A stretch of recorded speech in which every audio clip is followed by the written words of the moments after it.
City Commissioners are Monica Mateo Salinas,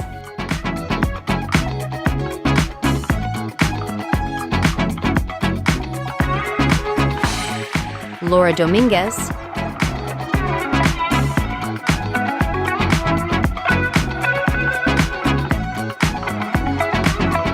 Alex J. Fernandez,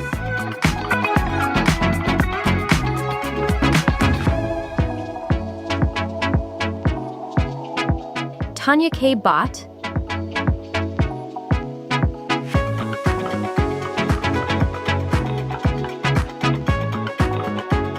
David Suarez,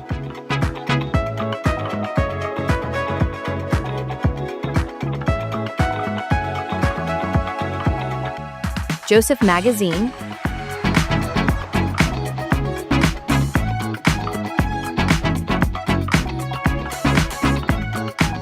City Manager Eric Carpenter,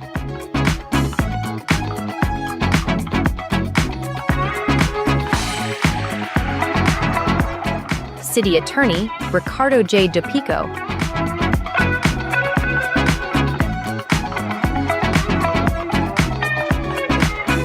City Clerk Rafael E. Granado.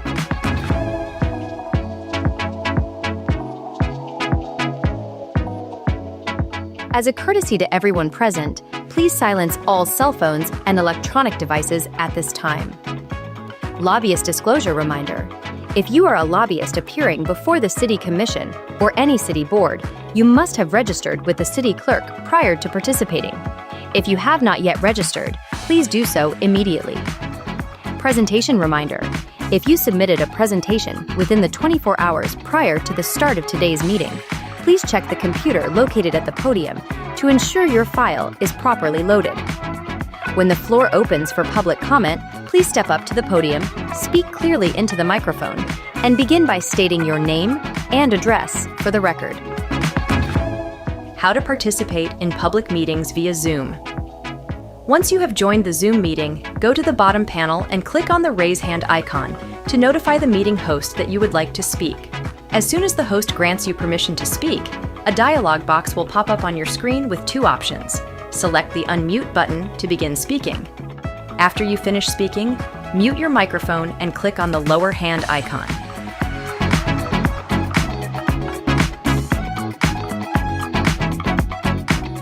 If you are joining Zoom via phone, tap the keypad icon and press *9 to notify the meeting host that you have raised your hand to speak.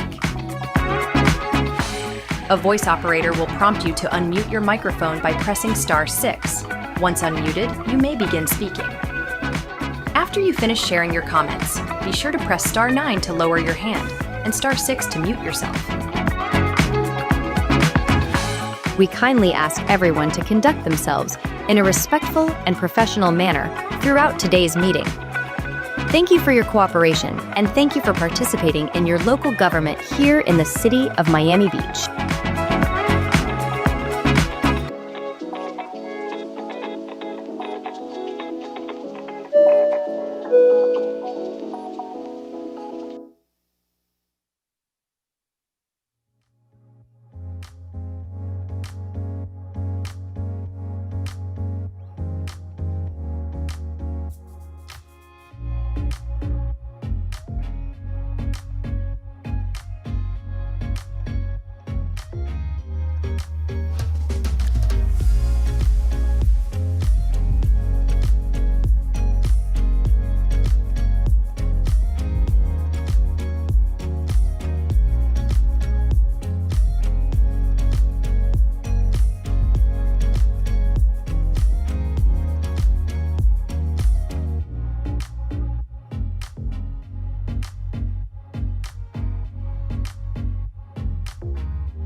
Please take your seats. The meeting is about to begin. Remember to speak into the microphone, as this meeting is being recorded for public record. Please stand by. We are going on air in 5, 4, 3, 2, 1. Good morning and welcome to our commission meeting of December 17th, 2025, our newly formed and elected body of commission. So congratulations everyone again. And down to business. I'll turn to Rafael Granado, our city clerk, for any instructions. Good morning, everyone. The City Commission is physically present at the Commission Chambers at Miami Beach City Hall, 1700 Convention Center Drive, 3rd floor. Members of the public are invited to attend either in person or virtually. If you're joining us virtually, here's how you can participate. You can log in using the Zoom app or visit the zoom.us on your browser. You can also phone in at 305-224-1968 or toll-free 888-475-4499. That's 888-475-4499. The webinar ID is 813-928-576-71#. Again, the webinar ID is 813-928-576-71#. If you would like to speak on any item during the meeting, please click the raise hand icon in the Zoom app or press *9 on your phone. The Zoom link, webinar ID, and phone number stay the same for every commission meeting. All lobbyists must register with the Office of the City Clerk located at the 1st floor of City Hall. You do not need to register if you're an expert witness giving only technical or specialized testimony, a representative of a homeowner association or not-for-profit speaking without pay, or a private citizen speaking on your own behalf without compensation. However, if you're an expert witness or a nonprofit or neighborhood rep, you do need to submit a written disclosure form to the Office of the City Clerk before speaking. To the Commission or City staff, forms are available at the Office of the City Clerk. If a lobbyist gives or agrees to give $1,000 or more to a neighborhood association or its representative regarding a city matter, that must be disclosed in writing to the clerk. Note that contingency fees are not permitted to compensate lobbyists. If you plan to speak during the public comment period, we ask you to please sign in. You can use the sign-in sheets on the podiums, or you can scan the QR codes also located on the podium. And since we've gotten a lot of questions, we want to make a notation that the board and committee at-large appointments have been deferred to the first commission meeting in 2026, as approved by the mayor, to allow newly elected Commissioner Monica Mateo Salinas time to review candidates and due to today's full agenda. I have some notations that I would like to bring to your attention on item C4AQ, which is the log cabin item that was moved to C7BV. So C4AQ was moved from C7BV. Item R7AE, which is the fire station item, was moved from R9AM. And finally, a correction, item C7CF, extend boat show license agreement. The resolution should be corrected to read 7 additional days commencing January 26, 2026, instead of 17 days commencing on January 16, 2026. All the addendum items will be heard after 5 at the mayor's discretion. Thank you, Mayor. Thank you, Ralph. It is my privilege to start off with an invocation, and I'm happy. Thank you for being here, Father. Father Andrew Fulton from St. Joseph Catholic Parish will give us some inspiration and words of wisdom. So thank you for being here. Thank you for having me. Thank you. Eternal and loving God, we come before you this day with a grateful heart, aware that every breath, every gift, and every opportunity to serve comes from your generous hand. Your word in the prophet Micah reminds us, what does the Lord require of you but to do justice, to love mercy, and to walk humbly with your God? Lord, we ask you to help us live those words in all we do today. Grant us the grace to act justly, to make decisions that are fair, honest, and always mindful of the dignity of every person. Teach us to love mercy, to treat one another with compassion, patience, and understanding, especially when opinions differ or challenges arise. And help us to walk humbly with you, never forgetting that all wisdom and success come from your hand alone. Send your Spirit to guide our thoughts and words during this meeting. Let your truth be our light and your peace be our foundation. Bless the work we undertake for the good of the community and help us to see your presence in one another. Lord of all creation, make us faithful stewards of the mission you have entrusted to us. May our efforts today bear fruit that endures, works of justice, acts of kindness, and decisions rooted in love. We entrust this gathering to you, O God, and pray that everything we say and do will bring glory to your holy name and blessing to your people. We ask this with gratitude and trust now and forever. Amen. Thank you. Thank you, Father. To follow up on your powerful words, if we can just take a moment of silence to remember the loss of lives in Sydney, Australia this week, on the first night of Hanukkah. And we pray for peace and no more tragedy and terrorist attacks against innocent civilians.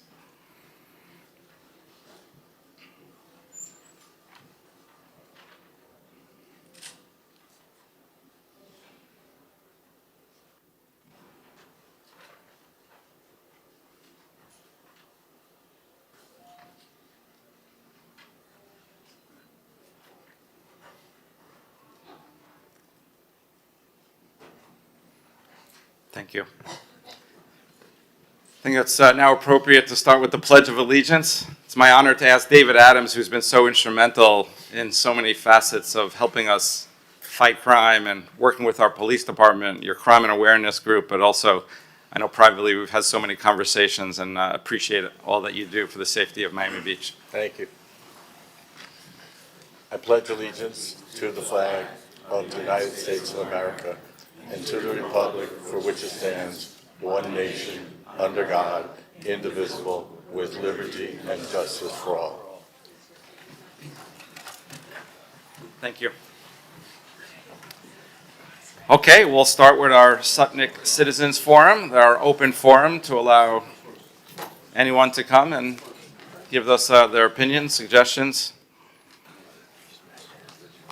Thank you, Mayor. So if you wish to speak at Sutnick, I ask you to approach the podium, state your name, address, and you will have 2 minutes at this moment.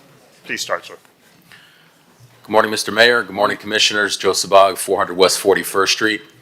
I am an attorney and policy specialist with NJAC Action. Today we have an item on the agenda that speaks to city contracting and grant making. A couple weeks ago, alongside Art Basel, there was an unfortunate event that decided to cancel Israeli and Jewish American artists from participation.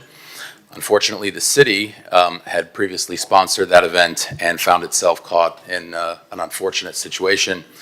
The ordinance that you'll be hearing today is based upon a bill that was passed in Tallahassee. I know that we have Representative Basabi here today. He can talk a bit more about it. I did draft that bill. It's important for you to understand that the city is not in any way obligated to fund the speech of private citizens. In no way is speech implicated by the ordinance that you will hopefully be passing today. To the extent that somebody makes that suggestion, it's important to understand that the city is not constitutionally obligated to fund anybody's speech, including hate speech. What this ordinance would do is make sure that prior to entering into contracts or issuing grants or sponsorship, the city does receive a certification from the folks who would be participating in those grant-making programs or contracting with the city that they will not engage in national origin-based boycotts against Israel or people who are connected to Israel somehow. So to the extent that there are any questions, I'll be here for the next few minutes. I'm happy to answer any questions about what this ordinance would do, along with what this ordinance would not do. Just want to thank you guys once again. Mayor Minor, thank you for that very classy opening and just reminding everybody that there are difficult things happening at a season that's supposed to be defined by light. So thanks to everybody. Thank you. Thank you. Our first virtual caller is Robert Goldring. State your name, address, and you have 2 minutes.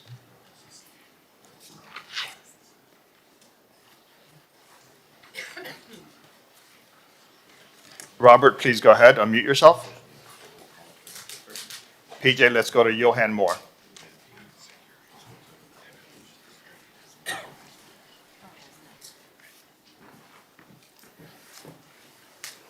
Good morning, Commissioners and staff. Johan Moore, 717 Jefferson Avenue, a resident of Flamingo Park neighborhood, a member of Flamingo Park Neighborhood Association, and a member of Meridian Court Community, but not speaking on behalf of anyone other than myself.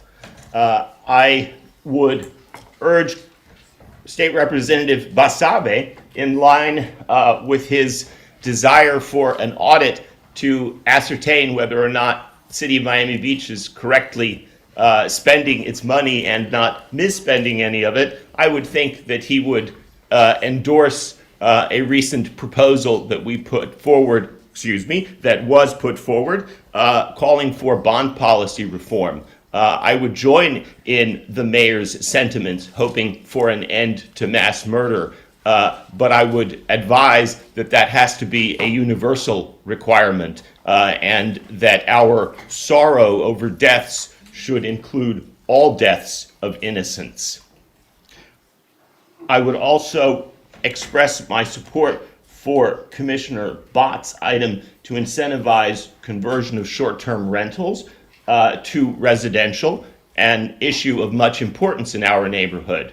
I would also urge that as you consider the item before you to discuss the location of the fire station, that you not conclude that you need to demolish our historic and much-loved South Shore Community Center in order to build a fire station whose primary purpose at this point in time is to serve the high-rise buildings not located in our neighborhood, and which we in fact hope will not in future be located in or immediately adjacent to our neighborhood. I am supportive of the renewal of the South Shore Community Center lease so as to thwart any future efforts at demolition. We appreciate Commissioner Dominguez, I appreciate Commissioner Dominguez, item R9AK to discuss the loss of parking in Flamingo Park, but would caution that while that is an important issue, parking cannot come at the expense of the public commons and the desire to reclaim roads for pedestrians and micromobility from vehicular traffic. Thank you, sir. Your time is up. Thank you. Go ahead, please. Good morning. My name is Judas Bach, 500 North Shore Drive. Today I'm going to be delivering a legislative update for Representative Fabian Basabe. The representative is focused on rebuilding and strengthening working relationships in Tallahassee with legislative leadership, the governor's office, and state agencies. The work has expanded access to state resources for District 106, including Miami Beach. As a result, the district has secured record levels of funding supporting stormwater and coastal resilience, infrastructure improvements, beach nourishment, Biscayne Bay protection, public safety, and efforts to help residents remain in their homes amid rising costs. The representative has also delivered legislative results, including support for diabetes prevention and care, expanded access to overdose reversal medication for first responders, and consistent advocacy for public safety priorities. In education, Representative Basabe has supported parental choice paired with accountability, emphasizing transparency and measurable outcomes so taxpayers understand how education dollars are spent. As committee weeks resume in mid-January, the legislature will begin advancing proposals on education, insurance affordability, housing pressures, infrastructure, public safety, and environmental resilience. Representative Basabe will remain actively engaged to ensure district priorities are addressed early in this process. And before I close now, I want to add a brief personal note. Many of you know me, and over the past several months, I spent a significant time here in Miami Beach City Hall, learning how state and local government intersect.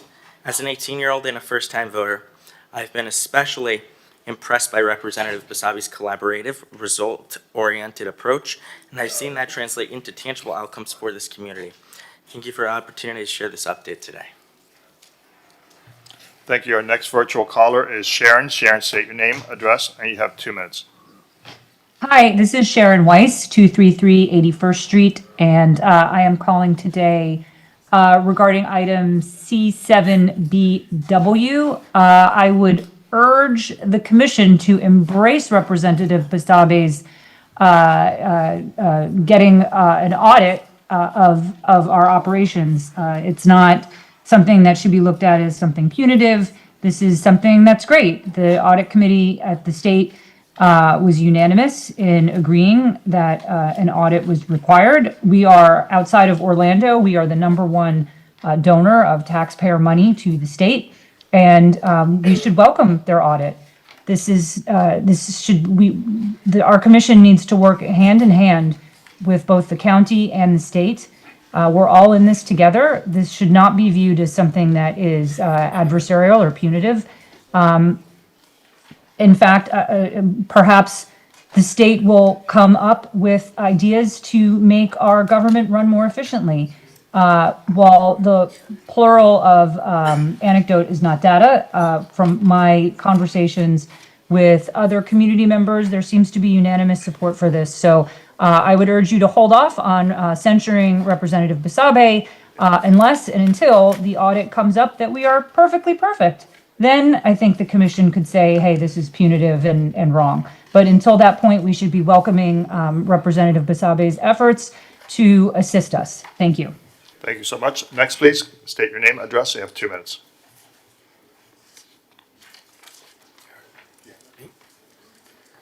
Go ahead, please. The young lady. Ma'am, are you, okay. Good morning. Okay. Fabian Basabe, 9 Island Avenue. I am your state representative, and I represent the people of this city, not this dais, not political careers, not insider interests. Before I address the upcoming audit, one brief point on public safety, because policy has real consequences.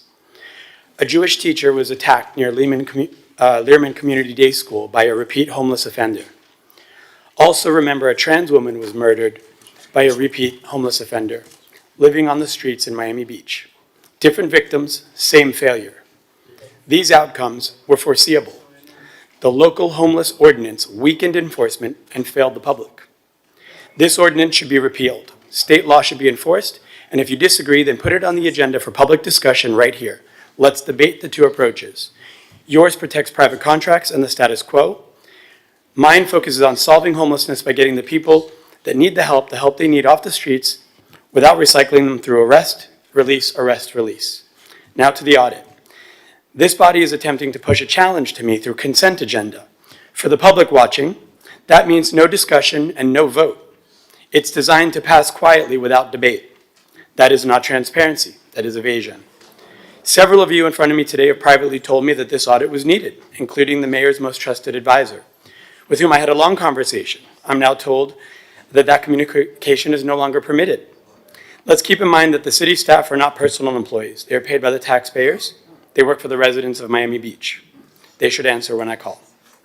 Miami Beach already produces a CAFR, which is a comprehensive annual financial report, which shows revenues and expenses. It does not examine how decisions are made, how contracts are awarded, how lawsuits are handled, or whether taxpayer dollars are spent wisely.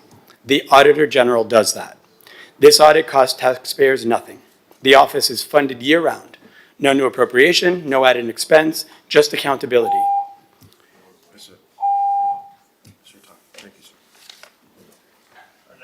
Our next virtual caller is If I Mayor can, if I Schaefer. can comment, and I invite my colleagues to comment. So first of all, Representative Basabe, I welcome the audit. I have no issues with the audit. We get audited all the time. Actually, the state. No. You spoke, I speak. I welcome the audit. I have no issues with the audit, and if the audit does find something, I welcome it.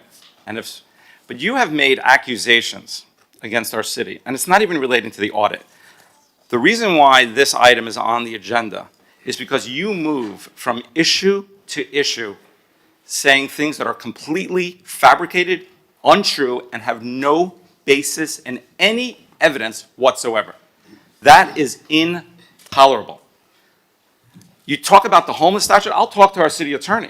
First of all, our homeless numbers are at historic lows. We do not do that audit. of a homeless census. That is done by the Homeless Trust out of the county, not us. You talk about issues of prosecution, and it is an issue that our city commission, and when I tell you there's not a city in Miami-Dade, there's not a city that you represent that has done more for law and order and to help reduce crime, clean up spring break than our city. What I see is someone who you have difficulty within your own party in Tallahassee getting items passed. So you're a failed legislator, and you have used the Forum of Miami Beach, which is an international city, to get headlines for your own political gain. I'm sorry, I have to say what I feel. I've held it back for too long. And that's why I put this item on. I go on and quote numerous things that you have said that you have never backed up with any basis of fact. You talk about our homeless statute you've used terms of financial mismanagement, inflated contracts, diversion of funds, poor fiscal oversight, cronyism. What evidence do you have whatsoever? Want some? No. A contract that you gave as commissioner to I will- someone who wasn't in good standing. You are out of order, and it's in your email. And I'm going to turn to our city attorney to address that, because what you're saying is actually, If this is going to be a debate, you should It's not a actually have debate. an open discussion. there's not a debate. Because I refuse everything you say. So why don't you I am going to concentrate turn on to our the city debate? attorney and to refute I the did. It's in literally. writing. You have it in your box. Mr. Mayor, we have rules of procedure Yeah. for conduct in this dais. And no member of the public, no elected public official discussion, you and is me. allowed to behave in a way that no other resident, no one is afforded special treatment in our dais. And that's why we have a sergeant of arms to, And that Control that. behavior is reflective of the unbecoming behavior. this is what we deal with. When Literally, you're unbecoming ready, you're the only behavior. city that challenges me. When you're ready, we should have a public debate, a public discussion. You and me. Anytime, name the place, name the time, I'll be there. Mr. Mayor, it's a I'm waste of time. I spent And 2 you know hours I'm with a not going representative trying to find peace with a representative, extending yet another olive branch, and it all centers back on him. It's not about the public. It is all about him and elevating himself and demanding people to issue written statements using, excuse me, I'm speaking. Demanding me, asking me to issue a written statement on city letterhead, endorsing him, supporting him. me? Yeah, you sent me one for North Bay Village. Excuse me? You sent me one Sergeant for of Arms, North Bay. Sergeant of Arms, for North I- Bay fall into Village. that I am asking you to control this meeting. We cannot have the constant What does that interruption. mean, So- control the meeting? Censor my speech? I'm not, Let's not fall into believe me, this trap. there is no censoring you. There is no censoring There is you. no censoring me. You know that. So this is reflective of the protected by the unbecoming Constitution. behavior that our residents should not have to be Don't subject. fall into his trap. I'm turning to our city attorney to address the issue you just mentioned. I'm asking what he wants me to do. If he's going to keep talking, I'll listen. Are you done? If they're saying my name, I'll be here to listen and to respond. Are you done? I'm asking our city attorney, please, Rick DePico. Explain to me the Constitution.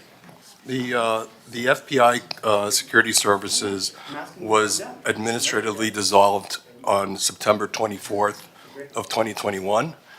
The city entered, Our city attorney is speaking. If you can't be quiet, please leave the room. the corporation FBI Security Services, Inc. was administratively dissolved on September 24th of 2021, which was 4 days before they were reinstated. At the time that the city entered into the contract, they were in good standing. What year was that contract issued? April of '21. April of '21. I was elected November of '21. That sounds right. But the bottom line is they were in good standing at the time of the contract, correct? Good standing with the state. Multi-million-dollar tax. And do we have that contract with that service anymore? But it welcomes the conversation. We do not. And I would like the record to Please, reflect. I'm going to ask, we cannot Okay, so conduct, my we excuse, cannot we should have conduct a public meeting. discussion one day. Okay? And if I'm wrong, Mr. I'm Mayor, wrong, no we're other perfect, resident, no I'll other public resign. official If would you're be wrong, allowed you to resign. engage in this unbecoming conduct that is disrespectful to the public and to everyone else, the taxpayers who we serve, who are in line to speak about the real business of this city and not political theater that we are experiencing here right now.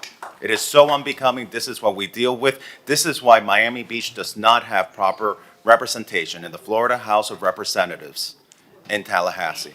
I am actually so grateful that our new county commissioner, Vicky Lopez, is here, because we had to knock on that door so many times, Representative, looking for real, true, professional public service and representation for our city, because the alternative was extremely unbecoming. So, Mr. Mayor, and I also want the record to reflect that after I got text messages from Representative Basabe about that security contract, I called the Inspector General to my office. And I let the Inspector General of our city know about the text messages that I received. And part of the reason why I did that was because I actually felt that I was being pressured by someone that's supposed to represent us. I didn't feel that it was coming from a place of good government. I felt, my intuition, my gut at the time was like there was someone he was pushing for, which was the reason why he was advocating for what he was advocating at that time. And that concerned me, at that time I reached out to our Inspector General. I brought him to my office and I let him know about it. Thank you, Mr. Mayor. I'm glad you reminded everyone about our Inspector General. Many of the issues that we're addressing, we have an independent Inspector General. I believe we were the first city in Miami-Dade to have an Inspector General voted in overwhelmingly by our residents, about 80% clip. A couple of years ago, they're no longer on, I'm not going to mention names, but there was an effort to weaken our Inspector General, and I took a very strong stance that we cannot in any way weaken the ability of the Inspector General to conduct audits and anything that he and his team need to do to get proper transparency from our city. I would like to turn to Rick to address, since the homeless statute was referenced, I'd like you to articulate what exactly our homeless statute does, which is actually quite strong. Sure. Well, our ordinance is actually stronger than the state statute. The state statute prohibits camping overnight. Our ordinance prohibits camping at any time during the day. And would you give an estimate how many times Representative Fasabi has mentioned what he did today about erroneously about our statute, and that you have corrected him in writing? I have not kept track of that, Mayor. I apologize. Is it numerous? I believe more than once. I'm not sure that I've actually corresponded with him. Okay. I've seen. Commissioner Bott. You know, it's funny because I don't bother responding to Fabian Basabe's comments when he posts them, because they are just so fallacious. They are based in who knows what motivation, and it's really disappointing to see that an elected representative who's supposed to represent all of us, we're all residents here, spends his time attacking the city, its leadership, and its residents, its police officers, its fire department. I find that really disheartening and sad. But I don't bother wasting my time trying to correct the record, because I know it falls on deaf ears. He's got his own agenda, and nothing we say or do is going to change that, as you all just saw firsthand. But I would like to support the mayor and echo everything that he said. I too, and I think all of my colleagues, welcome an audit. We have absolutely nothing to hide. And if there are opportunities for improvement, great, we will embrace them. What is not okay is the one-sided vitriolic attack on our policies, the truth, individuals, with no backup. It's exhausting. We see it throughout the country. It's not unique to us, but we, generally are a collegial city with collegial representation up and down the ranks at all levels, and we can do better. And I know that as a commission, a united body sitting before you, we are determined to do better here locally in our city together. We don't agree on everything all the time, but most of the time we can do it in a proper, respectful way. And it is really sad that our elected official in Tallahassee doesn't have the same skill set or, more importantly, desire.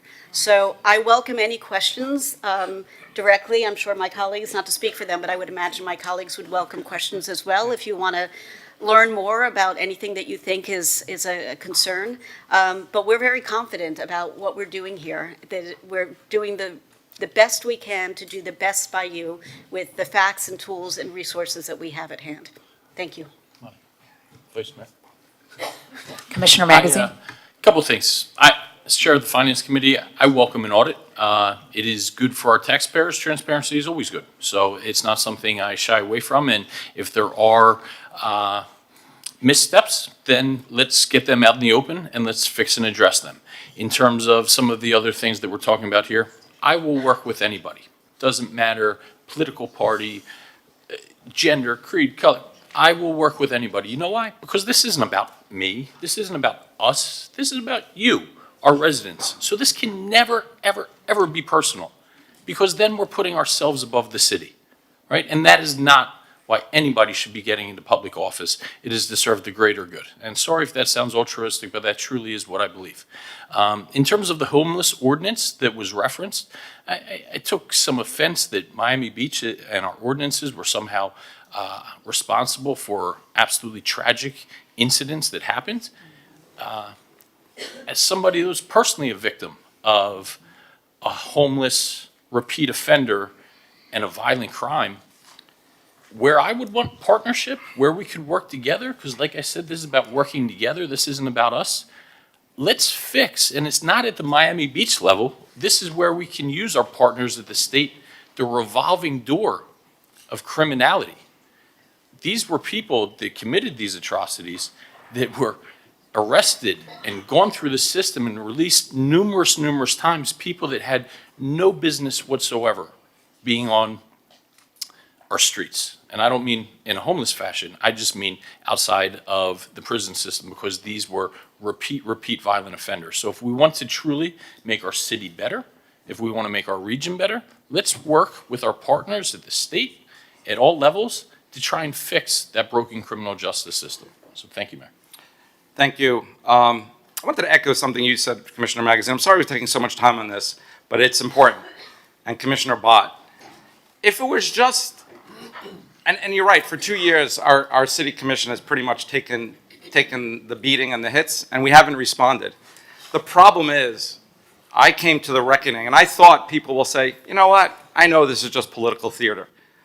But I came to the realization that not everyone realizes that when there's no response, when we don't offer an alternative to what's being said. Because I heard during the campaign some very, very intelligent, smart people that I respect who actually believed or thought, why don't you guys ever respond to this? And I realized, you know what, without a counter, people are going to believe it. And it's not about me or any of us, because I actually haven't been the target for pretty much of the attacks, but our city has. And in my opinion, it got to the point where this is damaging to Miami Beach, which means it's damaging to you. It's damaging to our residents. It's damaging to our businesses. When you constantly hear these arguments, by the way, I welcome the policy debate. I welcome the city audit, But when you have comments that our statute is unconstitutional, when it's not, it's actually been not ours, but the same wording has been upheld by courts. When it's actually stronger than the state statute, not weaker. When you hear terms like mismanagement, cronyism, corruption, it's damaging to you, our residents. Again, if it's true, back it up. Provide some evidence. The city audit is just the latest. And if there is things that we can do better or should do better, absolutely. Absolutely, we'll do it. I mean, I don't believe it's true, but if someone did something that's fraudulent, they should be arrested and go to jail. Again, no evidence of it.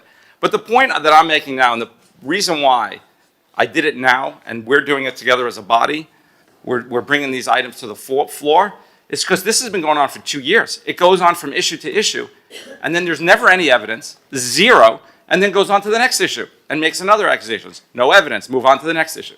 And we as a body have to protect Miami Beach. We have to protect our residents. We have to protect our businesses, because eventually misrepresentations, falsehoods, lies gets into the consciousness. That's what propaganda is about. I mean, I don't have to get into propaganda during the Holocaust, other things. I'm sorry to make the analogy, but that's what happens when you constantly have a berating without a counter. And now Miami Beach is making a decision. We are going to counter. You want to make an accusation? Back it up. Mr. Mayor? Commissioner Fernandez. Thank you. But before you go, I'm sorry, one last thing. I do want to echo what you said about County Commissioner Vicki Lopez. We're going to hear from a moment. We also have County, I'm so happy that you are now our County Commissioner representing us. This is a big, big win for Miami Beach. Also, I don't want to be remiss in not mentioning Commissioner Mickey Steinberg, who's always been there for us as well. We have really good representation now in Miami Beach and the county, and I'm very much looking forward to working with you. I'm sorry. And I'd be remiss not to say at the state senate, you know, and it's not a partisan thing.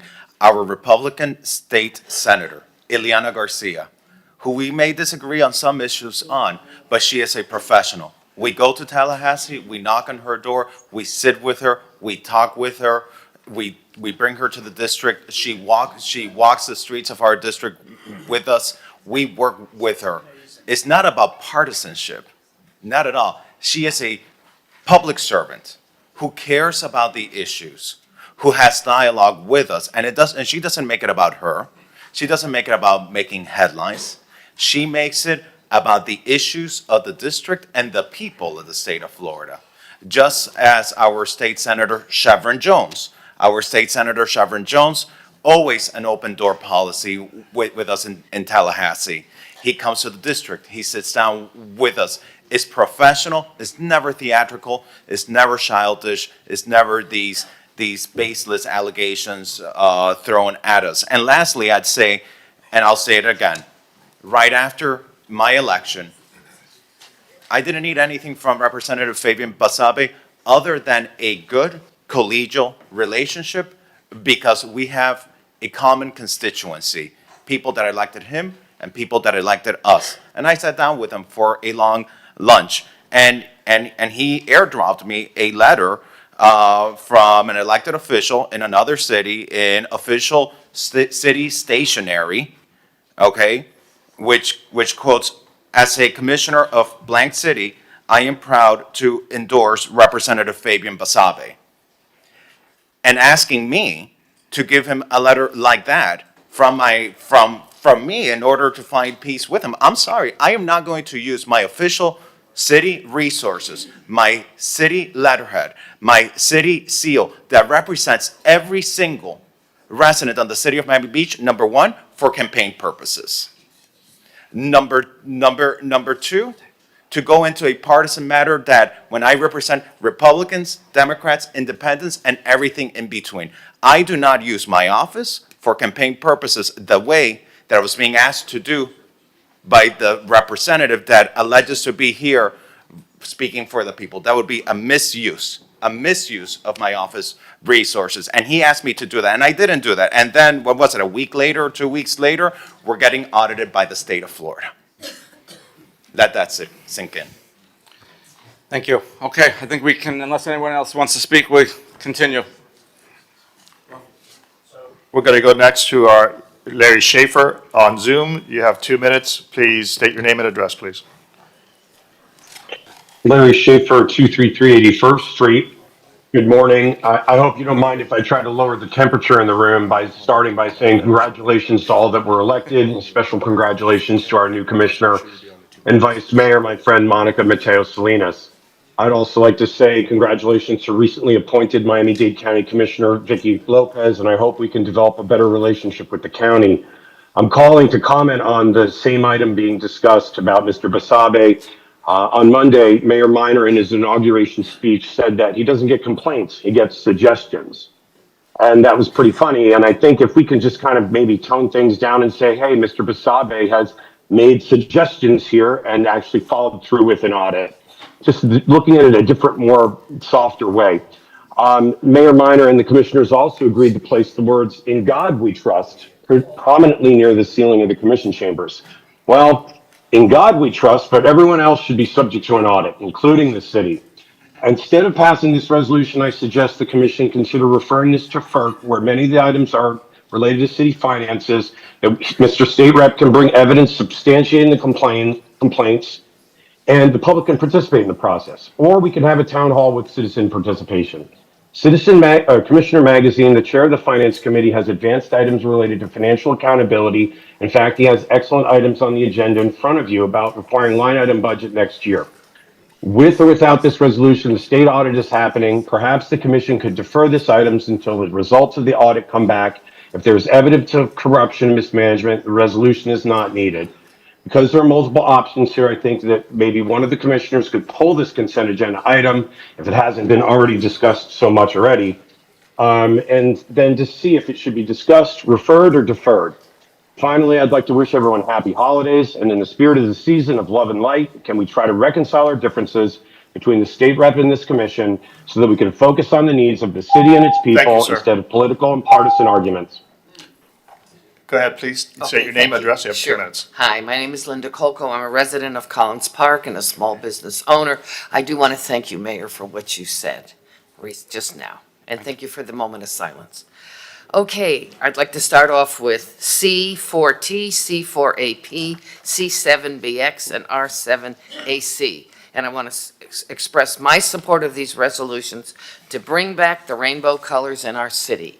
On bike racks, plaques, Forever Proud light pole banners, and a replica of our rainbow crosswalk. We are a welcoming city, and remember, the LGBTQ annual purchasing power in Miami-Dade County is $15 billion.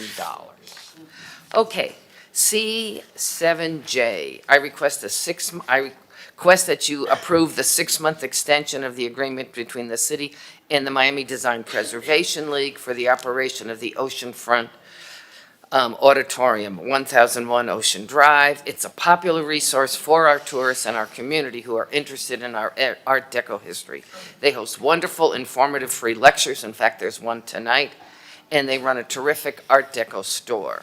I also support R9AJ to negotiate a 3-year lease agreement with MDPL for the same location, 1001 Ocean Drive. Now, R7Y, Byron Carlisle. I am surprised we are again discussing what to do with the Byron Carlisle since the commission unanimously supported the thriving cultural community center, including 3 movie theaters with activations that appeal to all ages. The project, which has been created with input from residents and community arts organizations, envisions a multifaceted community arts complex that would include the 3 movie theaters, art studios and gallery space, recording studio free to students, classroom space, rehearsal space. Let's keep the original plan, supported by our commission. Thanks. Thank you. Our next virtual caller has a screen name of Bolare. Please state your name, address, and you have 2 minutes. Hi, this is Wayne Roberts. That's my joke in the morning. I don't know. So, good morning. I wanted to talk about, I don't believe that there's any legal issues for the city of Miami Beach relative to their contract, but it is misspent. I'll give you an example. Recently, most of you in the dais recommended and supported a fire department contract where the average fire department and EMS employee makes $350,000 a year with benefits. That's equivalent to what our city manager earns.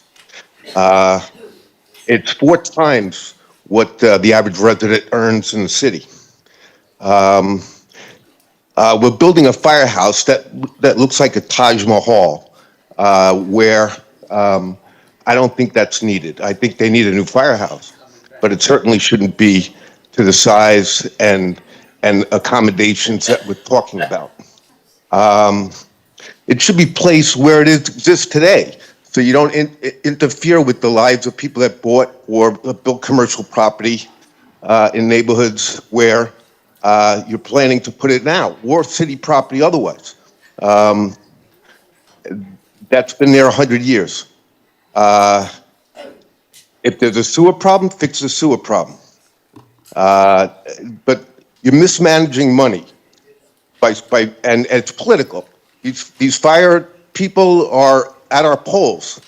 They're calling our residents for you guys that were elected during elections, which is inappropriate, and it should be a policy within the city. They cannot do so. That's the crux of the problem. It's not corruption.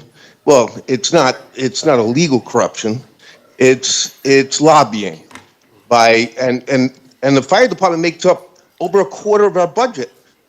We haven't had a death from a fire since 1977. Sir, state your All name, right, thank address. I'm sorry, Ralph, Mr. Manager, because there are a lot of people here today and a lot of people listening, I don't believe that statement that the average firefighter makes over $300,000 a year is accurate. Could you please address that? That number certainly is not accurate. I don't know what the exact number is, but I believe it's less than half that. Thank you. Go ahead, sir. Good morning. Morning. My name is Stuart Blumberg, 7532 Cutlass Avenue, North Bay Village, Florida, and it's the first time I'm back in here in 16 years. Welcome. It's changed a lot. Including I'm us. here to talk in support of the naming of the baseball field at Flamingo Park for Skip Bertman. I want to thank Commissioner Fernandez. I want to thank Commissioner Dominguez for their help in moving this forward. It's long overdue.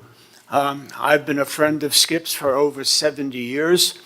He has brought great honor to this community where he was raised, went to school here, went to Beach High, was an all-city catcher, went to the University of Miami where he was an All-American catcher, came back here to Beach High, taught for 11 years, coached the baseball team to a state championship, and then went on to LSU where he is now the legend by winning 5 national championships and in the Hall of Fame at college baseball. This honor for him is well-deserved. He coached many of the people that are not in the room today, but are in this community. He is a credit to the city of Miami Beach, and to support this effort, to have the field named for him, it's an honor for me to stand here before you and ask for your support. Thank you. Thank you. Mayor, we have elapsed the time for Sutnick. If you wish to proceed, may I give 1 minute? Yes. So the next caller is David Simon. Mr. Simon, state your name, address. You have 1 minute, please.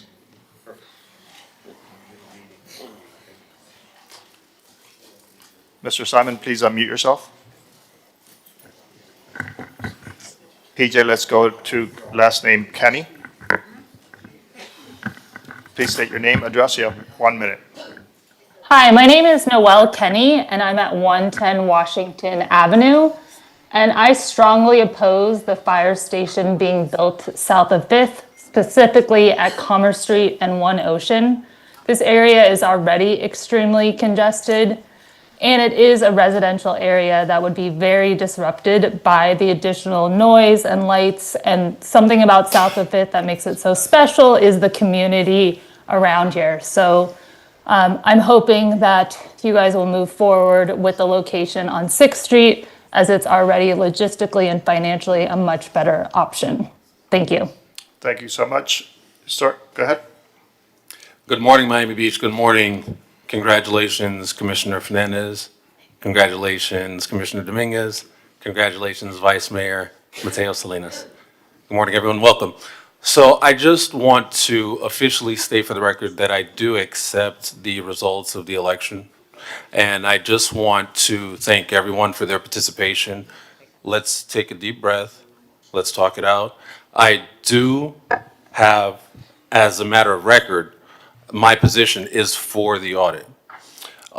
Beyond that, I just want everyone to continue to do what you said you were going to do. I made a lot of promises about immediate impact on day one. And even though that I was not victorious, we've continued with that. We are already going on the 5th week of our Neighborhood Leadership Academy. We're moving forward. We're still talking to the business owners. So let's continue to move forward, support each other, work together. Thank you, and sir. stand by your word. Mr. Mayor? Yeah, Luigi, the mayor also won. If you're going to congratulate elected officials. Of course, absolutely, of course. It was abbreviated with respect for time. It's all good. Thank you. Commissioner Fernandez. And thank you, Luigi, and it's good to see you. And you did win, because whenever we run for office, we strengthen our democracy. You help our community by running for office. You you foster good debates, you put out some good ideas out there, and you are more engaged in the community now. So even though you didn't win electorally, you did win in the community, because we always win when we run for office. We meet neighbors, we get more involved, we offer good ideas, and you did good by running. And thank you for having had the courage to stand up and to do it. Thank you. I think that's Commissioner Fernandez's way of inviting an opponent the next time you run, so. Thank you. Thank you. Our next caller has PJ, the phone number, please. Call that person next. 15 is the last number.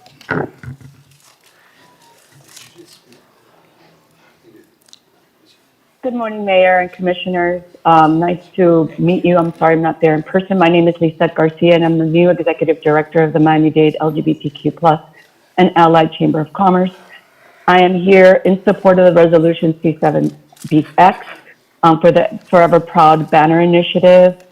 This is a visible, fiscally responsible way to affirm inclusion and recognize the LGBTQ+ community's economic contributions. As previously stated, it's in the billions of dollars, and I'm just here in support of that. So I thank you so much for your time. Thank you for your service, and happy holidays. Thank you. Go ahead, sir. Mitch, you used to be the first one at the dais. Slacking. I'm slacking, that's correct. Well, Hi. good to see you, though. Thank you. Thank you, Mitch. Go ahead, please. Congratulations and good morning, Mitch Novick. Hiding in the consent agenda, I found $800,000 to Playboy, $600,000 to another wellness organization. Increases in our water rates, I would ask you to put this into the light. As the budget-conscious commission, your objective should be reducing our budget, which has doubled in the last dozen years, reducing our staffing, which has increased by 500 employees in that time. In October, we had utility billing water rate increases, which were not reflected on our November and October utility billing statements. Apparently, the city moved over to a new system. Do we really need a glossy magazine? Can I have 30 seconds, please? Go ahead, Mitch. Thank you.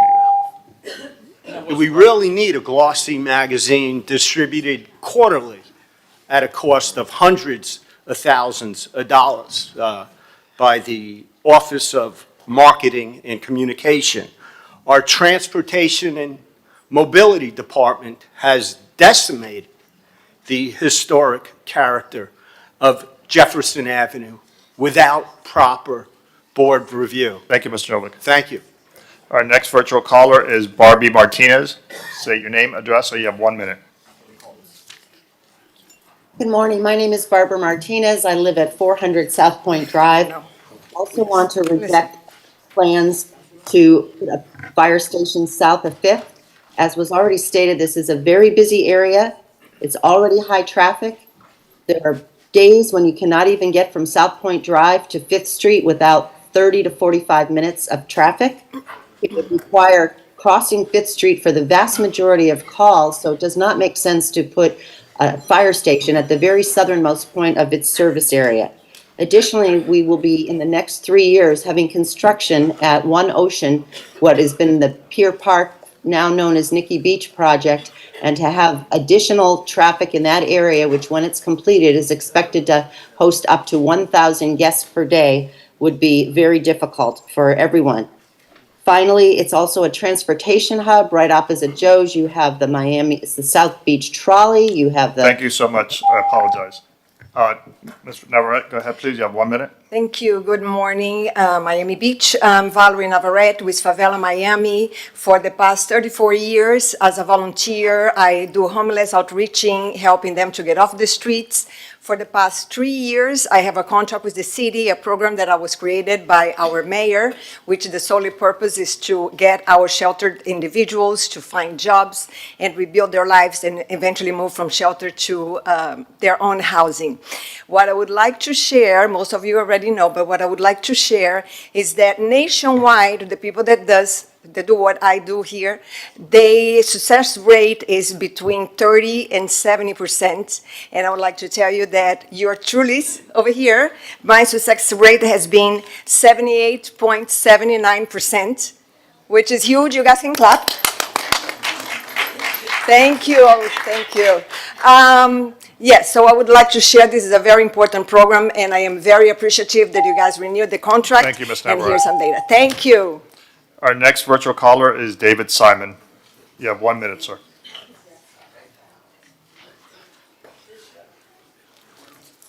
David, please unmute yourself.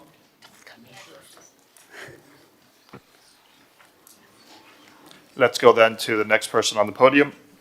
Go ahead, please. Thank you. Good morning, Mr. Morning. Mayor and Commissioners. My name is Patricia Agnello, 2555 Collins Avenue, and I am here today to speak in strong support of restoring and preserving the Byron Carlisle Theater. The Byron Carlisle is one of the last remaining historic landmarks in North Beach, a place filled with memories and meetings for generations of Miami Beach residents. We already have the funding to bring it back, $30 million in voter-approved jail bond funds and $7.5 million from the Dovell Public Benefit. That's more than enough to renovate and reopen it as a first-run movie theater and family entertainment center, something that serves families, seniors, and visitors alike, all while staying within budget. But instead of moving forward with restoration, the city is considering a plan to demolish the theater and replace it with a so-called cultural center stacked under housing. That plan would cost about $20 million more, require hundreds of thousands of dollars a year to operate, and is based on a funding model that even the administration admits is uncertain. May I please have 30 seconds more? Go ahead, please. Thank you. We've seen this story before. Projects that promised community benefit but ended up serving developers and insiders instead. North Beach does not need another high-rise or another broken promise. What we need is to preserve our history and bring back a gathering place for everyone. Restoring the Byron Carlisle keeps our history alive, strengthens our community, and uses public money responsibly. It's a project that makes sense financially, culturally, and morally. Thank you so much. Please vote to save the Byron Carlisle and help us protect a vital piece of Miami Beach soul. Thank you. Thank you. Next, please.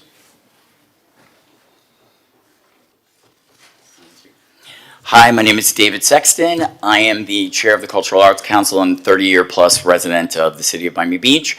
I'm here today to do something I never thought I'd have to do, and that's to defend arts funding in the city of Miami Beach.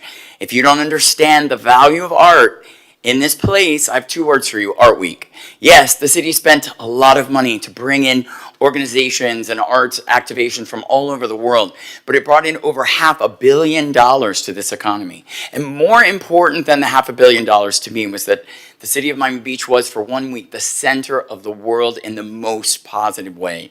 This anti-arts funding is at the heart of the item that wants to revert the Byron Carlisle back to a commercial use multiplex cinema.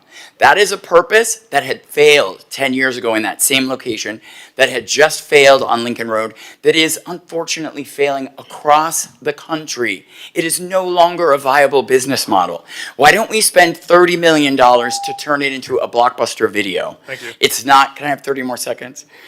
It is not a good use of our money. We need to support arts and culture. The existing plan would have 3 movie theaters in it, in addition to a black box performance theater, an art gallery, a free-to-use recording studio. It would have multiple uses that would be transformative to North Beach and Miami Beach. I ask that you support moving forward with the item that we've been working on for 2 years. Thank you. Thank you. Hi, everyone. Welcome to the Season of Light. My name is Brenda Jordan. I'm a resident, 2316 Bay Drive, and I'm here again as an artist. And we just talked about the arts. Arts, as you can see from Art Basel, is a very big business. And for a program to be set up for artists with no artist involvement, you know, I know you're trying to do your best, but it's not best. We're artists. We have to be involved in setting up a program. A lot of people are being displaced that have been in this program. And I think the idea was to not have sloppy tables looking like junk, you know, places. And I get that. you know, as an artist, is disrespectful to me. But what I'm asking is that we set up a real program. The first program didn't work because it didn't involve artists, and this one does not involve artists. What is art and what is not art is being dictated by a lawyer, which great, you're his client, so he's going to narrate. Thank you so much. And direct the Constitution according to how he sees it. But I have case in point, I have letters for everyone. It's not fair to me, it's not fair for real artists. Thank I'm you. an artist and a beach resident.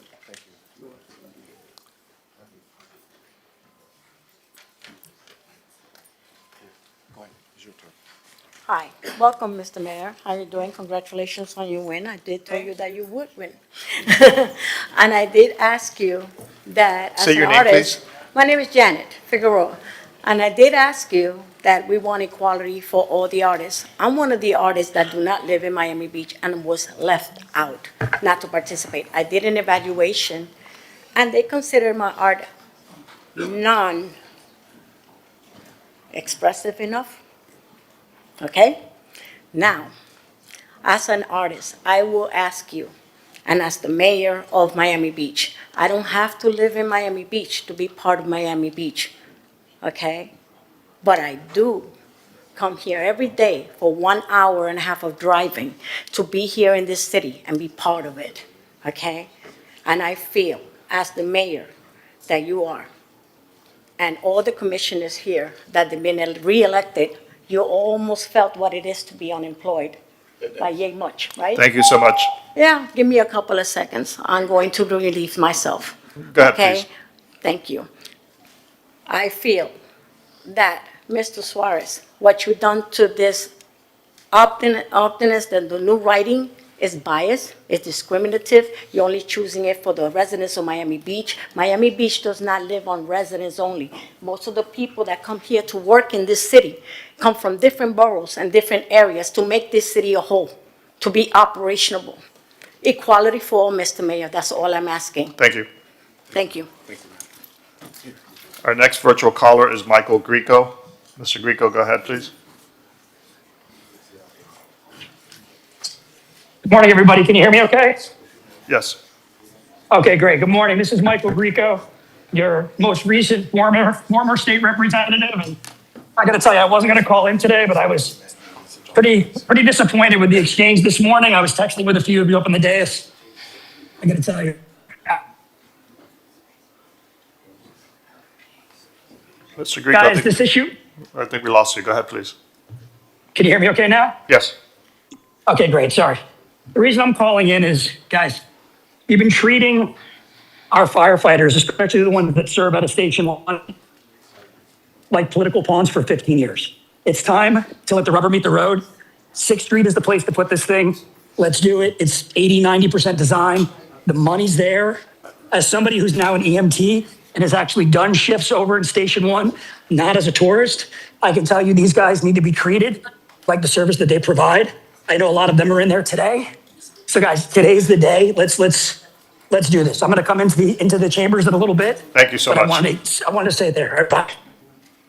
Go ahead, please. Good morning, Mayor and Commissioners. My name is Vivian Martel. I'm here to speak about the importance of making and keeping the Bar in Carlisle as a permanent arts community asset for Miami Beach and for North Beach specifically.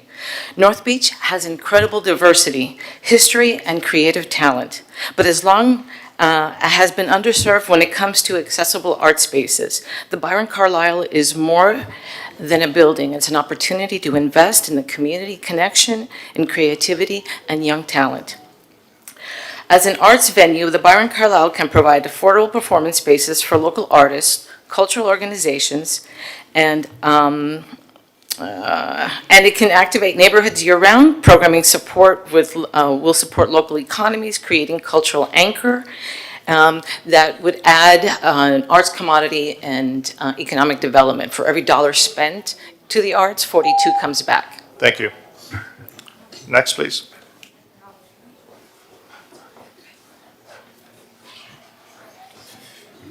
Good morning, Commissioners and Mayor. Congratulations on all your recent elections. Very quick comments this morning in support of R5AG and C7BS brought by Commissioner Dominguez. Thank you. These are some meaningful first steps in treasuring our marine assets right off of our coast. I think we saw the power of what Reefline was able to bring out this last weekend, or this weekends ago during our Basel. There's a lot of excitement out there, and we were seeing people explore this new space and then move on to the jetty and move on to our natural reef track and really start to see this as a tourist and conservation project that could bring so much value to the city. As someone who has been hooked by fishing equipment out there, that is already actually against the law to fish in that manner where this is. This is really important that we move forward with this. And the restrictions on the land-based shark fishing equipment, I believe someone's going to show you what that hook looks like in a little bit, but it's really important that we move forward with this. So thank you all and have a wonderful day. Yeah, thank you. I'm sorry, I didn't catch your name. David Grieser, 1754 Meridian. Thank you. Thank you, David. We're going to take a time out from the open forum because County Commissioners Vicky Lopez and County Commissioner Mickey Steinberg, who are our representatives from the county, need to go to another meeting. So I'm going to give you the forum and then we'll continue. Thank you.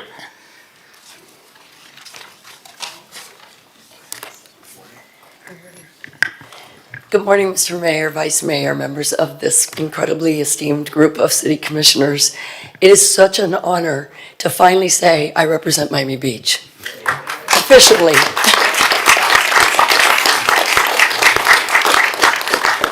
I have worked so closely with so many of you. Congratulations to those who have been re-elected and elected.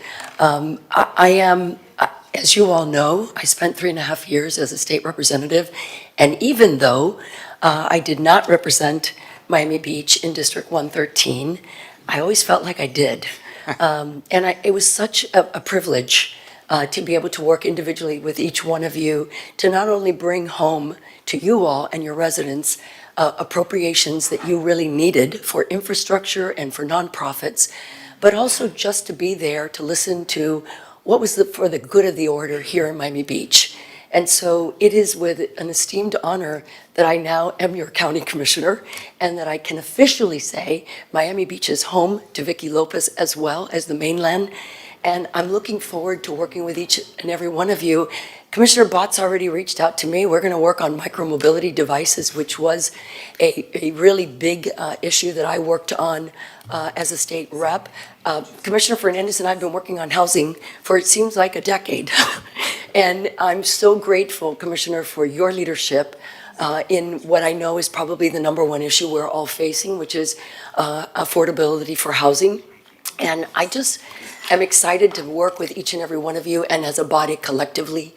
I know that there is different needs here. It is as diverse in Miami Beach as it is on the mainland in my district. And I know that each and every one of you represents every little pocket of residents that you are close to. And I very much am looking forward to having you connect me to those who you are very close to so we can collectively begin to represent the beach in a manner in which it deserves. And so you have my commitment to be there for you. I hope the residents who are listening today and those that are here know that that is my commitment to everyone. And I just wanted to thank you for the opportunity to come back to the beach. I've been here I've been a county commissioner for 28 days. I believe I've spent at least 10 of those here on Miami Beach.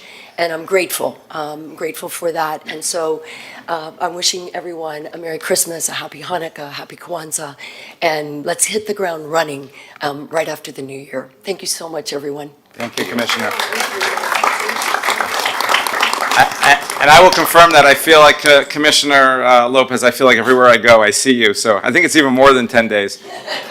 And not to lobby from the dais, but I'll throw in help with funding the water taxi. But time for that. Mr. Mayor, I'd be remiss not to say, because you mentioned your work in Tallahassee on behalf of Miami Beach in the House when we needed a sponsor for our landmark public-private partnership to revitalize the east end of Lincoln Road.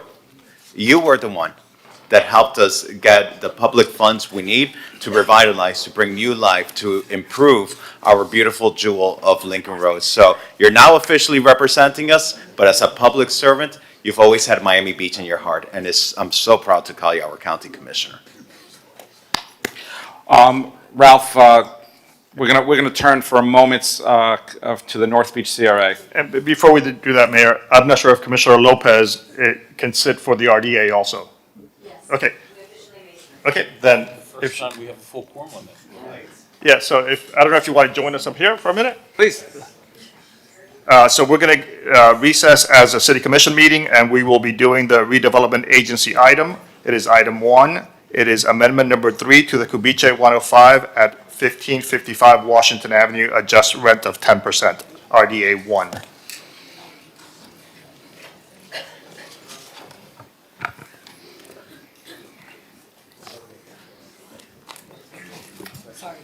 We're doing the kissing.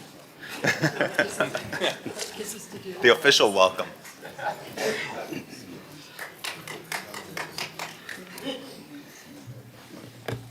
Welcome aboard. Thank you, Mr. Mayor. Go ahead. Good morning, Mayor, City Commissioners. Ozzie Dominguez, Division Director of Asset Management for the City of Miami Beach. We're here to talk about the Cubiche item, which is a percentage rent request. Cubiche has been a long-term tenant of Anchor Shops on Washington Avenue. This area of the property itself has struggled with traffic, and they are requesting a rent reduction, percentage rent of 10% of sales with operating expenses for the next 3 years.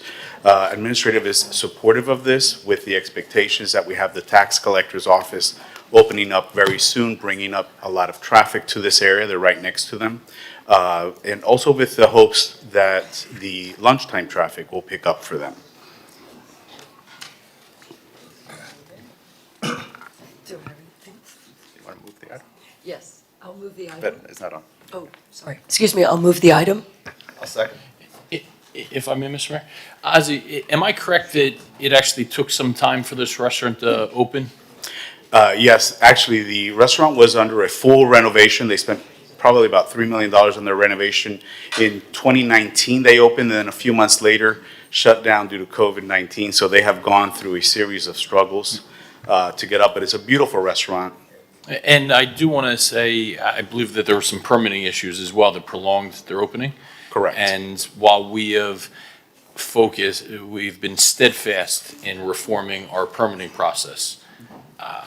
You talk about the cruel irony that business in our own city-owned building has permitting issues.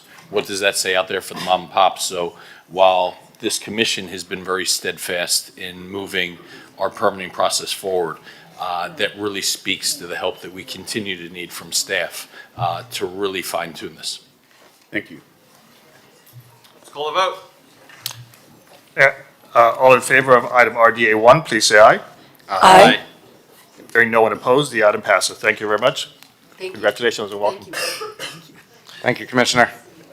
Mayor, we are now convening as the North Beach Community Redevelopment Agency, and we welcome Commissioner Steinberg to the dais.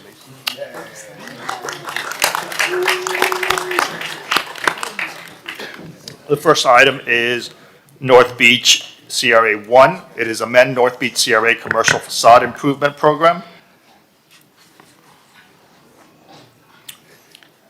Good morning, all. Stephen Anthony, Economic Development Director. This item is really just to expand our current commercial facade improvement program. What we've gotten is the feedback from business owners throughout North Beach that says, hey, you know, this is a great program, but we'd like it. Initially, the pilot was really focused around the Normandy Fountain area. And so we figure here's an opportunity now to expand it within all of the North Beach CRA area, and so that way we can open the program up. I'll move the item. I have a question. I would like to propose that we slightly amend this item. I think it's a great item, but I think we should allow for the expansion, but actually have it so that we revisit it in about 18 months, 24 months, and gauge its success. Are you guys okay with that? Yep, I think that's great. So, accept the motion, Commissioner Bott? Yes. As amended? Yep. Commissioner Steinberg, you're seconding? If so, may I call the roll? Yes. All in favor of North Beach CRA 1 as amended, please say aye. Aye. Hearing no one opposed, the item is approved. We have a companion item. Item 2 is amend North Beach CRA Residential Facade Improvement Program. And that would be the same kind of recommendation. I'll second your motion. I have a motion and a second. If there's no discussion, may I have a vote? All in favor, please say aye. Aye. No one opposed, the item is approved unanimously. Thank you, Commissioner Steinberg. Commissioner, did you bring chocolates for everybody like you used to when you were a city commissioner? Oh, they're on the way. Look at that. Motion to reconvene as a Miami Beach City Commission. Second. By acclamation, we are reconvened. It is now 9:49. Maybe we Thank can- you for bearing with us. Thank you. Bye. Yes, please. Next. State your name, address, you have 1 minute. Good morning, Mr. Mayor, Commissioner, City Manager, and staff. My name is Jose Frias, 90 Alton Road. First, I would like to congratulate Mayor Minor on your second term. Now you can continue and finish what you started. Make Miami Beach the best city of the country. Thank you. I would also like to congratulate Laura Dominguez, as well as our new Commissioner, Monica Mateo Salinas. It truly makes a difference to have a commissioner who lives south of Fifth and walk around the marina, around the neighborhood almost every day. Secondly, I would like to congratulate and thanks to Assistant City Manager Mark Taxi, Code Enforcement Director Hernan Cardoso and his entire team, Miami Beach Police Chief John Wayne and Captain Andy Lozano and his department, especially now that we have community policing south of Fifth.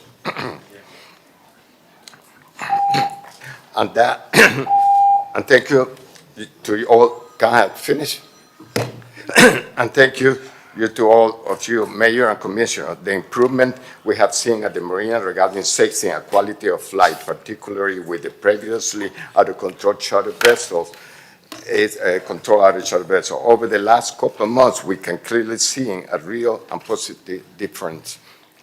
At the same time, I want to emphasize the importance of not lowering your guards. Thank you, sir. Continual and consistent enforcement is essential to proceed this game. Also, I'd like to support Mr. Mayor R5H to roll back the hours of operation on the chartered vessels. Thank you so much. Our next virtual caller is John Porter. You have 1 minute, sir. Hi, good morning. My name is John Porter. I'm the general manager for One Ocean Condominium, located at 1 Collins Avenue. I'm speaking regarding the fire station. One Ocean is supporting the 6th Street location. And that's all. Thank you. Thank you so much. Go ahead, sir. Hello, my name is Patrick Breshik. I live at 1754 Meridian Avenue. Congratulations to everyone who was re-elected or elected for the first time. I'm here asking for your support for R5AG, the restrictions on land-based fishing gear, and resolution C7BS, which is the enforcement of the already existing rules on spearfishing next to the jetty. I've been hooked by fishing gear. My mom, who's 67, has been hooked by fishing gear out there. So voting yes on these resolutions and continuing the progress on our marine park will only make this a better place for ecotourism for our residents and our visitors alike. So thank you for your progress on this, and congratulations, everyone. Thank you. Thank you. Next, please. Good morning, Mayor and Commissioners. My name is Tom Hawkins. I live at 1300 Monad Terrace. First, I want to congratulate everyone who ran in the election on their resounding election results. It really is. So thank you for everything you do.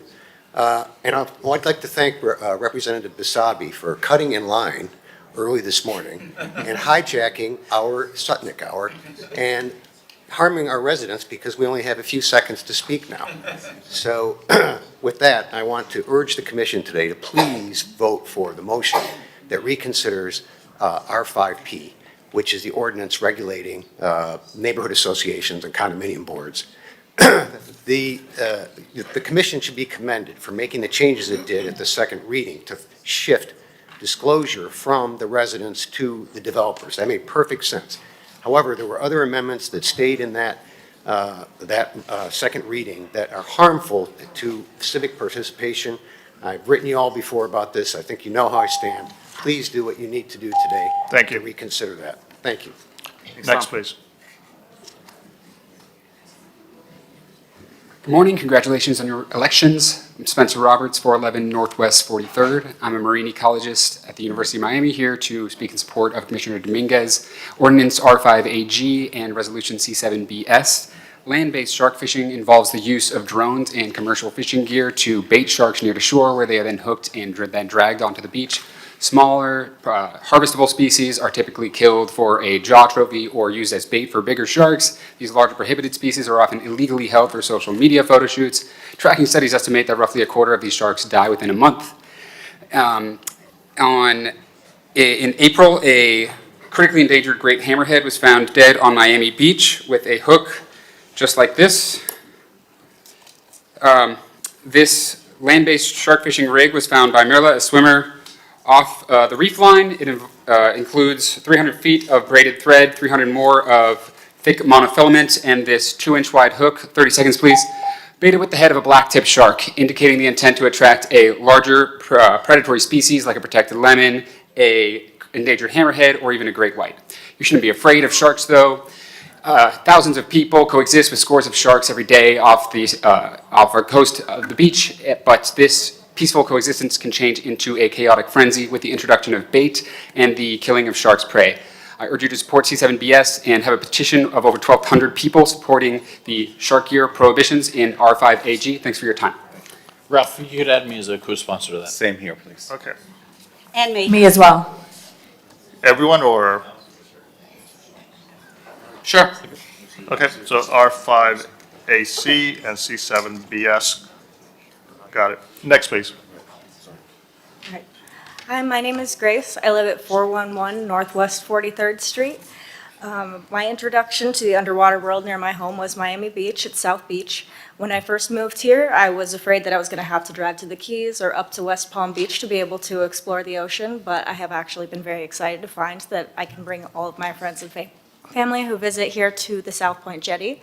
I feel that it is a safe and easy place for me to bring seasoned swimmers or brand new divers.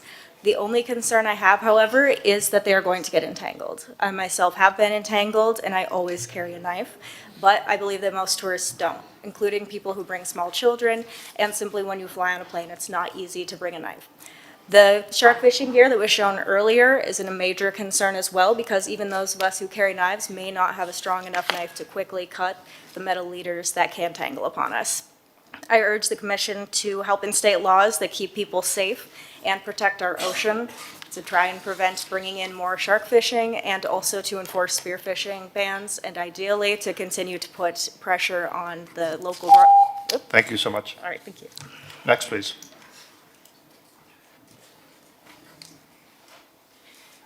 Good morning, Sangeeta, 2900 Northeast 7th Avenue.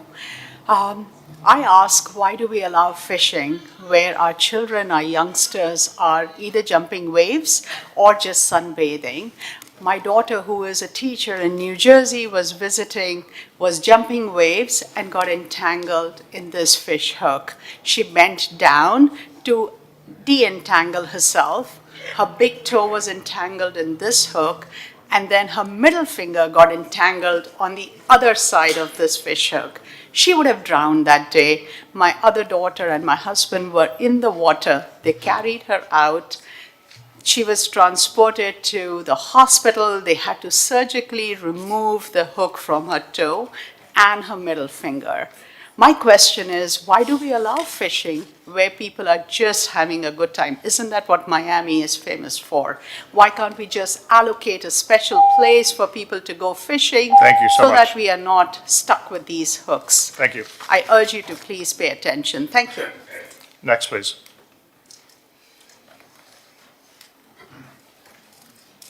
Hi, Pyle Sopte, resident at 2900 Northeast 7th Avenue.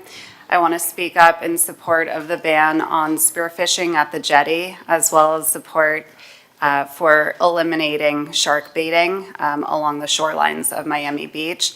I'm an avid open water swimmer. I've been swimming in Miami Beach for many years, and there have been numerous instances, very much recently as well, when spearfishers have been directly fishing in the waters near open water swimmers. On Sundays, we have groups of up to 150 swimmers swimming in the morning, triathletes, sunbathers, families on the beach, and it is extremely irresponsible and dangerous to have spearfishing gear in very close proximity to the beach and swimmers. So I urge the commission to continue supporting the safe and family-friendly beach activities that we've all come to love in Miami. Thanks so much. Next, please. You probably need a minute, an extra 30 seconds. Good morning. My name is Dave Dobler, and I live at 8000 West Drive. I'm here to support Commissioner Suarez's item C7BC and R7T. I've been working on stormwater and pollution in Miami Beach since 2010, when I first stumbled across the marine debris crisis while kayaking in Biscayne Bay. What I discovered was simple and alarming. Trash from our streets was flowing straight into the bay. Because we are failing both on upgrades and maintenance of our pollution control systems. In many ways, every plastic reduction policy I've helped craft over the past 15 years exists because our stormwater systems were never upgraded to keep trash out of the bay in the first place. In 2013, when the city installed its first pump stations, we were told the Vortex hydrodynamic separators were the solution to trash and pollution, but experience has shown otherwise. They do remove some trash and sediment, but they don't capture the most polluted runoff the first flush. Think about what that actually washes off our streets during the first rain. Tire particles, oil, dog waste, fertilizers, bacteria, the pollutants you can't see but that do the most damage. So Dobler, I need you to wrap it up. Sorry? Wrap it up, please. Yes. The truth is that the real solution was not vortex or injection, it's both. It is important to note that while the city has 49 pump stations, there are 367 outfalls. By any reasonable measure, the majority of our system is still legacy, gravity-based, and still needs modernizations. They can barely capture trash, and were never built for today's pollutant loads. If we're serious about protecting Biscayne Bay, I'm sorry, I prepared for 2 minutes. This is what I expected in that debacle earlier this morning. Thank you. If we're serious about protecting Biscayne Bay, we must prioritize first flush capture at every outfall using a layered approach. If we continue to discharge untreated first flush stormwater into Biscayne Bay, that is not a lack of knowledge, that is a policy choice. Thank you. Next, please. Thank you, Dave. And just for the record, the gentleman in the white shirt behind Mr. Mohammed is the last person speaking. Go ahead, please. Good morning, Mayor and Commissioners. My name is Matthew Goltanoff, and I live at 125 Jefferson Avenue. I want to speak this morning on C2C, which is the trolley contract. Many people have reached out to me concerned about proposed service reductions, and I urge that this be considered today. Thank you. And also, I want to talk about the slow streets. I want to congratulate you all. They are under construction. I want to thank for the funding that this commission has allocated, or the previous commission has allocated. This is the kind of thing that moves a city forward. It's forward-thinking, it's visionary, and many people, even though it's not completely finished, have reached out and are using it and have said how wonderful it is. So I also want to invite any of you on the dais to walk, bike, roll, or drive along there. I'd be happy to give you a tour and to talk about the future of the project. So thank you very much. Next, please.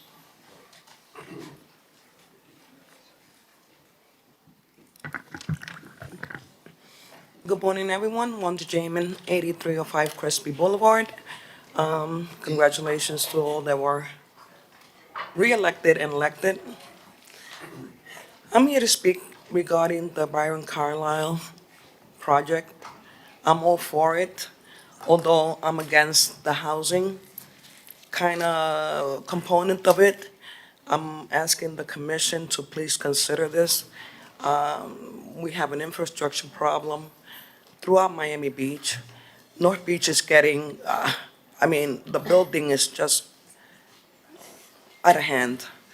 Secondly, I want to speak about the trolley. I think there was a consent to minimize the hours and the frequency of the trolley. I don't think this is very smart.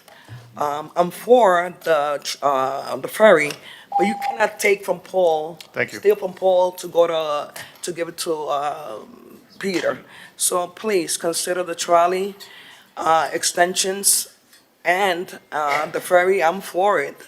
And Commissioner Bad, I know this is your item, so, and I know you're dear to this, but I'm all for it, but please consider the housing. Thank you so much. Thank you so much. Next, please. Good morning, all, and happy holidays. I may need an extra 10 seconds if you wouldn't mind. My name is Frank Sarek, and I'm a 29-year-old member of the city's Next Generation Council. Our mandate is to raise and support issues that affect Miami Beach residents under the age of 40. After rebuilding, we are proud to be an active organization with 9 engaged members. Our volunteer group has been meeting consistently for the past 12 months with the goal of improving the Commission's responsiveness to our younger demographic. So with that in mind, the Next Generation Council strongly endorses the Commission's initiative to institute a permanent water taxi service. As an initial route, we recommend connecting Maurice Gibb Park with the Omni Terminal in downtown Miami. Furthermore, we endorse a water taxi service that is complementary for our Miami Beach residents. We applaud the leadership of Commissioners Dominguez and new Commissioner Mateo Salinas, as well as Mayor Minor, in championing this issue, and we are ready to collaborate with the Commissioner on future initiatives that benefit our young population. Thank you. Thank you. Thank you. Next, Thank you please. for meeting with me recently on this. It's great to see young leaders coming to the forefront in our city. That's right. Hello. Matt Rosenberg Pass, say Flamingo Park, South Beach Track Club. People love Flamingo Park. It's just quick and easy and sincere, welcoming and congratulating all the commissioners who are just elected, re-elected, for Alex Fernandez, Laura Dominguez. Congratulations, Monica Mateo Salinas, for your first election, and of course, Mayor Minor for bringing it back for another time. We just wanted to say on behalf of the hundreds of people that have already contacted you and the thousands and thousands that use Flamingo Park, we love it. We look forward to a great future together and wish you all great success for your next term. Thank you. Thank you, sir. Next, please. Good morning, everyone. Lori Bockham on behalf of Power Access and the South Beach Jazz Festival. First, our heartfelt congratulations to Commissioners Fernandez, Dominguez, Mateo Salinas, and Mayor Minor on their elections, and to each and every one of you on the dais for serving our community. Miami Beach has excellent representation, and we all know it and appreciate it. I'm here on Commissioner Abbot's item, C7BJ. This is waiving special event fees for the upcoming South Beach Jazz Festival. It is a nonprofit event. These are for our free spaces, and we greatly appreciate it. It's a tiny amount, but for a tiny organization that does big things, it means a lot to us. We also want to invite everyone to the upcoming 10th Annual South Beach Jazz Festival, January 8th, 9th, 10th, and 11th throughout Miami Beach, SoBeJazzFestival.com. Thank you Most so much. of it is free. And yes, to Byron Carlisle, we do need that programming space in North Beach. Thank you. Thank you. Next, We'll please. be there for the South Beach Jazz Festival. Haven't missed one. It's great. Great festival. And Mr. Mayor, I'd like to join as a co-sponsor with Commissioner Bond. We love supporting the Jazz Festival and the great work that they do for members of our community with disabilities. So please list me as a co-sponsor. I think it's C7BJ. Go ahead, please. Good morning, everyone. Christina Minkowitz, Belle Isle. Thank you all. Congratulations to those of you who are here. So I came in today focusing on C4P, C4I, and R9K. Really targeted for condominium neighborhood financial impact items. So, you know, residents now in condos are really overwhelmed just when basic questions arise where they can turn to for help. That's not going to be at a state level. It's not a single condo issue. The condo I live in, Belle Isle, is about to embark on a $70 million project cost. By the way, was $30 million. Less than half a year ago.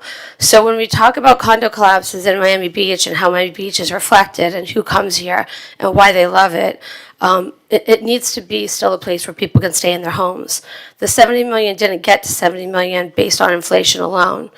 There's a level of oversight that's needed, and a level of oversight, and the ask that I have for the commission is to consider appointing a condo task force or maybe an advisory committee of sorts for condominiums at some point in time. Thank you so much. Next, please.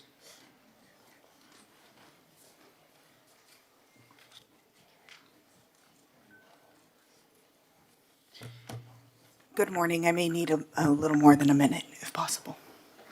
Good morning. My name is Anna Marie Ferreira Melo. I'm a resident here in Miami Beach, 4779, and I'm the president of the Mid-Beach Neighborhood Association, which includes condominiums and hotels from 24th to 63rd Street along Indian Creek Drive and Collins Avenue. MBNA strongly supports item R5Q, the reconsideration of the second reading of the ordinance regulating neighborhood associations and condominium boards. It is essential to reverse provisions that discourage residents, neighborhood associations, and condominium boards from meaningfully participating in the public process. MBNA thanks the Commission for pulling C7CF and modifying the extension from 17 days in Mid-Beach Park and 46th Street to 7 days, which will reduce traffic and disruptions in Mid-Beach related to the boat show. MBNA strongly supports item R7T and commends the city for directing surplus funds toward long-term preventative investments. These include addressing first flush stormwater runoff as a citywide environmental and public health necessity and establishing a targeted mechanism to reduce costs and streamline permitting, particularly for condominiums now facing heightened safety obligations under the new legislation. Preliminary findings from the NIST investigation into the Chaplain Towers South collapse indicate that the failure likely initiated from a pool deck Thank you so much.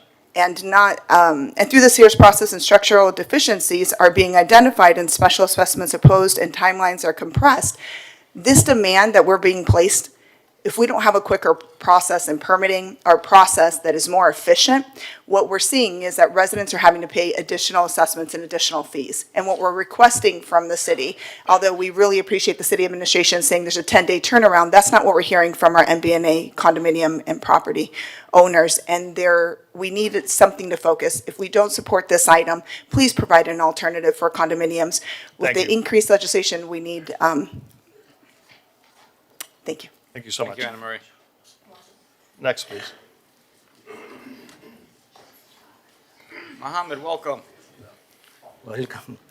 Good morning, our mayor and commissioners and our distinguished person here. My name is Mohammed Islam, living in North Beach about 30 years. I work with the city board member. Today I came for the agenda R5A, which is the tobacco issue. I have a lot of friends. They are our community and they maintain a business, small business. But the small business concept is selling tobacco and alcohol. This is the main item of the selling. So, but here, City of Miami Beach, somehow they restricted to sell tobacco. So there's the one part of the business is totally off. So they cannot survive because Miami Beach is an expensive area. People pay a lot of, rent, what is called employee cost and other things. So I have a humble request to our commission to approve this to sell tobacco to small business to survive here. Thank you. That's all. Thank you. Thank you.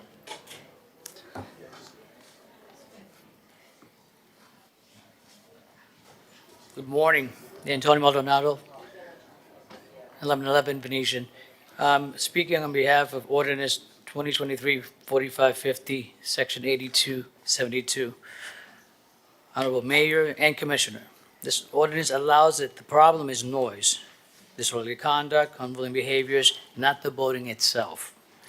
Yet the solution being proposed is not targeted at enforcing its only blanketing shutdown of our industry by 7 p.m. Other establishments in the cities, restaurants, bars, nightclubs, and venues, also have documented noise violations on record. They're fined, cited, and monitored, but they're not being forced to close by the time restricted, only the charter industry. This is an unequal enforcement. The ordinance itself already provides escalating fines, business tax suspensions, a revocation of authorities. These tools exist. They should be used against violators, not against every complaint operator. In July, the sun sets around 9 p.m. Thank you, sir. Can I get 15 more? Go ahead, sir. Thank you. In July, the sun sets at 9 p.m. Our guests, they come from the hotel, they want to see Miami's beautiful city. will no longer be able to do charters after 7 p.m. The city issues permits restricting landings, creating congestions, and now propose restrictions on very operationals that follow the rules. Let's be clear, guys. The noise is the problem. Enforcing noise equally, but not shutting down the waterway is what I'm asking. Thank you. Thank you. Thank you. Next, please.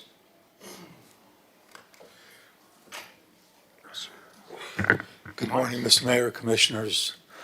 Thank you for your service. I'm here today to urge you to set aside the consideration of the new fire station building at the Flamingo Park west end of the track. I've been a lifelong resident of Miami Beach. Many people use it. I'm not here to debate whether we need to give, there is no debate about giving our firefighters, our paramedics, our law enforcement the best facilities possible. But the western end of Flamingo Park track is not the place to locate a new fire station. You're going to take a quality, world-class facility and destroy it by doing so. We have a viable alternative on 6th Street, or maintain it where it is and rebuild the fire station. And this process could have been long over. I mean, we could have built the fire station at the time that it was approved back in 2021. Thank you, sir. Please table this issue. Your name, please? Thank you. Haskell Meyer. I agree with you about Flamingo Park, and we're going to hear the item right after the next forum. Next, please. Good morning, Ray Breslin here. One of the very first things I did when I was appointed to the Historic Preservation Board was to vote to approve the fire station to be at the South Beach Rec Center on 6th. It was the best plan, and many people liked it at the time, and then all of a sudden we went backwards. Let's talk about the 21st Street Rec Center. We used to have one at 21st Street. If we decided to save that, we would no longer have a ballroom with the convention center. All those services were relocated to acceptable locations, and that's exactly what would have happened at 6th Street, and that's where the fire station should go. You've spent millions and millions of dollars on a new fire station, and you've gotten no place. Step up to the plate. Thank you. Ray, I think you just won some fans. Good morning, everybody. I'll be quick. Kevin Kruger, 9-year resident, and recently returned baseball player. So I'm playing baseball since July, the first time at age 51 now. And with the gentleman that was here earlier, I've been meaning to talk to you guys and share my passion for the sport and Flamingo Field in particular. I emailed John Rebar last month to compliment his team of 3 who are out there dedicated every day, keeping that incredibly professional. It's natural grass. In the summer, I had presented to you guys briefly, I don't love the AstroTurf that we have at the football field. I think it's carcinogenic, it creates injuries, and if we want to be the world-class sports facility, I would recommend going back to grass. I know the softball field is converting to AstroTurf. And then lastly, as he said, dedicating the field in the name of a famous coach. Likewise, Miami Marlins Cy Young Award winner Sandy Alcantara had won the 2022 Cy Young. Thank you, and sir. his name is not specifically referenced on the beach at 6th Street. It should be listed with his name, the Cy Young Award, the Marlins. It's a great connectivity for sports tourism. Thank you. Thank you.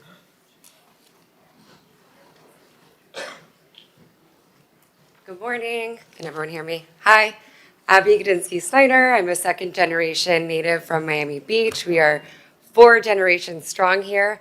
I am here today for the second reading for changes in disclosures for private parking lots and signage. I am now up to 177,000 views for my tow heard around the world. So I'm hoping today that we are going to become a more welcoming city and that we are going to have proper, clear signage requirements in private lots so that any person who is in a private lot knows exactly where they're parking, and that when they come back and they were towed for $400, they know exactly why. And this really also protects our handicapped community because they are the community who's been impacted by this the most. They think that they can park in private parking lots and not pay. So thank you guys so much for your time and support on this matter. I think it's very, very important for our community, and all the tourists and everyone that come visit us to show that we are welcoming and that we are clear and that we are disclosing. Thank you so much. Thank you. Thank you for your advocacy. You were here at our last commission meeting speaking as well, and I see the views keep going up.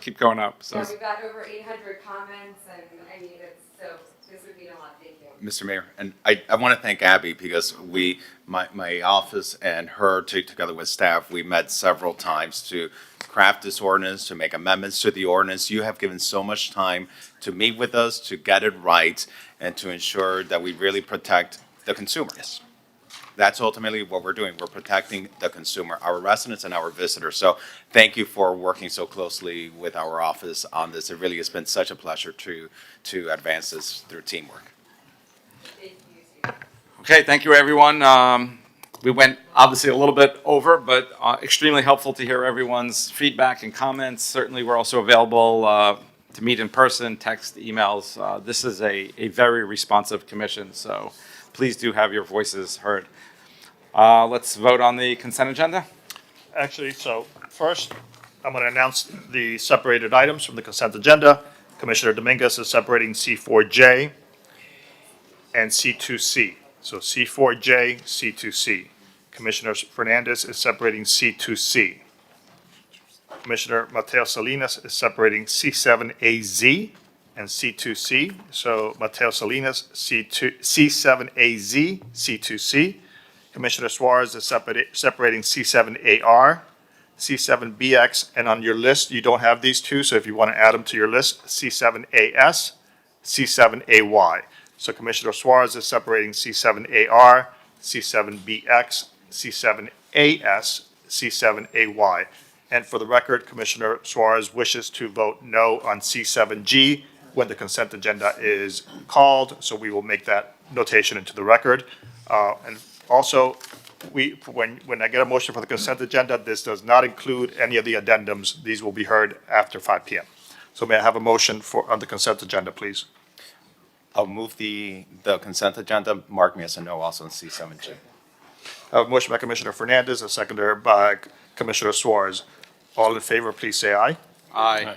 Opposed?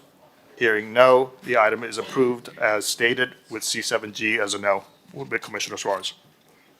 Thank you, sir. Okay. Our first item of the day, we will start with our esteemed fire department, and the fire items R7AE and R9AI. Yes, sir. We will do this item under R7AE. R7AE is build Fire Station 1 at 833 6th Street, South Shore Community Center. And we are doing the companion item, R9AI, discuss, take action, selection of location of Fire Station Number 1, R7AE. I'm a big believer that we can never thank and recognize our first responders, our fire department, our police department enough. So thank you for all that you do. And I echo the sentiments that it's unfortunate that we've been bantering about this item, but I'm confident that this commission will find a landing on this item, something that our residents need and deserve to allow our fire department to quickly respond to emergencies, but also for our fire department who deserve first-class facilities for the work that you do. So it's R7AE, R9AI. We're going to go in order. R7AE, Commissioner Suarez. I move by item. Well, while you do that, I'll recognize our Fire Chief, Digna Bello. Thank you so much. And CIP Director David Gomez. Thank you. Do we have a motion on the table? Mr. Mayor, I would like to suggest is together with R9AI, we had previously requested an RFLI. And the purpose of the RFLI was to see what interest there could be out there in the community for private properties to accommodate a new fire station for the city. You know, we've had very political conversations about Flamingo Park. We've had very political conversations about the South Shore Community Center. We've had very political conversations about lots in other areas. I don't have a recommendation a professional recommendation from the city administration. I know that we have a list of sites that are not viable. We have a list of sites that are viable. I don't have one recommendation that is the professional recommendation. And I would like for us to have one final professional recommendation come back to us, whether it's the South Shore Community Center, whether it's Flamingo Park, or whether it is the alternate private site that's been identified now that is not parkland and that is not a historic building. We need a professional recommendation of what is best for the city before I can say that we can take an action. And I respect my colleagues for bringing forward their own items on this. This is the point where we just need to put politics aside and take a professional recommendation and advance the most professional recommendation of what is best for the life safety of our residents. Yeah, Eric, do you have a professional recommendation today? Thank you, Mayor. So if I could just briefly related to R9AI. We were directed on July 23rd of this year to go back, and there were actually 5 requirements. Prepare a request for letters of interest to determine if private property owners are interested in partnering with the city and including a fire station as part of their development process. 2, exclude Flamingo Park and the South Shore Community Center from further consideration as potential sites for the fire station. 3, allow 60 days for receiving ideas from the community, elected officials, and the administration. 4, following that, city staff will have an additional 60 days to explore and evaluate the feasibility of those ideas. 5, all viable options excluding Flamingo Park and South Shore Community Center will be brought back to the City Commission for review and a vote. We've reviewed 24 sites in the last 10 years looking for a location for the fire station. We did the RFLI. I'll be honest with you, I wish we had done it earlier. Unfortunately, we got the RFLI results in early December. We got one interested party. That interested party has not given us a full suggestion of what their offer would be. It is in what we refer to as the Joe's parking lot, or I'll call it the 800 block of Commerce Street. That site is large enough to house a fire station. However, there are operational concerns. There is no fatal flaw that I'm aware of today for that site. However, we have not pulled that string to its final ending point.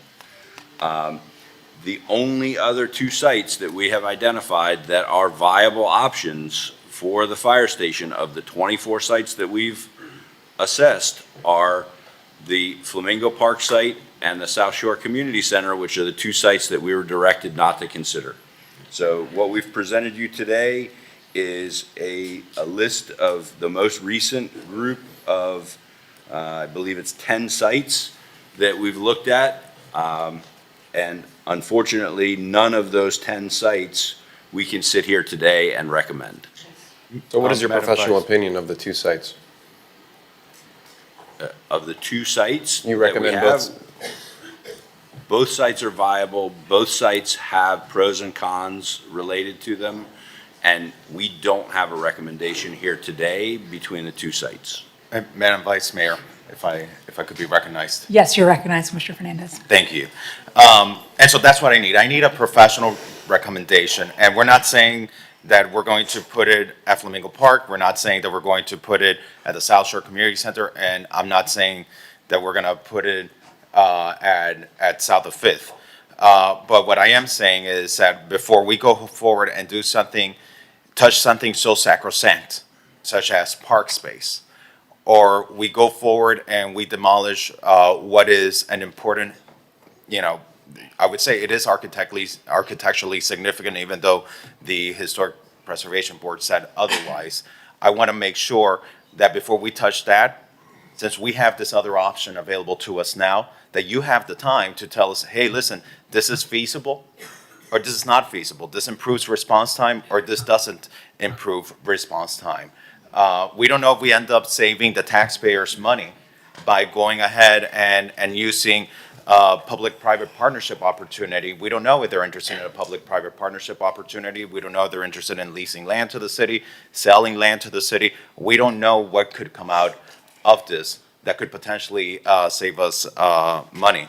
So I would like for us to make a motion at least to know what we would be rejecting, to know at least what would we be rejecting before we move forward to say demolish an architecturally significant building. I have a question. Sixth Street Community Center, there are activations there. If that were the site, is there a viable location in the area that we can continue those activations and the services that we offer? Today, I don't know that we have a very clear alternative. We had always been focusing on the daycare, and we had come up with an alternative location for a temporary daycare to make sure that we didn't lose that. I don't believe that we have an alternative location identified for some of the other programming. What about the current use of the fire station? Where that's going to be, could that be a viable option? It could be, could be. And I kind of think I have the same concern that you have, Mr. Mayor, like not knowing where these programs are going to end up. You know, it'd be great for, at the next meeting, if you can bring your own professional item, your item brought by the administration with, okay, which is the locations, and if it ends up being the South Shore Community Center, well, where then do we house and relocate the services? I think we have 200 people that are getting, 200 elderly that usually suffer from food insecurity that are getting services there. And we also have the child care services for people in limited incomes that serve our workforce that's housed there. And I don't know today where those services would go if we move forward with this item, Mr. Mayor. Commissioner Magazine, and then Adonis Garcia, the union chief for the fire department, wants to speak as well. And 100% respect that viewpoint, Commissioner Fernandez. City Manager, if I can ask you, it's been the long-standing recommendation over years that 6th Street was the recommended site, correct?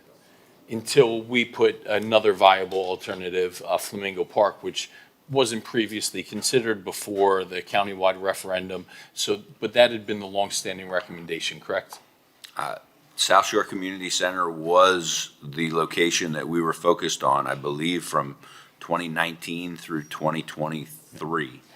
And Flamingo Park was a viable alternative. We tasked you and your team to go out one last time, right, because you've done so over years, and find other viable sites. And I heard a lot of the conversation, but putting it in layman's terms, just make it simple.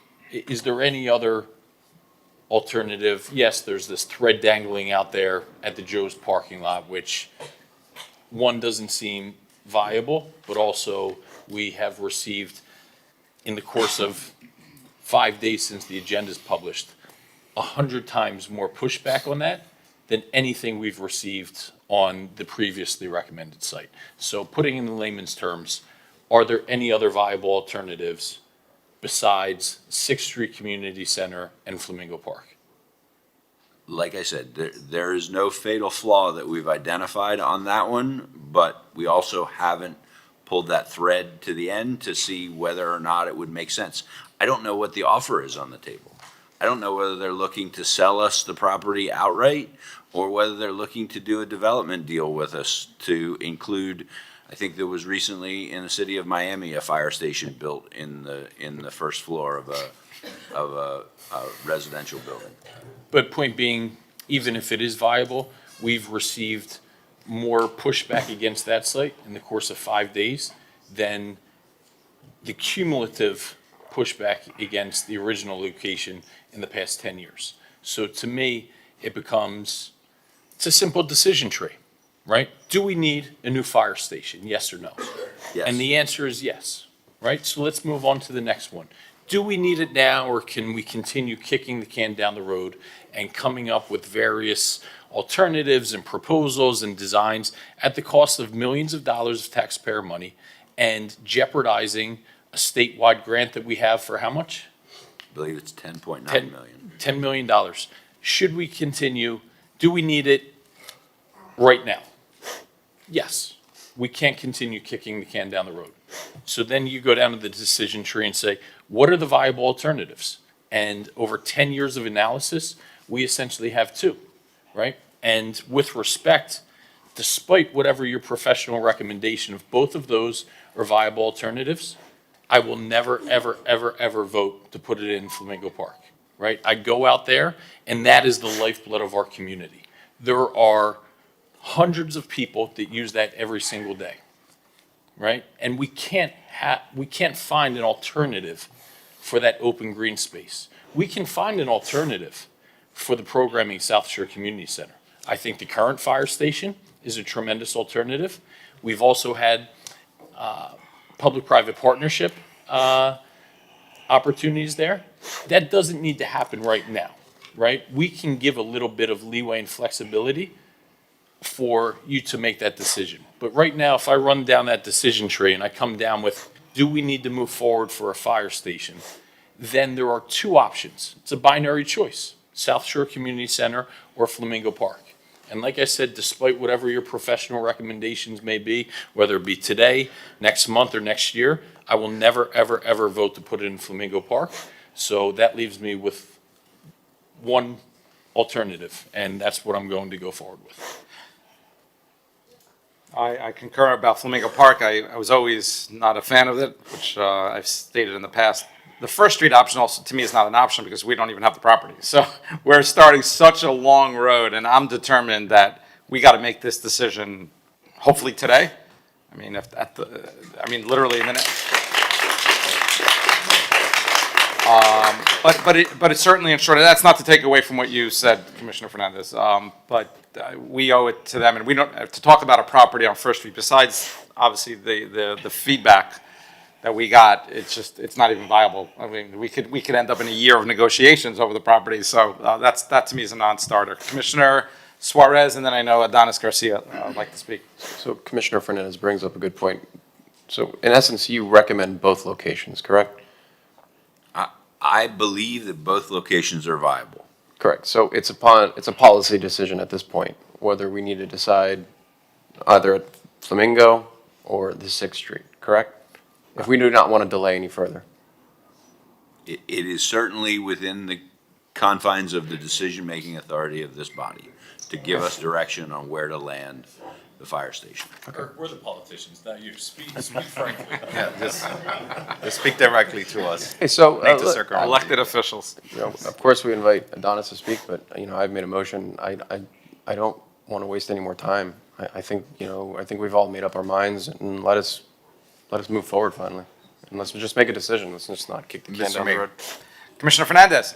Mr. Mayor, the one thing that I think is also very important is to recognize the importance that transparency is to the public trust.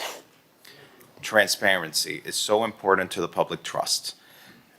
We told our residents just a few months ago that we would exclude Flamingo Park and the South Shore Community Center from further consideration as potential sites for the fire station. Mr. Clerk, we have a resolution directing or giving authorization to build a fire station at the South Shore Community Center. When was this resolution put as an action item? When was R7AE put onto the agenda as an item for action today? This was it printed with this agenda, so it's a new item. It was not in October. Okay, but is this an add-on item or is this, or? It was moved from, it was supplemental. It was originally as a discussion item, and it was then And moved. so, but that's my point. It's a supplemental item. I don't know that the community really knows that we're gonna be taking the drastic move today to go back on what we said about either Flamingo Park or South Shore Community Center. I don't know that the community knows this. I don't know that they know that, for 4 years, and at least 2 years, the last 2 years, this building has been off the table. I don't know that anyone really knows that today we're about to vote to go back on all of this. And I'm not saying that it shouldn't go there. I'm saying the community should know. The community should know. They should be aware of the decision that we're making. This is a historic building. I know that the Historic Preservation Board does not agree that it's a historic building, but it is a community building. And the community should be aware that we're about to take this action, that we're about to reverse policy, that we're about to move forward with this. And I just do not know that the community really knew that this decision, major policy decision, was going to be taken today. And the one thing that I do know is that if they do not know that we're taking this action today, we're gonna end up full circle again. People are gonna come out, they're gonna say, we didn't know that this was happening. We have kids that go there, we have senior citizens that go there, they're gonna come, their families are gonna come again back to us, and it's gonna be full circle because we have not given, I believe, sufficient notice to our residents that we're doing this today. No, thank you, Commissioner Fernandez. I appreciate that. And I'm contemplating what you're saying. At the same time, this was the location for 4 years, and I'm going to ask our city manager to make a commitment that we'll make all efforts to find locations for our youth activities, our senior meals. I did want to hear Adonis Garcia wanted to speak as well. Thank you, Mr. Mayor. To say at this point that this has not had public input is a joke at best. We've been going around this circle for years. I personally have been waiting 15 years for a station. The only political pawns here are the firefighters who have to sleep in those conditions every night, while everyone here sleeps in their homes very nicely. The sad part is that we're here again. I ask, when we talk about bravery and politics, I ask for a little political bravery today, and know in your hearts what is right. And what is right is giving us a station at 6th Street and making that decision today and not punting the ball again. We should be ashamed of ourselves that we're at this point. And for those of you who do agree with us, I thank you, and I thank you, and I thank you. I thank you for those poor people that have to sleep in those conditions every day that we wouldn't even have prisoners sleeping in. Prisoners we wouldn't have sleeping in. It was backed up days ago, okay? Sewage backed up 4 inches in that station. This will not be tolerated. I have stayed quiet. I have stayed peaceful till today. Today I'm insulted. All these firefighters insulted. We do nothing but risk our lives every day, and all we ask is for conditions to sleep in. I ask you to do the right thing today. I'm going to give you a little perspective. That station was built in 1967. I want you to think back to Miami Beach in 1967, what was here. There wasn't a Portofino Tower, there was a racetrack. There were no high rises. There's 50-story towers. We need a new station to fit our equipment to service these people. When I hear about First Street, think common sense. Our zone is from 1st Street to 15th Street. 6th Street is right in the middle for the best response times that we can offer all these residents. And that's why people pay their taxes, guys. For safety first. Please don't forget that. Thank you very much.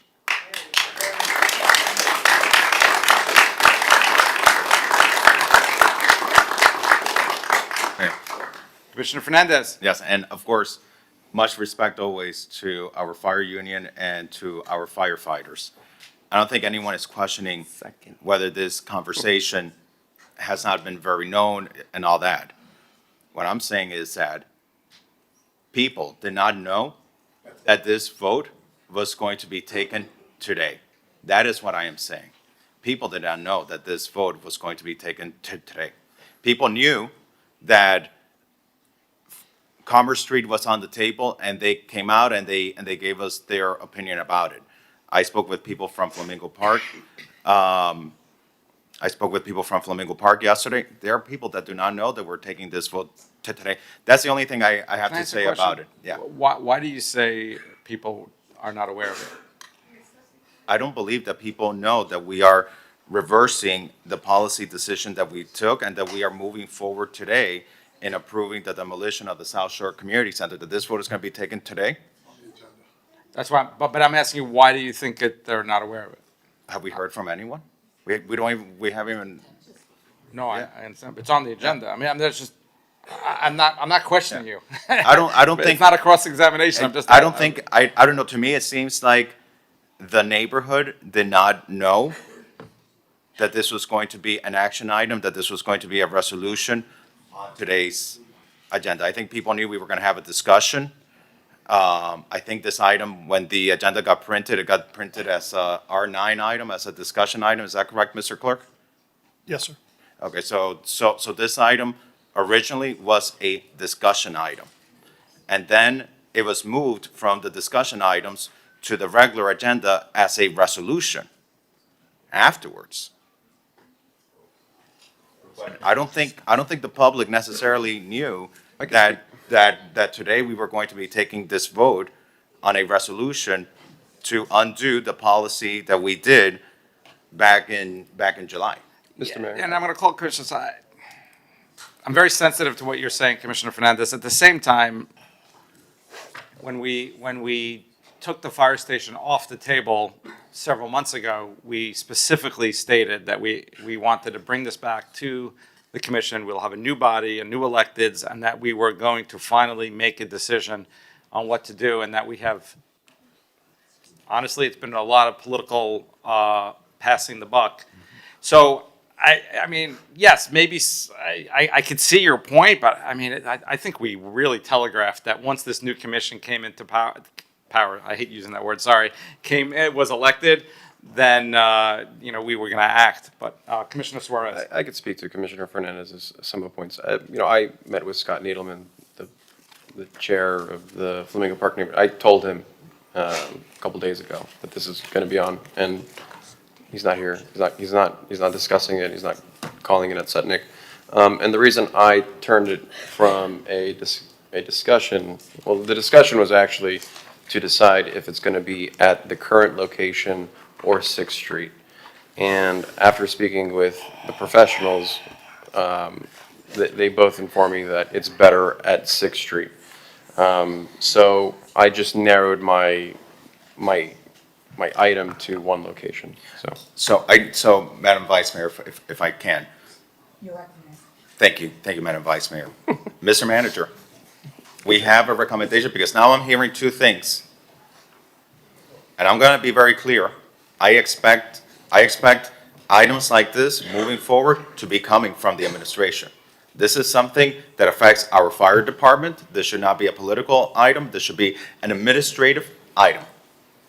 An administrative item as to which is the best site for the fire station. If this is the site that you guys felt professionally that was the best site, why does one commissioner get that recommendation? Because I was referring to Adonis. well, because I'll tell you, the professional recommendation I got was actually Flamingo Park. So to me, it is, which again, I don't think is right either. From who? So, You said it was from our recommended. city administration. So to me, it's very concerning that on such a serious item, we're getting one colleague is getting one recommendation, and another colleague is getting a different recommendation. This is why this cannot be a political item.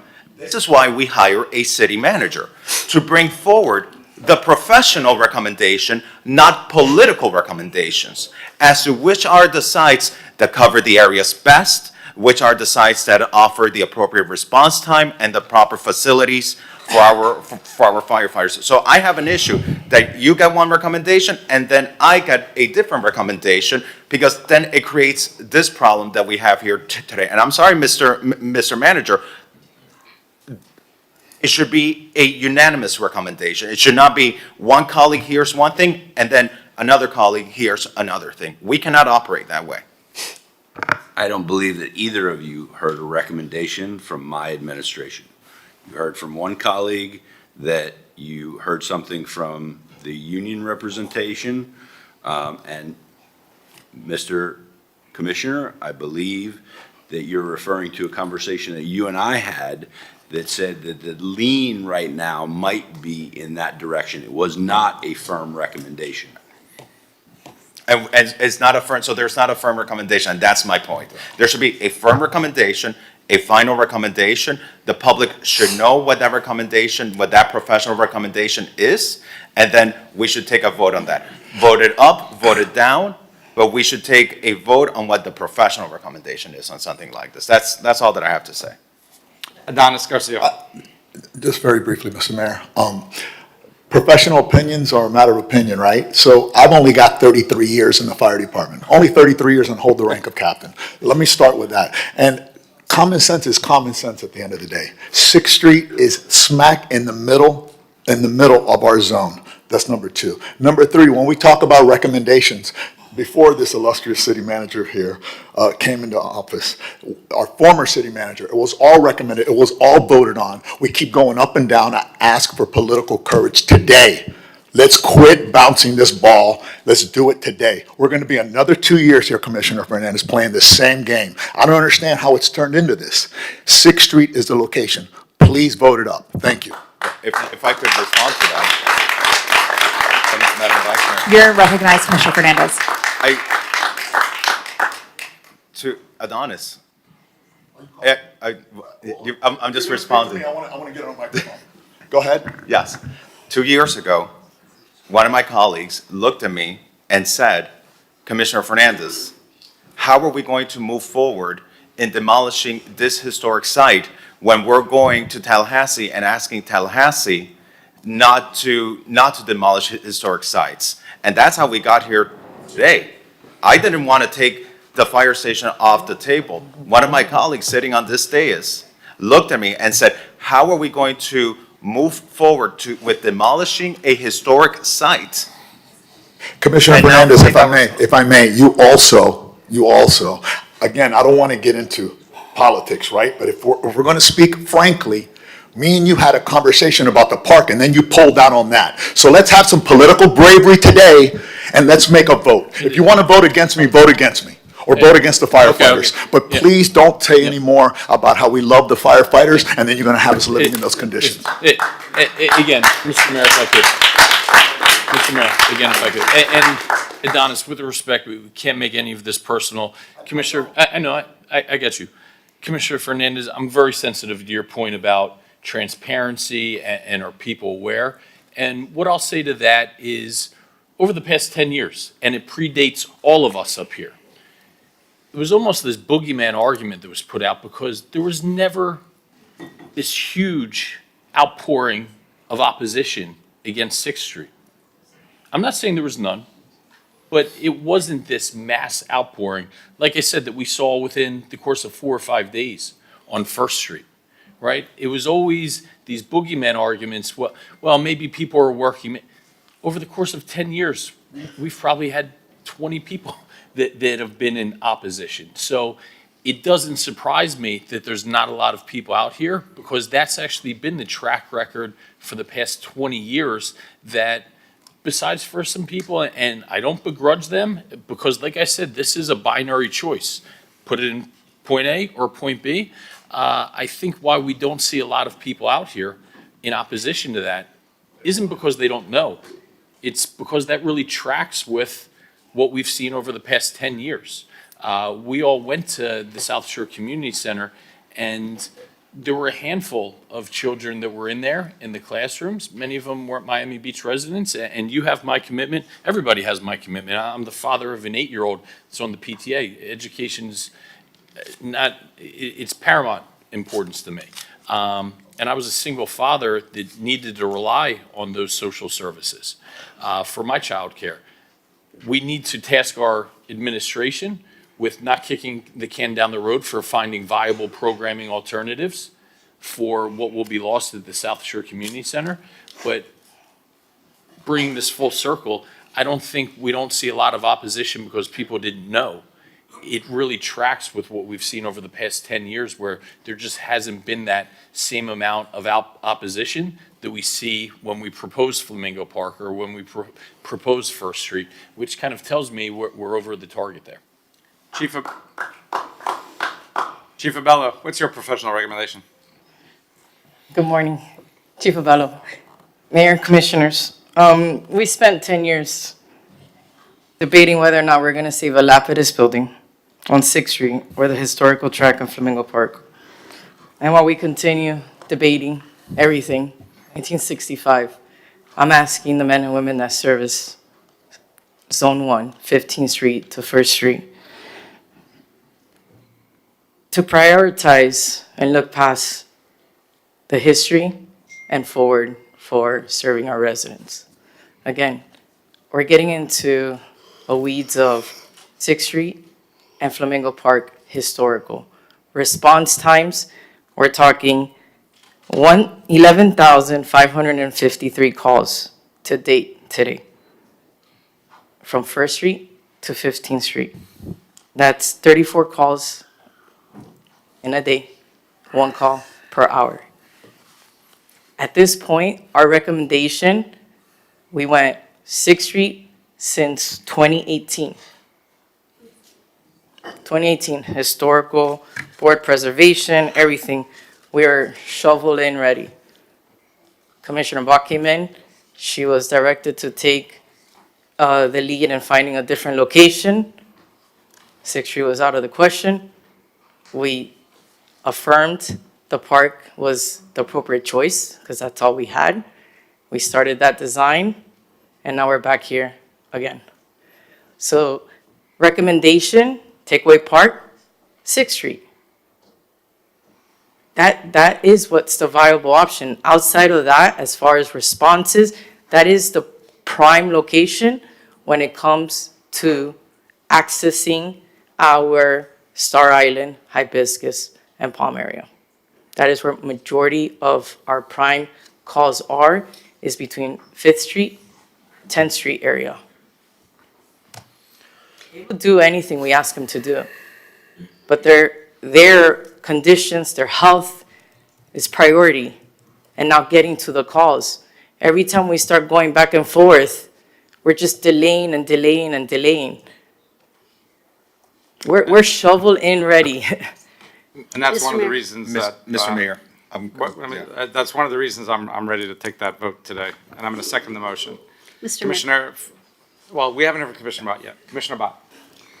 So I have committed to the fire department that I would not kick the can down the road today. I respect and understand my colleagues' concerns about proper notification, and the concern that perhaps not everybody has known that today was, poop or get off the pot day, but it is. I just want to say for the record that if this is where we were going to end up 2 years ago,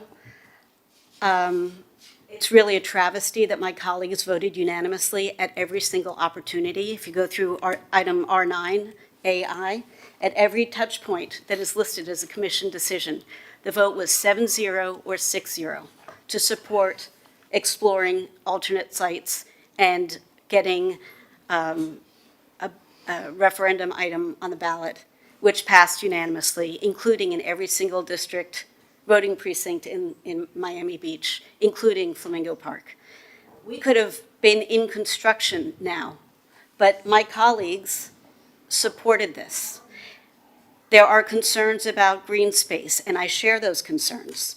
And so I came back a few months ago to have a plan that not only replaced the green space that would be missing, but would add an incremental 28,000 square feet of green space over the next few years.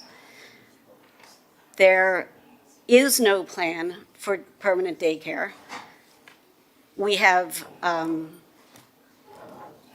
Tallahassee breathing down our neck to demolish our buildings, and we're doing the work for them, but I know that doesn't matter to anybody in this room, except for maybe a couple. So I understand that, and that's not what I'm playing on. But what I am playing on is the fact that we have people, PJ, could you run that tape? We have people claiming that that far western edge of Flamingo Park is really used. It is not. The track is 1,000%. This is footage over the last 3 weeks. The weather's been spectacular. Everybody's in town for all the things. And almost nobody is using that western edge. So I told the firefighters when I was running for office that I would not get in the way of getting them a new home, and I will not. I will vote today. I think it is heartbreaking. As my grandmother would say, it's a shanda. It's shameful that we are putting this little edge of Flamingo Park over the well-being of an underrepresented community in South Beach. They are working class, they are RBACs, service people, elderly people who are not engaged in the civic process. They are not organized in powerful homeowner associations. And yet we are taking away an extremely well-built and sturdy building, regardless of if you think it's attractive or historic or important, but it is an extremely well-built building that houses daycare and senior lunches currently, is going to, has already started to, but is going to have the entire top floor used for the police department. And I know firefighters, you're like, screw them, we don't like them. I'm just kidding. That was a little joke for levity's purpose. Okay. Thank you, I appreciate it, Joe. But, you know, that's kind of a little dark spot in Miami Beach, in South Beach. It is a good idea to have more activation there with police for those residents who are concerned about homelessness and safety. In addition to that, that facility has so many opportunities for community engagement, for not-for-profit organizations, for social services, for nighttime activations for free that the arts organizations can host, that our Parks and Rec organizations can host. We had a summer camp there that had a waiting list. So the idea that we are going to demolish and put into a landfill a really solidly built building where we can continue to reactivate that neighborhood for the greater good of residents who are not able to speak here for themselves because they're not engaged, because of, I'm not sure what the drama is about an underutilized little sliver of a large park. I think it's shameful. And I am not going to not vote. I support getting this done now. My only regret is that this is where we ended up now. Why did we waste 2 years with unanimous approval? With unanimous approval. Everybody on this dais, except for one, who was not elected at the time. That's on you guys. Commissioner Dominguez. Thank you. This is a very tough item. The firefighters deserve to have their new location. They have been going back and forth for years, as the chief said. Initially, this was a GeoBond project, and I had voted for it. And then since then, as Commissioner Bott has mentioned, it has come up twice. And we all voted unanimously to take 6th Street off the table. The new location that came out on Commerce Street did get a lot of backlash. Also interesting that the reason why we do need new fire trucks and the station is to service south of 5th and those high rises. But then they're not willing to have it in their neighborhood. So that is another situation. But we're trying to move forward and find places. I know a while ago I had asked Assistant City Manager David Martinez about the Walgreens and the 2 adjacent parking lots. Was that ever looked at as a viable location? It's a huge spot. It's on 5th and Jefferson. Any feedback there? We absolutely looked at that spot, and I questioned, multiple times what the outcome of that was. And David, you can talk about why we believe that site doesn't work unless you were able to acquire an additional property to the north, which then ends up being a residential parcel we would have to acquire. We had actually looked at that site previously, and we looked at it again as part of this exercise. In order for us to be able to accommodate the fire station at that location, it would be a back-in condition from 5th Street. It's a heavily trafficked street, so the backing in of the fire equipment at that location is difficult. We just don't have the length on the property to accommodate the ramp to get up to the right elevation.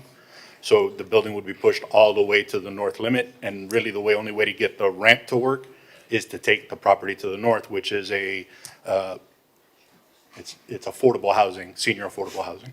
Do we So- own it? We do not. The county? It is the county, yeah. So that's the reason we decided that that one was too big a lift. Okay. Also, one of my colleagues mentioned that the western portion of Flamingo Park isn't used, and I'm going to say, yes, it is. There's a Chabad right across the street, and on any given afternoon, the kids that go to the Chabad are seen there playing volleyballs and other sports activities in that area. So I'd be very sensitive, and I wouldn't support putting anything in the park. I've gone out to the track. I've met with the people that use the track. I gave them my word. So I'm very sensitive there. Going back to the South Shore Community Center, and I know that that was the location with the GEO bond, and the city was already at a certain percentage design, maybe 30 or 50. We had a 60? GMP in place. Okay. But what changed is we did pass a resolution just a few months ago, taking it off the table and started to activate it. I thought MBPD was going to have a substation on one of the floors. There was going to be activities for kids and daycare. And then on top of that, the senior meals that we've been negotiating and doing that in the process. So what I worry about, because as we're having this conversation, I'm getting bombarded with emails, so I'm sure my colleagues are as well, of people in the community that are watching that did not know we were going to make this decision today. And for me, that's what's of most concern, the transparency of the community thinking that we're trying to pull a fast one. So, couple of things I just wanted to address. First of all, I know you didn't mean anything by this, because these are votes that happened a couple of years ago, but I won't even mention names, but a commissioner mentioned that there were 6-0 and 7-0 votes. I actually had voted no a couple of times, and I have the record here to show that I had expressed skepticism of Flamingo Park and also had not wanted to take South Shore Community Center off the table. And of course, I got some heat for that, but I felt it was the right decision to do that, and I did, and I took those votes. It really comes down to me that, unfortunately, not today, I don't mean anything today, but in the past, this has become a political tool, a political hot potato. Thank you. Thank you for the acknowledgements. And I feel like one of the statements we can make today as a commission, and believe me, I understand the concerns, and partly I see the concerns that are being expressed by my colleagues.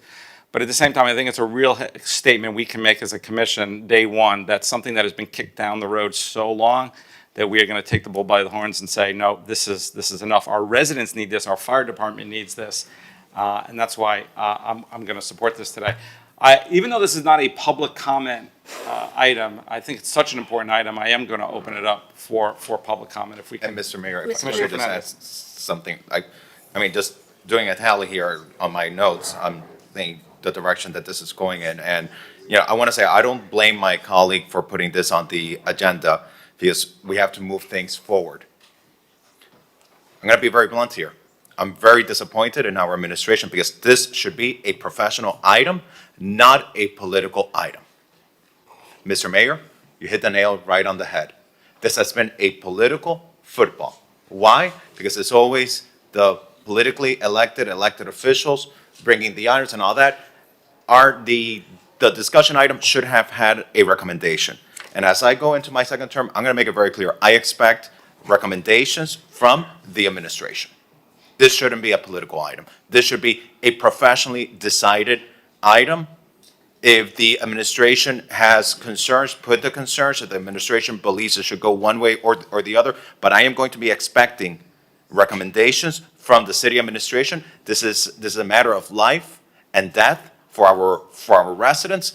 And I feel and I sense that the memo that we got was ambivalent because the administration is scared of politics.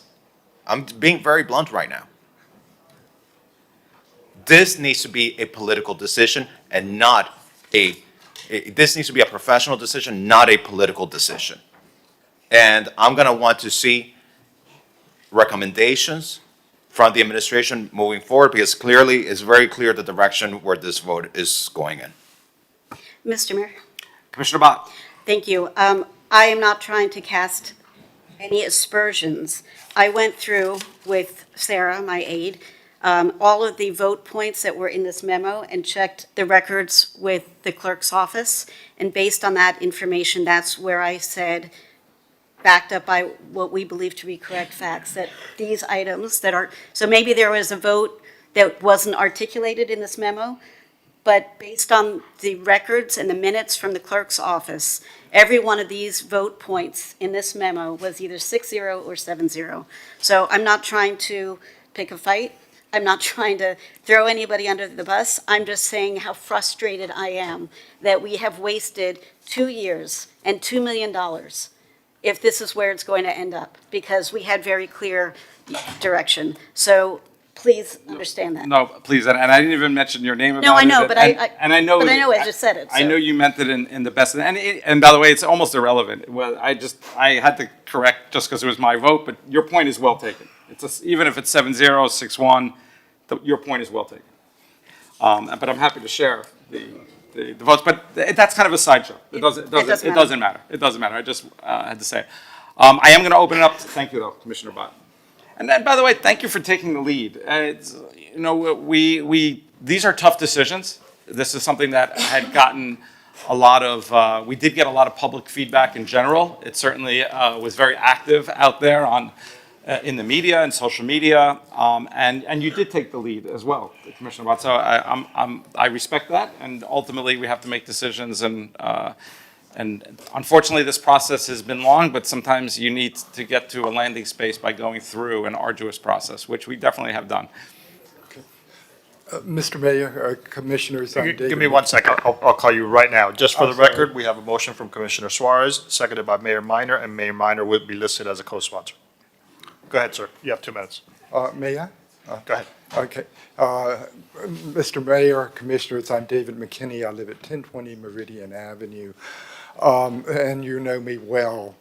You've just gone through a campaign, and you've won by the voters' will against well-funded and very vocal opposition. I would ask you to continue to do the voters' will and look back at the referendum, which overwhelmingly stated by that neighborhood, by the city, by the county, where the fire station should go at 11th and Alton. Also, I would like to correct the record.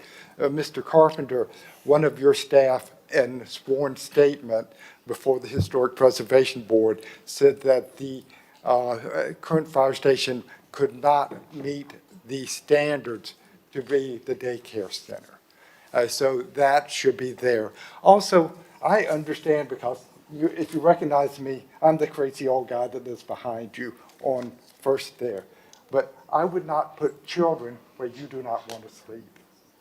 And I think you should think about that too. If you want a place, take a recreational place. Don't take a school away from children. You're not that type of people. And so, I would ask you, follow the will of the people. Mr. Magazine, you once told me that you were an applause meter. And I would ask you not to be that, because applause only measures the most noise. I would ask you to think about what is important to this community. The seniors programs, the daycare are very important to people who, unlike me, do not have a day to spend here. So please just follow the will of the people. Put the Thank you, sir. The fire station at 11th and Alton. Thank you. Our first virtual caller is Andrew Mitchell. Mr. Mitchell, state your name, address, and you have 2 minutes. I thought we were in line.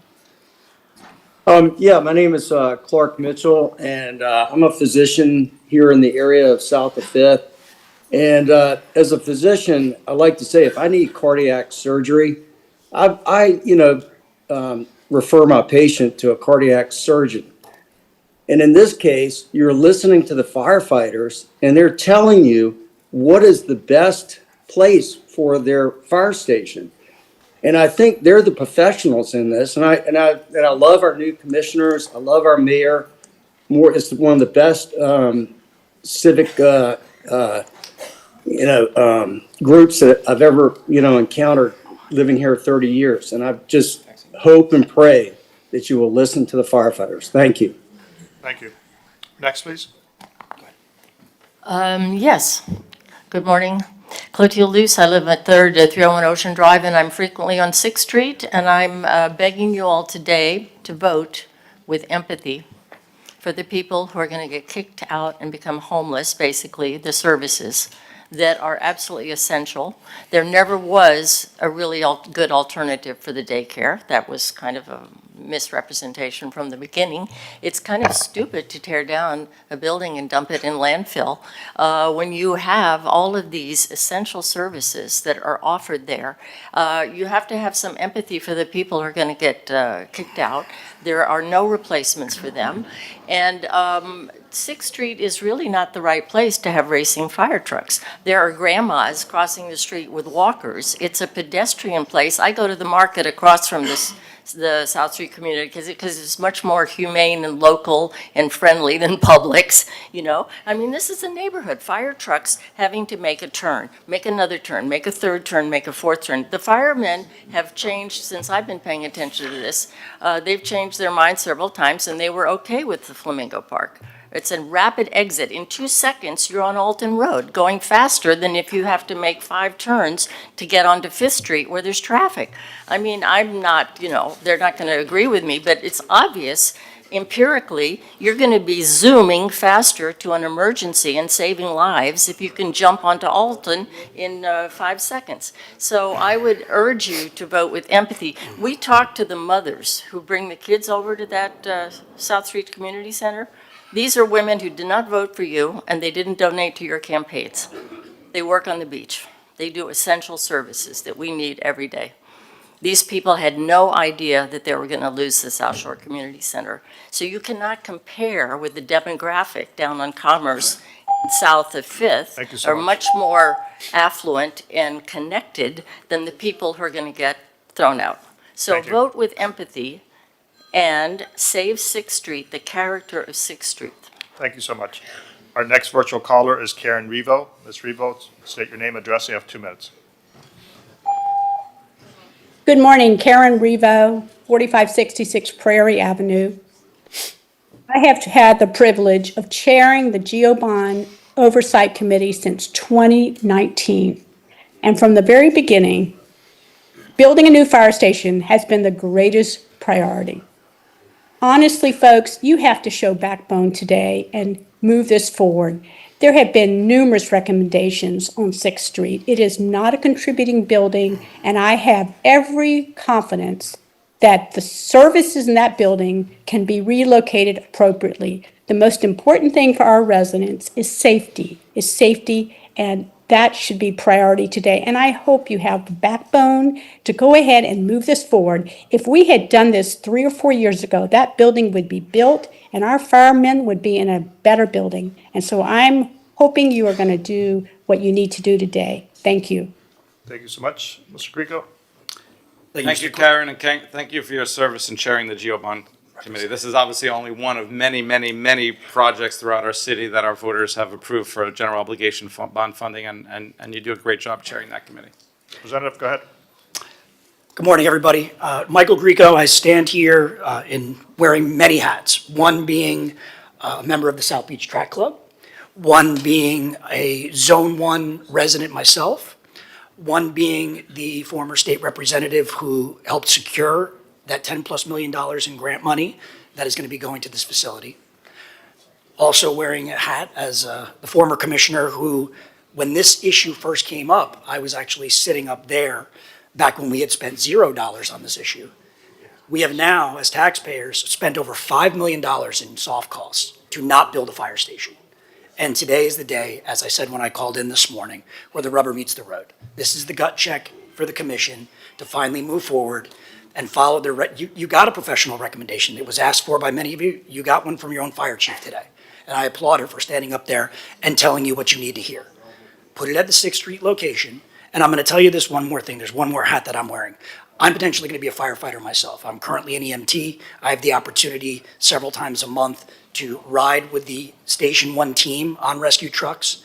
And I can tell you right now, that facility, I knew it as a commissioner, as a tourist, when they would put you on the tour. That facility is a dump. It's a dump, okay? Our firefighters risk their lives and stick their necks out every day. And to have them not just sleeping, eating, being housed, having to be in that station, it's a dump. I remember when they had the poop flies back in the day. I remember all the issues. If you go up into their sleeping facilities, it's like sleeping in a prison. You have a responsibility to move forward. Please stop kicking the can down the road. The voters spoke and supported people that supported the 6th Street location, and we're asking you now to move forward and vote yes on Commissioner Suarez's item. Thank you.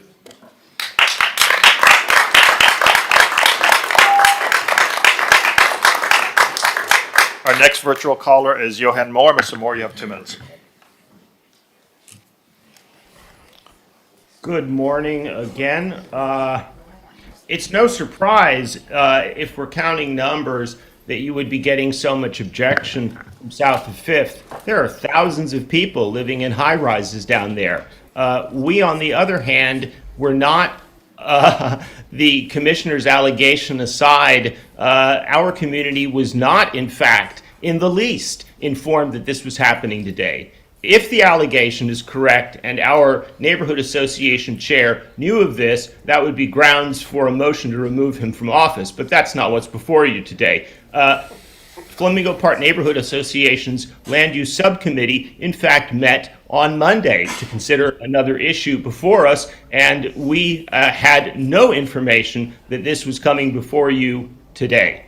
I want to thank the chief, Chief Abello, for declining to get sucked into a commissioner's, I will say, revenge-based agenda against our neighborhood for various reasons that I will not speculate on. I also want to thank the mayor for the one ray of light that he's offered if in fact you should vote to demolish the South Shore Community Center, which is that in fact the current fire station could house some of the functions. But as I have pointed out to you all, as I was bombarding you with emails this morning, most of those who are most vulnerable and take advantage of the South Shore Community Center live in proximity to it and would not want to schlep all the way up to the park with their walkers for their lunch. I will end by thanking the commissioners who agree with longstanding community opposition to destroying this essential institution, but I will appeal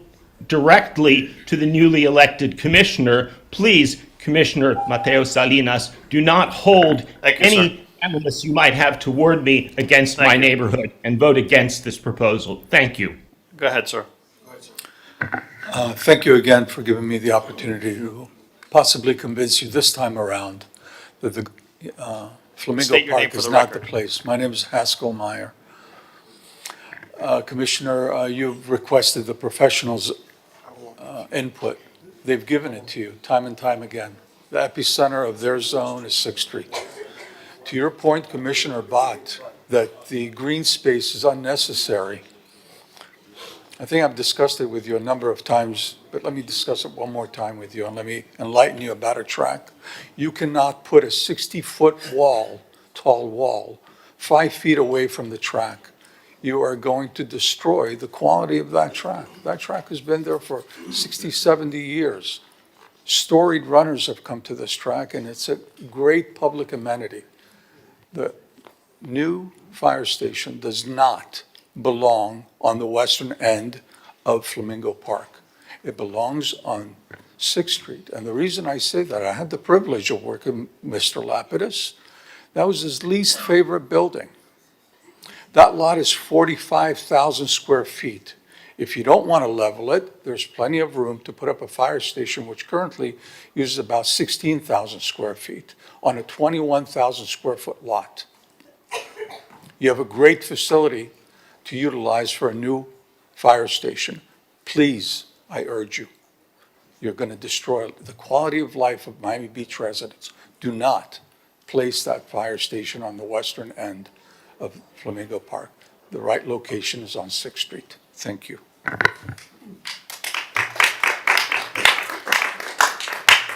Good morning again, Ray Breslin. First off, when I was on the Historic Preservation Board, this was one of the first things that came before us.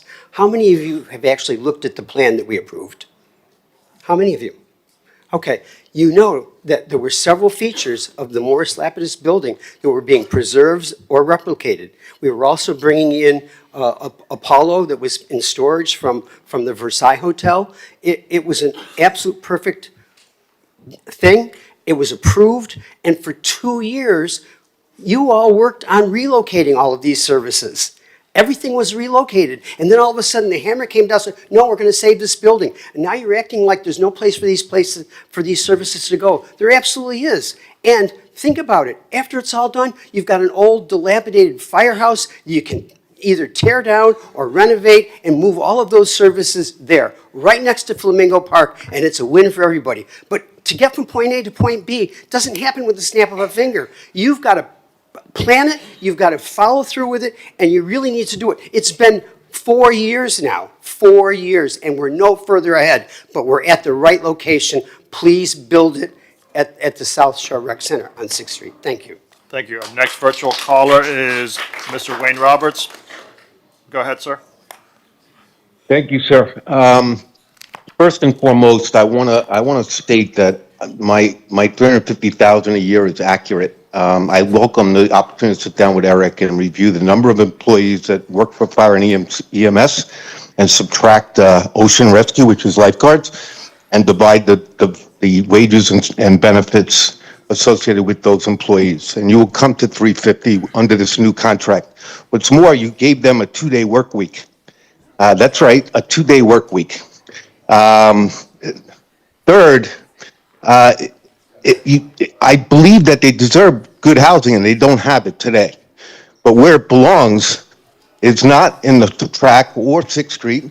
It belongs where it is without a Taj Mahal facility. They could have adequate accommodations for sleeping and for weightlifting and everything else on that existing property. And the sewer has to get fixed.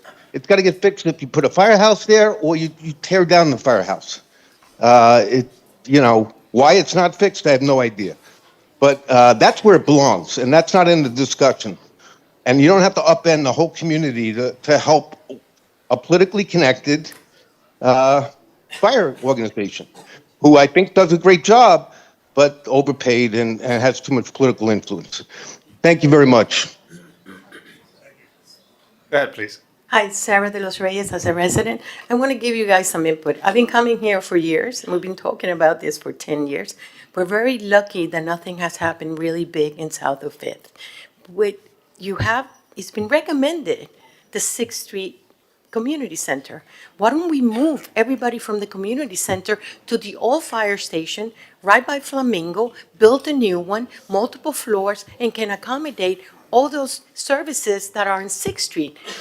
We own the property. We can do that when you vote, say that you are going to do 6th Street and going to move all the services to where the Flamingo, close to the Flamingo Park, and build a new building. We own it. We can do it. So this way, it will solve both problems. And you need to vote. This is very important. You need a state-of-the-art fire station.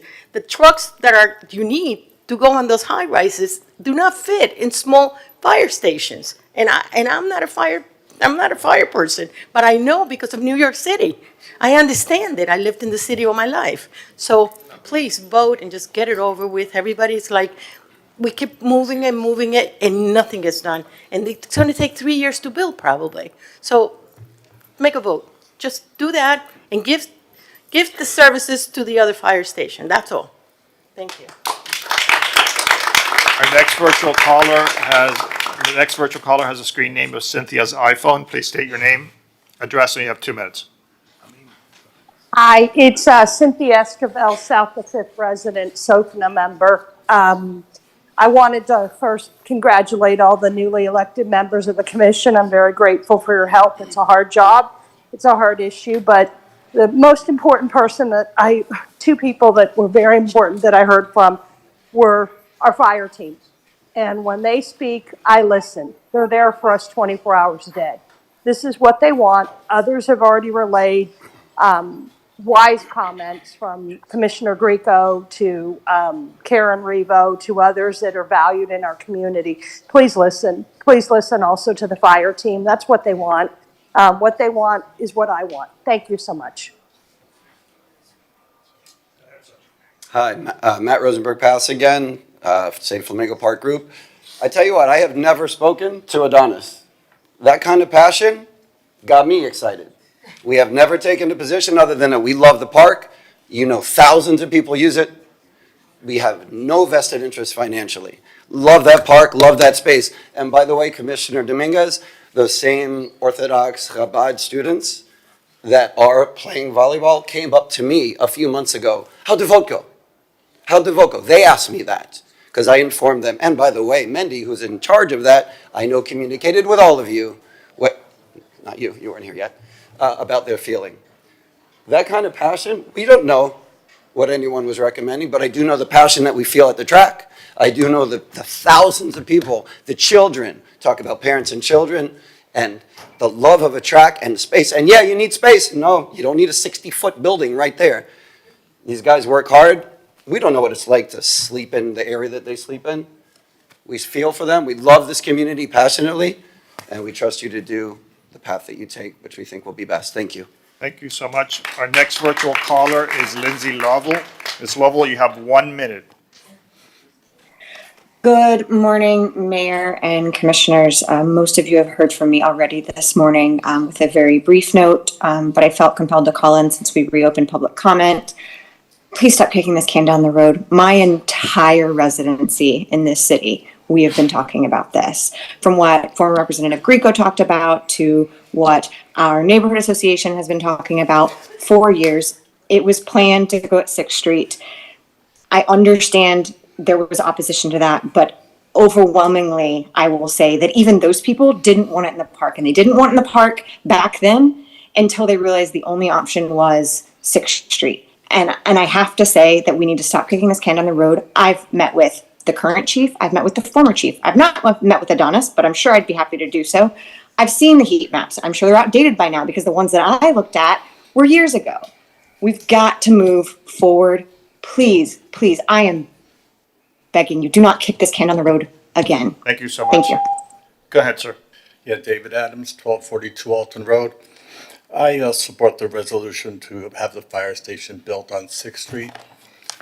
I joined the fire service 42 years ago. I'm an EMT, and response time is everything. 6th Street is the ideal location.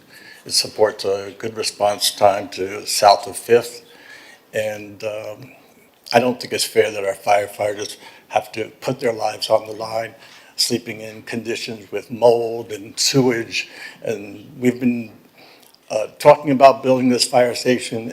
We need to vote today and get it done. It's for the greater good of the community. Thank you. Our next virtual caller is Juliana. Juliana, please unmute yourself, state your name, and you have 1 minute. Hi, I'm a resident of Miami Beach Flamingo Park area and an architect, and I'm begging you not to build onto our precious Flamingo Park area. We need adequate green space. We certainly don't have enough per resident right now as we are increasing our density and building more high rises. And there was a report done stating that we don't have sufficient green space. We need the green space to combat the heat island effect, and we need the green space to also combat storm water drainage so that the streets aren't having to do all that work. We need the precious green space to absorb the water. Thank you. Thank you. Mr. Novick? Mitch, go ahead, please. Good afternoon. Mitch Novick. I would kindly request you give me an extra due process minute, as I own a Henry Hohauser designed apartment building across the street from the proposed site of the new fire station. I've been living in this community since the late 80s, involved in historic preservation since that time. In the early 2000s, there was a fight to save, a preservation fight to save Fire Station 4 on 69th Street. The former or original fire station was designed by an architecturally significant, or a significant architect. It was an architecturally significant building. Ultimately, it was demolished. Trailers were brought onto the site, and a new facility was built at the site. And in an ideal world, that's what I would like to see at Jefferson Avenue and 10th Street. In moving forward, I would be amenable to the 6th Street site, which I opposed since its first inception 10 years ago, since I was here opposing it when Commissioner Fernandez mentioned the sewer flies and the commission voted to move forward. All I could do was jump on board and do my best to make it better. As many of you know, I spearheaded the effort to save the Jack Stewart mural. It was removed from the former annex of the Versailles Hotel. Over $1 million was spent in conserving that masterpiece. Thank you, Mitch. Which was incorporated into the fire station design at the South Shore Community Center. If that approval is still in effect, which includes the mural, I would be in support of this for what it's worth. And I would not like to lose any of the parking space as a result. Parking spaces that my tenants have today as a result of the cycle lane bikeway that was recently put in place. Thank you. Next virtual caller is Paula. Paula, state your name, address, and you have 1 minute. Oh, no, I need to. I'm at 345 Ocean Drive. Paula, we couldn't hear you. Start again, please. Hi, Paula Allen, 345 Ocean Drive. I'm calling, there was a lady that spoke, about 3 people before, I think right before Cindy. And her idea, or what she said about putting the community center, the senior community center and the daycare at the existing current fire location directly across the street from Flamingo Park. If that can be done, that would be a win-win, because the Flamingo has so many activities. So basically, I mean, of course, yeah, the plumbing, all that I'd hope would be all redone, and the building and, you know, brought up to code, et cetera, because the seniors and the children could take advantage of so many things at Flamingo Park, going swimming, doing a senior aqua aerobics. The kids could play by just simply going across that street. It would expand their experience, the seniors and the children's. So to me, that was a great idea. Go ahead, Mr. Osorno. Andres Acion, Mayor, Commissioners. When the Morris Lapis building was contemplating being demolished and wanted to be saved, I got together with Kobe Karp to try to find a way of being able to do a copy-paste of that building and move it on to the west end of the park, putting it onto Alton Road.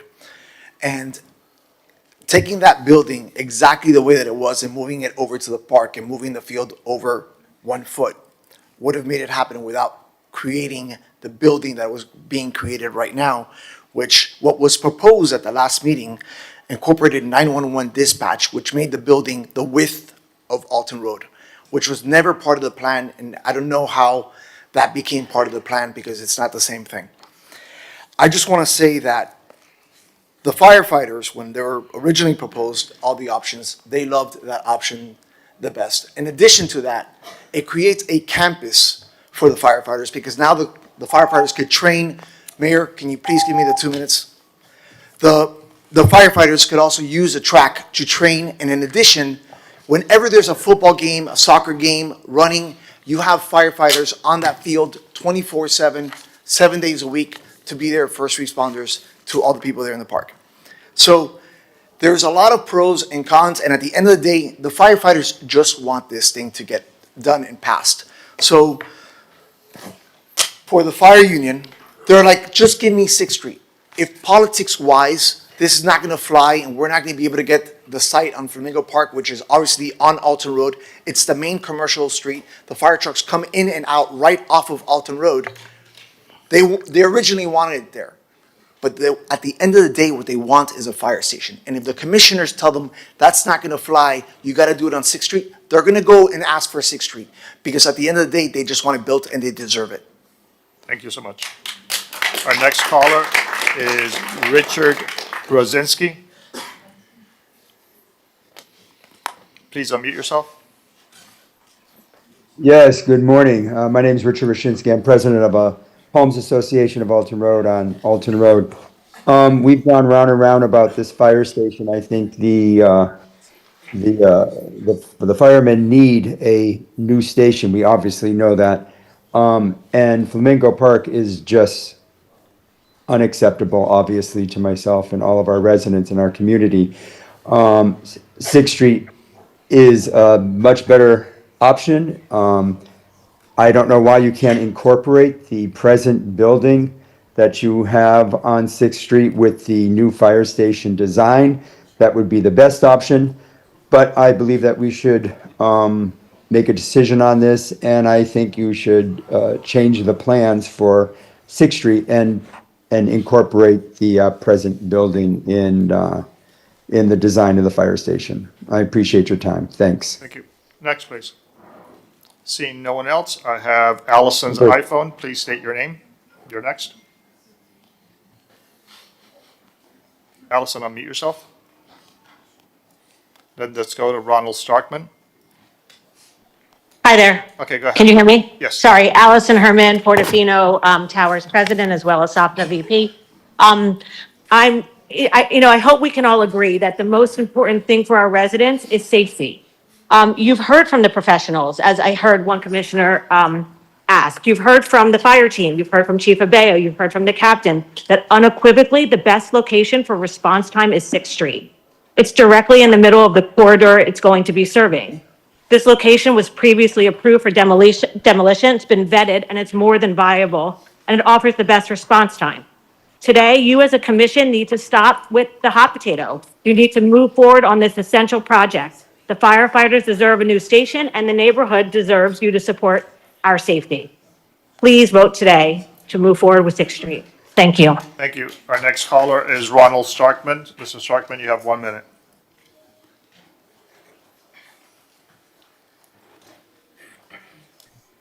Okay. Yeah, hi, Ronald Starkman, 300 South Point Drive. Again, as you've heard, the 6th Street station seems to be the optimal from a life safety standpoint. I'd like to address the angst some of you have about the votes that were taken previously. Let me just remind everybody that I think the 6th Street was almost ready to go forward. And then what the argument that was made was, wait, do I want to delay it? But let's look at other alternatives. Let's see if there's something better. Let's try and do that. It was on that basis that people voted to defer this or to take the 6th Street off the table. Now that we've completed that whole process, it turns out that 6th Street seems to be the only viable alternative. So I don't think you're being inconsistent if you would now vote for the 6th Street location. Thank you. Thank you, Mayor. Everyone who originally was aligned has spoken. Okay, thank you everyone for your comments. We have a motion and a second. Let's call the vote. Mr. Mayor, I just want to make sure. Commissioner Fernandez. Thank you, Mr. Mayor.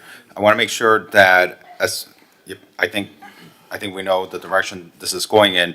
I think I had sponsored at one point an item regarding the Apollo murals to incorporate it into the design for Fire Station 1. I don't know if Maria Hernandez is here. I don't know if that's still on the table. I don't know if we need to reincorporate it. as part of the motion that we're approving today. But can we make sure that, that's still incorporated here? Welcome, Maria. Hello, everyone. I believe that legislation is still valid. Okay. I don't think it has Okay, expired. So, and but we also, would have to look into it. I want to provide, as part of this motion, direction to the city administration, because, you know, I got the concerns that people have with the people using the field, the west end of Flamingo Park. I know there are people at St. Francis that go to St. Francis that have told me that they use the lunch service over at the South Shore Community Center. And so, and those are, you know, those are relatively poor people who we represent as well. They might not live south of Fifth, they might not live in luxury buildings or have the ability to be here or speak up, but we represent them too. It really hurts me. It does hurt me, and because it's like if they don't matter. Like, these are poor people. I don't think that's fair. No, but to me, I I'm just literally saying- started this meeting by discussing those individuals, and we're giving I was actually going to bring a separate item, but we're giving direction to the city manager that we should, as part of this, we must find a suitable location for the Thank youth. you, and I take that back, and so thank you. You know, those people are important as well. Those are people who depend on this service, and maybe we never should have initiated the program, but when we create programs like these, we create a dependency on these programs. And these are residents who we need to look after, so thank you, Mr. Mayor, I apologize. No, and that's okay, but I know your passion, and you're right, and I'm fully supportive. It's actually why I mentioned at the beginning that we must find concurrent with no breakup in their services that we provide currently and a suitable location in the vicinity. Thank you. And as I said earlier, you know, I don't blame my colleague for bringing this item because we need to move forward. But moving forward, I need to see our city administration take greater leadership. These are administrative needs. The memo that we had today from the administration should have had a recommendation. Period, end of story. We should be guiding ourselves by the recommendation of the administration. Well, you know, we have our fire chief here who's speaking now and the manager.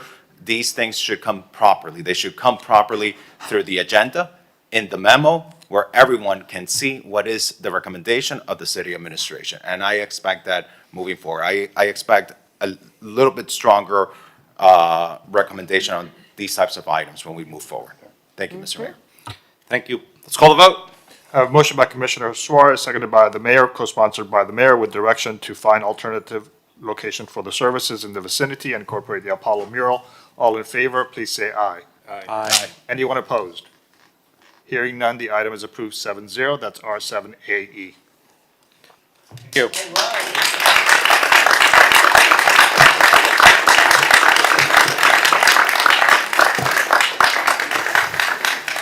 And congratulations to our city. And I think I speak on behalf of everyone. I don't like to do that usually, always, but this is a robust discussion. But I think everyone here in their heart has such appreciation for what our fire department does, the men and women do every day. And unfortunately, the process takes some time, but I think I know we landed in the right place. I thank you so much for this commission for taking the leadership position. It makes me emotional. But I will say, Commissioner Fernandez, I look forward to working with you on trying to find help for the people with the services that are moving. I feel just as passionate as you do. Thank you very much. Have a great day. Thank you.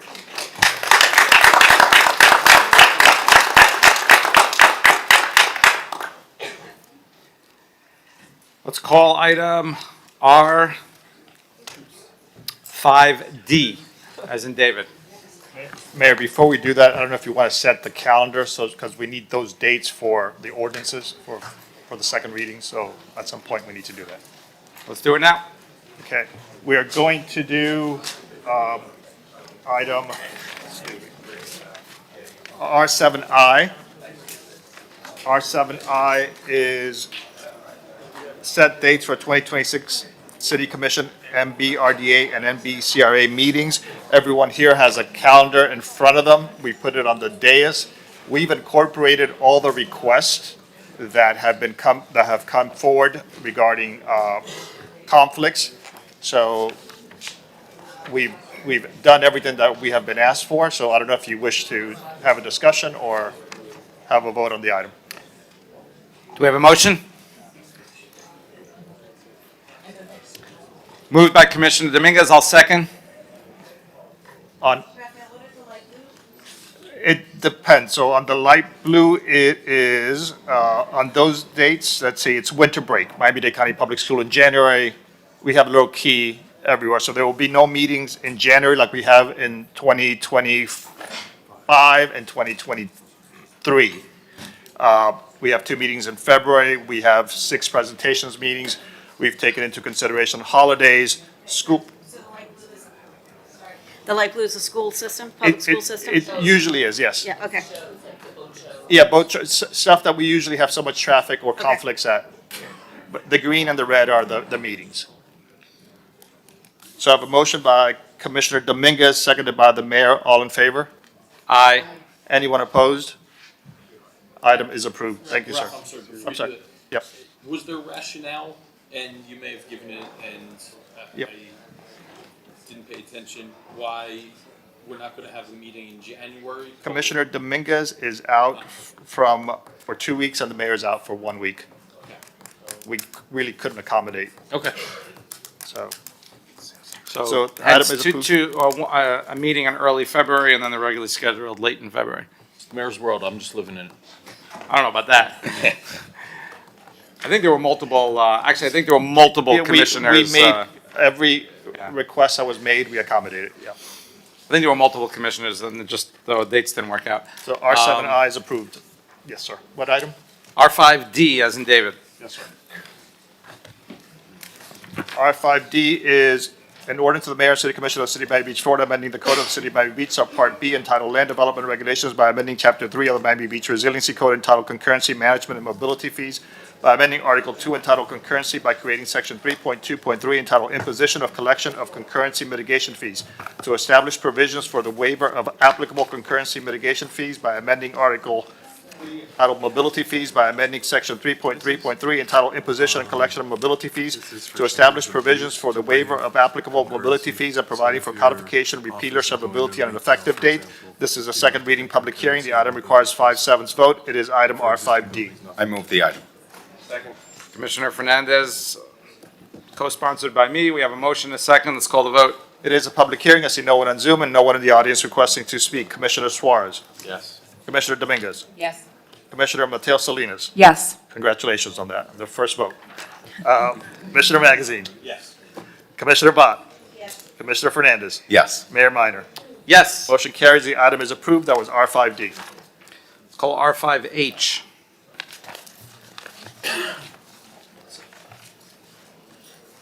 R5H is an ordinance of the mayor and city commission of the city of Miami Beach, Florida, amending chapter 82 of the code of the city of Miami Beach, Florida, entitled Public Property by amending article 3 entitled Use of Public Property, by amending division 1 entitled Generally, by amending section 82-72 thereof entitled Commercial Vessel Activity Hours of Operation of Publicly Owned Marinas, by further restricting the permissible hours for commercial vessels, activities of public marinas and public marine facilities, and providing for repealer, severability, codification, and effective date.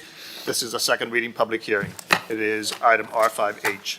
Thanks. I'll just tee it up very quickly. A couple of years ago, we didn't have limitations on charters. We had a lot of problems with the public marina south of Fifth. I put on legislation approved by our commission to make it till 9 p.m. We, unfortunately, last year we started having problems again, so I put on legislation to make it till 7 p.m., but we have an exemption for operators who have not had a violation. I think it's good legislation. It shows that if you're a good operator in general, you're going to be rewarded, and if you're not, we're going to have to protect our residents and businesses. Were we co-sponsors? And you're a co-sponsor. Thank you. Thank you, Commissioner Suarez. Yes. Well, on the 9 p.m., I think we were. Yes, but co-sponsors. ultimately, the South of Fifth Neighborhood Association worked with the charter operators and were amenable to keeping it at 9 p.m. for those who have not had any violations. Because and thank you. There's a good operator there that has the Meisner's Dream, and they're on the north end of the pier, never had a problem. And they do sunset tours. I think it's like wine and cheese. And I certainly hope that they do not get affected by this, and I don't think they do, so. Mr. Mayor. Commissioner Fernandez. So I have a question on this, and thank you for bringing forward this policy with the amendment for the good operators. I believe right now there's legislation going through Tallahassee having to do with business tax receipts. The enforcement of this is tied to business tax receipts. How do we properly enforce this if in Tallahassee, let's say there is legislation that does go forward? Is there any other way we can tie this? Is there any other avenue that we can use besides business tax receipts to regulate these operations? Sure, and I think there may be some confounding. The allowance for good operators to operate past 7 p.m. is not tied to BTRs, it's tied to code violations, which could include a BTR violation, but there could be other code violations as well. So I think we could cross that bridge if we need to down the road, because if the BTR legislation moves forward, that would have significant consequences all over the place for us. Okay, all right, so we don't have to be worried about that now? Not at this time. Okay, all right. I move the item. Support the item. I move it. Let's call the vote. Motion by Commissioner Suarez, seconded by the mayor. Am I? Okay. It is a public hearing. I see no one on Zoom, and I see no one in, you wish to speak? Go ahead. Guys, I'm back again. How you guys doing? Basically, I just want to make sure that we're very clear. I've been running a charter company for now over 20 years out of Miami Beach Marina. It's a way where tourists come, enjoy our city. Our city has grown. It's a very beautiful city, day and night. Your restriction was taken into serious consideration at 9 p.m. during the COVID Act, which was a little chaotic. All those things have changed. Now, the issue is the noise violation, the same noise violation you guys have in the city, in your bars, in your restaurants. I think there's a count of 1,800 in some cases in Miami Beach alone, noise violations. Those violations can be enforced by restriction, by basically penalizing them with the BTR. But setting a limitation of time, it's not a fair thing to do. 7 p.m. on a July, it's still daylight. Restaurants have opened up in the beach and outside, and people want to come visit Miami and go take a nice cruise with their family and go out to dinner. So what we want to do here is just enforce the issue at hand, which is the noise. Maybe the best thing to do is inside the marina, there's no loud music, period. It's a great restriction to avoid the noise violation. But setting a time of charters, it's a little unfair, unless you're going to do it to everybody else in the restaurant business and the bar business. That's all I have to say. Thank you. But this doesn't, this doesn't go to 7 p.m. This is only, it excludes charter operators who had violations. As long as it's violations, fair enough. Yeah. Otherwise, I it's respect 9 that. p.m. Yeah, thank you. Thank you. Your name was, I'm sorry. Oh, I'm sorry, Antonio Maldonado. I spoke earlier. I see no one else on Zoom, no one else requesting to speak. May I call a roll? Yes. Commissioner Mateo Salinas. Yes. Commissioner Dominguez. Yes. Commissioner Fernandez. Yes. Commissioner Magazine. Yes. Commissioner Bott went to the restroom, but she's a yes. Commissioner Suarez. Yes. Mayor Minor. Yes.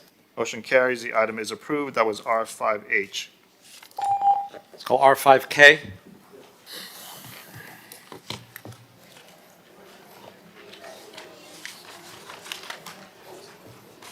R5K is an ordinance of the mayor and city commission of the city of Miami Beach, Florida, amending chapter 74 of the code of the city of Miami Beach, Florida, entitled Peddlers and Solicitors of Article 1, entitled in general, by creating section 74-2 to establish permit and business tax receipt requirements for home solicitations, to establish hours of solicitation, conduct standards, and permit display requirements, to create city-maintained no solicitation list that solicitors must check and comply with, to provide for enforcement, penalties, and revocation, and providing for repealer, severability, codification, and an effective date.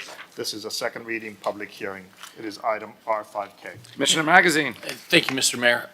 So I've been working closely with a number of different residents across the board on North Bay Road in particular. They've had some significant security concerns, quality of life concerns. That neighborhood in particular is made up of a lot of single-family homes. They've had a rash of break-ins.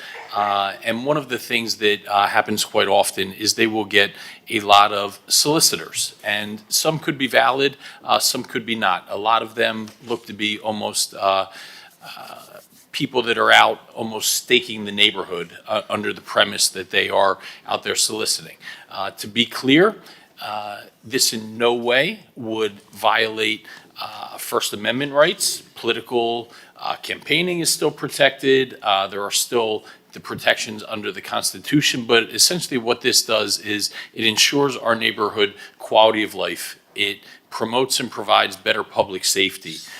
It essentially, when you are looking to solicit for commercial business, put some rules and regulations around that.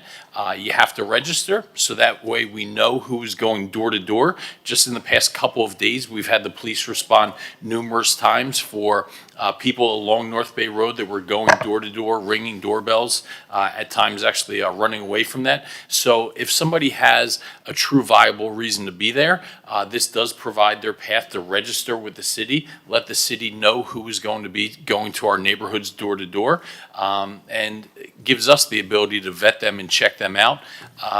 But it really ensures our neighborhood quality of life, protects public safety, but really doesn't take away people's constitutionally protected rights for things that they are able to go door to door for. If city staff, if Rob or Mark wanted to follow up on that, but I do think we vetted that out at first reading, and this is pretty straightforward. And I think that you've covered it.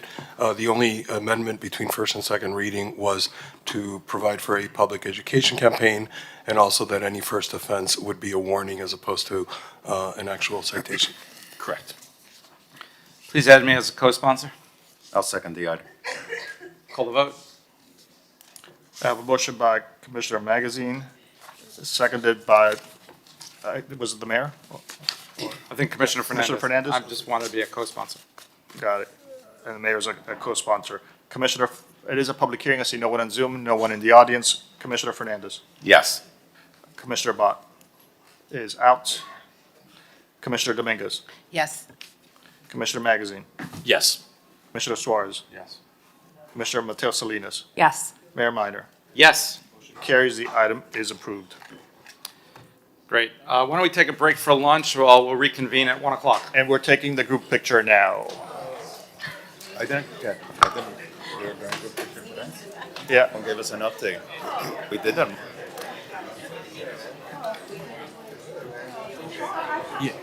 Okay, or not. Stranger.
Please take your seats. The meeting is about to begin. Remember to speak into the microphone, as this meeting is being recorded for public record.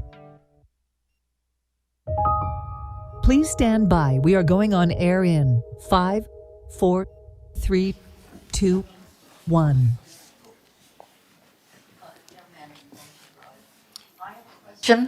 I wondered if any action has been taken against the people who stole the campaign signs during the last election. It may have been in the papers, but I may have missed it. But is any action going to be taken against those people? Yeah.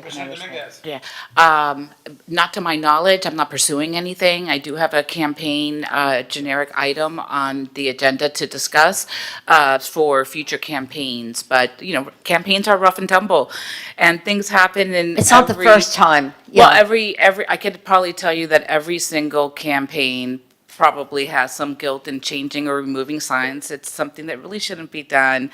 And hopefully this item will help future campaigns do better. Thanks very much. So we are starting Sutnick, Mayor? Yes. I have no one on Zoom. Okay, Fabian Basabi, 9 Island Avenue. I'm glad to hear the commission is saying that it's welcoming the audit. We'll soon find out how welcoming that really is, including how accommodating you are to the audit teams who will need space, access, and cooperation inside City Hall. Saying you welcome accountability is easy, living it is differently. Let me be clear, again, because I was cut off earlier. The audit costs taxpayers nothing. The Auditor General's office is funded year-round. There's no new appropriation, no new added expense. It's just not an attack. It's just accountability. Now, for the record, at this dais, Mr. Mayor, you asked the city attorney how many times he countered my position on the local homeless ordinance. He answered several times. Moments later, he said he was not sure if he ever interacted with me. Both statements cannot be true, so I submitted a public records request today. The documents can answer that question, and transparency resolves contradictions. Spin does not. This matters because public policy has real consequences. Briefly, I want to address Commissioner Fernandez. You tried to insinuate that my scrutiny over a security contract of which I know no players had something to do with a personal agenda. That accusation or attempted narrative is baseless, as are the other things. They've called me a lot of things. My opposition have called me a lot of things, and the one thing they haven't called me is corrupt, and that's because numbers don't lie, as we'll soon find out. As far as the endorsement, I do not wish, nor have I ever sought your endorsement, and I would never take it unless you give this city an apology. And that's what I made clear at a lunch of friends that you brought in, who you didn't name, but Robin and Melissa, who arranged a lunch trying to see if they could build bridges, which I showed up to in good faith. The letter that you reference was not leverage. It was to show you an example of actual leadership from another elected official who publicly acknowledged being wrong and then correcting the record. That distinction matters in leadership. You endorsed a campaign that engaged in false and unsubstantiated attacks with no evidence, no due process, and no facts. Silence in the face of that conduct is also complicity, Mr. Mayor. That's something that resonates well with you. Anyway, this issue is not about a character, it's about accountability. So, Mr. Mayor, if I could. Eric, we've had this conversation in private, Mr. City Manager. I'll say publicly, I don't think we need a legislative item. We can do that, but to be totally clear and transparent, Chair of the Finance Committee is a sitting commissioner. I implore you and your team to fully cooperate in all ways possible with an audit. And I know that you will, but just to clear the air about, well, it's easy to say, but it's another thing to do. We've had this conversation in private. You have totally committed to that. Your staff is totally committed to that. But we might as well have that similar conversation out in the air. So I appreciate your commitment to that. Absolutely. We look forward to cooperating with the state in this audit, and I look forward to anything that they may have to share after looking at it as closely as they would like. Yeah, and I've had those conversations with you, Eric, and I've heard nothing from you other than a willingness to cooperate, and nothing from anybody on this dais for willingness to cooperate. I mean, this commission, and I have brought a number of items, several other of my colleagues have as well, to make items public that were not public before, certain audits that are now available, conditional use permits are now publicly available. Things that used to take months to get in storage and archives are now available. The fact that we have an inspector general, and we have been audited by the state. This is not the first one. And by the way, the audit itself those are always good things. If there's something we can do better, we all welcome that. It's comments without any basis and backing and evidence that are concerning to me, not the audit. The audit is welcome. Thank you. Our next virtual caller is Jane Krupp. Please state your name, address. You have 2 minutes. Hi, Jane Krupp, 1390 Ocean Drive. I had my hand raised earlier when there were more people in the room, and so I'm going to bring this out this afternoon. Just to bring to light in the open, a continuing problem we have here in Miami Beach regarding stormwater runoff. I've been here 20 years and have watched the alleys filled with rivers of sludge coming from the commercial owners on property owners' restaurants, where they hose down their kitchen equipment, their mats, their dumpsters, and the water flows down the alley. They've created erosion where the paths are of the water, and particularly where I see it on 14th and 13th Street, the water goes directly into the storm drain with no filtration.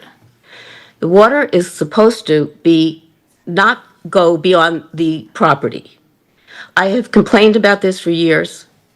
We get a lake out of 1410 Ocean Drive every morning, runs right from them cleaning out their dumpsters, and it takes with it all of the stuff on the street straight into our storm drain.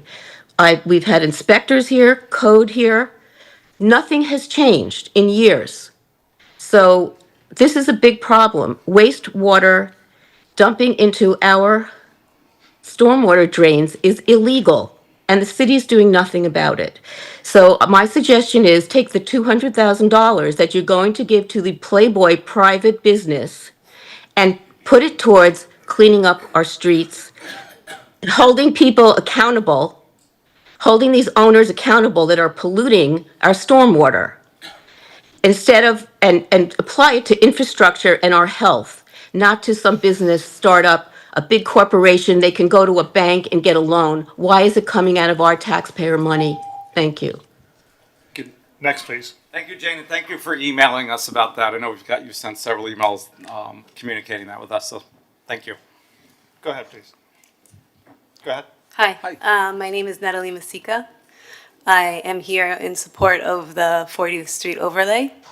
I have been involved with UDI, the organization that is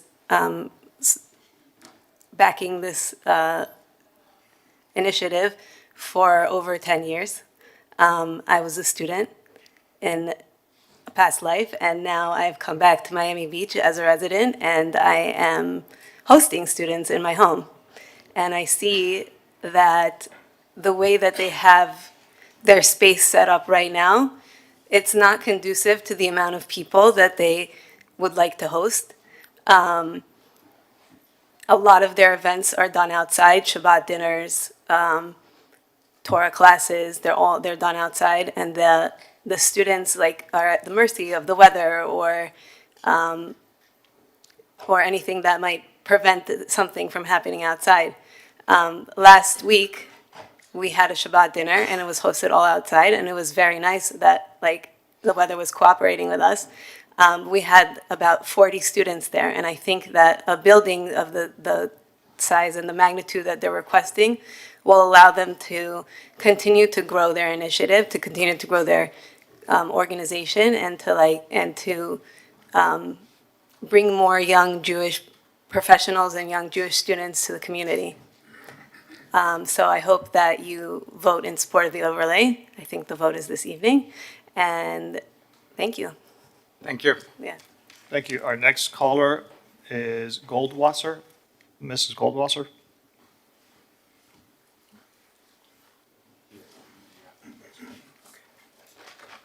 Please unmute yourself. Hi, my name is Elisheva Yeshurun. I was born and raised in Miami Beach. Hello? Yes, go ahead, please. Okay. My name is Elisheva Yeshurun. I was born and raised in Miami Beach. I now live here with my husband and 2 kids.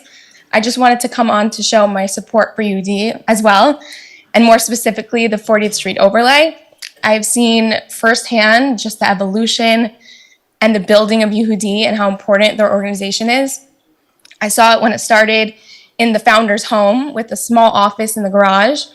They serve so many young professionals and college students, helping them develop into strong adults who are leaders, and how important it is for them to go and give back to their community.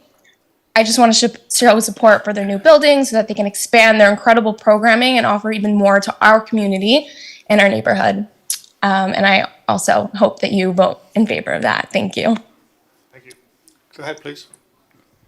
Hi, good afternoon. My name is Jake Martyr. My wife, Natalie, spoke earlier. We're both Miami Beach residents. We specifically moved here to Miami Beach to support Yehudi. Me and my wife personally had an appreciation for the changes that Yehudi made in our lives.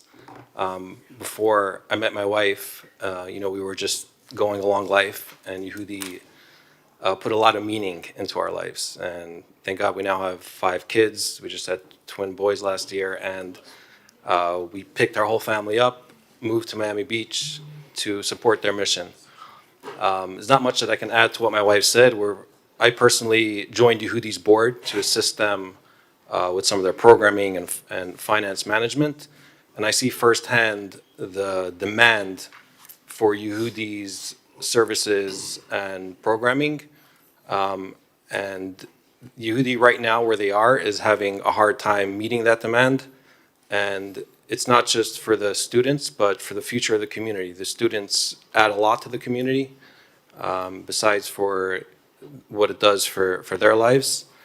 And we feel that if Yehudi had the proper building, the proper structure, it would allow them to grow. And I think, I don't just speak for myself, but for the whole community when I say that passing this overlay approval would bring real change to the community, bring more youth to the community, and would just be a benefit overall for everybody. Thank you. Thank you. Thank you so much. Our next virtual caller is Sarah Bandujo. Hi, my name is Sarah Bandujo. I live at 2931 Sheridan Avenue.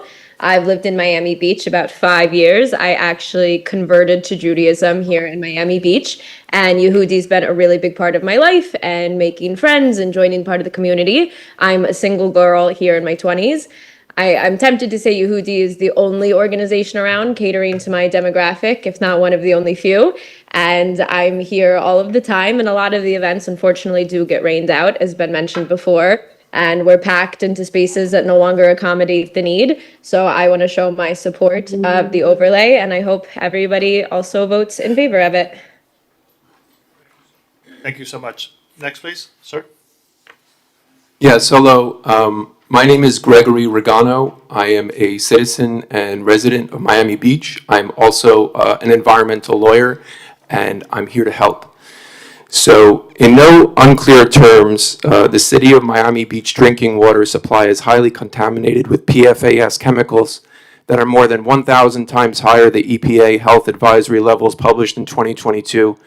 The city of Miami Beach has a duty to provide Miami residents with safe, clean drinking water, and this is a demand for action to immediately address this contamination in our vital drinking water supply by immediately warning the public that they should be using widely available filtration in their homes, schools, such as carbon filtration, which is very easy to implement. It reduces 80% of the PFAS load, and reverse osmosis, which is implemented by the municipality of North Miami Beach, as well as the Hialeah plant in Miami-Dade, which removes 99% of it. So the reason why this is so important is the city of Miami Beach buys its water from the county of Miami-Dade, and that aquifer is by the airport. And you know the white firefighting foam? That has the PFAS chemical in it. And 3M, the corporation that manufactured that is now being sued in a class action suit, $10 billion settlement, third biggest settlement in the history of the United States, has contaminated that water supply, which is an aquifer by the airport. This is really important.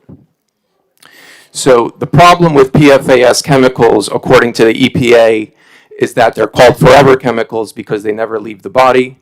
Specifically, they can cause reproductive effects such as decreased fertility, increased high blood pressure in pregnant women, developmental effects and delays in children, including low birth weight, accelerated puberty, bone variations. This is all from the EPA. Various cancers, including kidney cancer, testicular cancer. I'm a kidney cancer survivor. Hello.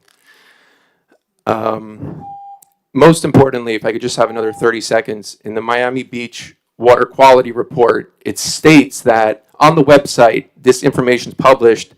It says, quote unquote, the water quality report is designed to inform you about the excellent water of the Miami Beach, excellent water the city of Miami Beach delivers to you every day, and it shows actually children drinking water, smiling. This is a major issue, and it would be wonderful, to have it addressed. I have deep expertise in these chemicals and cleaning water, and I would love to help. I'm very available. Thank you. Thank you. Mayor, that concludes Sotnik. Okay, great. Let's call R5A. R5A is distance separation, exceptions for tobacco and vape use. An ordinance of the mayor and city commission of the city of Miami Beach, Florida, amending the resiliency code of the city of Miami Beach by amending chapter 7 entitled zoning districts and regulations by amending article 3 entitled overlay districts, section 7.3.10 entitled North Beach Commercial Character Overlay District to modify requirements for tobacco and vape dealers by amending article 5 entitled supplementary district regulations, section 7.5.5 entitled specialized use regulations to modify the minimum distance separation requirements for tobacco and vape dealers in North Beach and providing for codification, repeal, or severability and an effective date. This is a first reading public hearing. Commissioner Dominguez. Thank you. So I inherited this item from previous commissioner. Mohammed Islam came to speak on this item earlier. It was requested by the owner of a small business, specifically a convenience store in North Beach, and they're seeking to compete with other convenience stores in the cities that are allowed to sell those products. The ordinance applies to a very limited area in North Beach, specifically the portion of Collins Avenue corridor between 65 and 67. It does not allow standalone tobacco or vape shops. It only allows the sales as part of a convenience store, and the products can occupy no more than 5% of the square footage of the store. With that, I move the item.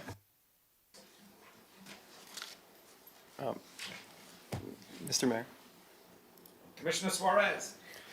Tom, so there is other legislation moving forward, or we just passed increasing the distance separation in specifically in North Beach? Can you?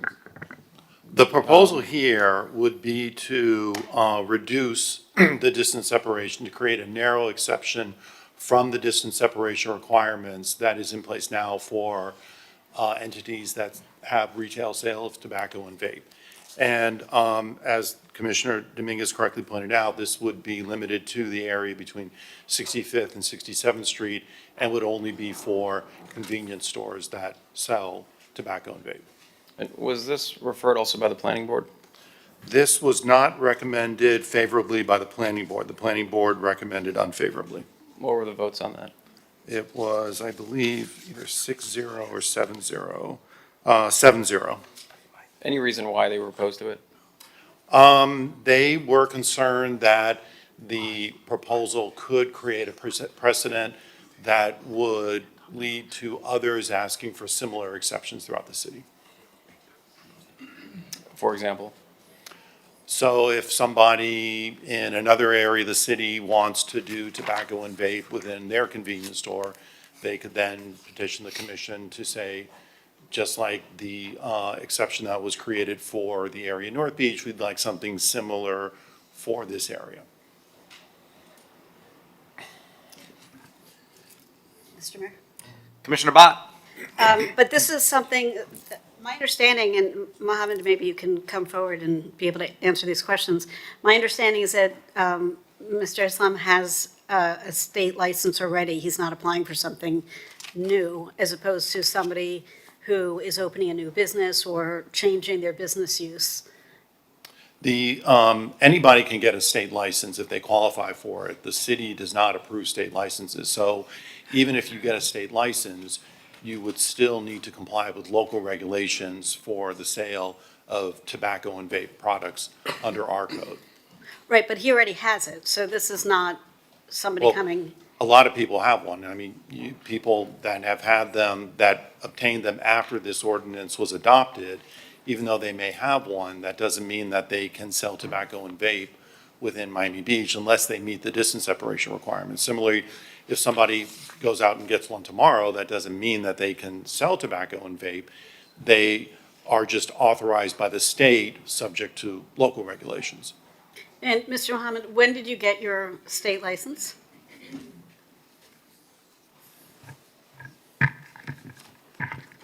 Hello? Yes, most of the, not only North Beach, in the South Beach also, there is a 6 store. They used to selling tobacco, but there is some contradiction with the tobacco and vapor, two different things. Normally, the grocery store, there's a two item, major item is the tobacco and the alcohol.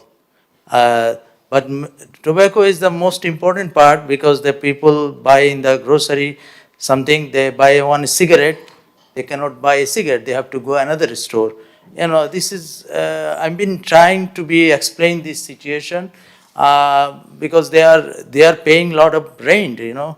So we helping to the small business owner in order to survive the situation. You know, it is not we are requesting something that is, state already give them a license like a tobacco and alcohol, both of the same time. 2AB is license number, but unfortunately only block with the tobacco sale item. But if I may, the question was, and for also, this is for your store in North Beach, right?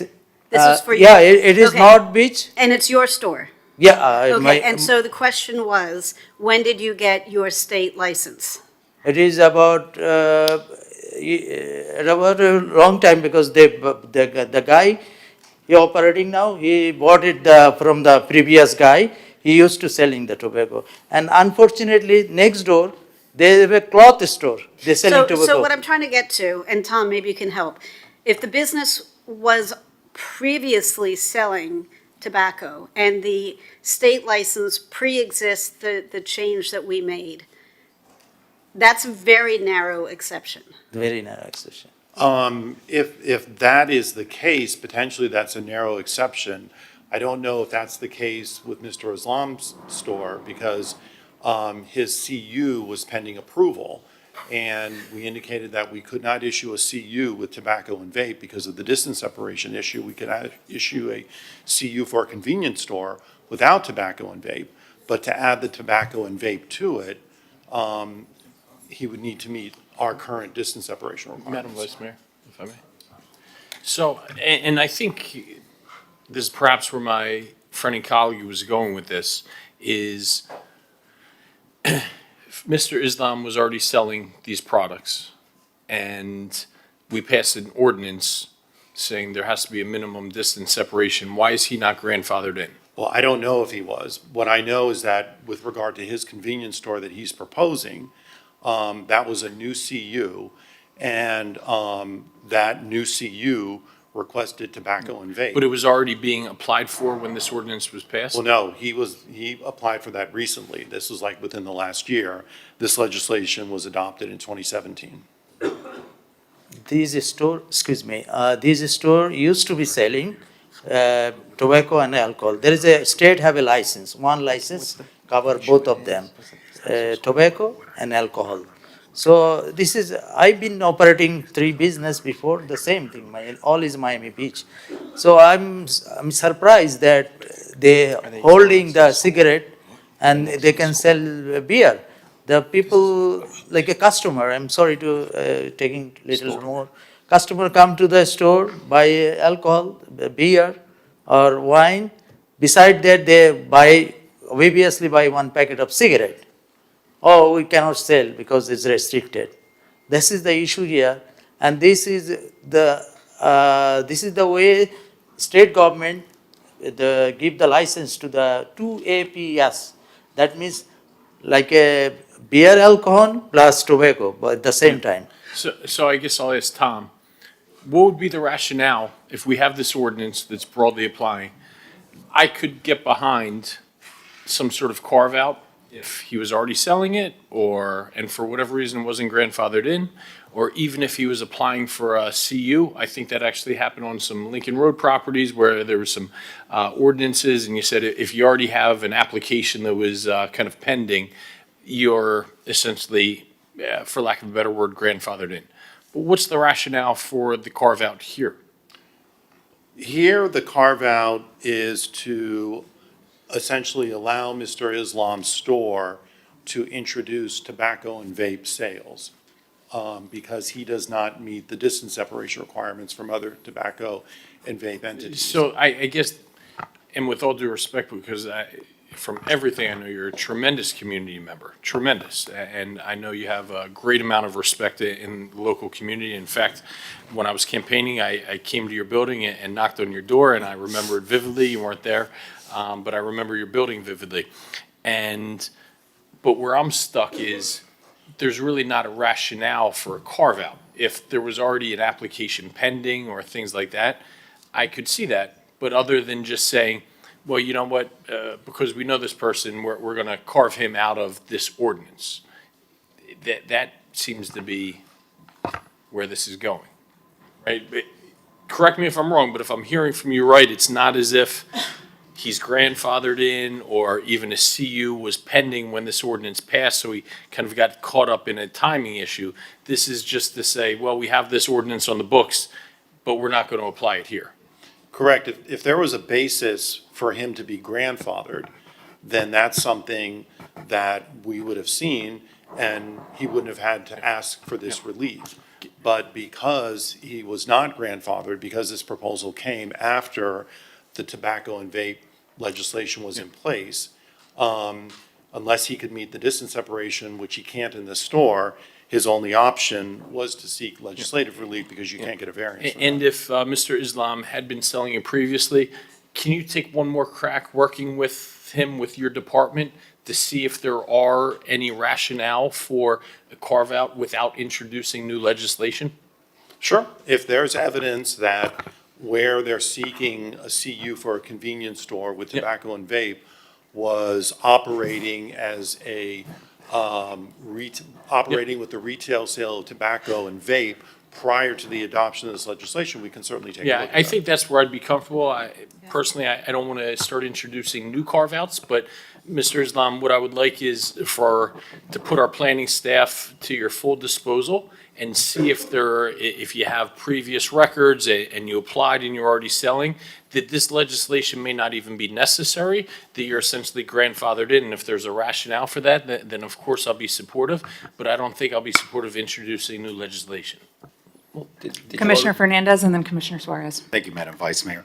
So I just want to make sure I understand properly. Was there a CU application pending or not?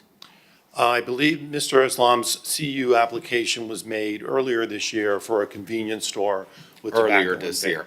Was that CU application before the adoption of this ordinance or after the adoption of this ordinance? After the adoption of this It ordinance. was after the adoption of the ordinance. I would suggest that let's refer this back to the Land Use Committee to see if we can iron this out so that we can have a landing that doesn't hurt Mr. Islam, that doesn't hurt the city, that doesn't place the city in a position of litigation, which is something that I get concerned about, where we end up losing the entire ordinance, which is so important. But certainly we don't want to hurt an existing small business. And we don't want to treat them with a disparity when they can just go to Publix and Publix, has it, but then the small locally owned business can't cater to the community. So Commissioner Dominguez, if you would entertain, I would suggest to ensure that we have a productive completion of this item. Maybe let's send it to the Land Use Committee. Let's work with the Planning Department and with Mr. Islam to see, how we can figure this out. I'm fine with that. I inherited this item. This is the first time I have it on the commission to hear, so having it flushed out at land use makes sense.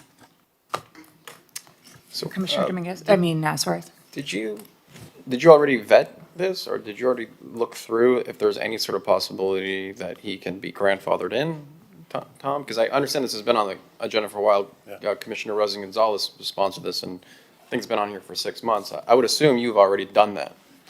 Yeah, based upon what's been presented to my staff to date, the CU application with tobacco and vape is new and would have to comply with the distance separation So requirements. let me ask Mohammed.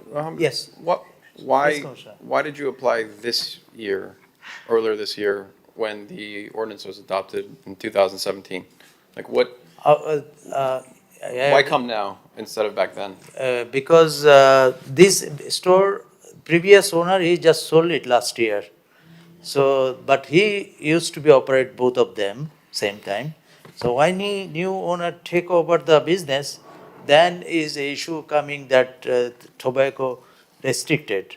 But just because they purchased the business doesn't mean they have to apply for a new BTR or. Well, like I said, if there is evidence that the use, including the sale of tobacco and vape, had preceded their current CU application, we can certainly take a look at that evidence. And if there's evidence showing that they did have those sales before then, and they can establish that the non-conforming use had not been abandoned, we can take a look at that. But what we've seen to date. So you're telling me that we don't know, I guess Manny's walking up, but we don't know if he was originally selling tobacco and vape at that location? I couldn't tell you off the top of my head. right Manny, now. you're the director of finance, tell me. I'm not the director of finance. Oh, It's Jason not Green. finance, Good afternoon. Manny Marcus, Assistant Director of Finance, Customer Service Section. Mr. Muhammad Islam purchased a business this past year. That business did have tobacco, they had alcohol, it was a convenience store. They had beer and wine, and they did sell cigarettes. So he purchased an existing business. It's a brand-new business, so they have a brand-new BTR application. But the previous business, last year, 2 years ago, when they had their BTR, did have tobacco. They did or did sales. not? They did, yes. Okay, so why aren't they grandfathered in? Okay, like I said, it was my understanding that this was a new CU application for a new business where they were introducing this for the first time. If there's evidence that they were operating with tobacco and vape previously and that non-conforming use was not abandoned, we can take a look at that. So Mohammed, it's very easy. Let's get. Sorry to interrupt you, Mr. Commissioner. Next door, they're selling dress, cloth. They have the tobacco license. Yeah, no, we got that, but Commissioner Fernandez, perhaps a referral to land use Let's isn't send it to needed land yet? use because it seems like the use existed. It seems like the use was not abandoned. It's a non-conforming use, but a non-conforming use, unless it's abandoned, it can continue existing even after the adoption of an ordinance. And we do that specifically not to hurt the existing businesses in our city, even when they change ownership. And the change of ownership only applies, I think, when it's a CUP, but here there's not even a CUP. So I would like to make a motion to refer this to the Land Use Committee to see if we can iron out the details of this and bring this to a smooth landing. And I'm gonna be supportive of that. You know, we both sit on the land use committee, Commissioner Fernandez, but from what Tom is telling me, if he just presents documentation that he was in fact selling, or this business was in fact selling vape and tobacco products, there's nothing that we need to do at a committee or at a commission level, correct? It would be administratively. Correct. If it's determined that the previous non-conforming use had not been abandoned, then we would be able to issue that new BTR. Okay. But we would just, like I said, I would need a little bit more information because some of this I'm hearing for the first time and I wouldn't want to make a decision on the fly. So, and land use, give us an update, please. Okay. So that in case we do need to make any tweaks to the item, or we can discuss that and pass along a more proper and full recommendation based on the feedback we've received from staff. With that, I made the motion, Madam Vice Mayor. Yep, second, someone else seconded. So, am I calling the vote now? I think it's a public hearing item. Oh, okay. I don't Public know, we hearing. need a public hearing. Thank God he's back. It is a public hearing. I have no one on Zoom and no one in the audience, but if it's just a referral to land use, we could do it by voice vote. I have a motion by Commissioner Fernandez, seconded by Commissioner Bott. Let's call the vote. All in favor? Aye. This item is referred to land use. R5C. Thank you. Thank you, Mayor and Commissioners. I may appreciate for your kind help to at least, we need some documents to provide you or the. Thank you, Mr. R5C. R5C is an Thank ordinance you. of the Mayor and City Commission of the City of Miami Beach, Florida, amending the Code of the City of Miami Beach, Subpart B, entitled Land Development Regulations by amending Chapter 1 of the Miami Beach Resiliency Code, Thank you. entitled General Provisions, Article 2, entitled Definitions, Section 1.2.1, entitled General Definitions by adding a definition for habitual offender by amending Chapter 2 of the Miami Beach Resiliency Code, entitled Administration to Review Procedures, Article 4, entitled Amendments to Comprehensive Plan, and to the text of the Land Development Regulations by amending Section 2.4.1, entitled Generally, to establish procedures to address outstanding violation fines, fees, or other open bills for applications to amend the Land Development Regulations or Comprehensive Plan, and providing for codification, repeal, or severability on an effective date. This is a second reading public hearing. The item requires 5/7 vote. It is R5C. Commissioner Fernandez. Thank you, Mr. Mayor. So this is an item that I've placed on the agenda to make sure that no one is rewarded with special zoning privileges while actively violating the rules. The rest of the community has to follow. We have zoning regulations, we have code regulations, and this is very straightforward. If you want to request a zoning amendment, whether it's a private application, whether it's one referred on behalf of a private entity, you must be in good standing with the city. What does that mean?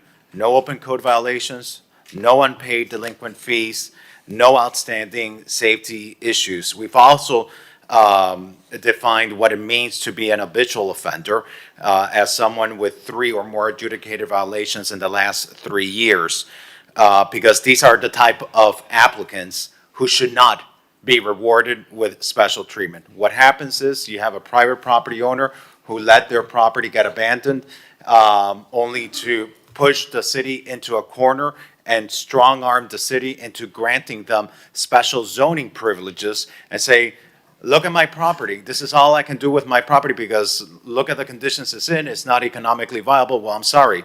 You decided to engage in code violations. You decided to accumulate unpaid delinquent fees. You decided to create outstanding safety issues, and you're a bad neighbor. You shouldn't be entitled to very profitable zoning amendments. So this reform applies uniformly to everyone. It gives property owners a clear incentive to clean up their act before they come and ask the city of any zoning privileges. And I want to thank my colleague, Commissioner Suarez, for joining me as a sponsor of this item. And with that, I move the item. Second. Call the vote. It is a public hearing. No one on Zoom, no one in the audience. I have a motion by Commissioner Fernandez, seconded by Commissioner Suarez. Commissioner Mateo Salinas. Yes. Commissioner Magazine. Yes. Commissioner Bott. Yes. Commissioner Suarez. Yeah. Commissioner Fernandez. Yes. Commissioner Dominguez. Yes. Mayor Minor. Yes. Motion carries. The item is approved. That was item R5C. For the record, on item R5K, Commissioner Bott is voting yes. R5B.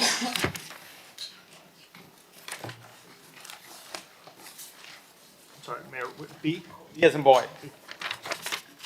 This is an ordinance of the Mayor and City Commission of the City of Miami Beach, Florida, amending the Code of the City of Miami Beach, Part B, entitled Land Development Regulations by amending Chapter 2 of the Miami Beach Resiliency Code, entitled Administration and Review Procedures, Article 2, entitled General Development Applications and Hearing Procedures, by amending Section 2.2.4, entitled Public Hearing, to modify the public notice requirements for land use board applications, and providing for codification, repeal, or severability on an effective date. This is a second reading public hearing. The item requires a 5/7 vote. It is item R5B. Commissioner Suarez. I move item. I'll second. Call the vote. It is a public hearing. I see no one on Zoom, no one in the audience. On item R5B, I have a motion by Commissioner Suarez, seconded by Commissioner Fernandez. Commissioner Dominguez. Yes. Commissioner Magazine. Commissioner Suarez. Yes. Vice Mayor Mateo Salinas. Yes. Commissioner Fernandez. Yes. Commissioner Bott. Yes. Mayor Minor. Yes. Motion carries. The item is approved. That was item R5B. Let's call R9AD and R5P together. Yes, sir. R9. AD is discussed, take action, motion to reconsider amendments to lobbying ordinance. R5P is R5P is an ordinance of the mayor and city commission of the city of Miami Beach, Florida, amending chapter 2 of the Miami Beach Code, entitled Administration, Article 7, entitled Standards of Conduct, Division 3, entitled Lobbyists, by amending section 2-481, entitled Definitions, to amend definitions applicable to this division by amending and revising the title for section 2-483, exceptions to registration, written disclosure requirements for persons excluded from the definition of lobbyists, to clarify and restate the written disclosure requirements for persons excluded from the definition of lobbyists by amending section 2-485.1, penalties, to clarify provisions relating to enforcement by the Miami-Dade County Commission on Ethics by amending section 2-485.3, contingency fee prohibited, to adopt clarifying amendments to the prohibition on the giving or acceptance of a contingency fee in connection with the appearance before the city, and finally by amending other sections in Division 3 to effectuate the intent of this ordinance and providing for repeal or codification, severability, and effective date. This is a second reading public hearing. That was item R5P. I think procedurally, we need to do R9AD first.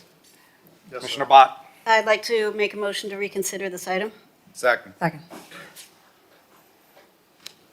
Any discussion? If none, may I have a motion on a vote on R9AD? All in favor, please say aye. Aye. Anyone opposed? We can reconsider the item. So I would like to, I respect the intent of the item. I think it is not in its best final form, and I think the proper way to vet this with all the neighborhoods who have reached out to all of us is to bring it before land use or neighborhoods to have this conversation and figure it out, to do it in a way so that the effect is what was actually intended rather than having negative effects. So I'd like to make a motion to move to refer this item. Mr. Mayor. Commissioner Suarez. So would it be possible to bifurcate the issue that the neighborhood associations have with checking the box, that instead of having to come every time when they want to discuss an item, that they have to check a box, and keep everything else, for example, the compensation? Because I don't want there to be a moment in time where there is a possibility for a project that be pending pending the city, and money exchanges hands between, let's just say, a neighborhood association and a developer. So is it possible to bifurcate the two and reconsider just that checkbox portion? Commissioner, now that the motion to reconsider has passed, the ordinance is back before the body for second reading. If the commission wants to take up the ordinance today, you could make changes to it and adopt it as revised. Otherwise, Commissioner Bott made a motion to refer the ordinance to committee. If that motion is seconded and passes, then the entire ordinance would be referred to committee. So maybe you can give a little bit more background for those of you who are watching, of why would we reconsider this item, and just the general history of it. So the city attorney and I have met with a few representatives of neighborhood associations. Let's start with the ordinance itself. What did it do? What was the intent?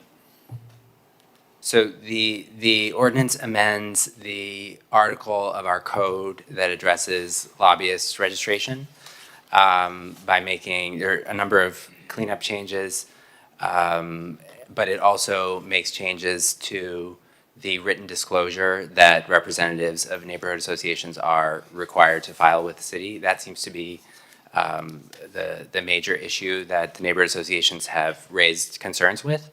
The ordinance also makes other changes to, the commission at second reading amended the ordinance to require lobbyists to disclose when consideration is paid in the amount of $1,000 or more in exchange for a neighborhood association to support or withhold its objection to an item.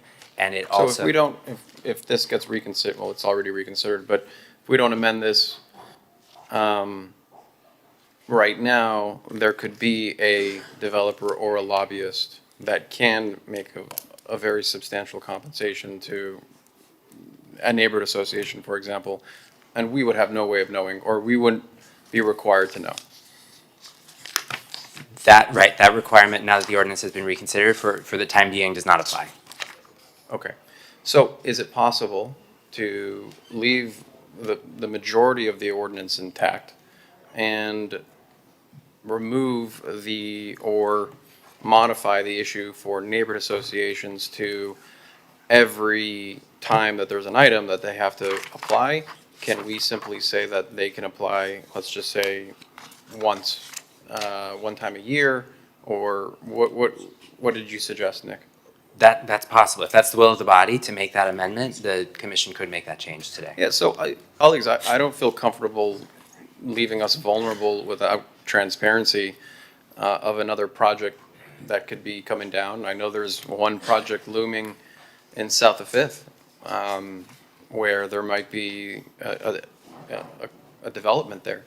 And I think if we open up this ordinance that gives not only us, but the residents more transparency on who's exchanging money, I think that'd be a disservice to us.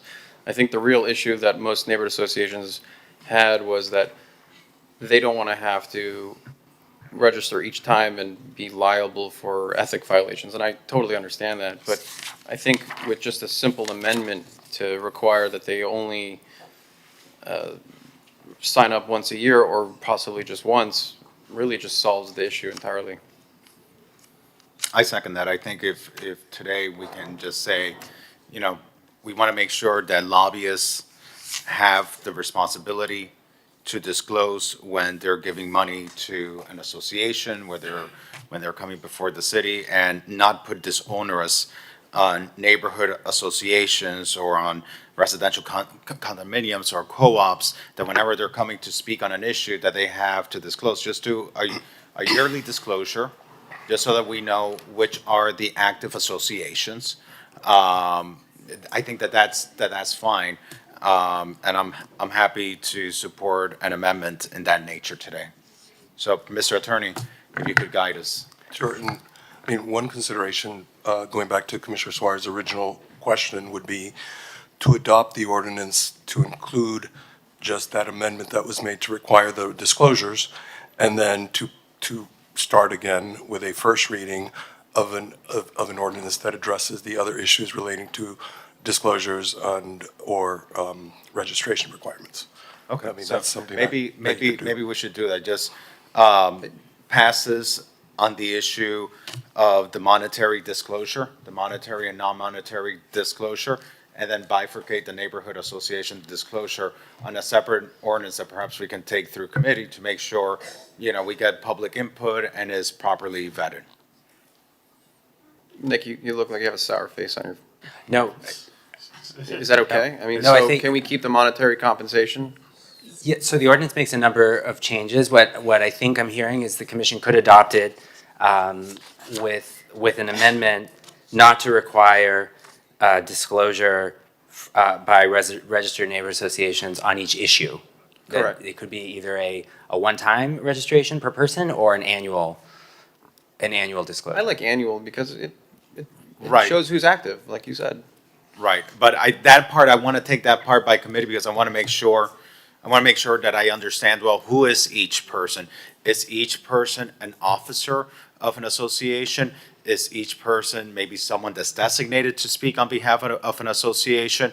What if a resident is covered by an association but comes to speak on an issue, but they're not an officer of the association? I want to make sure that we have clear definition so that our residents don't feel like they're being caught in a catch-22, which is what happened last time.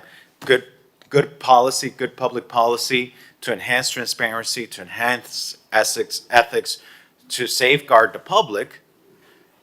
But then residents were caught in an unintended consequence that none of us meant to put them there. So this part that directly affects the residents, I want to make sure we just take that through committee. Let's send that to the neighborhoods committee so that we can iron that out and make sure we get resident feedback as to how this would affect them. Madam Vice Mayor. While keeping the monetary compensation. Yeah. Commissioner Bott. Thank you. I'm reluctant to do things on the fly because that's how we got to this point now. We thought we had corrected it on the fly last time, sitting up at the dais. So I definitely want the neighborhood association component to go through the neighborhoods committee process, so there can be a clear understanding of what we're trying to accomplish and how to best accomplish that goal without creating an undue onerous burden. So I'm fine with bifurcating the issues, but I don't want to make any amendments on the fly at Right. all. Yeah, bifurcation. Well, that's what we're doing. Yeah. Thank you. I'm stating it for the Yeah, record. great. So, Nick, we can bifurcate this, correct? I mean, that we're gonna bifurcate solely the issue of neighborhood registration either annually, one time, so not to burden the neighborhood associations. And by the way, this wasn't part of the intent, right? I mean, this requirement for neighborhood associations has been around since when? 2004, I want to say. Okay. Yeah. All right, so, and we're finally getting around to clarifying, what is a neighborhood organization, what is a lobbyist, how often should they register?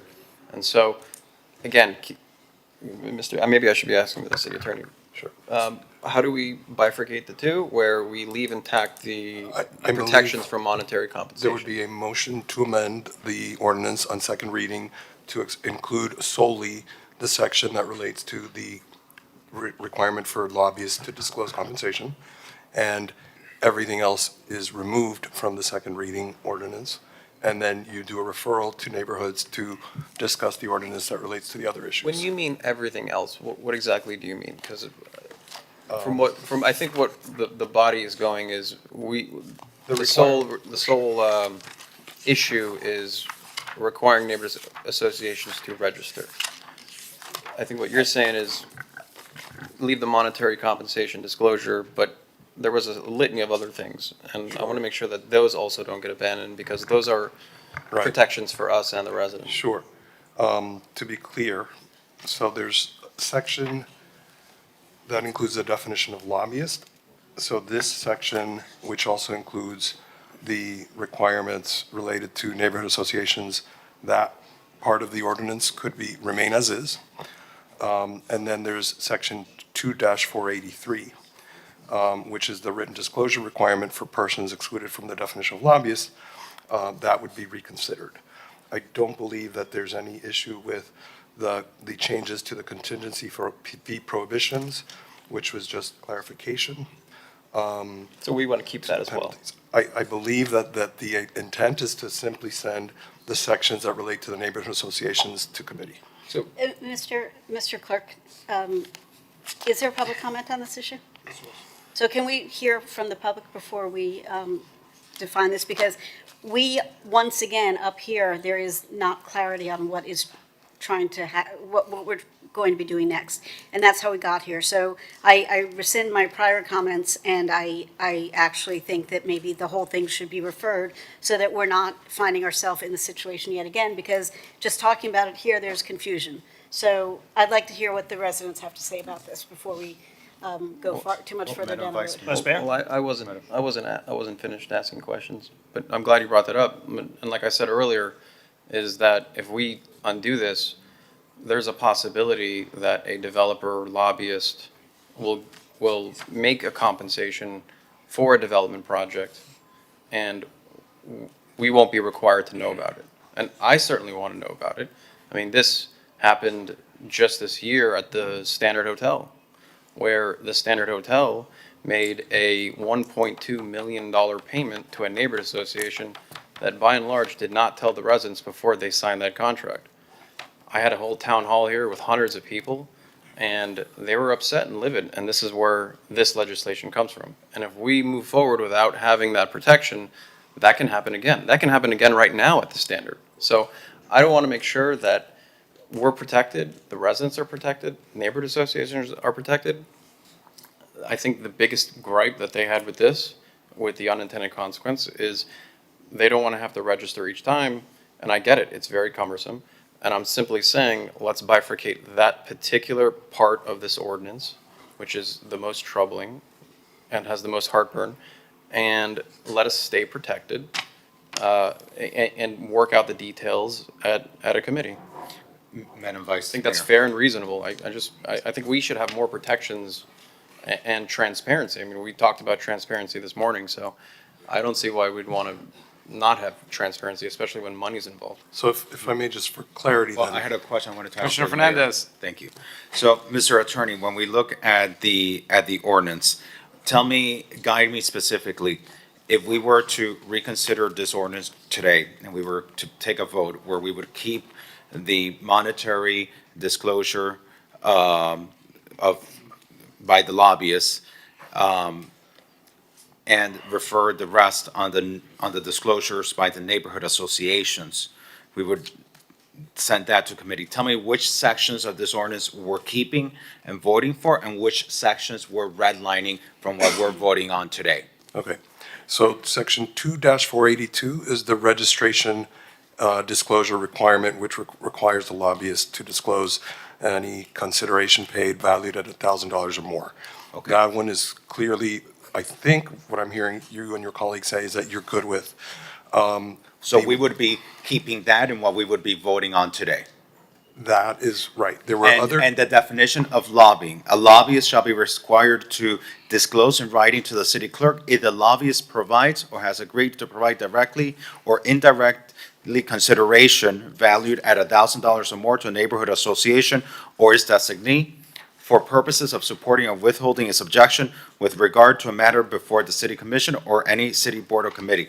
That definition of lobbyist does not include a neighborhood association. Currently, neighborhood associations are excluded from Okay. the definition of So lobbyist. we would be keeping that in the ordinance and we would be voting on today. And what else would we be keeping and what would we be redlining? Well, if everything else wants to, if the body wants to send everything else to committee, that would be the only thing that would be included. Everything else that is shown as a black line, as a change, would not be effective until it goes to committee. There were a few cleanup changes, but if you all want to discuss those as well that do not directly relate to neighborhood associations, then the only section that you would be keeping today is 2-482. And would we be able to adopt the definitions as they were printed to section 2-481? Would we be able to keep those definitions? Or do there need to be any amendments there before we vote on anything today? Well, there are some definitions, such as a definition for city personnel, which we made to clean up the ordinance, but it's not critical to include that at this time. As it relate to the issue of the neighborhood associations, germane to the issue of neighborhood associations, are there any changes to section 2-481 that we would not want to amend today, that we would want to refer to committee as well? I don't believe so. Commissioner, I think that change is in 2-483B.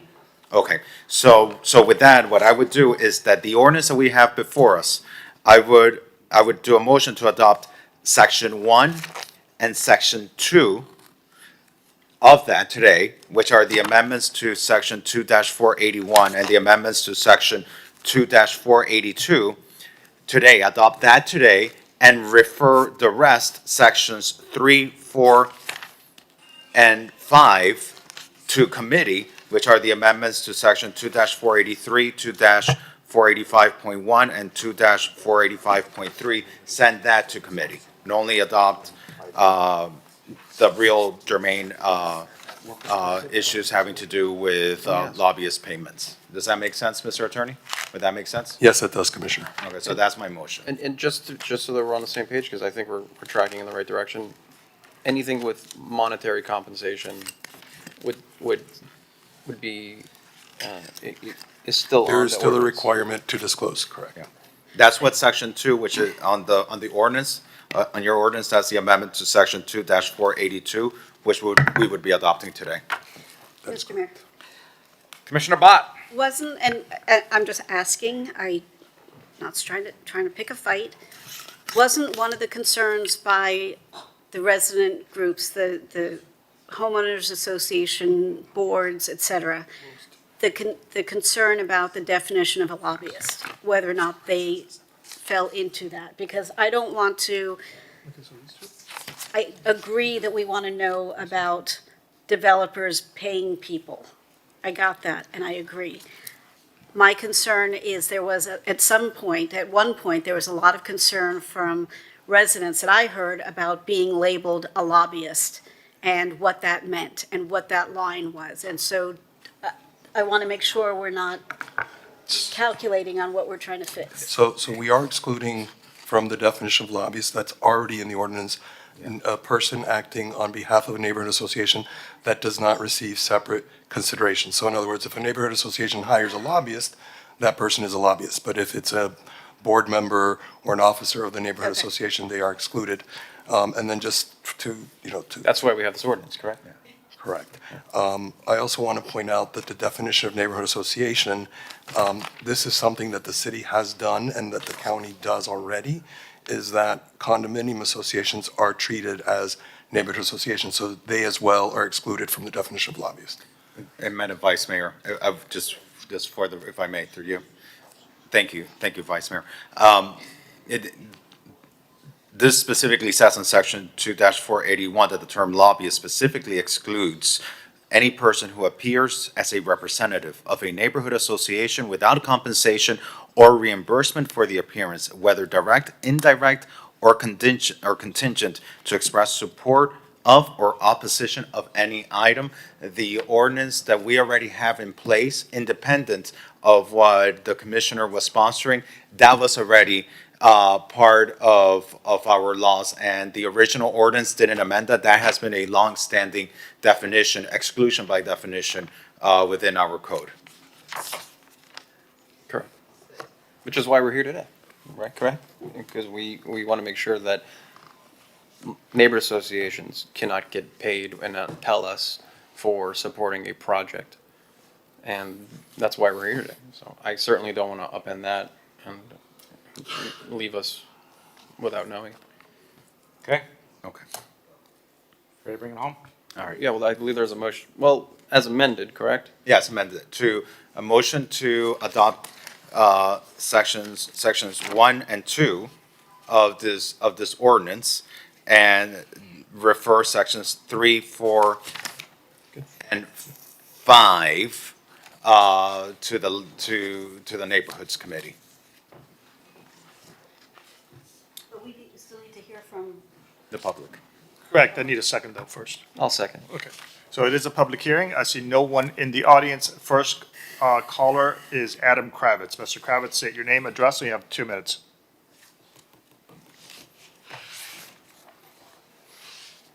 Kravitz, please unmute yourself. Yes, hi, so I found it. Thank you. Yeah, I mean, I guess that, first of all, my name is Adam Kravitz. I'm here kind of on behalf of myself as the president of the Alton Road Homeowners Association, but not on behalf of the association, since this affects me personally. I guess I'm not, look, my view is that I've looked at the ordinance extensively, and there's quite a bit of bad drafting in it, which has led to a lot of confusion. And for example, I don't think there's any debate that people who receive compensation for advocating an issue need to disclose that. But then that takes them out of the definition of neighborhood association acting without compensation and makes them a lobbyist. So I'm not quite clear on what the urgency is. If a developer goes to a neighborhood association and pays people to speak at the meeting or pays people to advocate, they become a lobbyist by definition in the ordinance. Okay, what I particularly object to, however, is that nowhere in the ordinance was there ever, because neighborhood associations were excluded persons, were excluded from the definition of lobbyist, they were never required to register at all. Not once a year, not once per issue, not ever. They're required to disclose that if somebody gets up to speak at a meeting or somebody is acting on behalf of a neighborhood association, they're required to disclose that fact, that they're acting on behalf of the neighborhood association. But I don't see why that's an issue or a problem, because most people acting on behalf of neighborhood associations are eager to disclose that fact. They're not out there pretending that they're acting on behalf of themselves. So I know that in talking with the other presidents of neighborhood associations, the real goal here has been to move this back into committee where it could be really reviewed thoroughly, Thank you, and Mr. perhaps there could be significant changes to the ordinance to clean it up. Mr. City Attorney, can you address some of the concerns that Mr. Kravitz brought? Sure.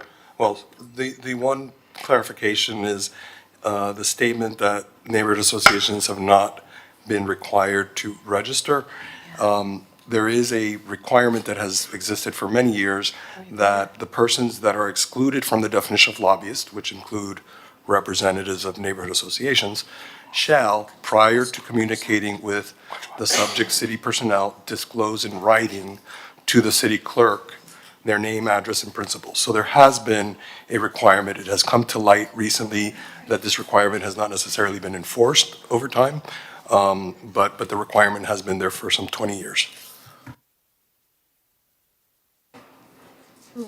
Our next virtual caller is Elizabeth Latone. Ms. Latone, you have 2 minutes. Hi, good afternoon. I would be there, but I'm sick. So I feel like that a lot of things are happening on the dais right now, and not everybody is really sure of what's happening. I feel like we need to refer this whole thing to be reconsidered. And I'm going to speak on behalf of MBU. We are concerned, and I'm not being a lobbyist, I'm not paid. MBU is concerned that the amendment unintentionally burdens volunteer neighborhood and community activists who advocate to the city without compensation. And that also is for condo association presidents and anybody that happens to be on one of the boards of the condo associations. Requiring those volunteers to file forms for every issue, list contacts, and face potential enforcement by the Miami-Dade Ethics Commission is excessive. It discourages civic participation, and it silences voices. MBU urges the commission to completely revise the ordinance so that uncompensated members of neighborhood condo and HOA and other nonprofit community associations can freely associate community issues without any registration or filing requirements unless they are compensated, and that must be disclosed. Thank you. Mr. Mayor, if I could. Commissioner Fernandez. Because I don't think there's any confusion on this dais as to what we're doing. I think we're pretty clear as to what we are doing. So to the caller, we're very clear as to what we're doing. And in fact, it is consistent with what MBU sent us, where it said MBU supports the recent amendment to Chapter 2, Article 7, Division 3, requiring disclosure of any compensation, monetary and non-monetary, from developers or project sponsors to individuals or associations communicating with the city. That is what Section 2 of the ordinance we have before us is. However, MBU is concerned that the amendment unintentionally burdens volunteer neighborhood and community activists who advocate to the city without any compensation, requiring these volunteers to file forms for each issue, list all contracts, or face potential enforcement. That part of it is already law, but part of it is what we are referring, the rest of it is what we are referring back to the neighborhoods committee. So I just want to make sure that the callers rest assured, we are aware of what we are doing, and in fact, it is consistent with the recommendation of Miami Beach United. Thank you, Mr. Mayor. Thank you. Sarah de los Reyes, Santa Harbor Neighborhood Association. Yes, I am clear of what you said, and it was great that you're actually going to defer that piece. Just to clear it out. Me, as an association, sometimes I speak on behalf of Sunset Harbor, but sometimes you have items that might implicate us in the future. And I'd like to get up here and be able to speak without having to signing up. So the way to refer it to neighborhood is great. We will attend on your neighborhood to make sure that this is all cleared out, that we don't have to fill up any forms as long as that we're not getting compensated. I'm very clear. Thank you. Our next virtual caller has a screen name of EQSFL. Good afternoon. My name is Corinne Kirkland. I am a resident of West Avenue. I am a member of the WABNA Association. I'm speaking at this time mostly for myself, but I am disclosing I am not compensated for anything. I really do support Commissioner Suarez's move to make sure that there's disclosure when funds are given to support a certain measure coming before the commission. I like the idea that Commissioner Alex Fernandez is suggesting that it does go to the neighborhood committees and get cleaned up a bit. And so I would like to support the bifurcation move. Thank you so much. Our next caller is Valerie Navarrete. Hello. I have a question. I have spoken years ago, on behalf of other neighborhood associations, not even my neighborhood association, but other ones. And I'm not lobbying, I'm not getting paid, of course. I'm just, speaking on their behalf because they knew I would be there. And since I'm super nice, yes, so I have no problem in speaking on somebody else's behalf if asked. Would that be legal? Do I have to sign? Can you please clear that for me? Clarify.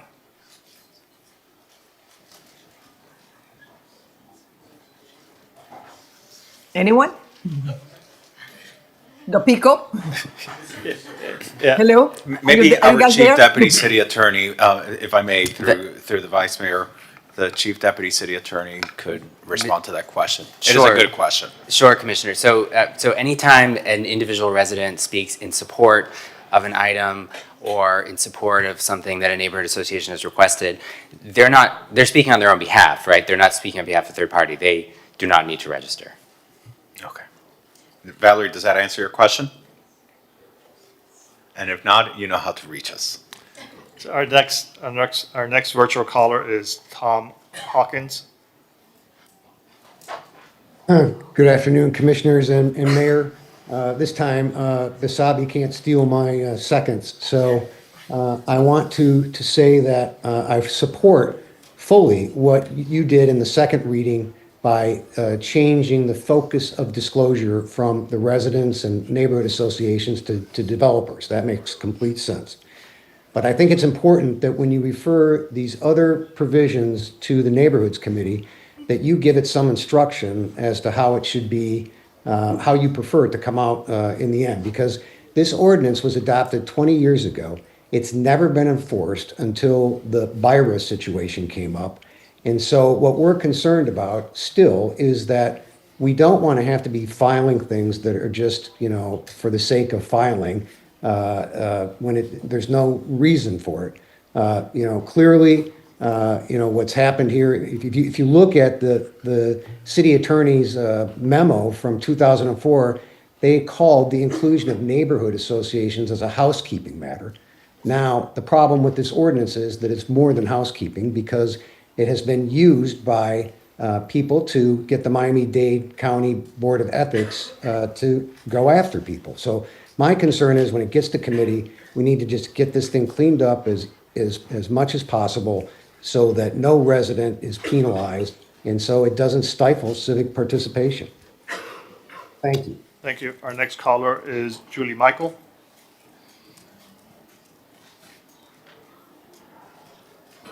Yes, I'm just curious. Thank you so much for taking the time to do this. We certainly appreciate it. I am the vice president of the Sunset Islands 1 and 2 HOA board, and I am not compensated. But the fact that I'm everybody is having to say that now is obviously, hopefully it points out a little bit how ridiculous this is. Although we, of course, want to know when somebody is compensated or an organization in and of its as a whole has been formed by a developer, for example. If a neighborhood organization or individual fails to register and are uncompensated under the current reading of things, could they be prosecuted? If they spoke without this registration?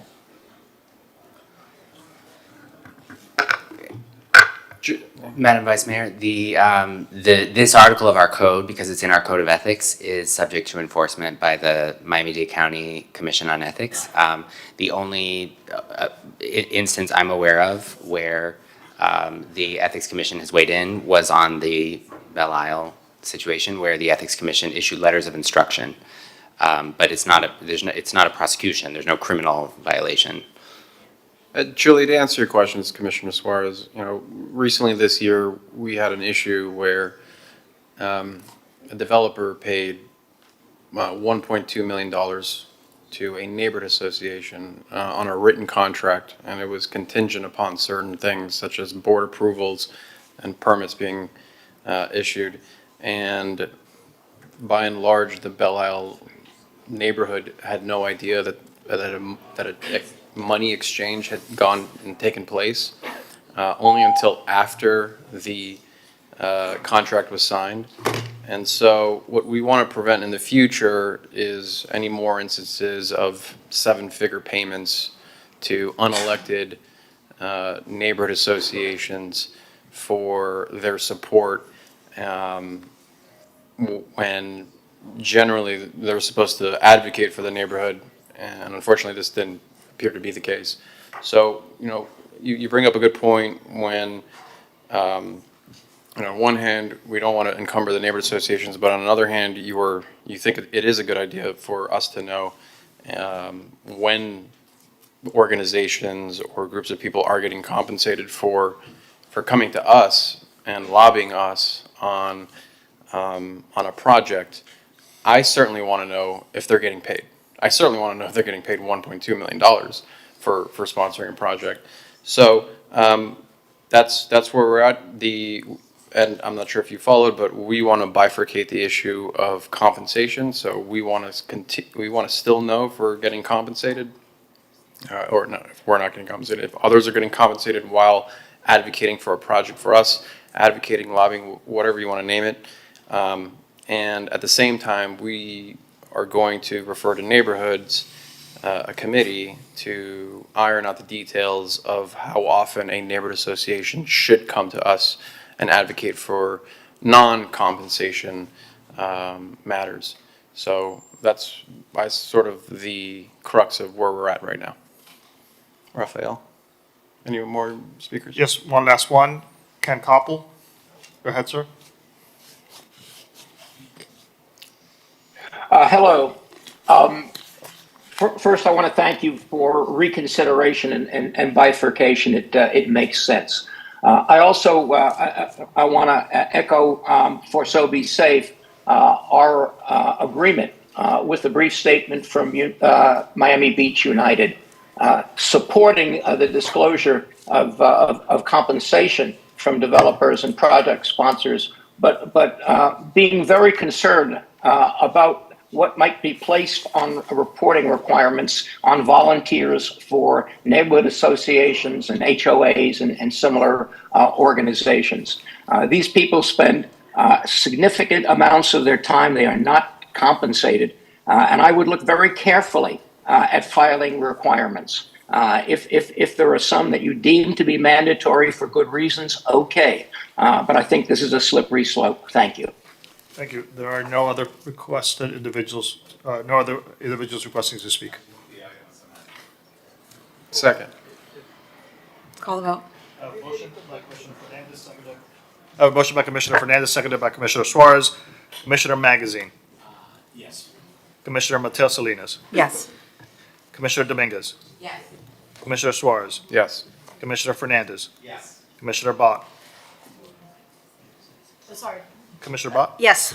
Mayor Minor. Yes. Motion carries. The item is approved as amended with a referral to Public Safety Neighborhood Quality and Life Committee. That was item R5P. Okay, we have several marina items. Let's call them together. They're R9P as in Paul, R9AA, and R9AB.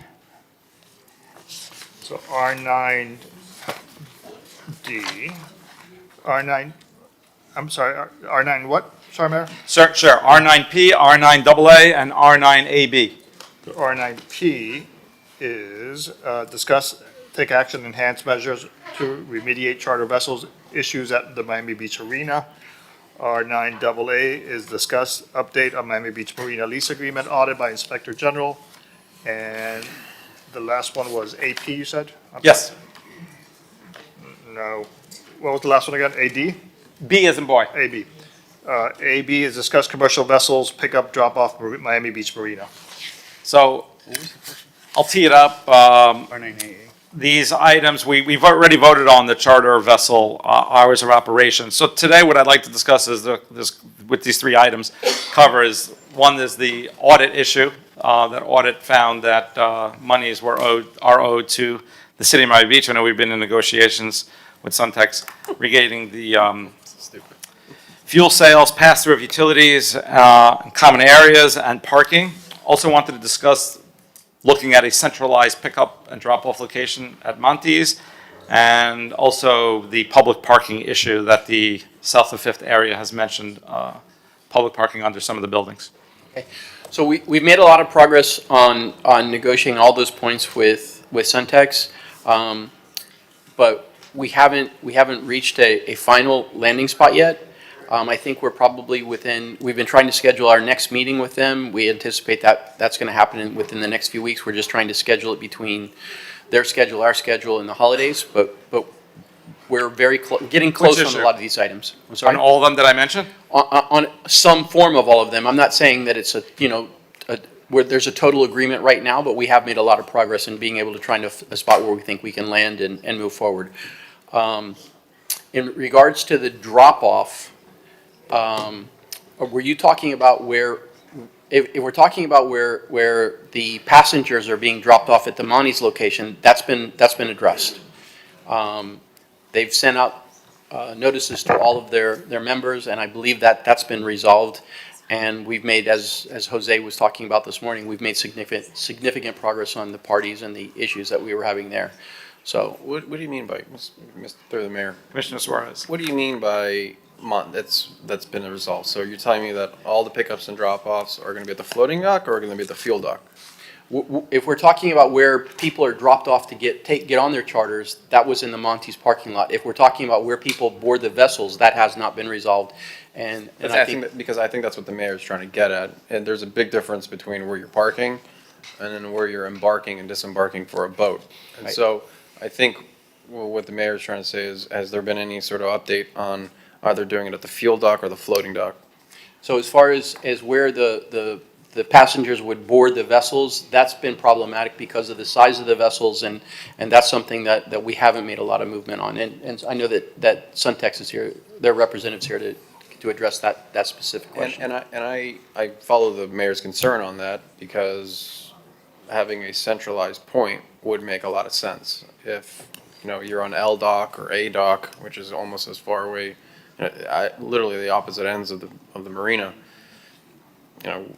if you consolidate all the activity of embarking and disembarking in one area, you can have code there, you can have more of a police presence, you'd have a little bit more orderly conduct. What's the pushback from Suntex on having it out of the fuel dock or in combination also the floating dock? I mean, I can let them specifically address that, but at a high level, I think the issue's been that there's different size of vessels, and not all those vessels, that it's not just an empty dock where we can do all of the boarding. I'm intimately familiar with Miami Beach Marina because I keep my boat there. I'm pretty sure that almost every boat that is inside the marina can fit at the fuel dock. Maybe the ones on the outside, like Mickey Aronson's boat, I don't know, maybe he can even fit in there, but I'm pretty sure that almost every boat there can fit at the floating dock. Not the floating dock, the fuel dock, because that's where they get fuel. So maybe, I don't know, through the mayor, I don't know if you want to continue or have Suntex, the representative from Suntex, talk about this, because I certainly would like to see a focus point on all the activity. I mean, I think it's a little chaotic when you have it on different piers at the marina.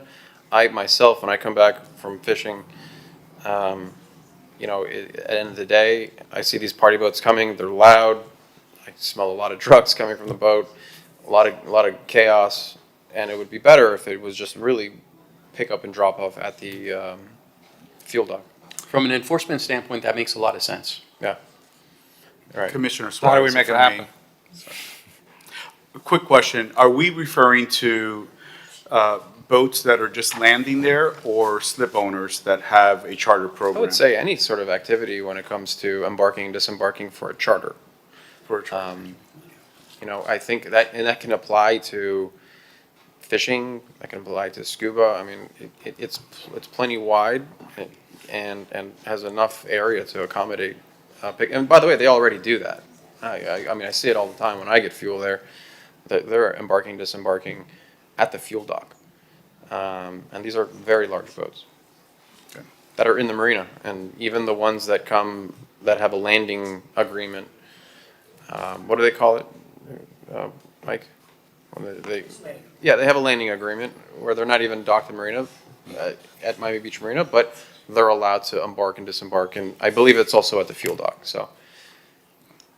That's a big concern for us. That's something that we've heard consistently from South Fifth residents, is that they would rather have everything at a focal point at the fuel dock. And for those of you listening, the fuel dock and the floating dock are basically on the same pier, just the floating dock is closer to land. Hey, Mike. Want me to address it? Please. Sure. Oh, good afternoon, Just everybody. tell us it's going to happen. Good afternoon, everybody. Michael Greco on behalf of Suntex. I can take it back. I'm not an operations guy, so I don't want to speak out of school and say that this is something that works, doesn't work. The little feedback that I've heard is on the floating dock, which is the one that's right adjacent to Monty's. I think that there are some logistical issues with boat sizes regarding being able to have ingress and egress there. I don't know on an operational level at 30,000 feet, whether or not there'll be any sort of embrace on doing all pickups and drop-offs at the fuel dock, but I'll take it back to my team. And I'm so happy to see you up there. It's like I'm getting distracted by Monica being up there, sorry. Oh, stop, come on, man, this is a long time coming. This is my first time to get, I know, you're guys should throwing hug up. it out after this. I know, you're throwing up. I know, sorry. But I'll take it back to my team and the operations team, and I'll get an answer back to you folks. You guys, I can just hit you up directly and we'll have that And conversation. by the way, through the mayor, this would probably clear up 90% of the concern that South of Fifth residents have that are, right next to the marina. Is, they consistently hear, and not hear, but see and hear issues of people just embarking, disembarking at their own designated piers. They leave their trash there, they're urinating, defecating in the backyard, if you will. But if it really is concentrated at the floating dock, the city can dedicate, code and police where they should be and make sure that everything's done properly. I hear you. Look, even Jose came in this morning and said he was happy, so, like I said, I'll take it back to the operations folks, both the boots on the ground in our marina and then the regional guys as well, and I'll report back.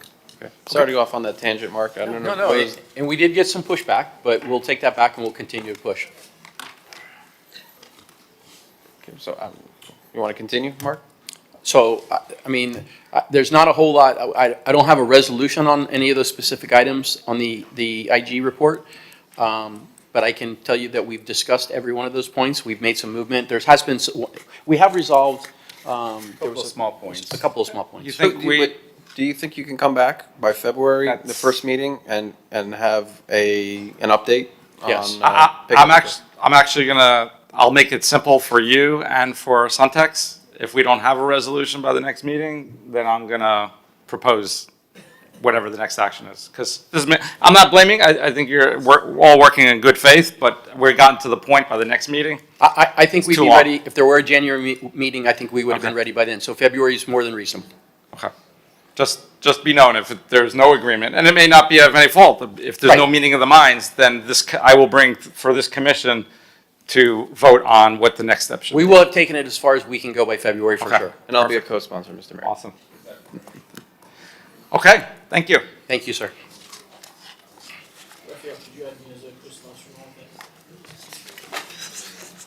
Sounds good.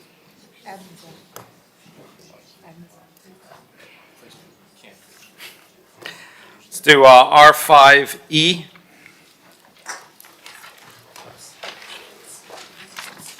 R5E is an order to the mayor and city commission of the city of Miami Beach, Florida, amending the code of the city of Miami Beach, subpart B, entitled Miami Beach Resiliency Code, chapter 7, entitled Zoning Districts and Regulations, article 1, entitled General to All Zoning Districts, section 7.1.7, entitled Color of Exterior Surface, to suspend the procedures and requirements for the review of exterior surface colors on buildings and providing for codification, repealer, servability, and effective date. This is a second reading public hearing. The item requires 5/7 vote. It is item R5E. Commissioner Fernandez. I move the item. Let's call the vote. Commissioner Dominguez. I'm concerned about this one because your next door neighbor can put neon green, and I know that the city administration doesn't like this idea, and Tom, did you have anything more to share? I think for further concerns? Well, the ordinance was amended after first reading. One of the things that was changed is that this proposed extension, the time period was reduced from 6 months to 3 months. And also, it would only apply to properties located in multifamily and commercial districts. So it would no longer apply to single-family districts. So those were two changes that were made in order to address, I think, some previous concerns expressed by the commission.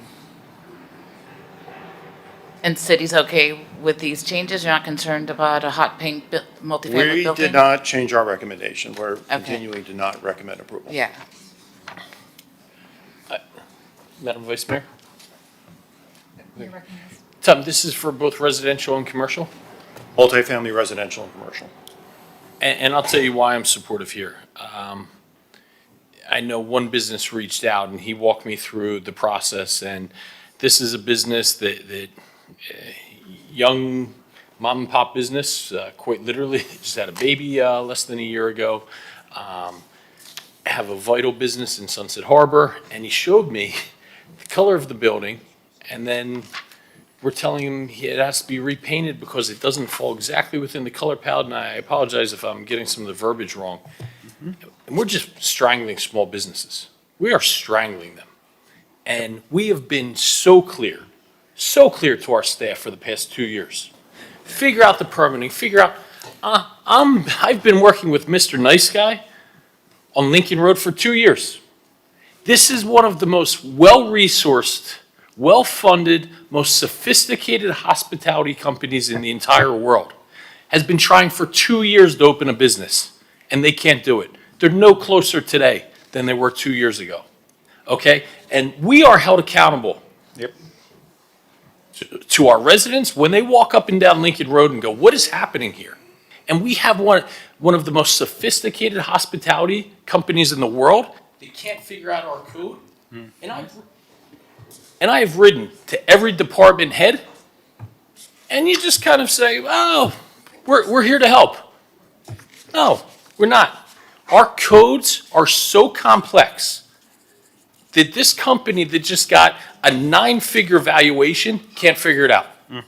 Okay? And I have asked each and every department head to sit here and come to me and come to us and say, this is what is strangling small businesses. Where is that report? Where is it? Where is it?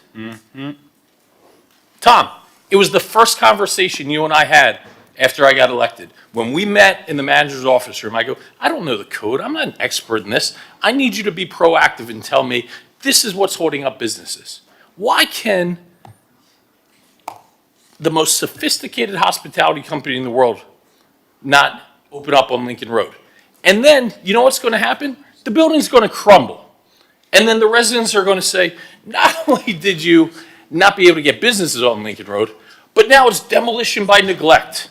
No, it's demolition because our code is so cumbersome, so burdensome, and so complex that it can't be navigated. And we just have a staff that'll sit up there and say, well, we're here to help. Actions speak a lot louder than words, right? And I have seen nothing proactive from staff. Yes, we're helping in the building department, but to help with this overly burdensome way to do business. And this is another point of that. I remember vividly on first reading when the response was, well, these guys can just go back to DRB. If there's any small business owner out there, this guy had to close for the summer just to keep making payroll and have revenue coming in. We have businesses closing for the summer, and we just throw out, just go back to DRB. How long does that process take? 3 months, 4 months? How many lawyers and lobbyists do they have to hire? How much time does it cost? It's unacceptable. And I'm sorry, but what that leads to is then the pendulum swings so far the other way. And if we have to pass ordinances like this to give breathing room to these small businesses, then that's what we're going to have to do, because I can't be more clear. I can't be more clear. We need our staff and administration's help in figuring this out. There has to be an internal task force. There has to be somebody that takes responsibility, because we're all going to be taking responsibility of the ballot box, right? But we have all been unified and clear. We want these burdens off of our small businesses. We want a revived Lincoln Road. We want a revived commercial corridor, Washington Avenue. Yep. And if it is our code and our restrictions that perhaps some of us even are responsible for putting in place, I need our professional staff to come to us and say, this is what is causing the holdup, and this is how this provides relief, and this is where I'm going to start with this, supporting this amendment. Madam Vice Mayor. Commissioner Fernandez. Commissioner Magazine, thank you. You have expressed, the complacency is frustrating. There's no other way of putting it. The complacency is frustrating. Almost a month ago, 4 days short of a month ago, I sent an email asking for bold, dynamic, and drastic policy changes that we need to help our businesses. And I said we should be initiating them at the December meeting. You know how many recommendations I got back from the administration, Commissioner Magazine? I have a good guess. 0. That was my guess. I guess I was wrong. I asked for bold, dynamic, and drastic policy changes to help revitalize our city, to bring back economic vitality, to streamline process. And it's almost like we are complacent with making it difficult for our small businesses. This week, I got a phone call from someone that was trying to respond to permits. They submitted a revision for permits on, with a digital seal and signature. The building department told them, no, it has to be a wet signed seal and approval. They come back. The document now has a digital and a wet seal and approval. They send them back. Why? Well, because now you have both. You have both the digital and the wet. So they had to go back to get only a wet seal and approval, wasting time, people's precious time, wasting people's precious money, when the goal should be, how do I remove obstacles? How do I make it easier? How do I streamline? It feels like let's nitpick the people who are here to help our city succeed. Let's nitpick them to death. Let's drag them through the ringer. Let's make it as difficult as we can when we're sitting here saying, let's try to help people. Let's try to help people. And it was one of the first emails I sent after I got reelected. Bring me bold, dynamic, drastic policy that we can do to help our corridors. And I'm still waiting. And I'm still waiting. And I want that. So this is a perfect discussion because I got 2 items on the agenda we'll call next. We're going to hear about, and one of them is a little bit brought last year. One of them is actually that I'm going to ask the city to come back and literally any regulation that we have that is not related to public safety and life safety, we should consider removing. Your example is a good one, Commissioner Fernandez. So, well, let's finish this item first. But this is an important discussion because we all know, we're hearing it. There's so much capital that is moving here. It's happening. 2 businesses just opened on Lincoln Road. They've told me they've never, and these are franchises. They have many businesses across the globe, not just, and they said they've never been busier. They are ready within weeks of opening, have expanded hours of operation, had to hire more employees. They're maxed out. That's great. And we have hedge funds, private equity funds moving here. So it's an exciting time, but there is that reputation, unfortunately, sometimes rightfully earned, that we need to be better. That being said, I've heard some horror stories recently. I'm not going to say no, but I've also heard some good stories as well. I actually had some businesses tell me that they've seen the changes. So we have made some changes. I think what you were hearing from us and some of the frustration is we need to do it faster and better. There's a motion in a second. Public comment? Yes. I love this conversation. I've been in applied status for expanding my solar system since July.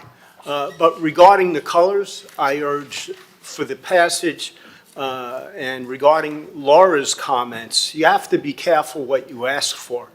I recall 2 buildings, and Tom, your memory may serve better, by a well-regarded artist, maybe Carlos Alves, building on 9th in either Euclid and Meridian, and the other one at 13th and Euclid on the corner, both on the corner, and the buildings were painted. It reminded me of a Brito color scheme. You know, lot of movement. Thank you.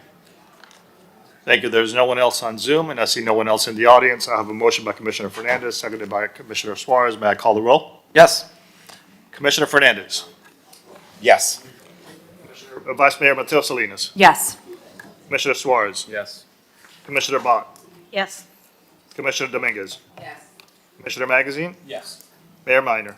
Yes. Motion carries. The item is approved. That was item R5E. Thank you, colleagues. Thank you. Let's call R9AL and R9AN, as in Nancy.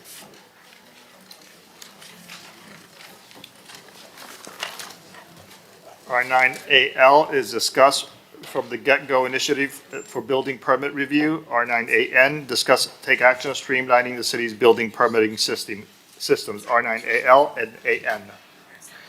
So we've taken a lot of steps to try to improve the permitting process. Vince, you're one of those steps. Thank you. And I know you are making strides. We also had an ad hoc committee that a number of you brought. I think it was Commissioners Suarez, Magazine, and Bott. We hired a consultant to come in here and give suggestions. I brought legislation from the get-go, which essentially is that the city gets one first shot at it. Because one of the complaints we hear often is that inspectors come, they give their comments, then they address the comments, then another inspector comes in, gives new comments. But basically, the city gets one shot at it. You make your initial comments, and let's move on and get the permit. And by the way, one of the things, and I'm sorry if I missed somebody say, one of the problems we have is when the process becomes so difficult, you have people who do not apply for the permit and do the work anyway. And that really is a problem. And we need to be in a position to avoid that and not give people excuses to try to circumvent the process. Vince, why don't you take it away? What we're going to do regarding from the get-go? Well, good afternoon, everyone, and thank you for your time. So this is an ongoing process that predated my employment when I got here to the city, and we had to take the bull by the horns. So we had direction from the Permit Process Improvement Advisory Committee, the ad hoc, and then the mayor's initiative from the get-go.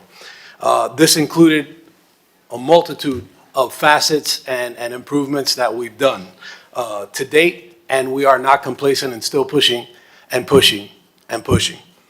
Primarily among some of those issues that we've been contending with and addressing from 2024 to present and into the future, primarily is going to be recruitment and retention. So I've been able to bring a lot more staff on board to have turnaround times accelerated and sped up.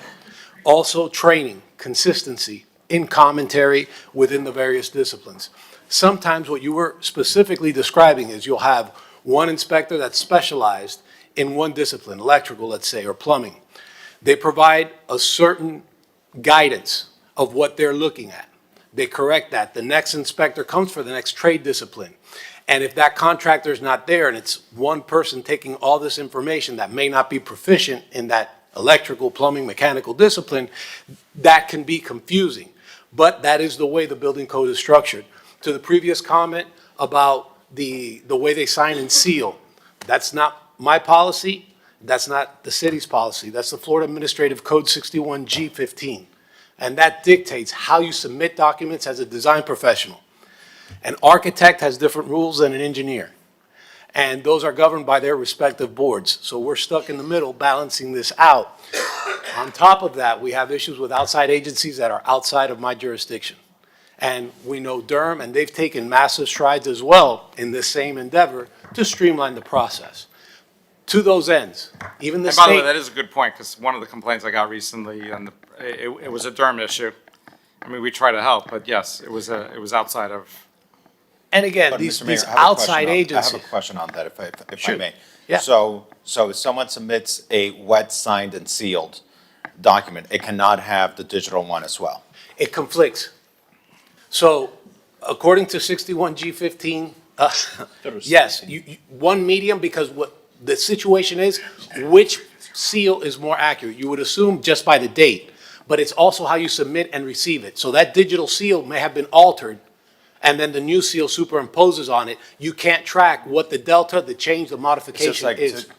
to me, it's just like common sense. If you have a digital sign and seal, and then you have a wet sign and seal, it's not signed and sealed once, it's signed and sealed twice. And it's like delaying people by bureaucracy and policy, when for us, it's easy, because we're here, we get paid our salaries regardless. For these people that need to go back, and they need to hire engineers and go through the process all over again. It is their time, it is their money, it's not our time and their money. We should be here to facilitate the process for them, to streamline the process for them, and not drag them down with a bureaucracy and what section this and subsection that says. That just delays and delays and delays, and the frustration is just beyond real, and that's it. It's like, we need to fix this, or else it's just going to be constant excuse, and we can't tolerate that anymore.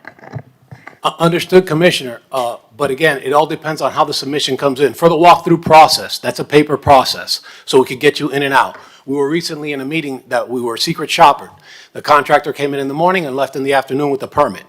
Okay, those documents have to be physically signed and sealed because they're paper.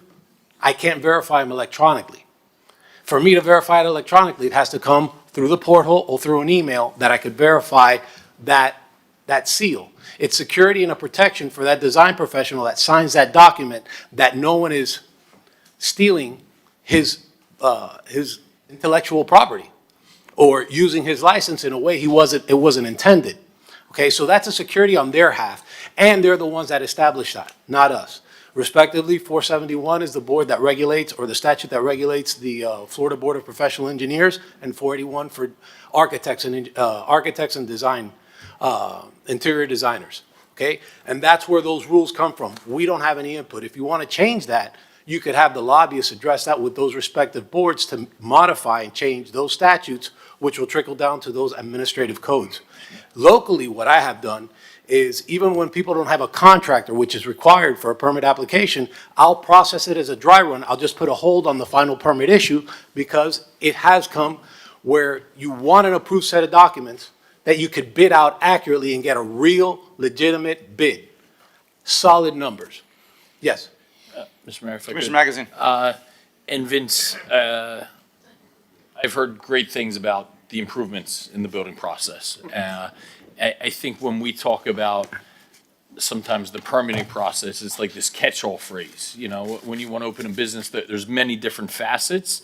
And one of the issues, Eric, I think, is you're the only person that sits atop everything. Am I correct in that? If you want to open a business in this city, I think you're the only person that really oversees every single stop along the way. Is that correct? I mean, I'm the only person who sits on top of a lot of different things in the organization, but I've asked Maria Hernandez to be the point person in trying to facilitate the improvements of the building permit process, as well as, since she's over top of economic development, to be the point person on helping to create the business concierge program, which we've heard you loud and clear. We want to facilitate the speed with which businesses can open in the city of Miami Beach, that it's taking too long. I agree with you, it takes too long. and we need to figure out how to get that faster. And so that's what I've tasked those teams with. But then point being, it also, HPB's involved and planning department, and Maria's not over that. You're the only person that essentially has all of those reports under you.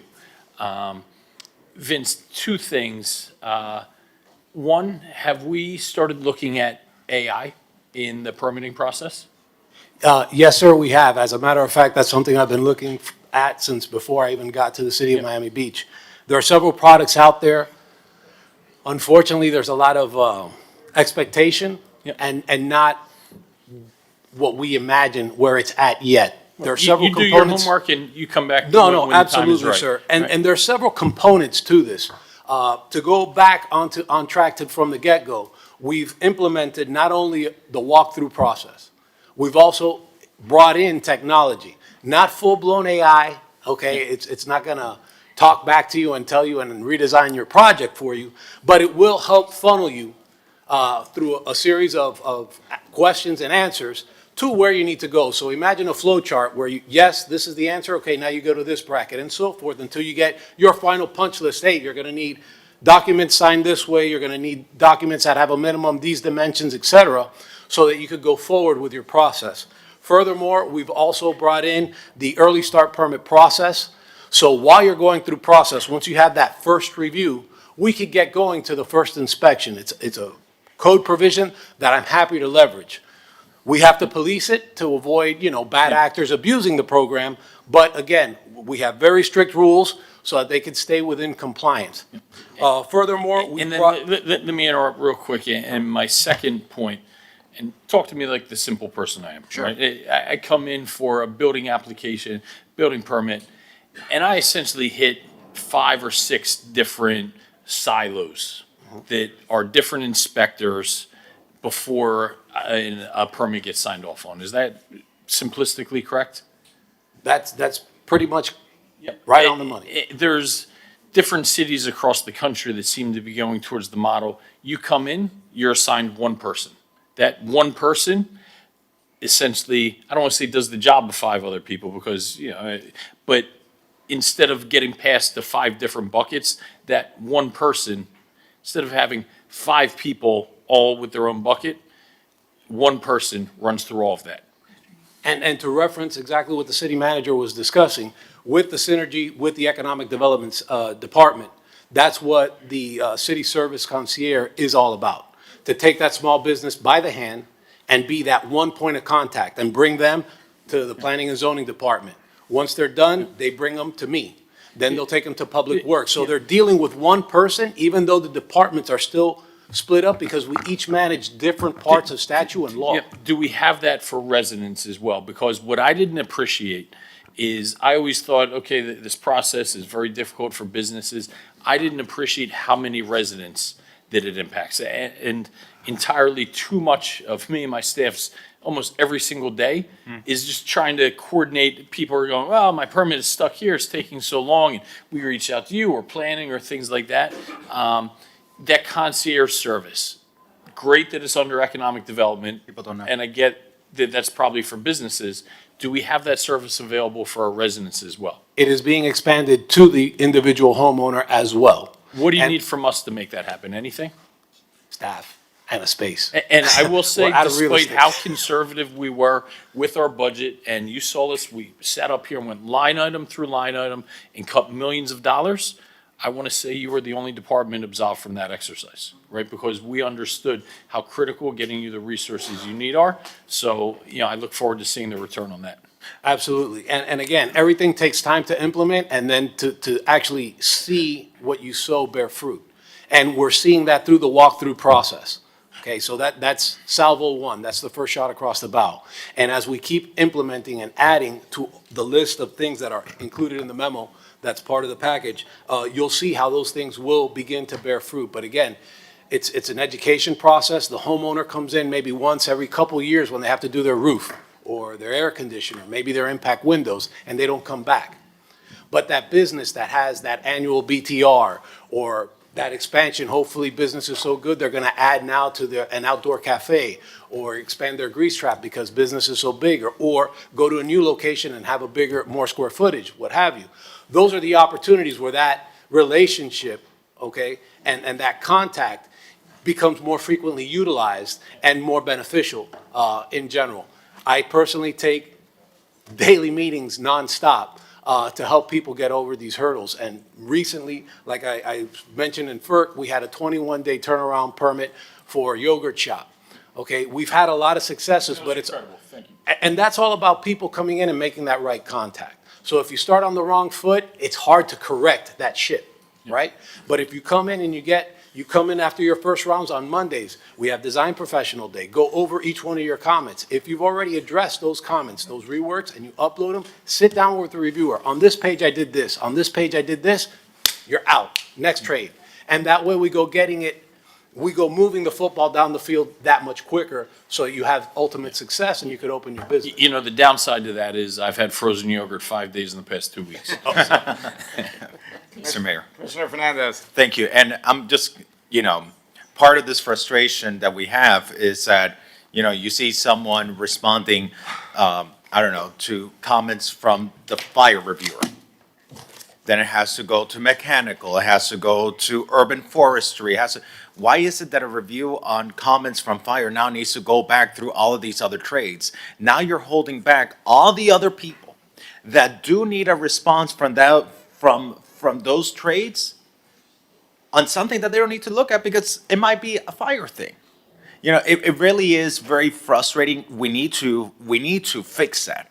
That has to be fixed. If you had comments on fire, that you're responding to comments on fire, go to fire, but don't make these people then sit, 30 days in going through the desks of everyone else and creating more work for people that already have a pile of stuff that they do have to review that is not a fire-related thing. And the other thing I'm going to say, we all heard, Jeff Bezos, his comments to the mayor of the city of Miami just a couple of weeks ago, that there's no reason why AI couldn't review building permits in 10 seconds. And recently I was at a Florida League of Cities legislative conference, and one of the cities that has seen dramatic speed improvement with the implementation of AI is Altamonte Springs in Central Florida. They've seen drastic reductions in things that used to take weeks to get approved. Now they get approved in minutes because they have successfully implemented AI. I believe Hernando County here in the state of Florida has also implemented similar technology.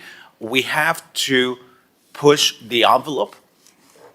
We have to. We can't wait for perfection. We cannot let perfection get in the way of good. Is the technology out there yet? No, but at some point we need to start implementing this. Otherwise, we're not going to keep up with our competitors in the mainland. And we have a lot of competition today that the Miami Beach of 20 and 30 years ago did not have. So we really need to up our game, Mr. Manager, when it comes to these things. We need to be more responsive, more efficient. If a response is to a specific trade, don't make everyone go through every single trade all over again. And if we have technology that other cities are already using to speed up the approval process, let's start implementing that, even if the technology is not perfect. But at some point we have to, or else we will not compete. Thank you, Commissioner Fernandez. Commissioner Dominguez. I just want to make a couple comments and maybe get clarification. So we had an ad hoc committee, we had a consultant, and they give a lot of recommendations. I've seen a lot of the streamlining that has begun, so that part is great. I did recently have somebody complain about having to go to urban forestry, and the explanation I received was that new building permits don't have to go through all of the different agencies, but that particular one was an existing permit, and so that's what triggered it. But moving forward, we don't have to do that. Yes and no. So on your initial submission, you go to all the departments. And as you get checks in the box, you get approvals, and you're coming and addressing the reworks for the ones that weren't approved, you don't have to go to who already approved you. Now, when you come in with a revision, okay, when we had the consultant from Moran Industries. They came in and we streamlined it, got rid of 100 different work classes that were superfluous or extra. We got rid of all those, and we went with each department exactly item by item, what do you have to review? And one of the things that kept coming up again and again is during the revision process, something called scope creep. So you come in for an outlet, an air conditioning brand that changed. And while I'm submitting that, I'm gonna also add a fence, or I'm gonna relocate a tree, or something to that effect. And that's how they crept in or slid under the radar some other changes. And that's why the other silos or departments want to see it again. Now, I'm happy to sit down with any of you and we could go over it, but I would invite my colleagues as well so they could explain some of what happened during the Bob Moran analysis where we streamlined the process, and the revision was the one where everyone's like, this is a fail-safe to make sure that what started out correct and compliant now is not non-compliant and seeking a variance through deception, basically. Okay, so that's one of the things that you see there. But like I said, I'm happy to sit down with my fellow directors and we could discuss any items that you want to try and readdress as a result from that Bob Moran study. But again, we've made significant headway. We are not complacent in any way, shape, or form. And again, we're still pushing and making tweaks and adjustments as needed. One of the main things that I'm dying to see bear fruit is going to be Design Professional Day. I think for the bigger projects, that's going to really, really resound and produce a much faster accelerated plan review time and approval process. Yeah, I can ask a couple of questions just to encompass some of the things we've heard. I actually had a meeting recently on a presentation with Maria Hernandez and Frank Quintana regarding AI permitting. Yes. I want to hear your thoughts. Well, it was fascinating to me because and I spoke to Vince in detail about it, and after the meeting, Frank came into my office and we talked about it a lot. Accuracy is going to be the challenge. We have to make sure that if we start using AI, that it's actually accurate. The accuracy levels that that particular consultant told us were pretty high. It would be amazing if that was really true, but of course that would have to get put to the test. Can we do a pilot program where it's not actually in use, but that it's in real life, but we're also using the AI to see how accurate it is? Of course. I mean, I think we're probably at a point, and I had this discussion with Frank, that this is coming at us, like a Mack truck. I mean, we have to get on board with this and at least try to have it solve the problems that we have. As an example, what Commissioner Fernandez just described of things going to departments that we call NAs, which are not applicable, just because of that second round of reviews. That's a problem we have, and that's something that we're always trying to get ahead of. But if AI could help us with something like that, where it could read plans and automatically not check items that are only what we need to review, it would be amazing if we could do something like that. If AI can do that. Commissioner Fernandez and I think are... You just said something that, thank you. You acknowledged a problem that we have. Yes. Because what is most frustrating is that when we highlight these things, there's it's just like the problem feels like it's not acknowledged, feels like at times it's just tried to be justified, tried to be excused. There's a reason, there's a code section, there's a state statute, there's a lack of staff. Mm-hmm. Thank you for acknowledging a problem that we have. Thank you for identifying a way that we could potentially solve that problem. And Mr. Mayor, I think, this is the future of our city. This is the time to start piloting this stuff. We are behind the 8 ball on this because other cities are already doing it. We're hearing about them in the state of Florida. They're doing it successfully, and there's nothing wrong with being the leader. Miami Beach has always been the leader, even if we were the first and we're the ones testing. There's something to be said about being the leader on something, and we should be moving forward in that direction. And I also would be remiss not to put on the record, Mr. Director, by when do we expect that the expanded permit walkthrough program for small commercial and retail spaces to be up and running? I just got to get buy-in with my other departments because again, we've got to set up a framework similar to what we have for walkthrough for the homeowners, right? It can only be a certain amount of pages. It has to be a similar use because again, we have outside agencies for a change of use that might complicate or delay the process. The 21-day yogurt shop needed advice. They allowed themselves to be guided. So they went to Durham concurrently at the same time that they were with us. That's literally. So I need an answer. the How key. long do you need? Second week in January. Second week of Second January. week of January. Okay, perfect. Thank you. There you go. Concise. to the I had previously brought an item about that every department should be looking at bringing in an AI. Well, now we're focused on the building department. Maybe we do this collectively, it doesn't matter, but picking a vendor that we use a pilot program for the building department. Well, picking a vendor, I'll refer to the IT director because again, platforms talk different languages. Some things play nicer with other things. No, So- I'm so thinking of that a bidding technical process. bits and bytes stuff, I We have gotta to get this defer. started. Because as Commissioner Friend says, it's gonna happen sooner rather than later, and we might as well be at the forefront. If we're having some questions about how accurate it is, let's do it in real time. Sure. Let's start. Frank? Good afternoon. Frank Quintana, IT Director. I will reiterate what you've heard here is that we agree with what we're talking about here, with the issue that we're trying to solve, and that there are opportunities to do things that are more leading than we currently are doing. The work that has been done to get us here from the people and process management part was a real stepping stone that we needed to take to be able to get to the point where we can automate these things. Being able to consolidate a lot of the process and the permit types that we did was a huge thing that happened that was very cross-departmental.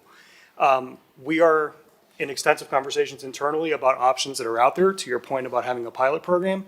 There are a couple of providers that we've seen that could presumably do some elements of this.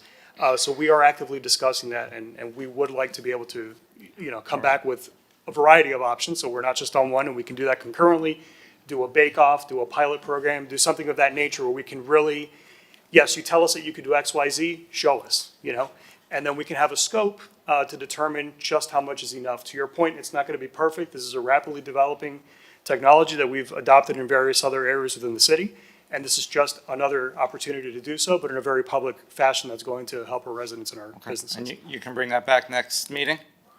We can come back with some more information, yes. Frank, why wouldn't we just do an RFQ for a partner and base it on qualifications? We could do it, we could do an RFQ for a partner as well. That's a way to do it.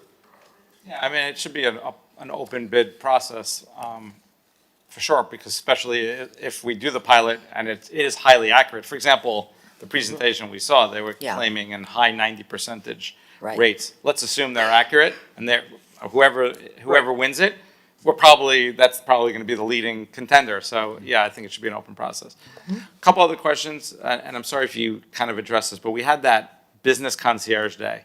And I actually went and spent some time there, and businesses were like, oh my God, they were so happy, literally came in, got their permit that day. How frequently can we get that up and running? I'm so glad you said that. Thank you.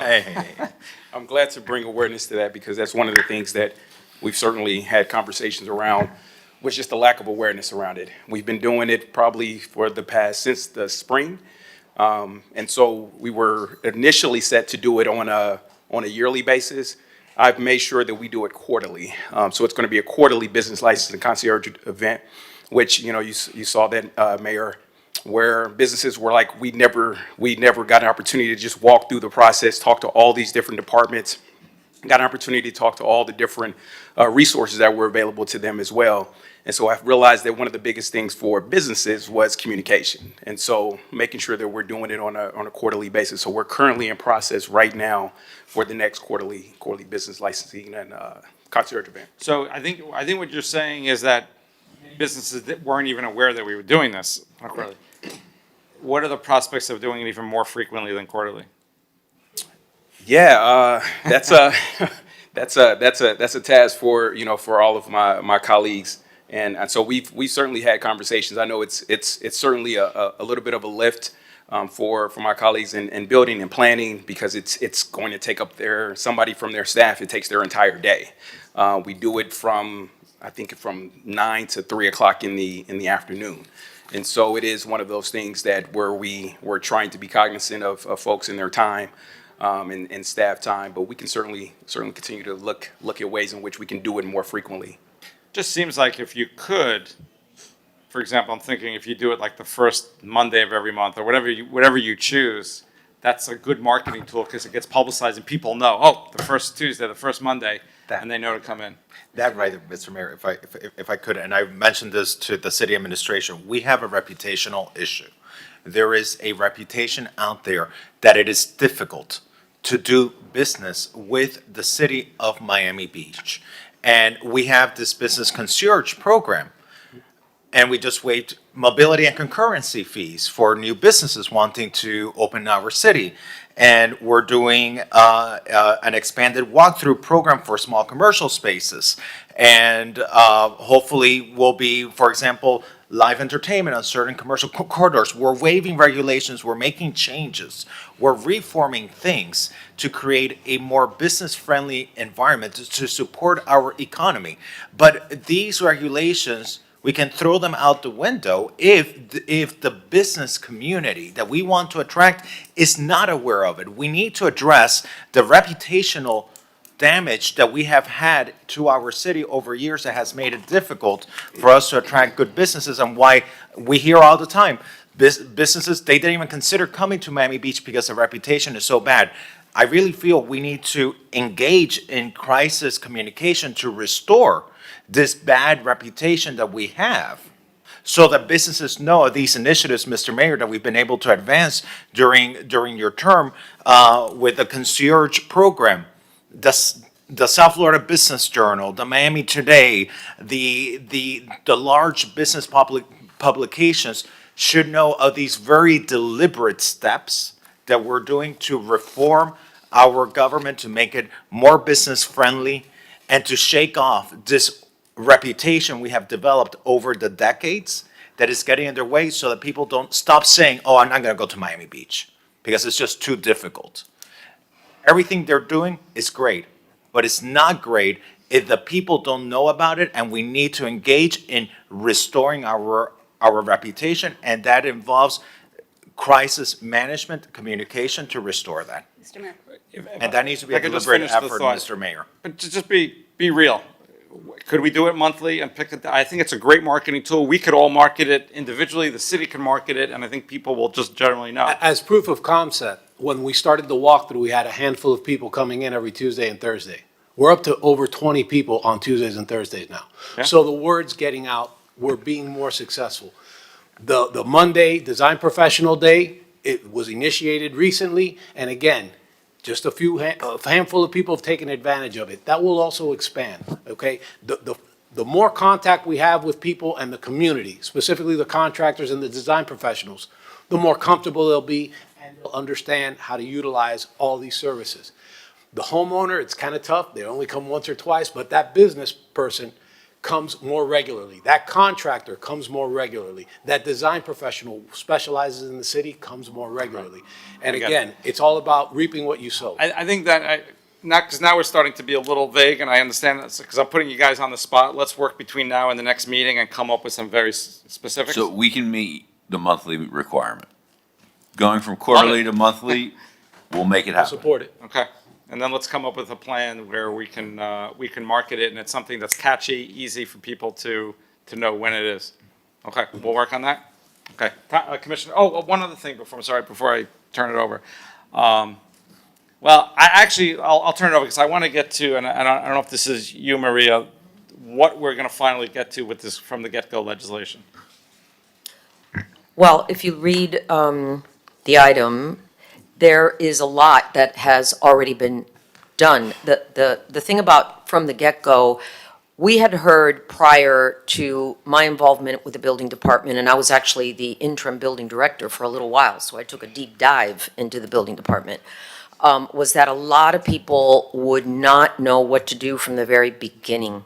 So we started focusing on that. If you look at our city services concierge platform, if you go right now to the city's website and you click on it, it's tool that helps you get to where you need to go and gives you a list so that you don't make mistakes if you yourself as a resident or a business is trying to navigate into the building department. What was happening is things weren't getting done right, and halfway or whatever, quarter way down the process, things had to get undone, fees had to get returned. That's a disaster for anybody. So from the get-go was to get things right from day one so that you can have a smooth process and not have to go back. And?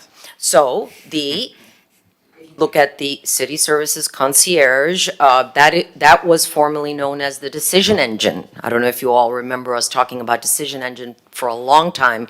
We renamed it, but it's helping with that issue. And then the other thing that really helped was bringing back the walkthroughs.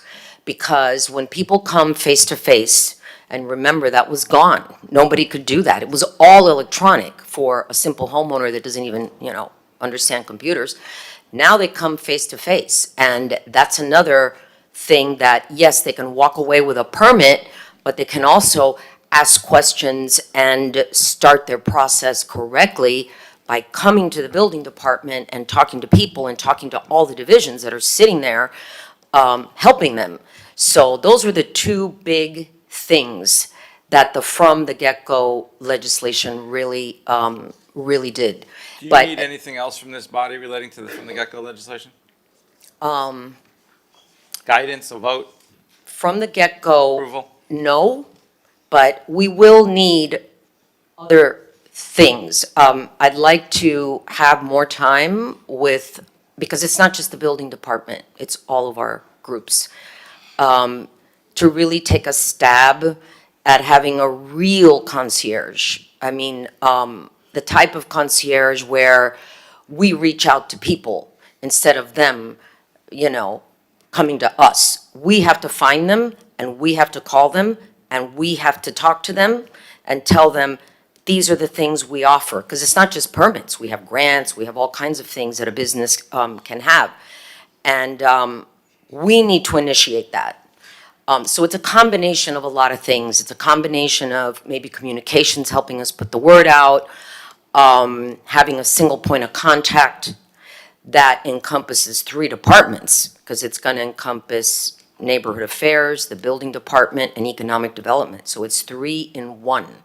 And we've been talking about how we're going to structure that, where it's going to be, who's going to be the person that people are going to call. We're in the middle of getting that to a But right now, the point. legislation gives you the tools you need.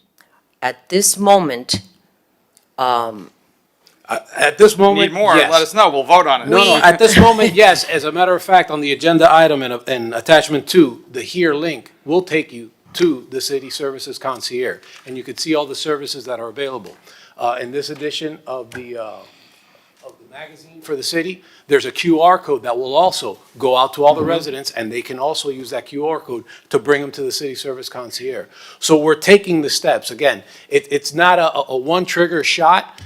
It takes time to build up and get out there and get the word out. And again, the proof of concept is the walkthrough. It started small, and it's expanded, and it's grown, and we've seen success. And we're implementing other forms of that for other types of needs for the community and for our citizens. let me Commissioner just Bach. say, Oh, sorry. oh, I'm sorry. Commissioner. Commissioner Bach. Go ahead, Commissioner, you ask your question, and then I'll. I was just going to say, there had been concern about doing it monthly as opposed to quarterly. I believe that it will even out after the initial push. So, and also, these people are working on these issues throughout the month, and so if they're resolved faster in one day, then it'll balance out. So I'm very appreciative, Eric, to hear you commit to that. I think it's going to be huge. I think there is a real opportunity, and especially now, because when I've talked about this in the past, it didn't seem like we'd hit critical mass yet. But it seems like there's a really big opportunity in the next magazine to do an insert that can be a pullout that is a comprehensive, this is everything we're doing, whether it's residential, real estate, rent help, permitting, all of it. This is everything we have. And also, by the way, here's a QR code which will take you to the most updated site locations or, whatever, so that it's the way we have a resident handbook. Because we do our best with the website, but by nature of the beast, doing a municipal website is a bear. And it's very hard to find things, and if don't even know where to start, it's complicated. So I think having something that can be pulled out and used as a reference point is a good idea. And I also think we have a lot to be proud of, and we should be countering the narrative that's out there. And so we should be doing that by reaching out to real estate offices and by working with the Chamber of Commerce and by talking to, in addition to the press outlets already mentioned, but, doing presentations to groups of people, to the South Florida Chamber, whatever, like really making sure when people book the convention center, let them know, because most of those things are about business opportunities, right? So let them know this is a thing, and if you like it here for the convention, you'll love it here to move your business to, right? Like there's a lot of symbiotic communication stuff that we are now at a point that we should be bundling together and putting in people's hands and having the face-to-face conversations, as you said, finding them instead of waiting for them to come to us, and really, touting this, because we get so many complaints about so many things that aren't going right. We finally have things to say, look how much better it's going and how much easier it is for you to do what you want, and look at everything that's changed. So let's use that. Sure. Bids can also help us a lot. Lincoln Road bid, 41st Street bid, Washington Avenue bid. They are usually the front people to getting these customers, and we want to be completely in sync with them. And once we do that, I think you'll see a big difference when we're in the front end. Two final things. One, relating to R9AN, I believe it is. Can you come back? That's the item looking at regulations that we can just literally get rid of. Is that something you can come back with recommendations at our next meeting? Is that enough time? Sure, but again, the state building code is something that I can't streamline. No, the item specifically or alter. says. We're pretty preempted there, sir. Yes, county, state, obviously, if we're preempted, we're preempted, but anything else? I'll take a dive back at it. On the building code, chapter 14, we're pretty lightweight. We're predominantly lightweight there. The other issue is, and I think Commissioner Fernandez and I have been discussing it, are we bringing back an RFQ at the next meeting for the AI pilot? What's the plan? That's, unless somebody can convince me there's a better way to do it, that's my plan right now, is to meet with the team, have them come up with something that would allow for a qualifications-based determination on who we should move forward with, and then bring that back in the February meeting. So at the February meeting, when you bring that RFQ back in the February meeting, how long is that RFQ out on the street for? Hello, Christy Bala, Chief Procurement Officer. 45 days. 45 days. So we're saying we won't probably have a recommendation before the city commission till April. We need a little time for the evaluation committee and to review the responses. So and then May or June. maybe, no, not so much, perhaps, so 45 days. There's Summer. no, okay, so because I'm just being realistic here. It's gonna take us half a year, 6 months. And Mr. Manager, your last evaluation was in May. This is something that I'm going to very seriously be looking at as part of your next evaluation. This is this critical to the economy of this city, which we need to restart and support in every single way that we can. We need to shake off this bad reputation that we have once and for all. So this is something that I'm seriously going to be evaluating when we do this again. So I don't feel comfortable waiting 6 months. I really do not feel comfortable waiting 6 months. What other alternatives do we have so that we don't get bogged down in bureaucracy? What other options do we have? You want to authorize the RFQ today, sight unseen? Nope. I almost chimed in with a yes. Can I ask a How question? how long does it take you to prepare that RFQ? We just have to work with the IT department and building department to develop the specifications, but, we can expedite the creation of it, we could always maybe release it via LTC also, Okay. if you'd like. We can before authorize the manager to put together an RFQ and brief us all on it, to get our feedback and release it by LTC. Do you feel comfortable doing that, Mr. Manager? I'm completely comfortable with it. That was basically what I was suggesting by saying authorize the RFQ, because, I mean, under our code, I need the commission's authorization to issue an RFQ. So that way, and how long, so it takes you how long to prepare that RFQ? If we give you a motion today directing you, because again, this for small businesses, it's an emergency. For small businesses, for the economy of our city, this is the one thing, the recurring thing, that for years and years and years and years and years, we've been hearing about our city. And all of you have inherited this. You didn't create the problems, you all have inherited this. But it's our job collectively to solve it. So we give you direction today to go forward and to prepare an RFQ. By when is that RFQ out in the streets? I mean, typically it takes us about 30 days to do an RFQ. To develop, and, you know, if we can expedite it, we can probably have it out the first couple weeks of January. First couple of weeks in January, okay. So that means if you have it out by the first couple of weeks in January, do you think maybe April we have something back before the commission? We should be able to. And if I can bring it sooner, I absolutely will. Yeah. I'm gonna try and keep the pedal to the floor on this, and if we can get it sooner, I will absolutely bring it back sooner. And that would be great. And the other thing, so I would like to make a motion.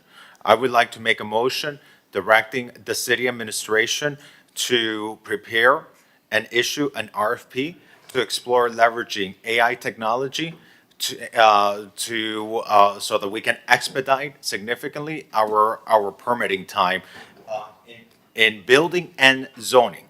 Because a lot of times when we talk about building, it's not just building, it's also with planning. And so it needs to be something that takes care, that it's not just the building department, because we know it's other trades that are beyond the department, that one department. I'll second and sponsor. Through the mayor, Or co-sponsor. if I may, I had originally said RFQ, you had said RFP. RFQ, I'm Can so I sorry. have the flexibility to do either or, depending on what we think is in the best interest of the city? Yes. Do we, separately, do we need a motion on the, going from the concierge quarterly to monthly? Do we need a motion on that, or we have direction? I have direction. Yeah, Okay.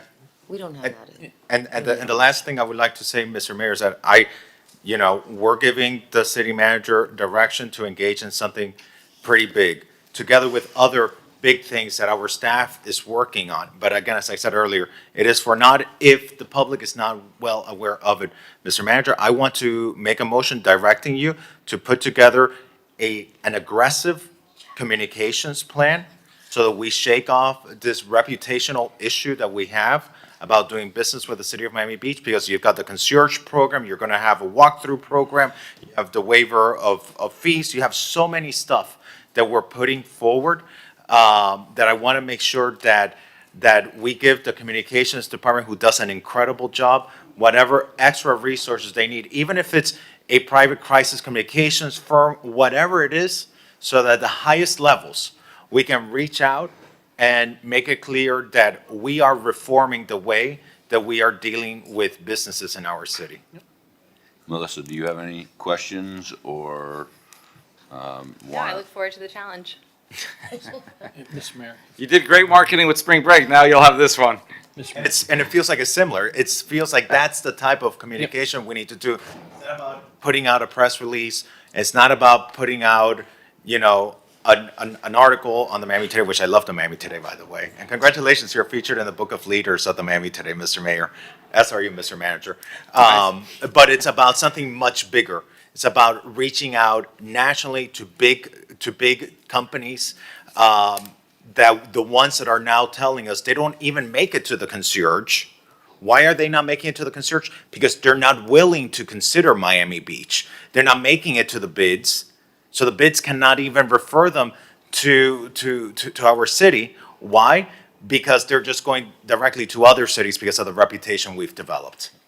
And I think it's really telling the stories of people who've had positive experiences, so working with building department and all of the trade departments to really share their stories, because there's no better press than, you know, from the actual person who went through the I posted process. one of those. I literally went down there. She was so effusive in her praise, and we said, like, as you're saying, do you mind if we videotape this? And she's like, go ahead. And she was just talking off the cuff how great it was, the concierge day. So I think we can get a lot of that because people were really happy. But it's also publicizing it, maybe doing ads as you did for spring break and publicizing this in a big way. Mr. Mayor, if I could. Maybe we get 1 billion views. And I don't want to belabor this because I know we have a lot to get to today. Tom, if I could just ask your opinion, because I don't see Debbie or Mr. Belushi here. And I'm going to reference Nice Guy just because that's a prime example of some of this that we're going through. So the mayor asked the building director, please let us know, are there any codes or regulations that we need removed that are just superfluous or too hard to navigate? And I was like, no, I don't think so. But some of the things in our code, if you could explain the Nice Guy situation, pretend you're AI, right? 2 to 3 sentence summary about where their roadblock is right now. It's something about a double reinforced interior wall that they would need to go back to HPB. Sum that up in 3 to 4 sentences if you can. The Nice Guy Restaurant went to the HPB about a year ago and received approval for a certificate of appropriateness for partial demolition and to modify the structure. When they got into the nuts and bolts of the structure in terms of coming in for a permit, their engineers apparently realized that the amount of work that would need to be done to shore up the facade was much more expansive than they had realized. And in order to do further demolition or replicate the building under our current regulations, that would require going back to the Historic Preservation Board and requesting a permit for full demolition and replication. So what was it? I didn't realize that they were at the full demolition yet. There was something about a reinforced interior wall. I mean, a reinforced interior wall is to address minimum building code requirements so that the building structurally remains sound. Oftentimes, people will propose to simply remove that wall and build a brand-new wall to replicate it. If it's not in an historic district, that can be done pretty easily. But this was. But this- And I think that's what I'm talking about. So we're asking them to go back to HPB after a year and a half for a reinforced interior wall. That's crazy to me. I don't even know what that means. Right? I don't know what that means. But I don't know, is that worth hundreds of thousands of people walking down Lincoln Road and you see one of our premier corners abandoned? And guess what? If they walk away from this, guess what's going to happen? It'll sit there for 3 or 4 more years, and then the building will ultimately be destroyed. And we'll be back in this process again. So when we're talking about these codes and regulations that just, yes, they're there. Maybe they make sense in some regard, but it just makes it too burdensome to do business. Think about that. If a well-resourced restaurant that is probably going to generate tens of millions of dollars on a preeminent corner of Lincoln Road can't figure that out, how about a homeowner on Flamingo Park? How about a single-story commercial building along Alton Road that doesn't have near that revenue generation capacity? They have no hope. And that's why we see so many of these abandoned buildings across our city, is because they have no economic or financial viability to make some of these repairs or improvements, right? So they're just left in this deteriorating condition. And that's where we need to rely on you. I don't know this stuff. We don't know this stuff. You're the experts.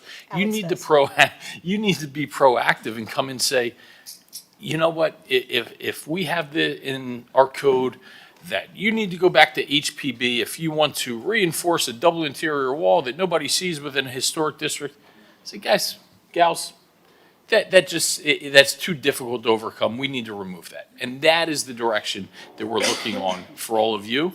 This is a deregulatory effort, right? Not because we're the wild, wild west.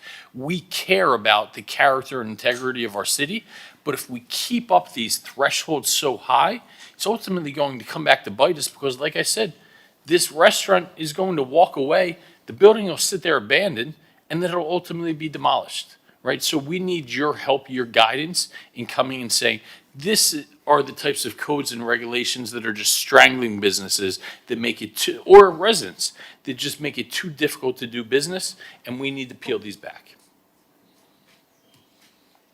And sometimes we're not just building codes. Through the mayor, sometimes, Vice Mayor. Thank you, Madam Vice Mayor. Sometimes it's not just building codes, it's other regulations. And that's my frustration. November 21st, I think it was the date that I sent that email. I got no response. I want to know what are the regulations that are hurting businesses opening up. You're here, it's not just me, Commissioner Magazine, Mr. Mayor, I think all of us, Commissioner Monica Mateos Salinas, all of us, we all wanted, we all expected, issue us an LTC. This is the direction that this leadership, that this new commission wants to go in. We need this. We need to send the message that this is a new day for Miami Beach. We're gonna once and for all fix this problem. We're gonna compete with the other areas of our region that have been eating our cake when it comes to the economy. We need to fix this because imagine it, and I had a meeting about our resort tax numbers. We had a meeting about our resort tax numbers, and I brought up this issue. Imagine if they do take away property taxes. Imagine if they do take away property taxes. How do we meet all of our obligations if we don't have a strong business economy to support the needs of our residents, to support public safety, to support our infrastructure and environmental needs? It is right now, this is the most critical moment for it because that agenda could very well go forward. If it's sent to the voters will not vote to not eliminate taxes. Voters they're going to vote to eliminate taxes. It's just a reality. And so we have to be ready for that. And that starts with knowing how we then balance our budgets otherwise. Thank you, Mr. Mayor, for this very robust conversation, because I think this is the best conversation we can have at the start of this new commission to define what is perhaps the most important and highest expectation of what we need to address over this term of office. Yes, thank you all. So we have a motion and a second. Let's call the vote. So we have two items. The ones I see is issue the RFQ. The motion was Commissioner Fernandez, seconded by Commissioner Magazine, plus directing the administration to conduct a vigorous communication campaign. All in favor, please say aye. Aye. Anyone opposed? And Not did that yet. include the AI directing the RFP or RFQ of the AI Yes, and so issue that's the LTC? RFQ, that's one, plus the communications campaign. Okay. So all in favor, 7-0 approved. That was item R9AL. Excellent. Thank you all. Let's call R7Q.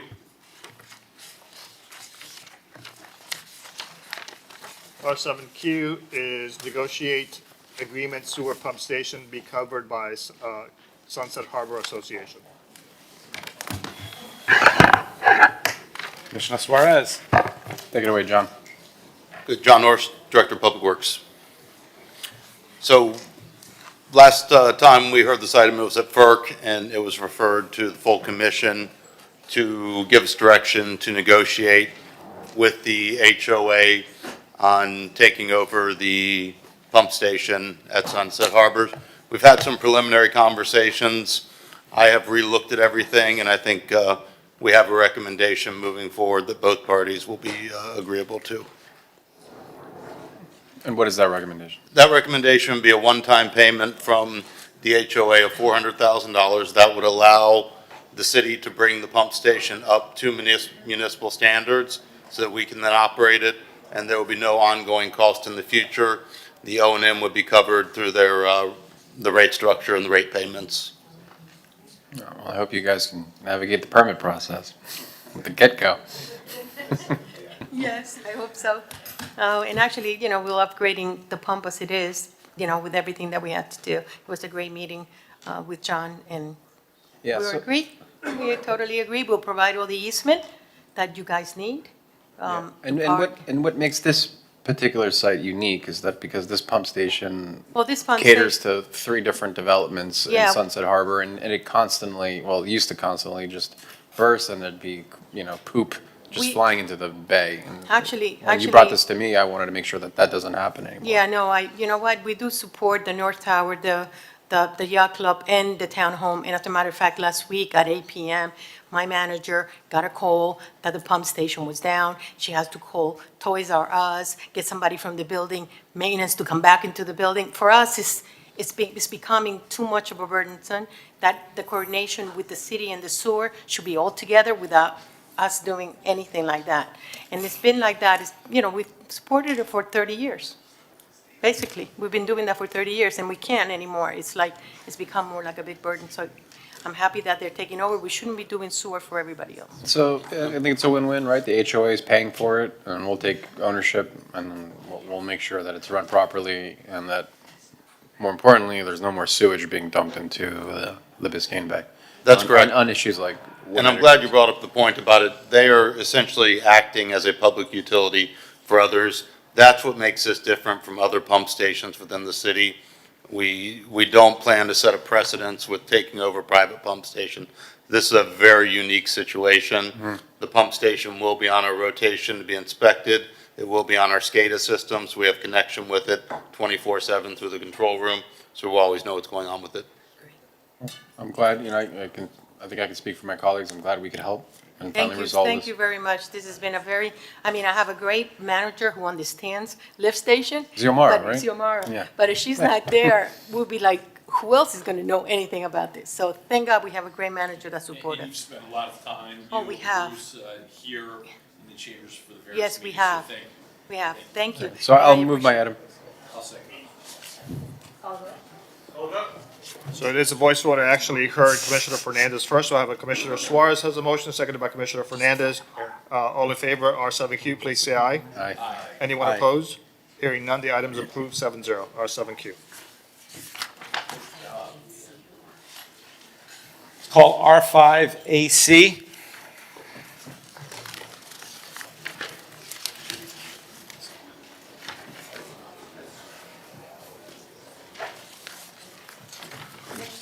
Thank you.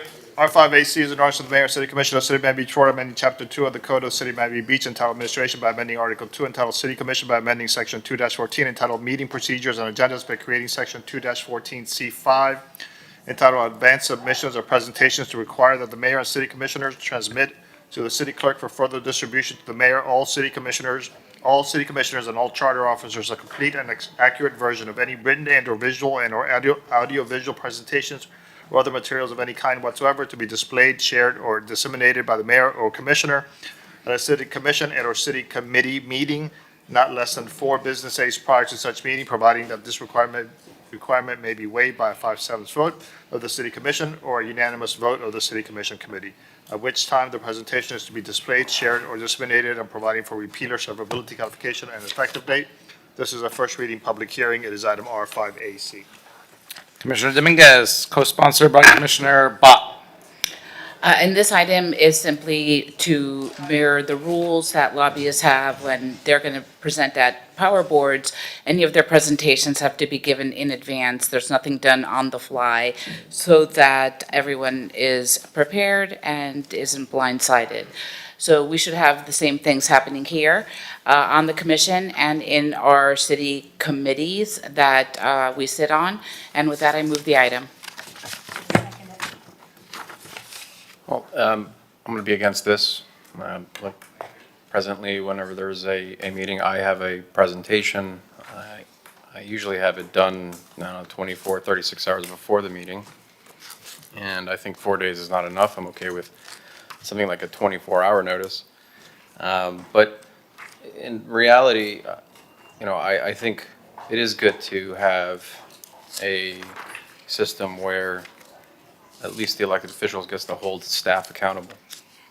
And so if we're going to be presenting something 4 days in advance of an item that I have serious questions on, or any of us do, I don't necessarily want to sort of give away a fact-finding mission, if you will. So I think the most reasonable thing is, I think within 24 hours. I can definitely agree to that. But 4 days, that only gives you maybe 3 days to prepare after you've seen the agenda, which is a 7-day. So I'd like to see if there's a consensus on that. I think there's a provision in the item, and the city attorney can expand on it, that you can get, if you can get 5/7 Yes, there's a vote on the provision that would commission, allow then you can show your for item. a- If not, 4 days is really what it should be. There's a waiver provision for an item to be presented at the city commission requiring a 5/7 vote. And there's a waiver for city commission committees, which would require a unanimous vote simply because the committee is only 3 members. Simply because what? For committees, it would require a unanimous vote because committees consist of 3 members. So there's no supermajority that would work otherwise. So, if I could, Mr. Mayor, so this is applicable to mostly us. This is applicable to any presentation that's going to be presented at a city commission or city committee meeting. That could include any presentations by the administration as well. So I don't think. Oh, no, I apologize. It's by the mayor or a commissioner. And I'm just using this for my example. I know we bust on our colleague for being, the presentation junkie, but sometimes I've utilized those, and for an agenda, if it prints, to be honest, I mean, there's some days I don't even get through the full. We had 250 items. I didn't get through the full agenda. 255 to be exact. Before 3 days. This is for like an official presentation, but if I just if I had an item I wanted to present, or let's say Commissioner Bott had an item and I wanted to kind of affirm or deny through my support through putting a few slides together, I'd have to have that submitted 4 days in advance. This applies to anything, I mean, you can make any statements from the dais. This does not preclude that in any way. This is for visual or audiovisual presentations or written materials that will be presented at the meeting. You said written materials? Written, visual or audiovisual presentations. So if you're going to distribute a handout that has slides, for example, that could be a PowerPoint, that would be covered by this. Yeah, I don't like tying our hands behind our back of what we can and can't present. I mean, I can understand lobbyists because they're getting paid for that. We're not getting paid for this, or we are, I guess, just a small amount. But look, at the end of the day, I think, we should be able to present whatever we'd like to present with a notice that's reasonable. And I think 24 hours is more than reasonable considering our agenda prints 7 days, so. Why don't we split it down the middle instead of 4 days or 24 and do 48 hours? I was thinking the same thing. Yeah. What do you think? You guys aren't going to believe this? You're truly not? I thought that too. Let's say the. That's fine, that's reasonable. I think that's fair. Just, 48 hours.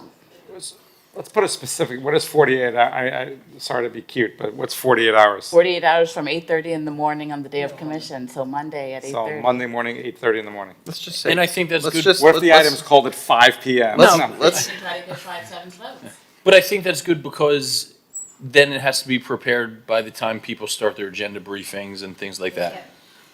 Okay. So I have a question on this, Mr. Mayor. So is this that the item has to be, or that the presentation has to be published 48 hours? And I'm sorry, I was being a social butterfly. I was saying hi to the people in the audience rather than being here. You won your election already. I know. I still like saying hi to the people in the I know, audience. too. So this is, okay, 48 hours. I would do 48 hours before the start of the meeting. So our meetings start at 8:30. So by 8:30 Monday, these materials need to be distributed. Now, do they have to be published on the agenda, or is it just like distributed to the commission through the city clerk as part of our materials to us? The way that it's currently drafted, it's a distribution through the city clerk.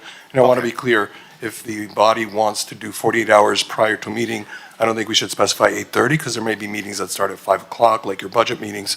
So I think we would But just want to 48 say- hours before the start of the Before the meeting. start of the meeting in question. Because I think that that would address the point that the mayor brought up. Well, what if it's an item that's being heard at 5 PM? Does that mean it's 48 hours from 5 PM? No, it should be 48 hours from the start of that meeting. That's what I understand, yes. Okay, all right. I'm fine with this. I think it's fair. Everybody good? Yeah, and there's a waiver. If there's a 5/7 vote, if I get it in on Wednesday morning, my colleagues could vote 5/7 to allow that to be heard? Yes, that's correct. Yeah. And just to reiterate, it's just audio visual, there's nothing written? No, it includes written materials, It includes written audio-visual materials. materials, and/or visual materials. When you mean written materials, if I read off a piece of paper, does that include that? Well, if you're going to be presenting to the public, if you're going to be presenting or passing out items that will be distributed, I mean, if you make notes and you're going to read off of your notes, this does not require you to distribute those. Well, why don't we say that anything that's going to be presented on MBTV instead of, Yeah, anything that's gonna be an exhibit that's gonna be digitally displayed on, but what happens sometimes, like if someone sends us a video of something and, I'll tell you why. And I'll tell you why. I remember at the beginning, I'm gonna use you as an example. Before you figured out, before you became a seasoned commissioner and figured out how to do it with MBTV, you would come with your tripod and with your old-fashioned. Easels. With your easel. You would come with your easel and your old-fashioned presentation board. I think the intent of this ordinance is that something like that should be covered by that as well, no? That is correct. Yeah. but that written, meaning like, I don't want to be held back if I have a piece of paper I'm reading off of. No, if your personal notes that you're not going to be Well, it's distributing. not my personal note, let's say, Well, whatever materials you want to read off of. let's say if I read an email. That would not be covered. This is material that you're going to present on an easel, that you're going to distribute to the public or to your colleagues. That's what would be covered. Can we just do 12 o'clock Monday? The reason you can't put a date is because commission committees vary in dates, so it has to be, 48 hours before the start of the meeting. So it would be 8:30 a.m. Monday, or they would? It would be 48 hours before the start of the meeting, so if there's a budget meeting or something that starts at 5, it would be 48 hours before the 5 o'clock start. But our start time is 8:30. But there are other meetings that might be called, like if there's a special emergency meeting that's called at 3 or something. We're trying to not handcuff people to false deadlines. It's 48 hours before the start of any commission meeting or committee meeting. I would suggest, I don't know if this makes an exclusion through the mayor for an emergency meeting. I would just suggest that maybe an emergency meeting, I would not have this apply to an emergency meeting. I don't want us to find ourselves with an unintended consequence. I'm okay with that. Yeah. And so, just one other point as I'm thinking about this, that means, let's say a regular commission meeting. We start at 8:30 on Monday, that means, to the point that was being raised, Monday at 8:30, we're gonna have to have these materials. That means that they need to be circulated on a regular basis for a regular meeting by Friday. I just wanna make sure that we all realize that, because it's gonna be hard unless we send it to the city clerk over the weekend, and the city clerk can circulate it first thing in the morning, I guess, on Monday.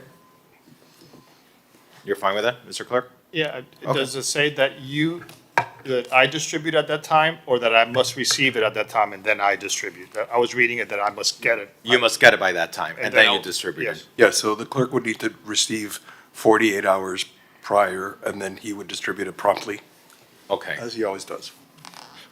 So what would be let's say I have a presentation Monday morning. I give it to the clerk, Correct, and the clerk distributes to my colleagues? correct. Okay.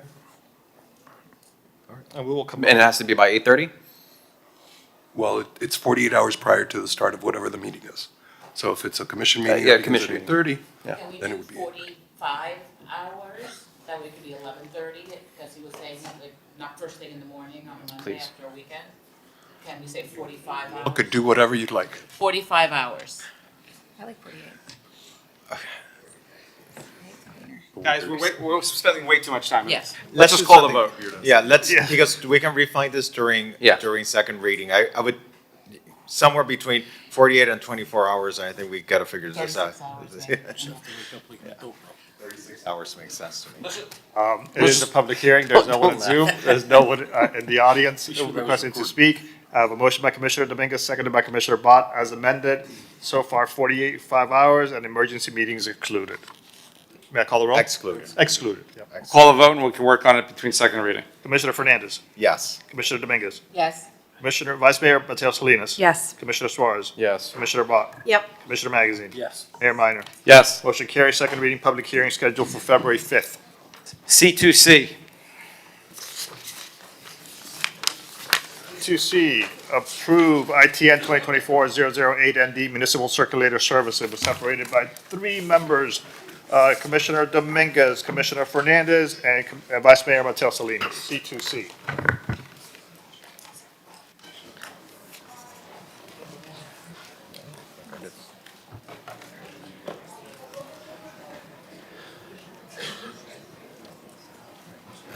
Mr. Mayor? Jose? Oh. Oh, Commissioner Fernandez. Thank you, Mr. Mayor. I'm one of the pooling commissioners, just because, I do have some concerns about what's being brought to us. Perhaps my biggest concern is the cutting back of service times on this, on the proposed contract. We have perhaps, from my understanding, the most successful trolley program in all of Miami-Dade County. Is that correct, Jose? We carry 10,000 passengers a day, so I would say if we're not the most, we're probably way up there. And my concern with this is that we're gonna be cutting back, rather than enhancing, we're gonna be cutting back hours. Like, for example, the end time, is gonna go from 11 PM to 8 PM. Now, I'm trying to understand, if we are rolling back the hours, is there gonna be an improvement in the headway between trolleys?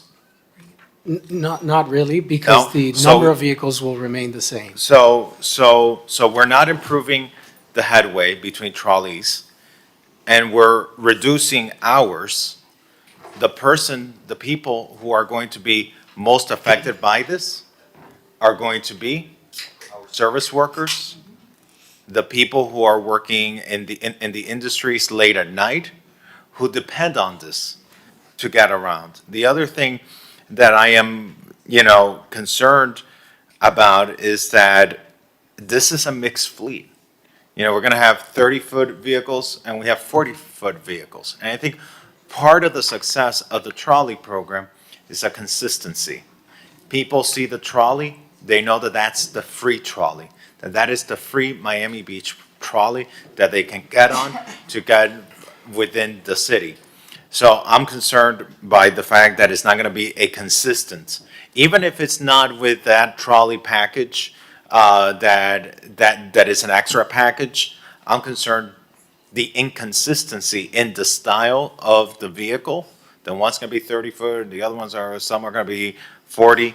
It's gonna make it difficult for people to know what they're going on. So my biggest concern is that we should always be enhancing service. We never should be reducing service. And after COVID, we never restored the headways that we had prior to COVID. And if at least we're reducing ours, well, if we could at least improve the headways, something. But at the end of the day, if we approve this contract, we're not really improving conditions ultimately for the public, in my opinion. So those are my comments. Thank you, Madam Vice Mayor. Commissioner Bott? Jose, I thought in our FERC meeting, one of the things we'd asked for was a study of ridership so that we could make an informed decision about the last couple of hours. If it's 5 people from 10 to 11, then that's not a big deal. If it's 500 people from 10 to 11, that is a big deal. So I didn't, maybe I missed it, but I didn't see it in the memo. And Jose, for the record, Jose Gonzalez, Transportation and Mobility Director. Commissioner, you're correct. We did look at historical ridership trends.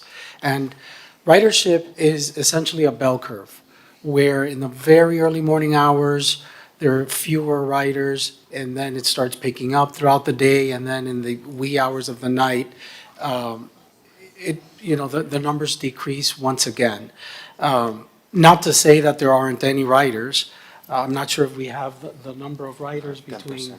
So it's about 10% of the ridership that would be lost with the reduction of those 3 hours in the evening. If we roll it back from 11 PM to 8 PM, we would lose about 10% of our riders. We have an average of 10,000 passengers per day, so 10% of that would be about 100 riders a day would not be served. Jose, why don't we have those numbers? I just provided those numbers to you. That's not providing those numbers. But why don't we have we asked for it at FERC. It'd be nice to see if we reduce our hours from 11 to 10, how many riders do we have between 10 and 11? How many riders do we have between 9 and 11? How many riders between 8 and 11? Of course, I'd love to run this 24/7 all night, but it comes bang for the buck, right? So we need to see where we're getting our maximal impact and then make big boy and girl decisions saying, well, yes, of course, if we choose to cut services, this is how many riders typically take it between 9 and 10 or 10 and 11. Why do we not have that? It's pretty simplistic stuff, no? And to your point, Mr. Commissioner, you said we will be losing about 10% of 10,000?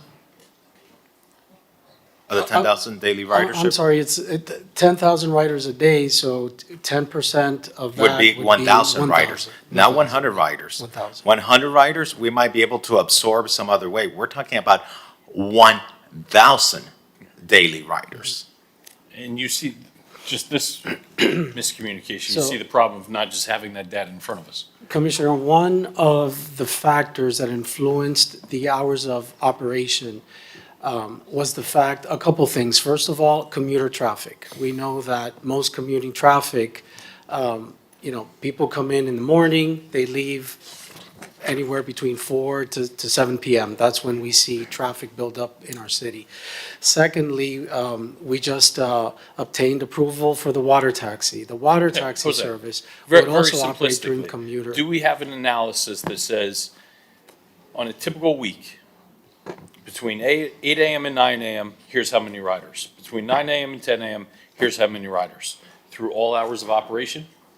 We have that historical ridership, yes. Why is it not on the item? Yeah, And a lot of it is actually pre-COVID data, not with the reduced service level. But we can provide that. I assume it's pretty simplistic to have, right? Does a bus driver count how many people come on and off? They do. They have a sheet that they fill out with the number of riders that they carry per day. It seems like 101 type stuff. Why do we not have that? We're talking about reducing the number of hours. I would think that's pretty meat and potatoes stuff to say, well, if you're going to reduce by 1 hour until 10, here's how many riders we typically have between 10 and 11. If you're going to reduce it till 9, here's how many riders we typically have between 9 and 11. We're not splitting the atom here. Why don't we have that? So, Oh, okay. Mr. I get it now. Madam Vice Mayor, I would like to suggest a deferral of the item because it sounds to me the committee requested information that should have been included with the item. And we know there's a lot of work that goes into this, and we know, we're launching a water taxi service that we just approved today and all that. Maybe we should defer this item so that we can get that information, so that we know what is the real impact of this reduction of hours, who does it affect, how many people does it affect?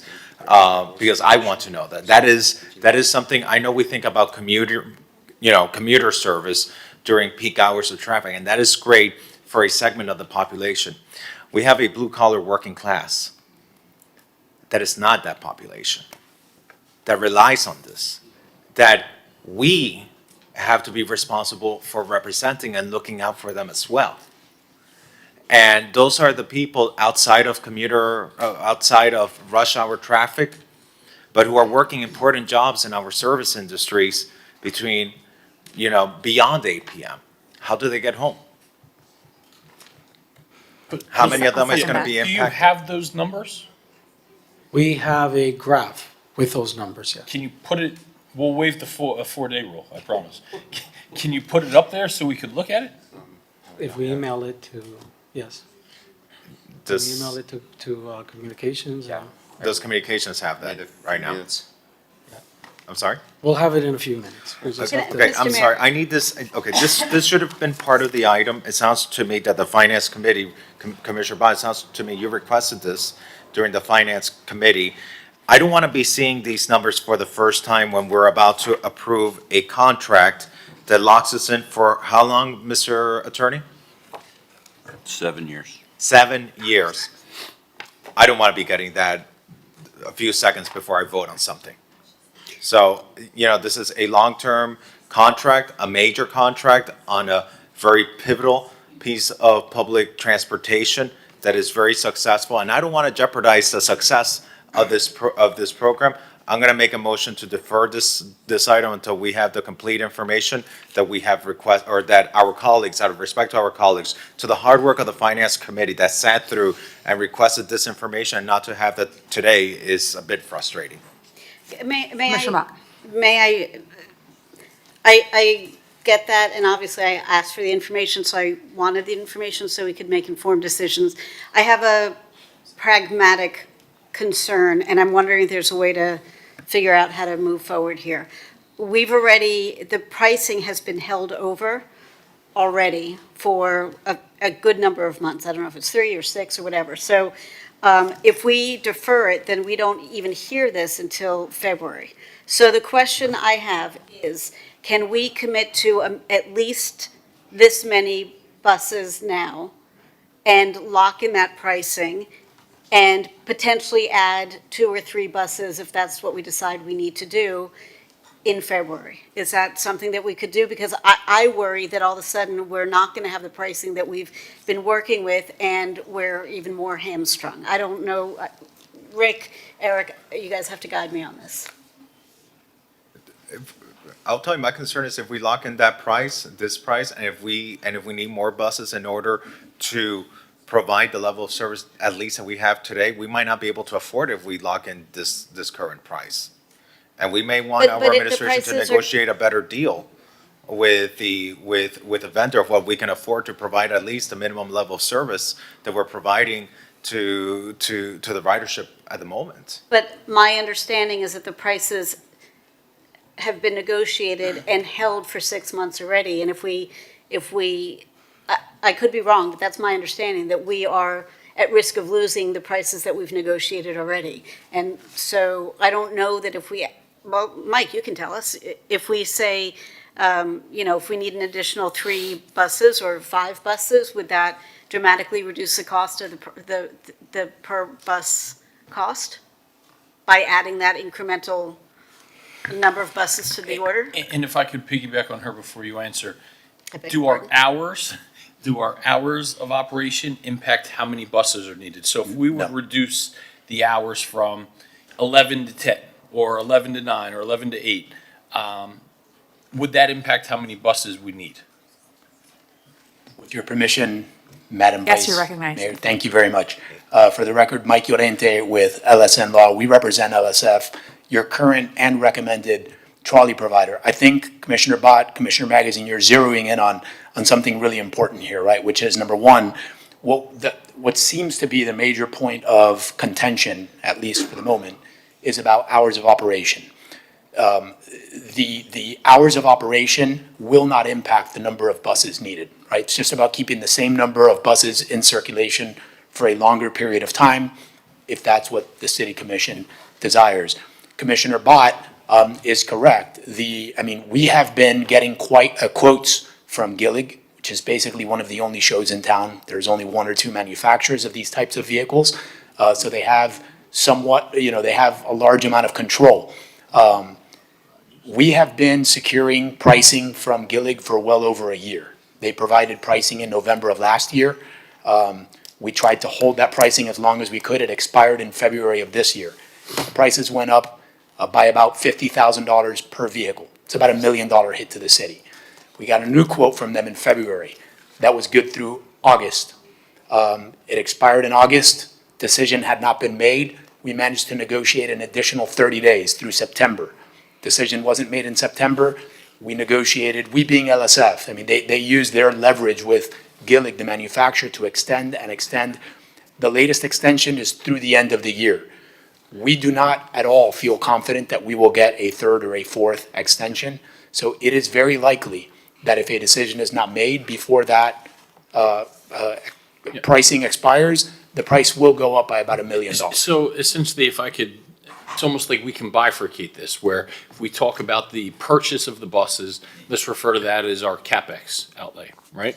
Even if we would reduce, if we keep our hours or reduce them by 1, 2, 3 hours, which is the max that would ever be on the table, I think, if anything, our CapEx doesn't change. What would change is our operating expenses. So we could sit here and lock in and decide on our CapEx and come back when we have more robust information and decide what our operating expenses are going to be. Unless, if I may, through the mayor, unless the conversation was about, in order to meet the additional hours, we'd need an additional bus or I three. think they're saying no, though. They said Well, no to that. But, or was that a concern? Because if that's not a concern, then that's not an issue. So we can lock in on the purchase price if that's what we decide to do, and then figure out the operations. So just to be simple and clear, regardless if our hours go to 11 or 10 or 9 or 8, we would purchase the same amount of buses.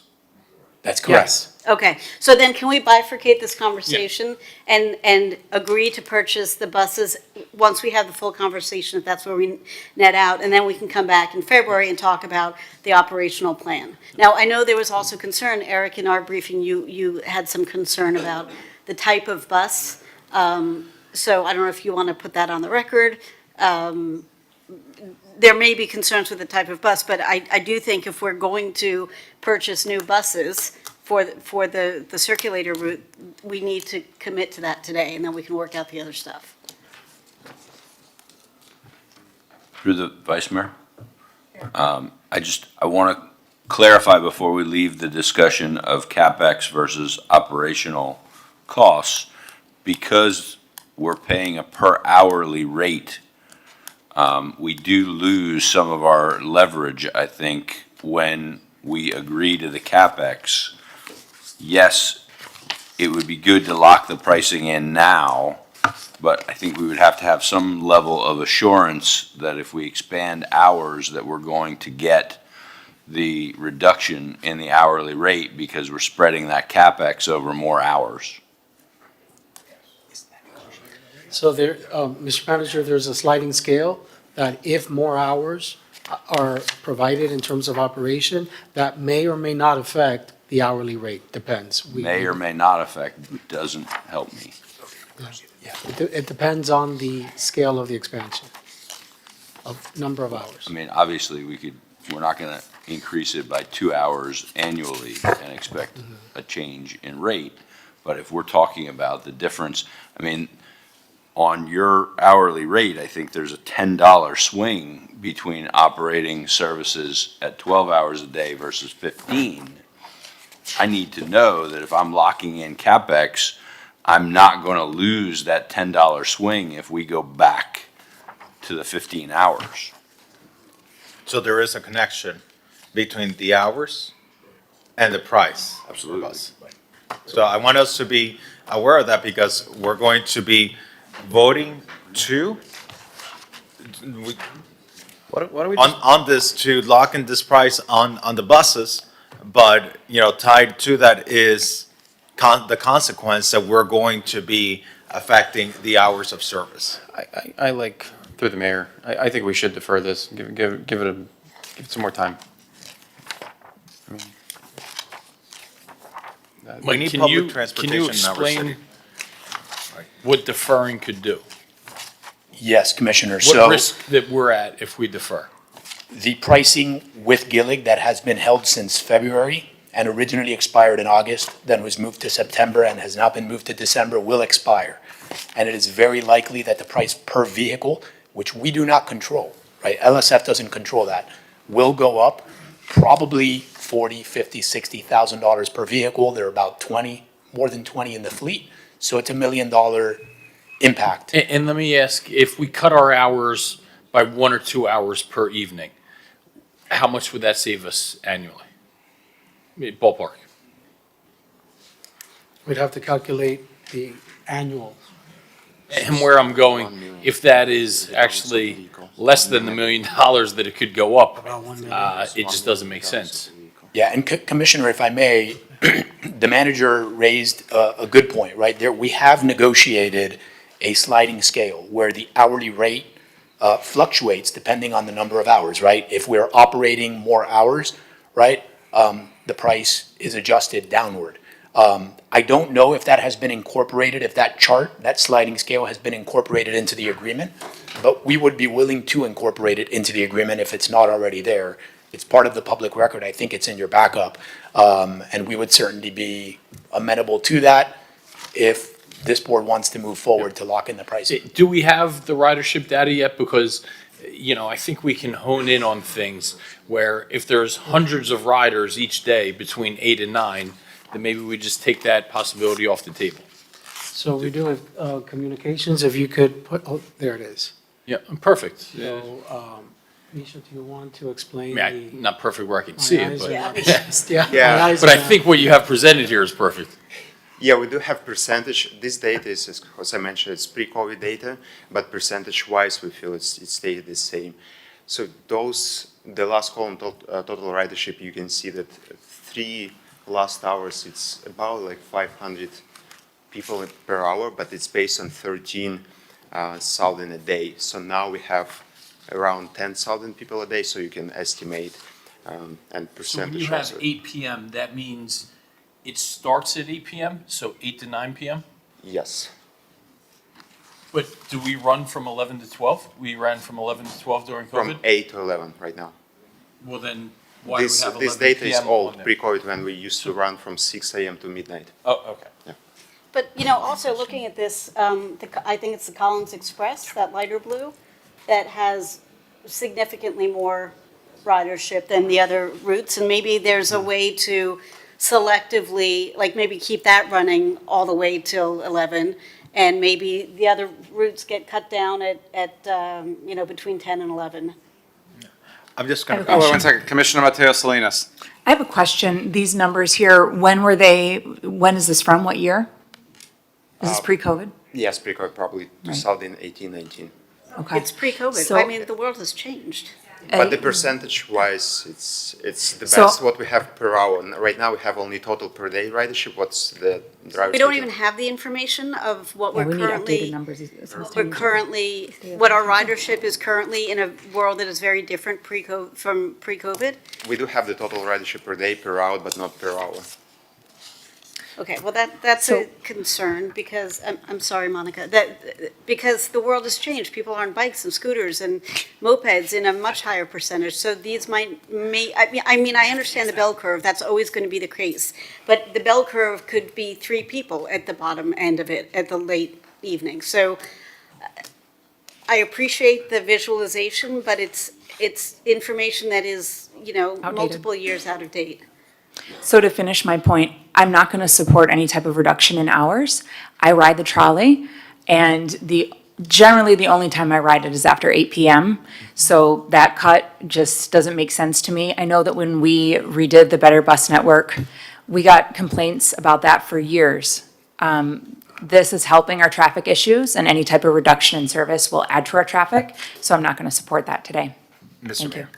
Commissioner Fernandez. So, and this comment was made earlier.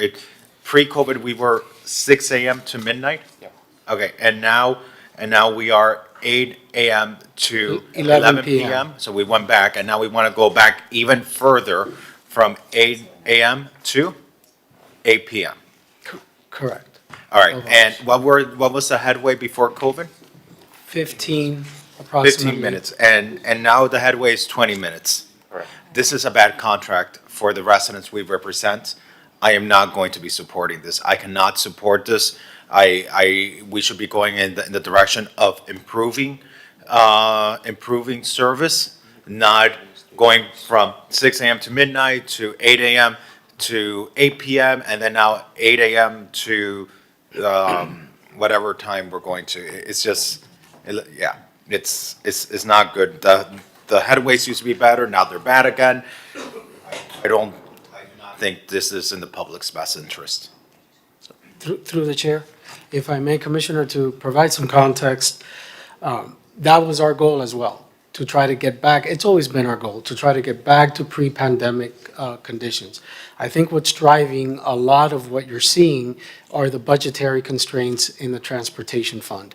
And that's what was vetted significantly at FERC, where FERC looked for ways to try to reduce the cost. But if you note, the administration's recommendation is actually to keep the current service level, keep the current brand of that trolley look, and keep the current service level, 8 a.m. to 11 p.m. But we're at a deficit. And we're looking at a $5.4 million annual deficit to keep current service levels. So part of the exercise at FERC was to try to close that gap. Right, I mean, support this. of course, we didn't just say, yes, we think we run too long, let's shorten the hours. It just becomes, where can we look to achieve, I don't want to see that cost savings, but we're at a significant deficit, so how do we get there? In a perfect world, I'd extend hours, right? But it just becomes, where's that sweet spot that you can land on, taking into account the budget? Mr. City Manager or Mr. CFO, where does this money come from, in your mind, if we keep the hours? So right now, we're spending $9.3 million with our current fleet of trolleys and our current contract. These are obviously new vehicles, better reliability, less breakdowns, better service from that regard. Same headways, same hours, you would increase that $9.3 million to $14.7 million on an annual basis. So you'd be looking at a $5.4 million increase in the cost. And we actually talked about this was a. Mic off, during mic our off. retreat. Mike. If I recall correctly, this was the highlighted silo during our budget retreat, or was that last year even? Not this year. This year? We discussed Yeah. this. So I'm all for keeping current service levels. I would love to. My mom rides the trolley every single day, every single day. She's 70 years old. She depends on it. So I know that firsthand. But where do we get that money? Right? You'll have my vote keeping current service levels. I just need to know where that extra $5.5 million comes from, because I think it's also not prudent to sit here and sign up for something if we can't afford it. Well, and it's $5.4 million at the current pricing, and it's a recurring cost, right? Every year, no? Recurring cost.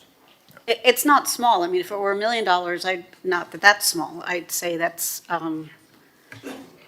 that's an easier amount to find someplace. I mean, I don't know, can we go to the county and look for grants there, or to the state, to the feds?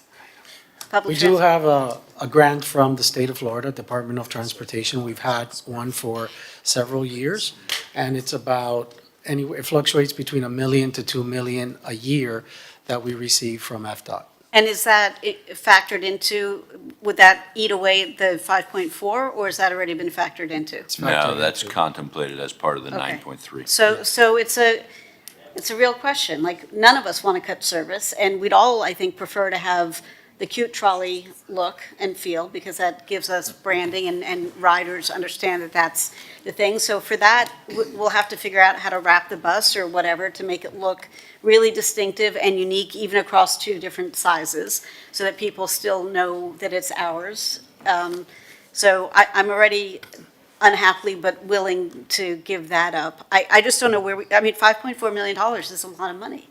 I mean, we could fund it for the first year if we talked about our $11 million surplus, because that's already on the table to talk about. So, but then where do we find it? And then, God forbid, they cut property taxes. Like, all of a sudden, I'm not disagreeing with you. I agree that it is a critical use for a lot of our residents and our tourists, and it is helping our traffic congestion, for sure. And those are all really important things, but also,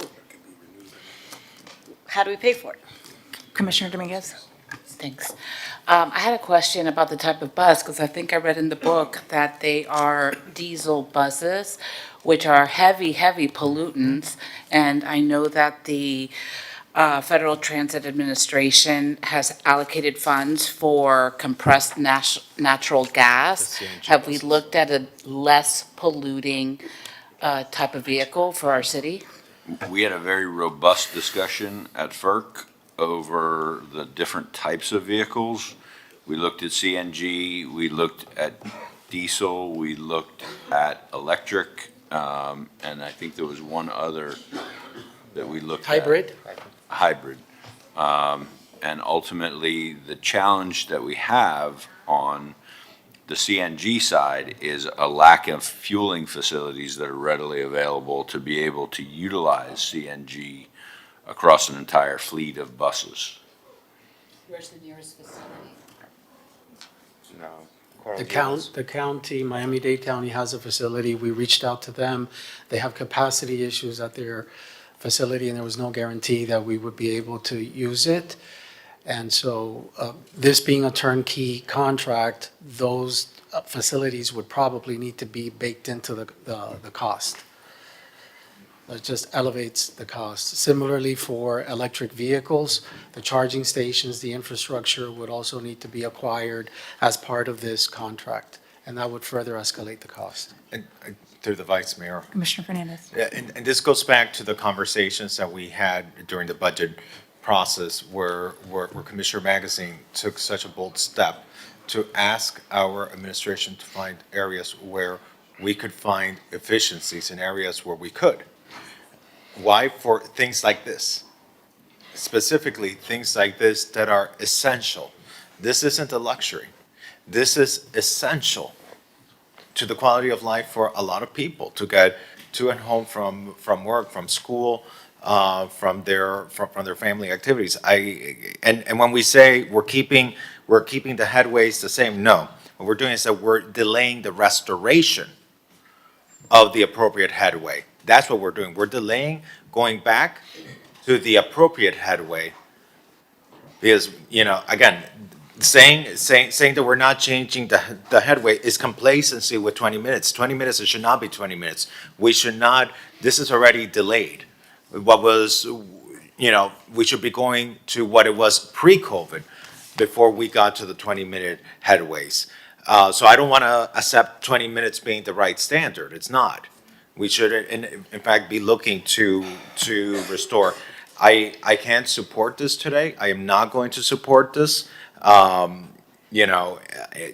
Whether it's a deferral or voting this down, but I'm just making very clear, I cannot support this. Commissioner Magazine. Would you support at the same service levels? I'm not going to be supportive of cutting back the service. Right, so would you be supportive at the same hours of? Yes. Yes. Supportive of what? How locked in are we to those service hours? If after a year we said, I'm sorry, Madam Vice Mayor, if I could be recognized. Recognized. If after a year we said, you know what, our property taxes are down and we can't fill this $5.5 million gap, are we locked in for 7 years into these hours of operation, or would we be able to begrudgingly take steps to save money in this regard? So decisions to modify the service, either increase or decrease could be made at any time. The agreement allows for that because we negotiated a sliding scale where based on the annual operating hours, there's a corresponding hourly rate with that. Is to contemplate for potential either expansions or reductions of service. So I guess, if it's the will of this body to maintain these levels of service hours, I'll be supportive of that. But we all need to be cognizant of it's going to come at the expense of other things, right? We have a finite pie. I would love to just print money, but we don't have that ability. My friend and colleague Dave Richardson had a money tree that he never shared with me. He just seemed to say you could shake it out and find things. We don't have that. I would love to sit here and have all of these bells and whistles, but I'll be supportive. That's the will of the body of maintaining current service hours. But we need to be fully cognizant and aware that's going to come from somewhere, right? And to Commissioner Bott's point, $1 million is very hard to find. $5.5 million is. But, Mr. Commissioner, through the Vice Mayor, Commissioner Fernandez. this is where, we've had these conversations through the budget process at the Finance Committee. We have a bloated government. We need to challenge our administration to do more with less and to find efficiencies so that we can preserve the services that are valuable to our residents. And I'm not inclined to break something that's not broken or, to change the schedule on a highly successful model. I'm not inclined to do that. And this to me is an essential service. And so it's not on us to see where we, have the balance come to a scale. That's not our responsibility. This is the job of the administration to figure out how we do more with less and run a more efficient government so that we can deliver on this. And you, Commissioner Magazine, as the chair of the Finance Committee, much credit to you because you pushed and pushed and pushed and you tried to get that and we made, we moved an inch in that direction and we started a trend, but we need to demand from our leadership at the top to deliver on that so that we don't have to take away from the residents who we serve. So I'll support this. I'll ask for two things included in this. Jose, we tasked you at the budget meeting back in June and July for your department to come up with innovative ways to raise revenue through your department. I asked you to stay on that task and come back with an LTC about revenue raising opportunities. And as part of this, I'll also task you, Mr. City Manager, with following through with even further opportunities to reduce costs in other areas because we're going to have quite a significant, I don't want to say hole, but quite a significant expense that we didn't have before that we're going to have to offset.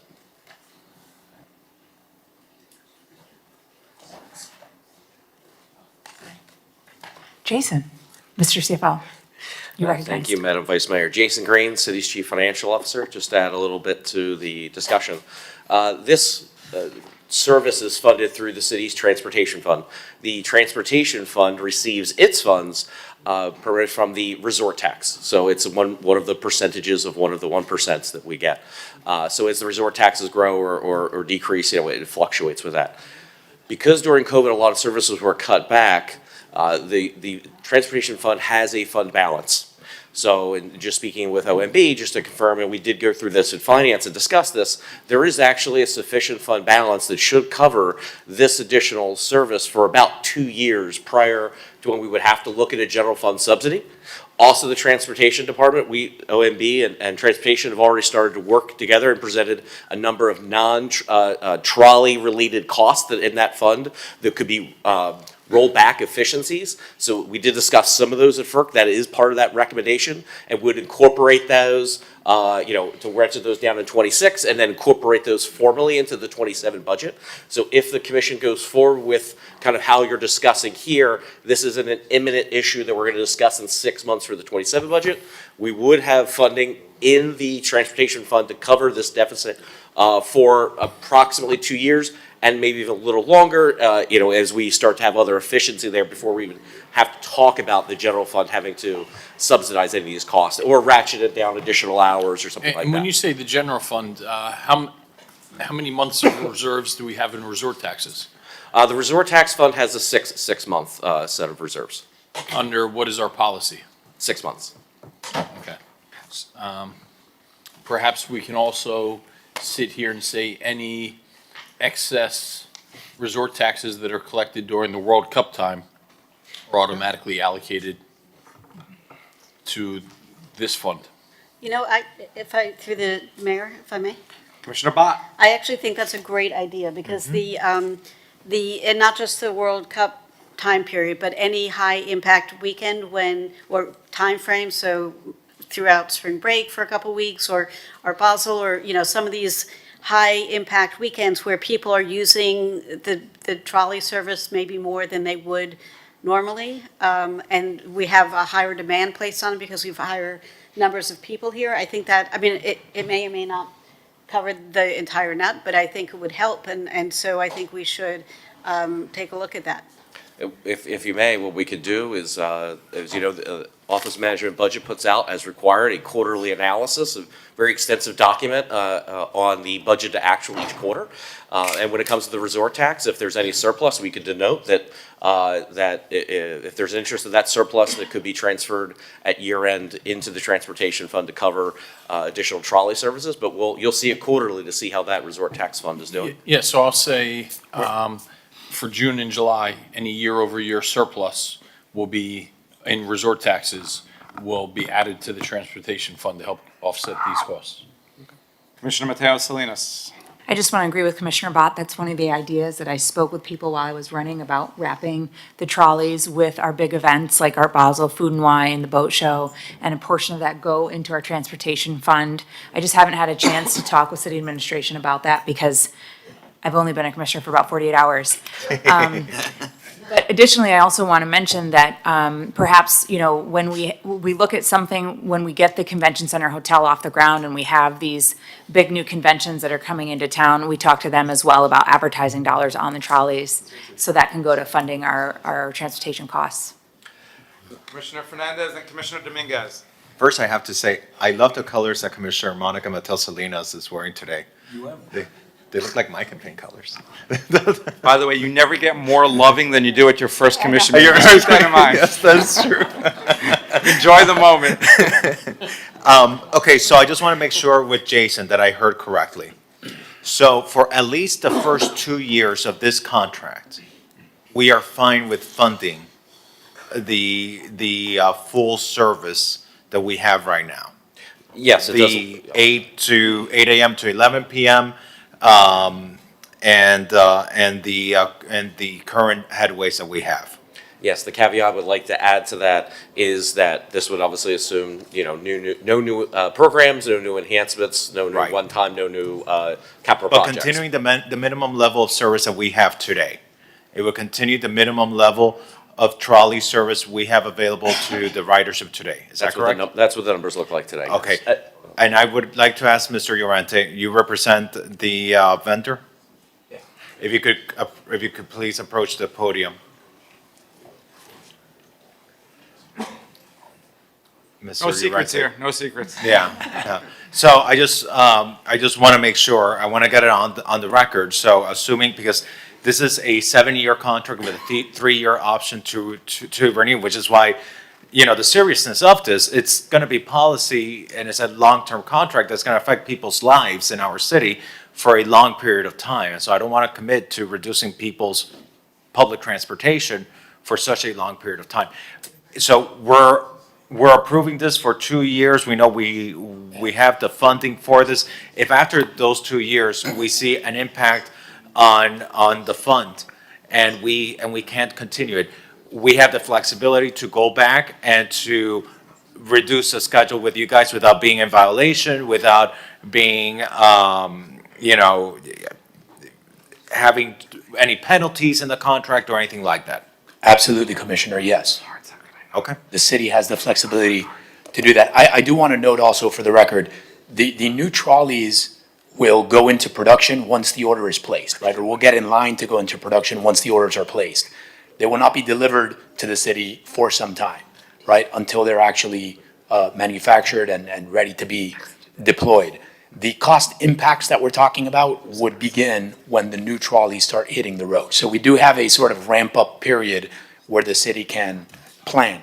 And if the city is unable to find the additional funding, the city does have the option to adjust the hours. Based on that, I would make a motion, Mr. Mayor, if I may, to approve an agreement between the city and LSF pursuant to the ITN maintaining the current level of service of 8 a.m. to 11 p.m. and the same headway that we currently have so that we don't impact the residents and the workers that depend on this. And Mr. Mayor, if I could, for 10 seconds. Yes, in fact, then Commissioner Dominguez. Oh, I'm sorry, go ahead. I just had a question for the city attorney. It was proposed to any extras in the resort taxes to go towards the transportation fund. Does that affect the contract that we have in place with the GMCVB? Not to my knowledge, but I will defer to our CFO, Mr. Jason Green. No, I don't believe it would. Okay, because they get a percentage of our resort taxes, Correct. so I think we- the issue is that the recommendation would be June and July. If there's a surplus generated in the eligible fund, that would be for that purpose. But we would return with that at the appropriate time during the budget process. And Mr. Mayor, I actually think today we're going to hear an item about a pilot program that's going to raise revenue in Loomis Park that will go to resort taxes. And perhaps we just make a motion on that now, if and when it passes, that excess money that is resort taxes that we've never had before be directly allocated to here. I think that's a tangible benefit.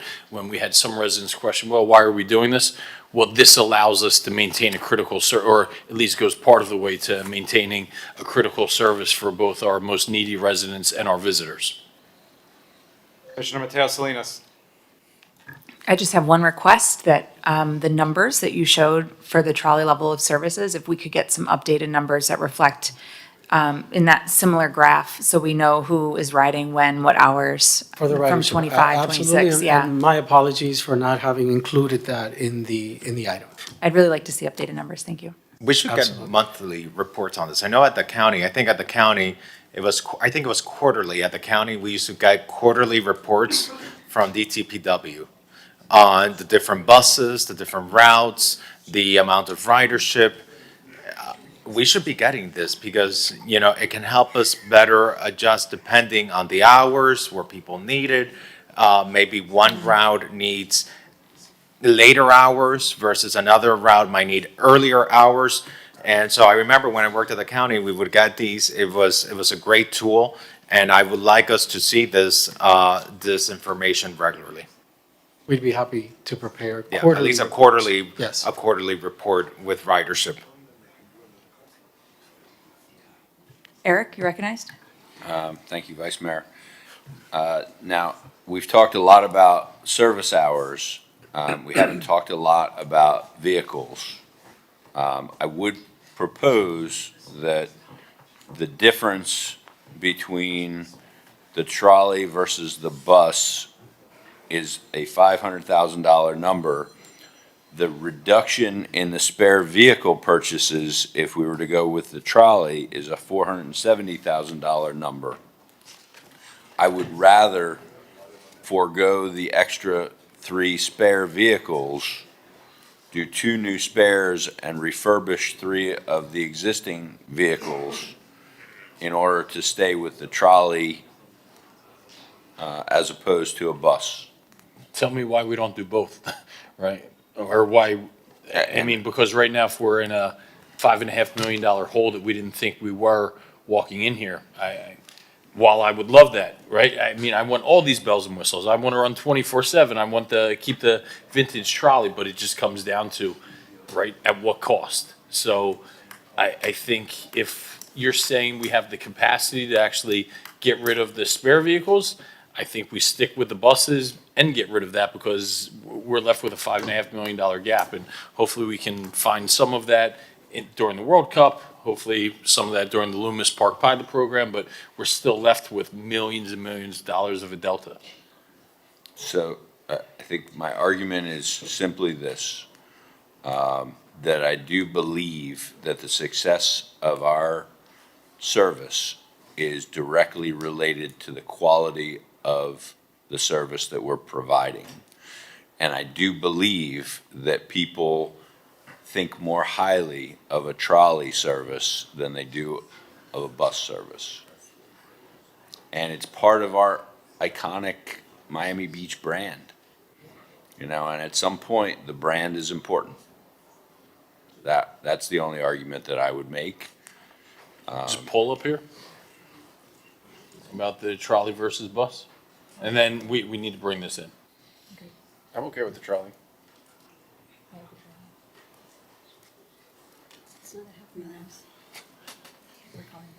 Better sell a lot of alcohol. How much revenue does that advertising bring in, Jose?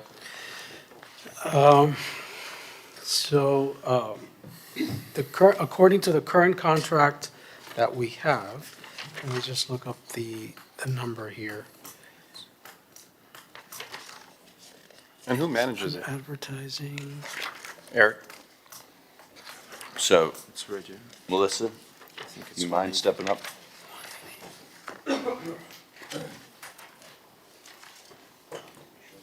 Our communication team works with the current trolley vendor on Yeah.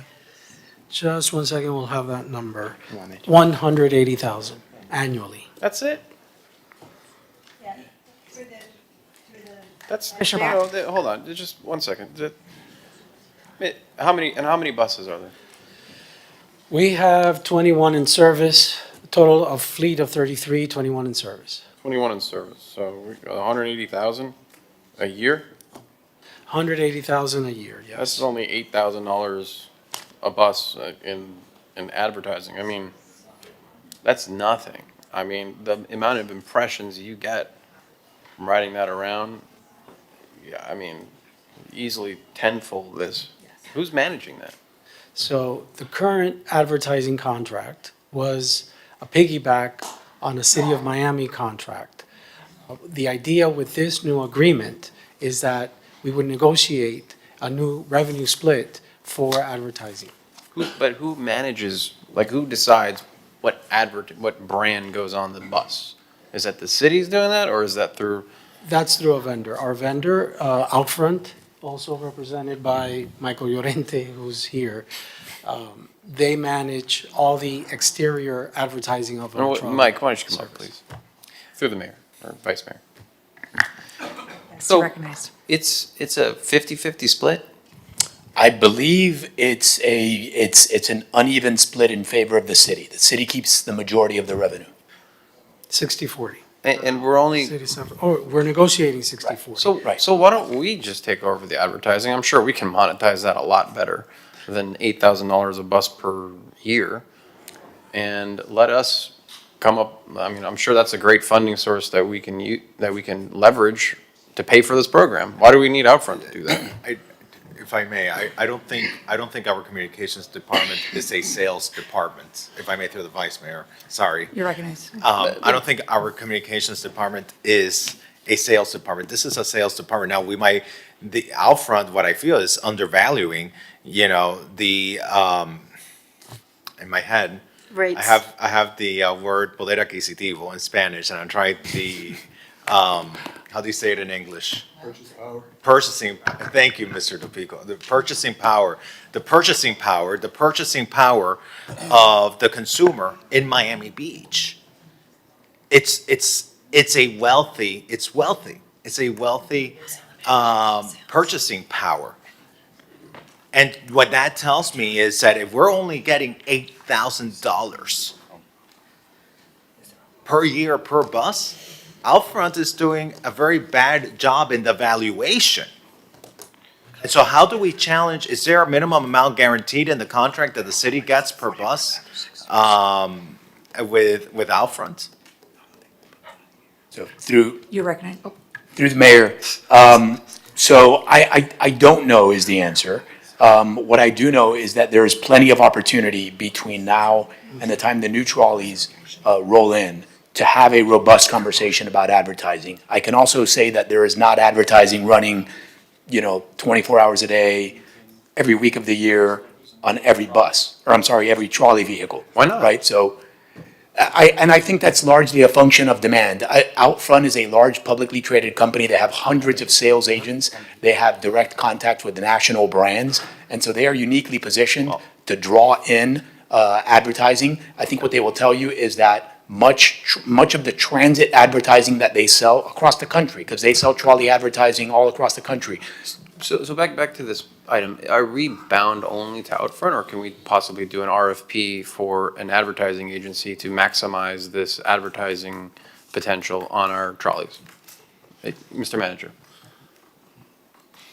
So I believe it was part of the prior contract, and I believe it's contemplated to be part of this current contract that we're discussing today. But we do have the option of, it's part of the contract, but it's not necessarily Outfront Media. We do have the option of negotiating with another partner. Yeah, guys, colleagues, I'm in advertising. I think we're leaving on the table a huge chunk of money from advertising if we're only getting 8,000. We've talked about this ad nauseum in finance, and I agree, we need to do better. I did anecdotal, just sitting in Sunset Harbor, half of the buses were wrapped, half weren't. And the ones that were just woefully inadequate. I'm gonna try and bring this home, if okay. I'll put a motion on the table. Very amenable to it. I tried listening to what everybody had to say. We'll see how this goes. Motion to maintain, to renew, the contract is being contemplated, maintaining current service levels, going with the trolley, eliminating what you said, Eric, the spare excess, I'll let you word that, and then in a way to find offsetting revenue, one being any excess revenue during the World Cup period, year-over-year excess resort tax. So that's June and July of this year, also during the G20, and then also when we hear the Loomis Park pilot program, any revenue that is derived from that and resort taxes goes to our transportation fund. I would just amend, that we talked about additional periods of incremental differential resort tax increases. Yes, the only thing with adding Art Basel is that recurs every year, right? So when you look at a year-over-year basis, yes, Art Basel is this year, but you're also comparing year over year, so we're still in the same hole. I was just looking for these world-class Okay, one-off but events. so maybe not Art Basel, but this year in March, we've got a whole bunch of new athletic events coming in that we haven't had before. So could we just leave it open enough so that we can, at our discretion with the CFO and the city manager, figure out which additional, like, the more there are, the better? And so I'm gonna second your motion. I just wanna make sure these are gonna be ADA compliant. There's gonna be concierge service, customer service engagement with the ridership. Yeah, because we've gotten complaints about that, so that's The being addressed. contract has performance penalties for customer service. So and it's ADA compliant. And of course. Yeah, okay. Yes, third So level floor. I'm gonna second the motion. I'm just gonna say, here, we had to be the ones, the city commission, had to be the one to bring up the fact that we are being undervalued. We're being undervalued on the advertising. That shouldn't be our job. We shouldn't have to be the ones raising this red flag. This is, we were talking about finding revenues, finding ways we can fund things. This is what we need the administration highlighting for us so that we can hold the vendor accountable and put them on notice that they're not performing to the standards that the city needs, so that then if they don't, we put it out to a new procurement and see if there's someone that will get us more money, because the purchasing power is so great here that it's an embarrassment that we're only getting $8,000, and that it's taken the commission to have to sit here for an hour to figure that out. Is that part of the 6 items you mentioned, Mr. Commissioner Magazine? Just the advertising aspect. So that was actually a direction that we all gave during the budget retreat back in June, and for additional revenue raising opportunities for the transportation department, and it's something that we actually honed in on very robustly during our FERC conversation, we are leaving a lot of money on the table, a lot of money. So this contract right now is contemplating Outfront using, being the partner for advertising? Not necessarily. Not necessarily. It's a contract with the operator Limousines of South should we put Florida, this out who to they bid? bring on board. Yes, but that's not related to this here. We can take that up as a separate. Just want to make sure that when the contract does come back, we have that in writing, that we are able to put this out to bid and maximize our profits. But it's two separate contracts, correct? Just because Right. the lobbyist represents them both, they're not linked together. It is one agreement with LSF, and Outfront Media is the partner for the advertising under the agreement with LSF. Is it separate agreements or are It's they one. together? No, it's one agreement, but according to city attorney's office, it doesn't necessarily have to be. Well, you said attorney's office, so let's confer with the city manager. That's, just to be clear. Call the vote. He said. Hold on. Oh, Mr. Mayor, one last, there's one pending issue, the bus size. We discussed 30-foot, 40-foot. Hold on, the city attorney was about to speak. I just want to make sure, is it one contract or two different contracts? Gisela, please. Good afternoon, Gisela Torres from the City Attorney's Office. So this ITN contemplated that advertising would be placed on the vehicles, and our vendor, LSF, will provide all the equipment and the facility for advertising to occur on the vehicle. But LSF, that's the extent of their involvement with the advertising. The city can choose the vendor, and if it's a direction of the city commission today to go out for bid for that component of it, we can. So it's contemplated in the ITN. The decision could be delegated to the city manager, or at your direction, that piece can go out to bid. Also, so that we don't lose the pricing on the vehicles, if we know for a fact that we're gonna be moving forward, and the number of vehicles, basically depending, regardless of the level of service, we're gonna need these vehicles. We don't believe that that Gillig will extend the pricing. So we would need to, in my recommendation, move forward with the agreement. The level of service, the agreement already contemplates the level of service can be modified according to our requirements. So, can I make a motion to refer an item to put the advertising to bid to Finance Committee, please? I'll Well, wait a second minute. that. Oh, Can I comment on that, though? So if we do that, though, are we looking at another 6 months before we get back the folks versus working with the vendor that we already have to say, do a better job? I think it's separate. For advertising. The advertising, we can, again, put it out to bid. We can bring it to commission on February 3rd or the second meeting of February. Oh, I'm sorry, you said first, so we would go to the first. meeting It's of separate. Yeah. Okay, but it It will won't be be the separate same. from the LSF, so Right, I this can understand. continue to move forward if you all. But it won't be the same process that we discussed prior, where there'll be an evaluation committee and then we'll have to, It might be, it depends what kind 45 of days. solicitation we put out, yeah. so we really won't close the door on that until maybe May or June?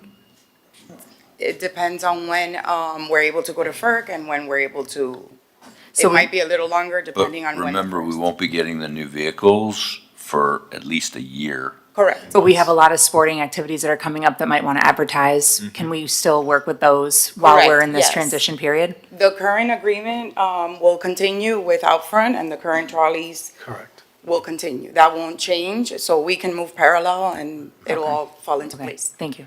I think we need to send I think the city needs to send a message to the current vendor that we are underwhelmed with the performance of what the taxpayers are getting for the use of these public resources for advertising, and that unless we see a turnaround on this, we're gonna go out and terminate them and go with someone else.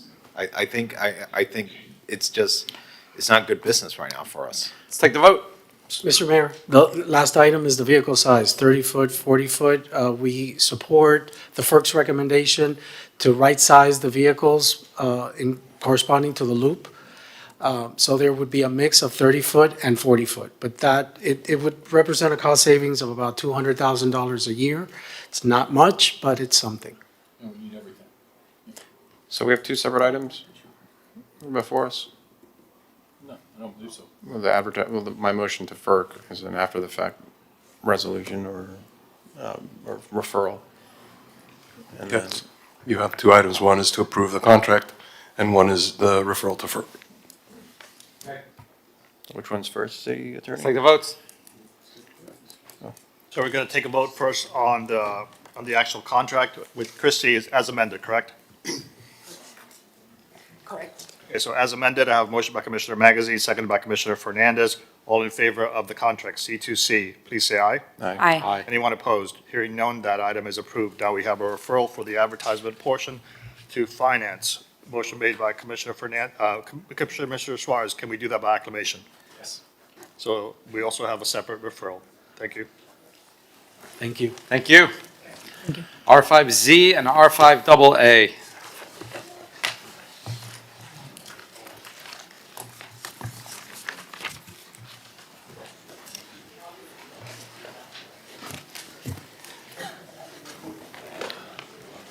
Okay, give me one sec.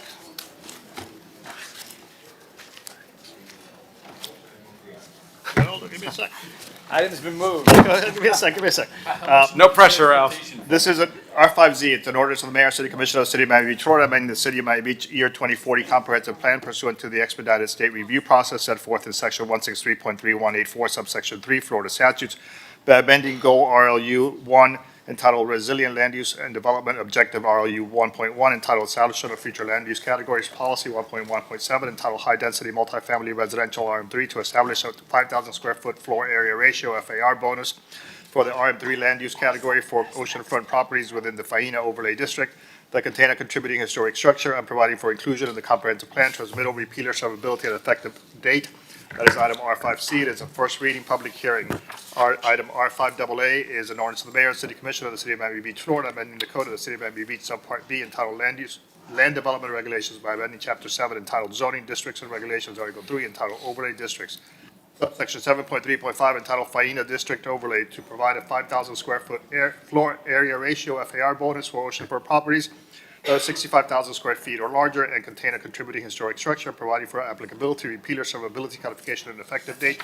This is item R5AA. It is a first reading public hearing. The item requires 6/7 vote. So we will be doing this under item AAA. Moved by Commissioner Fernandez. Yep, and the only thing that I'll add, if I can, Mr. Mayor, you just sat here and heard a robust discussion about the woeful inadequate funding that we have for our trolley going forward in between first and second reading. I'd love for you and your client to consider if you think the Amman would in any way benefit from enhanced transportation and any contributions to the transportation fund. With that, I second. Okay. I think we're Just good. one housekeeping measure in the recommendation, just to confirm, as part of the approval at first reading of R5AA, you'll be waiving the zoning cycle and allow for second reading to occur at the February 5th, 2026 meeting. Let's call a vote. Mr. Mayor, if I may, this is requires 6/7 vote, and we're right now at the moment short one commissioner, Commissioner Bott, would request that she be present to be able to vote on this. It is a public hearing. By the There's time no we one- call the vote, she'll be here. Okay. I'll go slow. There's no one in Zoom. There's no one in the audience requesting to speak. I have a motion by Commissioner Fernandez, seconded by Commissioner Dominguez. This is to be the vote for R5Z and R5AA. Commissioner Mateo Salinas. Yes. Commissioner Magazine. Yes. Fernandez. Commissioner Bott. Yes. Commissioner Suarez. Yes. Commissioner Dominguez. Yes.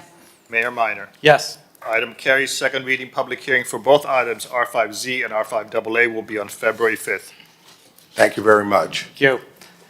R7S and And if I may, R7. Mr. Mayor, I know you have a big agenda, but if any one of you would like to get a tour of the site and see the work they are doing, including the retention and preservation of the exterior of the Versailles, it's an amazing thing to see.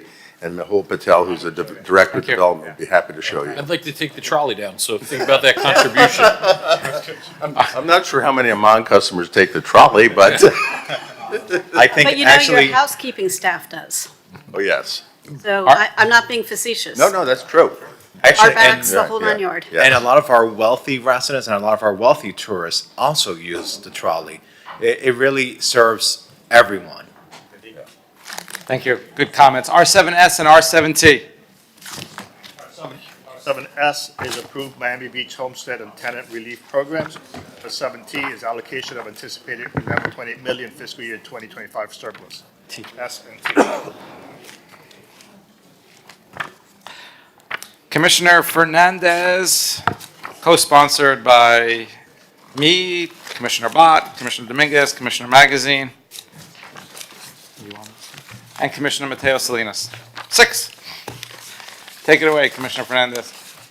Just getting to my notes.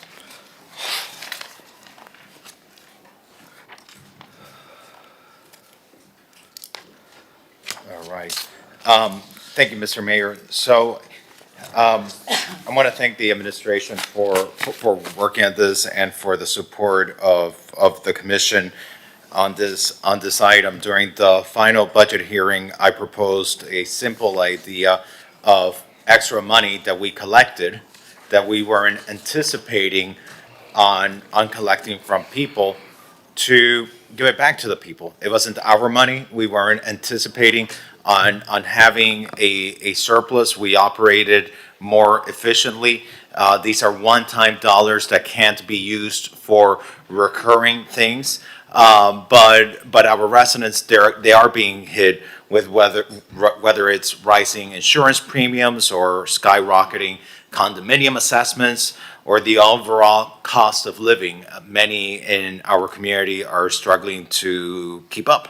And that's why I'm so proud that we've come together as a commission in sponsoring this resolution together to put money back in the pockets of those who need it most. And I want to be very clear, we're talking about over-collected taxes. These are over-collected taxes. If we didn't need it to run the city or to meet reserves, which, Mr. CFO, correct me if I'm wrong, we have met our obligations with reserves, Yes. then we shouldn't keep it. This is the taxpayers' money, and we should be returning this to the residents. What I would propose, there's an item on the agenda, R7S, and what I would propose, let me just get to my notes here. R7S, if we give a dividend back to our homesteaded property owners, that is in the amount of $500, and it would cost us about $7 million. And that would give us still a balance. What was our surplus total, Mr. Manager? Or Mr. CFO? The total at the time when we discussed this was 11.8. We ended in November with 13,437,000. Okay, so what I would propose is keep our commitment to the property owners that we were going to issue a dividend check to the property owners, and that comes out to about $7 million. And we still have a balance so that we can still work on bringing 7605 out of the purview of the building department and move it back to the general fund.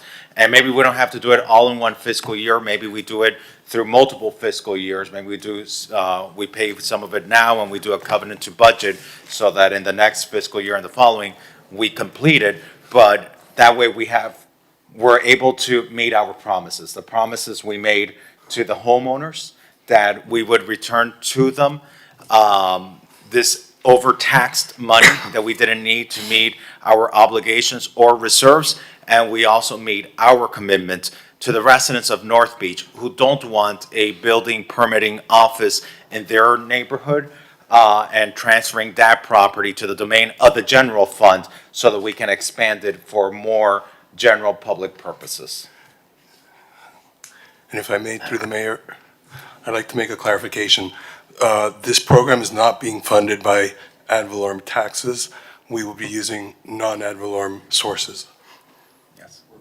And I would also suggest that up to the will of the body. I know, and I like to listen to everyone. I try to find consensus when consensus is to be found, and it does resonate that at times there might be people in our community, homesteaded property owners who might not need this.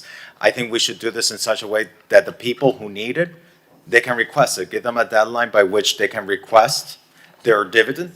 They can request it. And that way, the people who don't need it, if you own a $20 million mansion and it might be your homesteaded property, and if you don't want to request your dividend check because you don't need it, well, you don't have to request it. That money then stays with the city as part of its surplus. Mr. Mayor. Mr. Mayor. Thanks. I appreciate the olive branch, Alex, Commissioner Fernandez. I did a little research on this, and Mayor Dermer was the one who started this program, and I called him. I knocked on his door when I was campaigning, so we had a good relationship. And I called him, and I asked him, hey, what do you think about this, and how did it work last time? And he said, well, the dividend check or the payment to residents was part of a larger initiative for lowering taxes and sending a message to the city and the administration that we mean business on really curbing spending in the city. And I think at the time it was like the budget was half of what it is now. I want to be supportive. I have another item on here that's very that would also signal to the city administration and to our residents that we mean business when it comes to cutting spending and lowering taxes, and that's the rollback rate. I want to be supportive on this. I'd love for you guys to be supportive on that. And Jason could speak a little bit more to it. It's whatever we've agreed to spend in year 26, that's what we're going to spend in 27. And we're going to lower, by doing that, we're going to significantly lower the millage rate. And we're going to send a message to everyone that has anything to do with the city of Miami Beach, residents, business. We mean business when we're going to lower taxes and we're going to start shrinking our budget. And I think that's important to do. And we're going to have a year to do it. Jason, look, and it's not an easy ask. It's going to put serious constraints on us, similar to what Commissioner Magazine was talking about at the last item, where we're going to have to make a decision. If we're going to fund one thing, we're going to have to take it from the other. And we're going to have to be put into fiscally responsible decision-making over the course of the year. And I think that's what our residents want, right? That's what our business has been saying. And, we want to do our part on lowering the tax bill, not just for 26, but year on and year out. And if we do that, and if we do pass the rollback rate, we're going to lower the millage rate. And what that's going to do is it really prevents the millage rate from going back up, because I think it's a 6/7 vote in order to, I believe it's 10% above the millage rate that it's going to require, or even unanimous. So, it is a tall ask, but I think, considering at the last budget hearing, I got a lot of pushback saying, "Hey, Commissioner, you're too last minute. This is too last minute. You can't do this last minute." Well, the whistle just blew at this period, and I'm literally this is the first inning of the game, and I'm saying right here, right now, I'd love for my colleagues to get on board with that idea that we're going to be very fiscally conservative in coming year 27.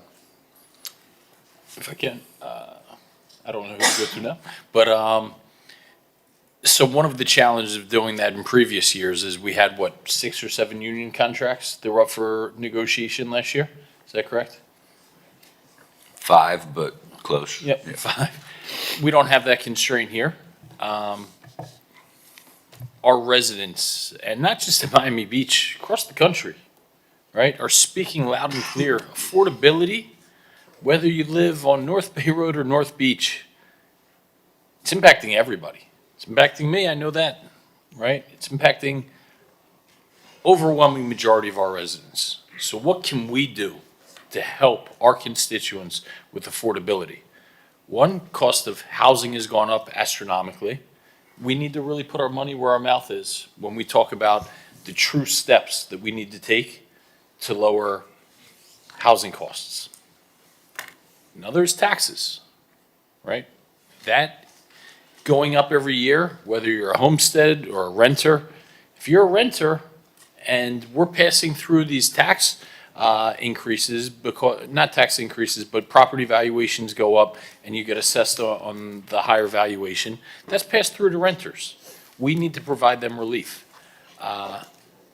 This is going to handcuff us a bit, but it is the right thing to do. We need to put our money where our mouth is. You get to $1 billion budget slowly, but then very quickly. And that's essentially what we've done. So I'm going to be supportive here. I think this commission, well, the previous commission, and even accelerated with this commission here, is the first one that I've ever observed that's really taking fiscal responsibility very seriously. And that's an all-hands-on-deck effort, right? We can't do it alone, the 7 of us. We need city staff's help. We're all in this together. We truly are. And depending on how the vote at the state level goes, this may look like small potatoes, right? Trying to get to the 2026 levels. It's very possible that we just throw this out and go, wow, remember when we thought that was going to be tough? You ain't seen nothing yet. But that is the clear direction that we need to go in to provide our constituents with affordability.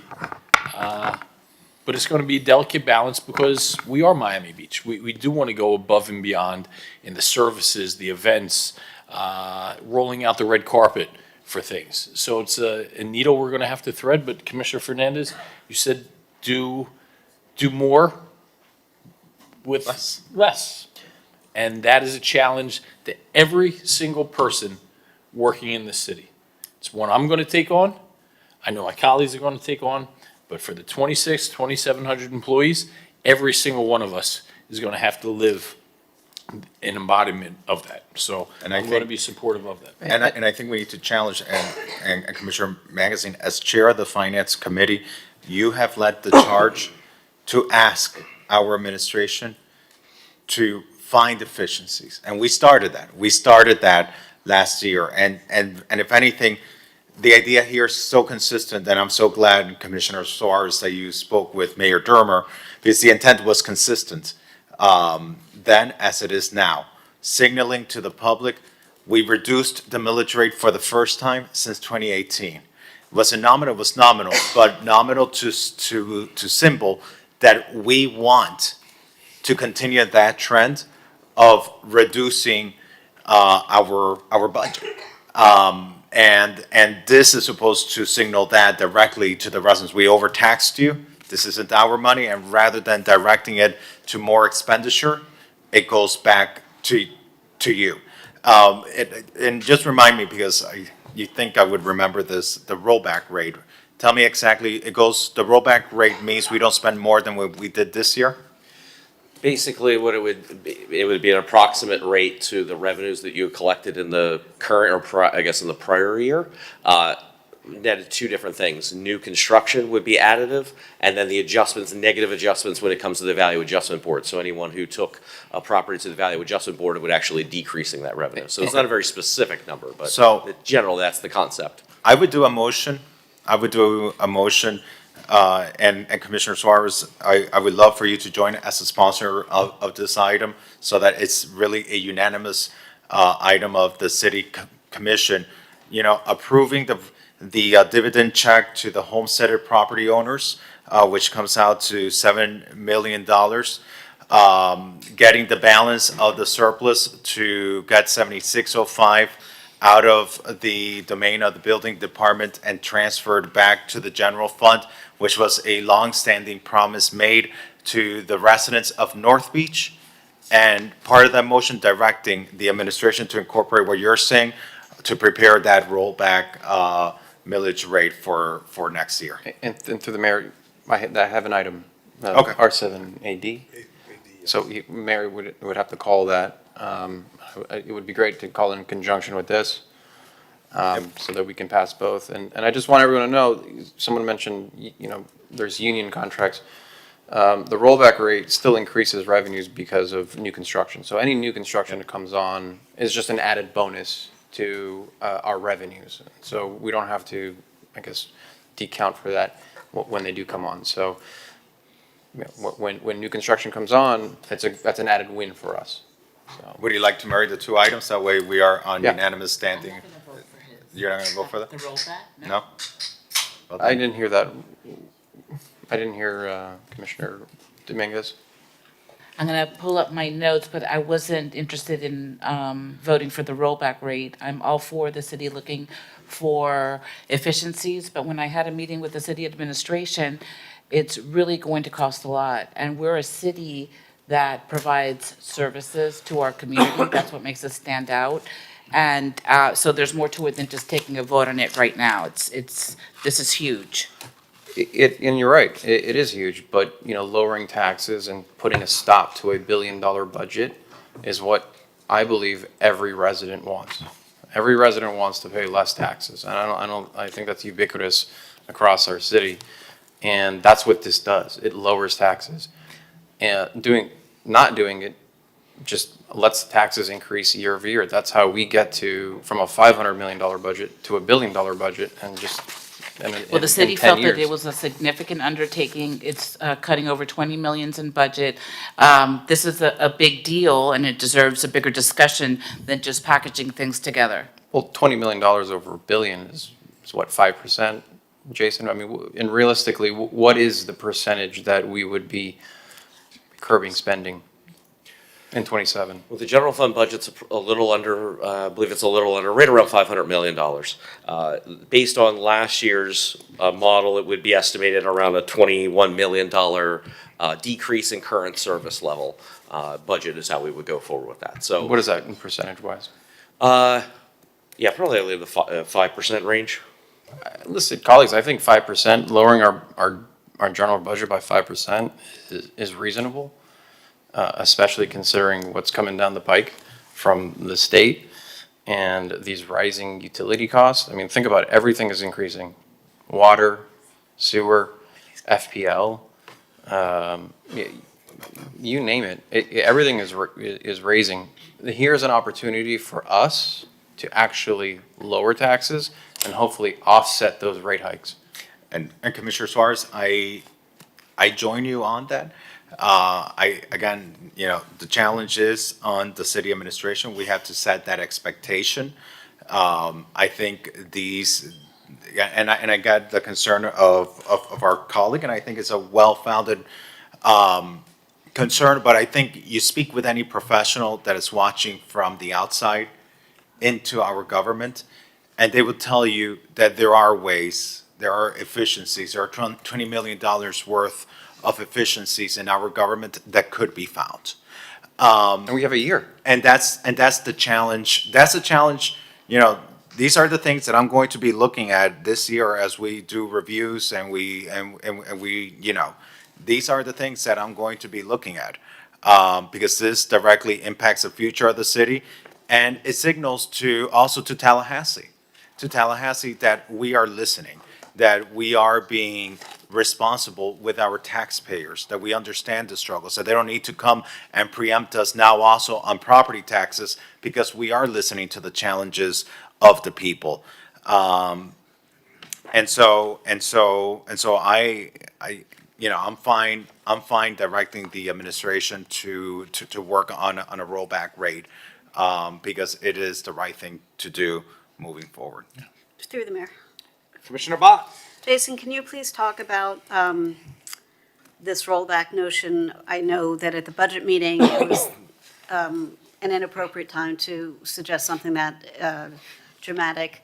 And one of the concerns was that we would be left with a huge gaping hole in a couple of years, the way the county has been or was this year. If we do this now with a year or two for us to go through the process, can you address if that mitigates the concern? Or talk about this concept in general as well, please. No problem. What I would say is if the commission is interested in doing the rollback rate, now would be a good time to give direction. Departments already have their spreadsheets, are compiling their FY '27 current service level budget. I'll be working on one of my departments over the holidays. So having that direction early so that once we set the current service level budget, we know what the costs are with all the inflation and union contracts and see what our current service level are. We can see what our numbers are. We won't know the exact number till June 1st when we get the actual rollback, the new property values and everything from the property appraiser, but we can approximate what that cut level would be. And, we're looking at, probably somewhere in the 20-ish, low $20 million range. So we'll set our current service level and then start working towards, departments to recommend efficiencies to make cuts to programs and services and staff and things And- like that. okay. And then we'll come back and present, that information. You remember our first time that we'll be meeting will be in May at the retreat where we kind of give a more high-level concept of that, and we get really into the meat in June and July. And once we get those June 1st and July 1st valuations for the property appraisal. And so, in that case, we would not find ourselves in this dire situation that the county found themselves in this year, because we're doing it with a year notice. of planning and line item budget knowledge, so that we can say, this is currently budgeted at 100, for next year going forward, we're gonna, and subsequently, it'll be at 80. So we'll be able to manage it. We, as required by state law, we'll always have a balanced budget, so we wouldn't be in that kind of position. So the important thing is that we can continue to stay in our path of one-time budget enhancements and things like that. We don't want to be in a situation where we're entering into multi-year contracts or multi-year recurring expenditures being gapped with one-time monies, which is where sometimes some governments come into play. That's not something that the city of Miami Beach has done, and I think that's a very good policy that the city has, and is in our, still to be worked on and be at the next Finance Committee finance policies. But again, this is a policy decision of the commission. And those costs will go down in the future because we'll be eliminating programs, services, contracts, and things like that. And so one of my colleagues mentioned that the budget would not decrease because there will be net growth from real estate property values. But we spent some time talking about the fact that those increases were smaller and smaller every year over the last number of years. So what happens when that is not the case and real estate values either stay flat or decline? Sure. In this case with the rollback rate, and I'll ask Richard to jump in if I'm off here, is the percentage increase would almost be irrelevant unless it decreased because you're giving up that growth. And that's what the rollback rate really is you're going to consistently stay at that number. The revenue you had from last year is this number. The only thing you're getting more is the new construction. Most likely the new construction would not be nearly enough to cover just general inflation. We know how inflation eats away at, value at the end of the day.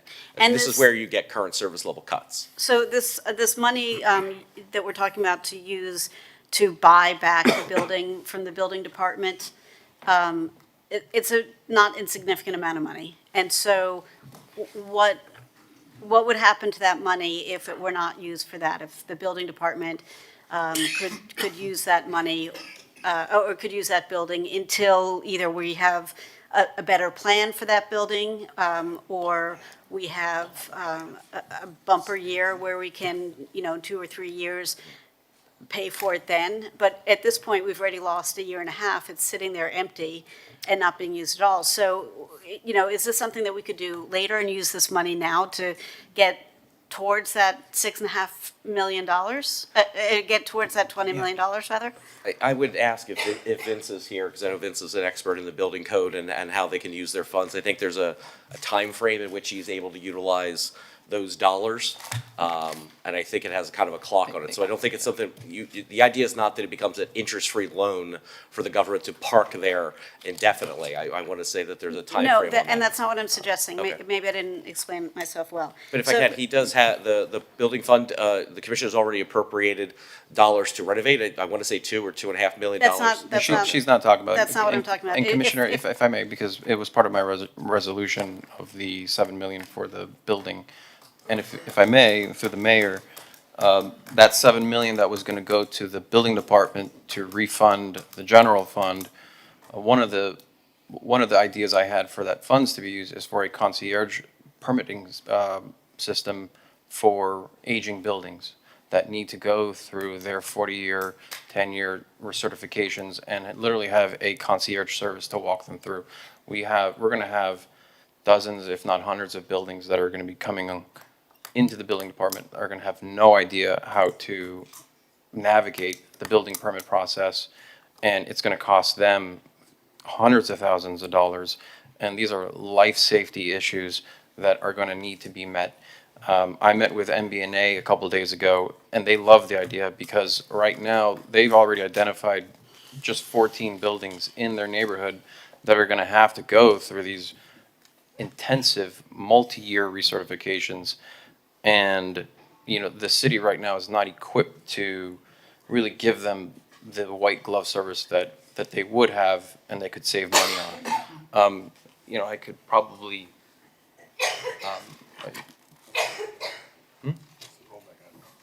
no, it's the, yeah, I'll have pulled up in a second. But those are some of the ideas that we could use for that money in the building department to really give back to the community and people who are going to need it eventually in the future. Vince, we talked about this the other day with MBNA. Enlighten some of my colleagues on what this could be used for. So the building department staff, I have staff. It's the other departments that don't have the staff to support it. You have economic development, you have planning and zoning with the CUs and other areas that are in a more dire situation for funding, personnel, and recruitment. So they have a much larger need than I have some funds that I could use, and I'm repurposing some staff to those ends already. So I have the capability within my department, but I cannot speak for other departments that are also part of the process with the outside agencies and With making those touches recertifications. to get people complete satisfaction and completion with their project. And these are life safety issues, correct? I mean, these are all recertifications. These are Recertifications, that's a different beast. That is definitely life safety. That would be allocated in a different way to help these condos and all these other facilities stabilize and have success recertifying in a timely manner. basically helping any condo association get through as fast as possible on their permits for their recertifications. Correct. Now, that money can't come out of my fund. My funds have to be used only for enforcement of the building code. There you would have to be, and talk with the city attorney and the chief financial officer to set up that fund where they could use that pot of money. I do believe the county had a pot of money left over from COVID to those ends. And the state had a brief program. And again, it ran out of money, but it was to recertify buildings, make structural improvements, harden buildings. Impact windows was a big portion of that. Energy provisions, things of those natures was the intent of those funds that were left over from federal programs. And there's always some buy-in with those grants. And I think what Commissioner Fernandez was bringing up is that this is taxpayer money, right? And this is supposed to benefit the community, right? It's not, and the idea behind helping condominiums is because they're at a point now where they're gonna need a tremendous amount of help navigating all sorts of issues, even with the state and county and with our local departments. And what a better way to use a surplus of funds to help them and navigate through this. So can I just, for clarification, sorry, Jason, go ahead. If I could, it might be the same point for clarification. If this goes forward as discussed, where the general fund buys from the building department, that's $6.5 million, goes from the city's general fund to the building fund, it can only be used for building fund purposes. And I think what Vince is saying is that a lot of the things he's speaking about are not building fund eligible expenditures. And the building fund has a surplus. So if there was a program that Vince came up with and said, hey, I need another $500,000 or $1 million to run this program, that fund has its own sufficient funding. It is not in a deficit situation. So any programs that Vince needs, any resources that the building department needs to run the building department eligible programs there is sufficient funding. The $6.5 million going back to it is just adding on to a pile that's already kind of a pile. Okay, so that is getting to what I want, and I'm so happy to hear you talking about helping condos get through recertification, because there was an item a few months ago where some of us brought up this as a possibility, and at that time you were not supportive, so I'm glad you've come around on this. But my question, what I'm not understanding then is, Vince has the money now, and you have a surplus, and the money that's going from buying back the building from the building department wouldn't accomplish what the goal is, which is helping people get recertified, because the money could only be used for the building department, but the other departments, the other agencies, as you call it, do have a shortfall in personnel and all that stuff to help proceed with this idea of helping people manage their way through this significant life safety recertification issue. But this money would not help that problem because it can't be used for that, unless I'm misunderstanding. Correct. So, correct that I'm misunderstanding, or that it can't? No, correct your statement, correct. Okay, so then that is, it's a fallacious premise then, because that money, the $6.5 million, will not accomplish this goal. So we would, your reserves would increase, which is always a good thing, but it still wouldn't accomplish the goal of the other departments who need additional resources to fund this kind of work, wouldn't have it from this effort. And I still say, I haven't heard an answer to this question yet, what will become of this building? It's sitting there empty. We could get rid of it and make it into a park. We could use it for now until we have money to spend. But the money that is being contemplated to go back to the building department to effectuate a more efficient and easier path for residents to get their condos recertified in good shape, this money does not do that. So then how are we funding that? Well, and to one point, that fund, the entire purpose of purchasing that house was to actually have a legitimate, full-blown North office. Yeah, I remember Currently, that. I'm renting a space in North Beach, just a couple blocks from there. So those funds would be put in the pot to go look for another facility that's further suited, maybe not beachfront, perhaps a little bit further to the west, where it's more economical and I could get more square footage to accommodate a larger staff with which to service all the functions that a building department actually has. Senate Bill 180, coincidentally, mandates that I have a second location that I could staff for up to 40 hours right after a disaster. So I have to have two facilities that I could issue permits from, or at least if one goes down, I could operate 100% from another. So The this current is- facility's too small. This is what I'm trying to get to. Like, down the road, 5 years from now, UM comes and says, hey, we want to expand the Rosenstiel School of Marine Science, or FIU comes and we say, hey, we've got a great location, they're going to staff it, they're going to do the renovations, they're going to do all the things. At that point, we can figure out how to buy it back from the building department. But at this point, we don't have anybody, we don't have a use for it, other than what was initially contemplated and voted on by this almost this commission. Monica wasn't here yet, but cheering from the sidelines. Was to do exactly what you said. And, North Beach is booming. We've just spent, an hour talking about all the concierge services and new business services and residential permitting services that we are expanding, that we're going to do monthly, that we've got walkthroughs, that we've got one-touch, concierge services. Part of that could be you don't have to schlep all the way down to City Hall if you're building a business up in North Beach. We've got all these high-rises going up, much to my chagrin, but that predates all of us here. And so for now, if the money were going to do exactly what we said, which is to expedite the permitting process to help condos get through this, that would be a useful conversation, but it's not, based on what you guys are telling me. But So, I want to be clear on excuse that. me, I excuse just want to me. be clear on that before I we understand make that, but I'm still literally in the middle of a sentence, so let me just finish my point, thank you. So, my point is that we could do this down the road when we have money, when we've figured out our new budget, and we decide there's a better use for this facility, but right now, it sounds like this money cannot do what we want it to do.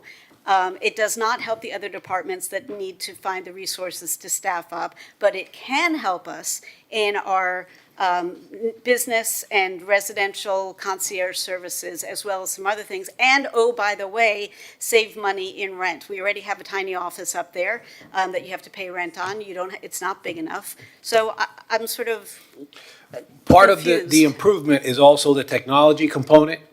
What do you mean improvement? Okay, so those funds, I could use them to improve my software system.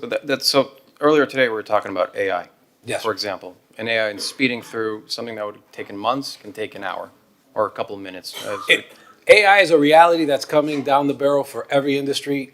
I can't foresee an industry that's not going to be affected in some way, shape, or form Vince, by can you- AI. can But you- yes, this is definitely something, funds that are going to be used to upgrade and help integrate other systems, further training, as well as the concierge team and the discounts that are going to be provided and the incentives for people to be able to recertify quicker. Well, that was one of my other items, is we can reduce the permitting fees and recertification and permitting fees, correct? Right now, that's coming to an end? Yes, that is sunsetting the 31st of this Yeah, month. so that's sunsetting. So unless we do something for that, it's going to go back up by 50%, I believe, correct? Correct. The discount right now is 50%.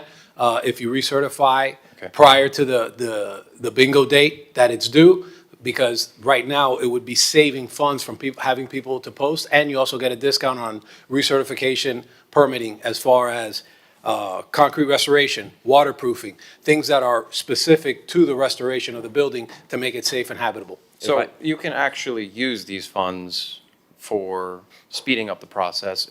Also, you mentioned. And there is- offsetting the discounts. And offsetting discounts, and you, for a concierge service, yes, I'm asking the city manager, if we have surplus funds and the building department creates a concierge service to help residents, especially in condos, to oversee and help them navigate through the different departments, although it's from the building department, are they also allowed to say, hey, you have to go to the planning department, you have to go to fire, you have to go to all these different departments?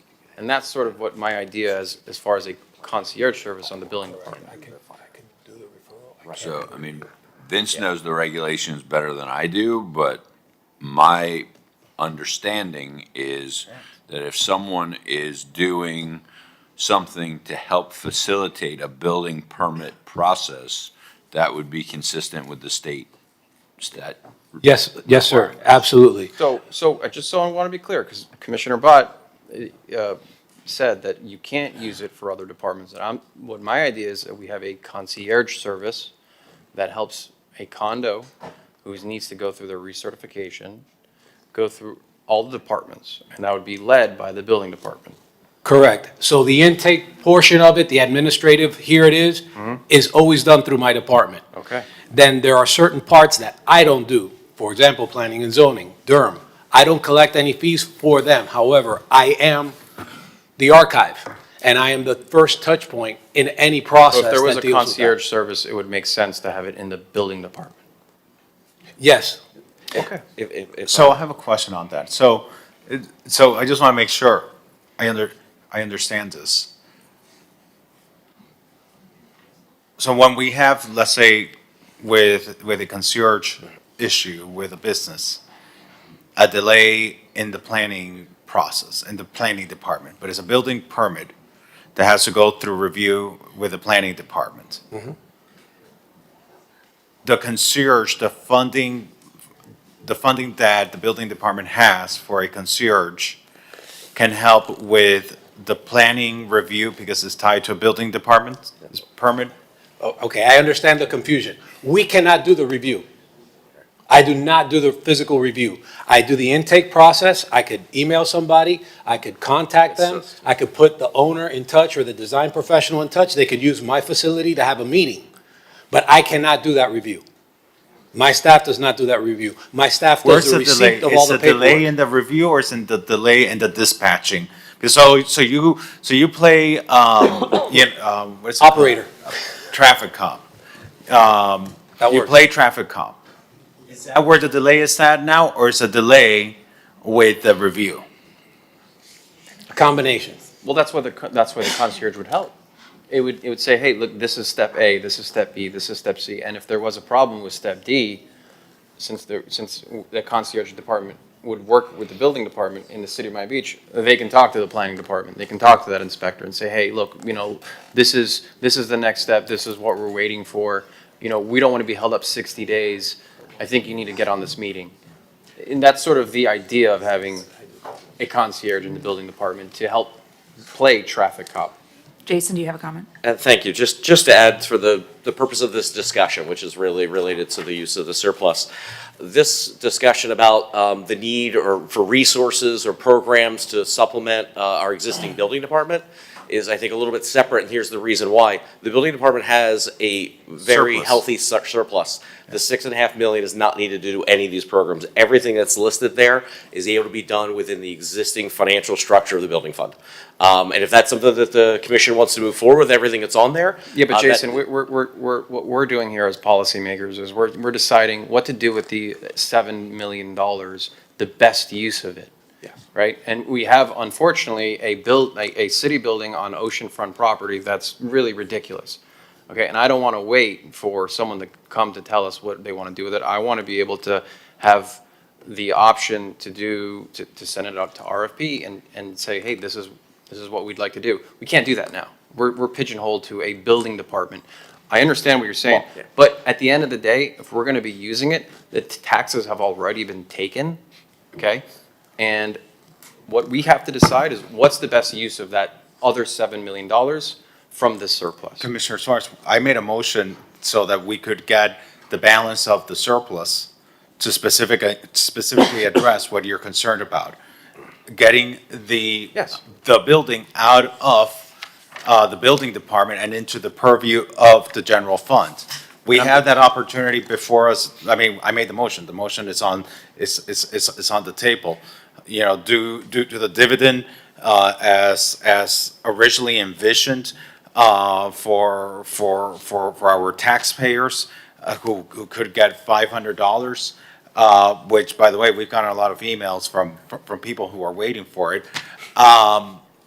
and still keep our promise to the residents of North Beach that there should be a better use, more consistent to park use and nature and ecotourism and all that for 7605, and we can accomplish both things. Right, and then And that motion is on the table. Yeah. And I think because just seeing, and I don't, Madam Vice Mayor, you've got the gavel, and, our meetings usually run till 7, it's 5:54, and we still have a huge agenda in front of us. Just to bring this in for a landing, I think where we're at is Commissioner Fernandez modified your original item. I believe half of it goes to the Homesteader Relief Program. The other half would go to the 7605 building. And then what I would like my colleagues to sign on to as well is the rollback rate for fiscal year '27. I'm all in on that. Okay. I'm So- all in. Co-sponsored it. That's my line. Let's call the vote.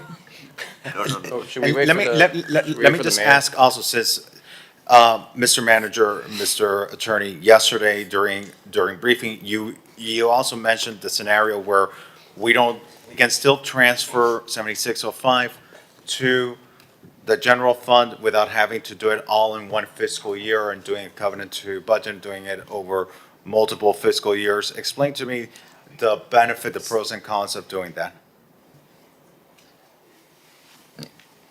So, I mean, the pro is that there would then be some dollars left over to be allocated to capital reserves to be able to fund priority projects rather than emptying coffers in one fiscal year.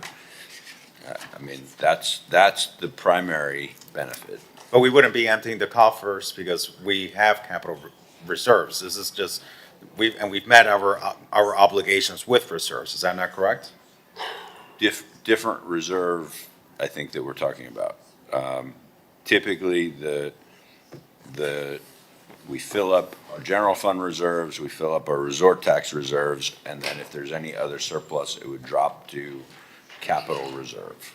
Okay, if there's any other surplus. If there's any other If there's any other surplus. So, y- I think the time is now. We have the money now. This is the taxpayers' property, but the taxpayers really can't use the property. That's what hurts most about this. We acquired this property with the vision of completing the assemblage of recreational open space land and property that the public could enjoy.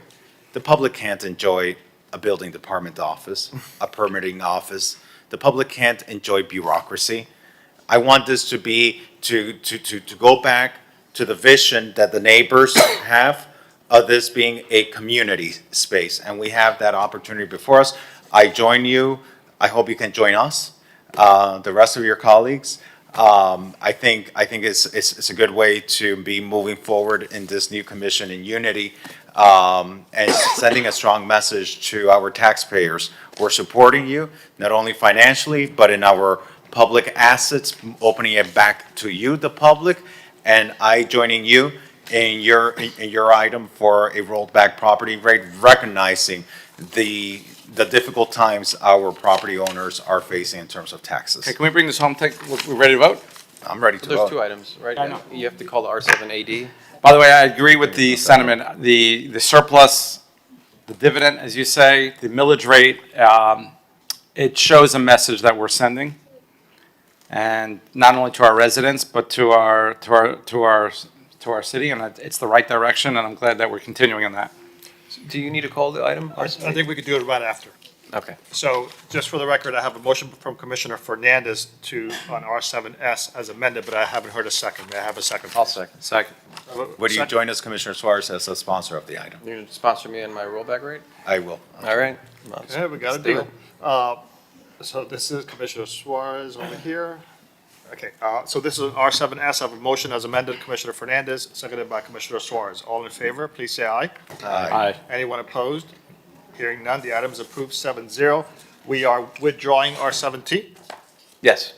So R7T is withdrawn. The next item that we're doing is R7AD, prepare fiscal year 2027 budget based on projected rollback rates. I have Commissioner Magazine and Commissioner Fernandez as co-sponsors of that item. Mayor, you want to be a co-sponsor? Mr. Mayor, you want to be a co-sponsor? Rollback, do you want to be a? Yes. And Mayor Minor. So we have Commissioner Magazine, Fernandez, and Minor on R7AD as co-sponsors. May I have a motion on R7AD? I'll move it. I have a motion by Commissioner Suarez. Second, please. Second by Commissioner Magazine. If no discussion, all in favor of R7AD, please say aye. Aye. Any opposed? Hearing none, R7AD is approved 7-0. Thank you. R5AJ. R5AJ is an ordinance of the Mayor and City Commission of the City of Miami Beach, Florida, amending the Resiliency Code of the City of Miami Beach by amending Chapter 7 entitled Zoning Districts and Regulations, Article 2 entitled District Regulations, Section 7.2.2 entitled RS1, RS2, RS3, RS4, Single Family Residential District, and subsection 7.2.2.6 entitled 40th Street Overlay, RS, to amend the regulations for religious institution uses, including associated dormitories, and providing for codification, repeal, or severability, and an effective date. This is a second reading. I public move the hearing. item. So I heard Commissioner Fernandez, and I heard the second from Commissioner Bott. It is a public hearing. I see no one in Zoom. Is there anyone in the audience? Seeing none, public hearing is closed. May I call the roll? Yeah. Commissioner Fernandez. Yes. Commissioner Dominguez. Yes. Commissioner Suarez. Yes.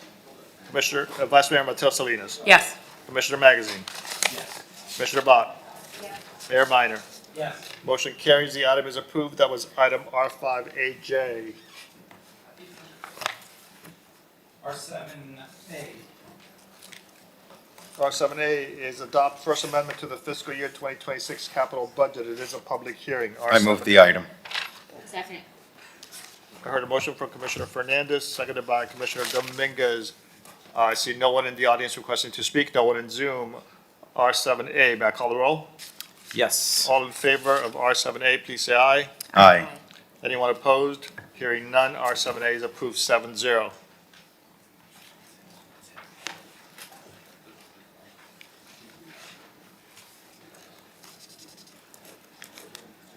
R7AA. R7AA is accept recommendation, waive bid, extend agreements for state legislative services. This requires a 5/7 vote. R7AA. I move the item. I heard a motion from Commissioner Fernandez, seconded by Commissioner Suarez. All in favor of R7AA, please say aye. Aye. Anyone opposed? Hearing none, the item is approved 7-0, R7AA.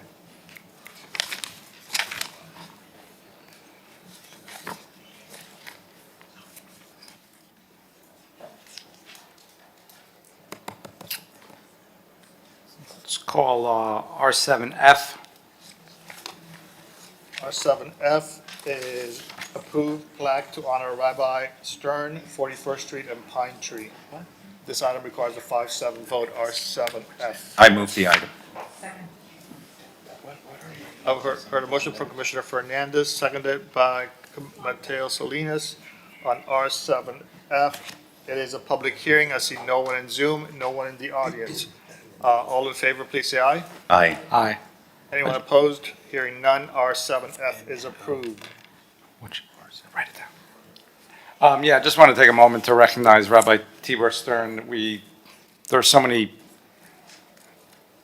literally monumental people that have had such an impact on our city, and that's why we do these. I don't do it often, and we're doing a plaque and not a street naming, but I didn't want the moment to pass by without recognizing his contributions, and the fact that his family has been steadfast in mentioning this to me for multiple years, I think shows also and with community support. So we're very grateful to his contributions to our city. Let's call R7N and R7O. R7N is urge grantees pursue other sources of funding for budgetary constraints. R7O is allocate funds, enhance ethics training for city regulatory employees. I'm happy to move the item. That's not. No, R7. It's R5. Sorry, I was given the wrong number. R5N and R50.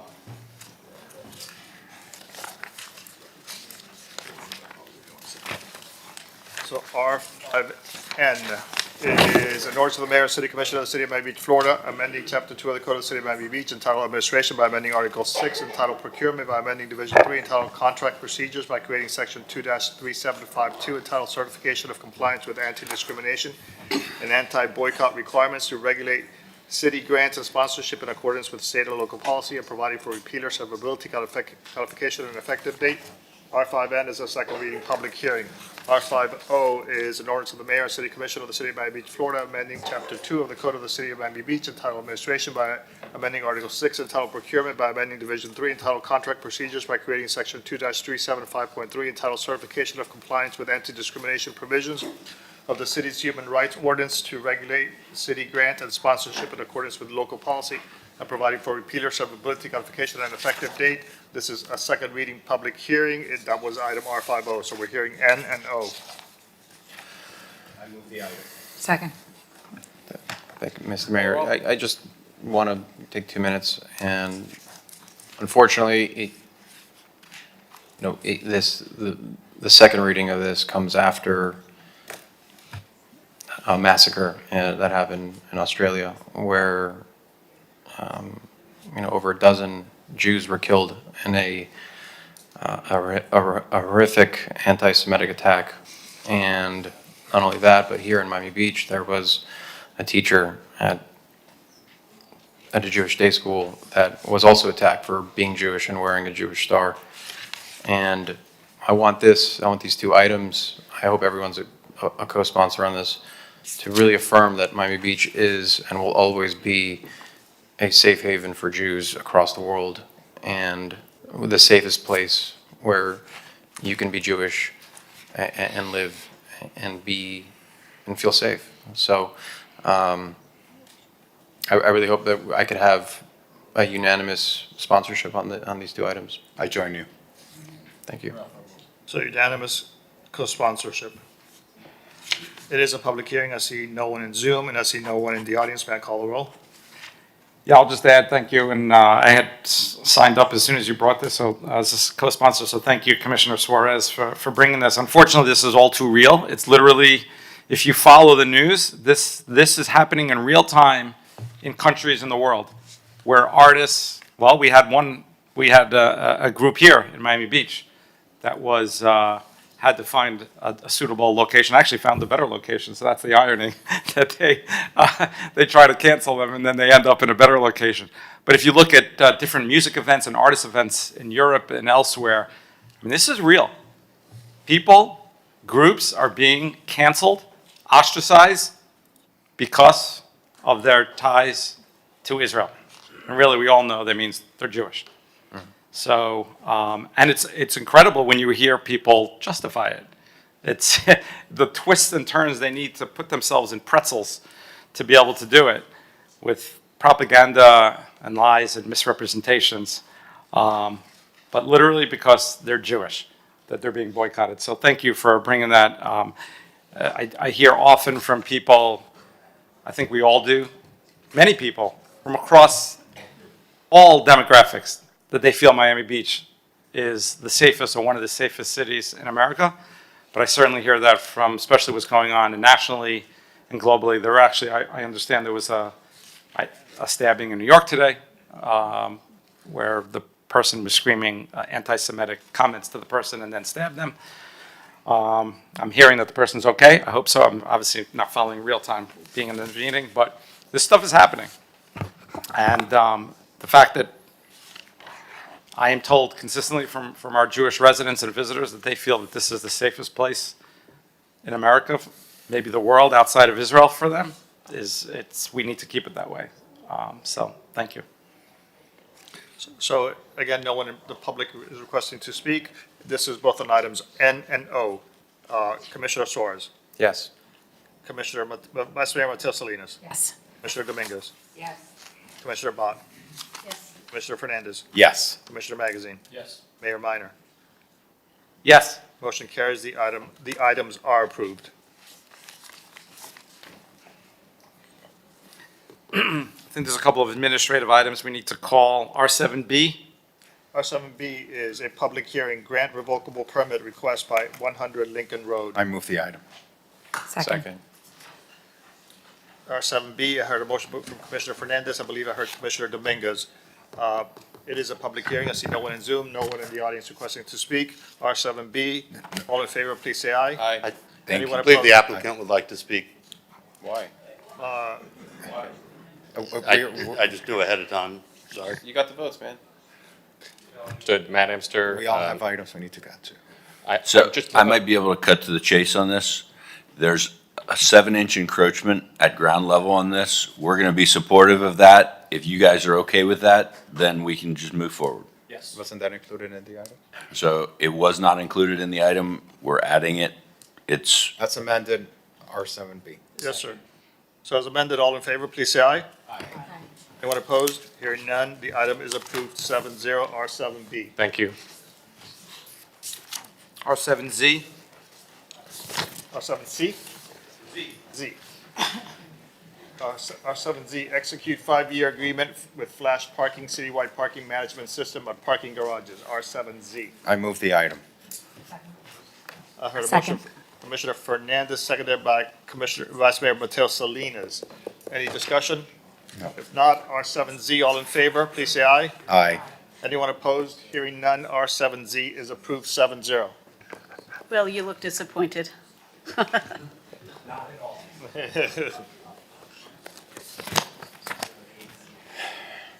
C7AZ. D7.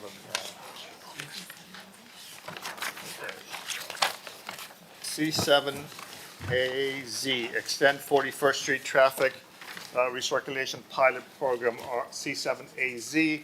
That was separated by Vice Mayor Mateo Salinas, C7AZ.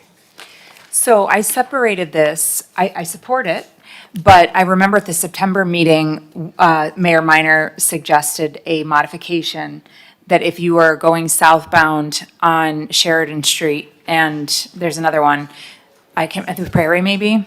Royal Palm, okay, you should be able to turn left onto 41st Street, heading southbound, because if you can't turn left there, then you have to go further south, and then you're in even more traffic than before. And so about a month ago in October, I was driving on Sheridan and I wanted to turn left southbound when I was heading southbound. I wanted to turn left and I wasn't able to make that left turn. So I just want to make sure that that is implemented, provided that it works safety-wise from a public safety standpoint.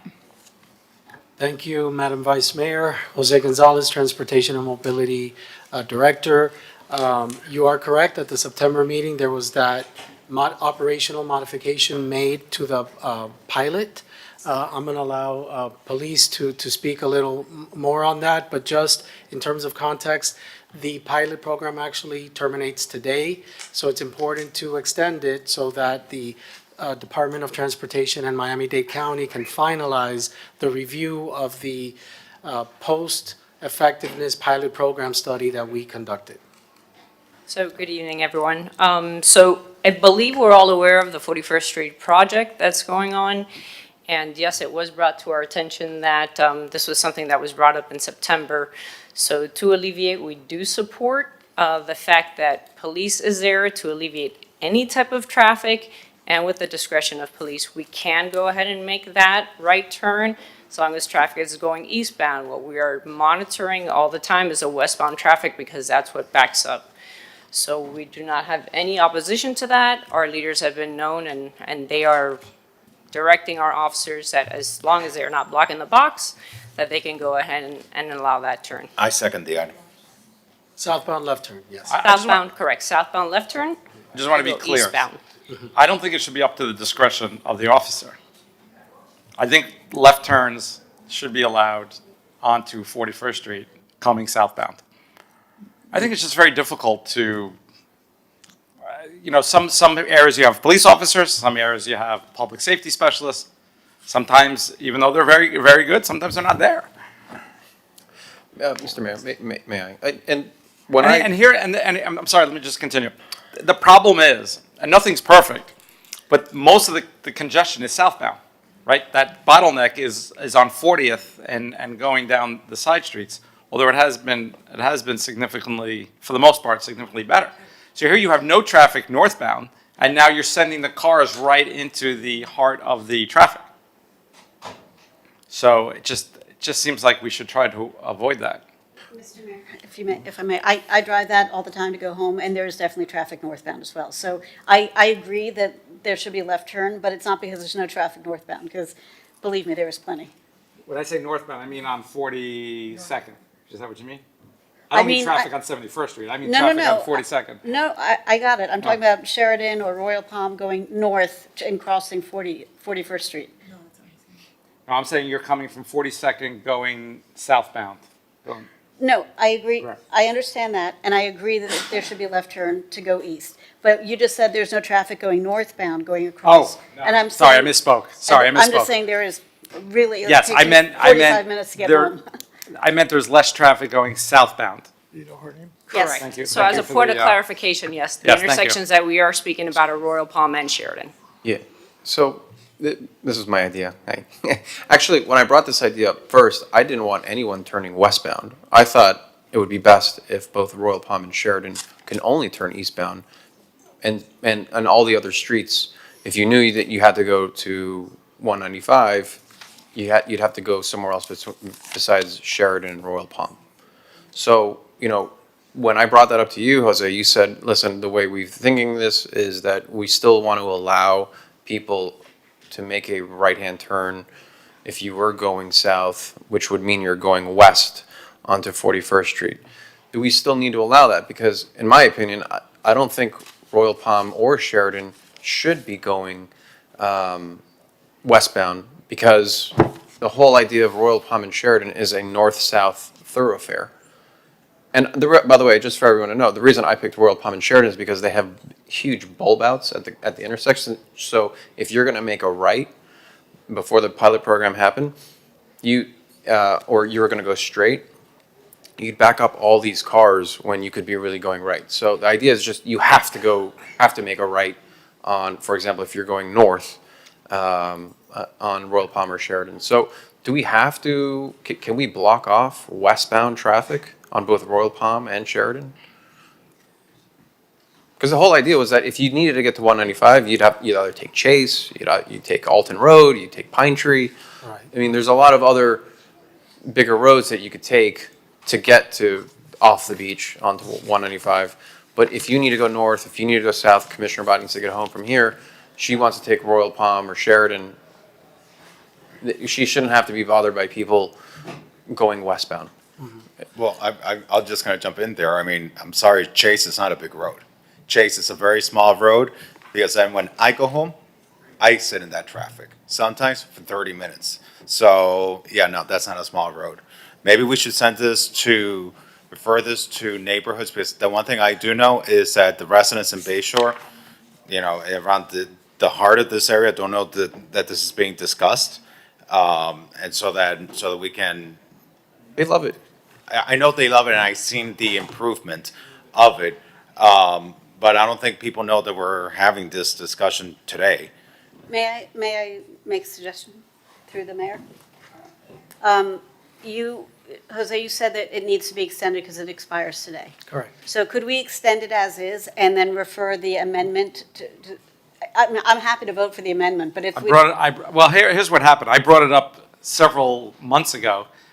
I believe it was clear, we watched the video and we looked at the minutes, and I thought it was clear that our city commission had given the direction. Eric and I had a little bit of a disagreement on it, so it was made discretionary. I'm okay with the amendment. I am too. If the direction was given, why are we back here then? Well, we had a difference of opinion as to how clear it was. So then let's call the amendment. I thought it was clear. What exactly is the amendment, Commissioner Fernandez? Oh, I'm sorry, Commissioner Mateo. That it wouldn't be discretionary. The left, you can make a left turn eastbound going southbound. Yeah, I'm okay Okay. with that.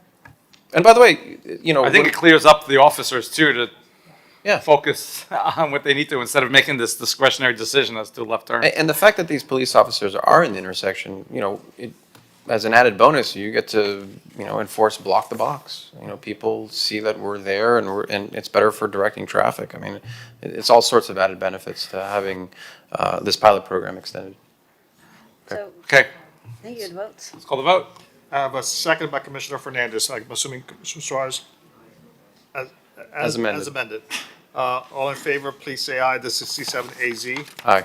Anyone opposed? Hearing none, the item is approved 7-0. Officer, I didn't catch your name. Major Rivero. Thank you. Thank you. R5AM.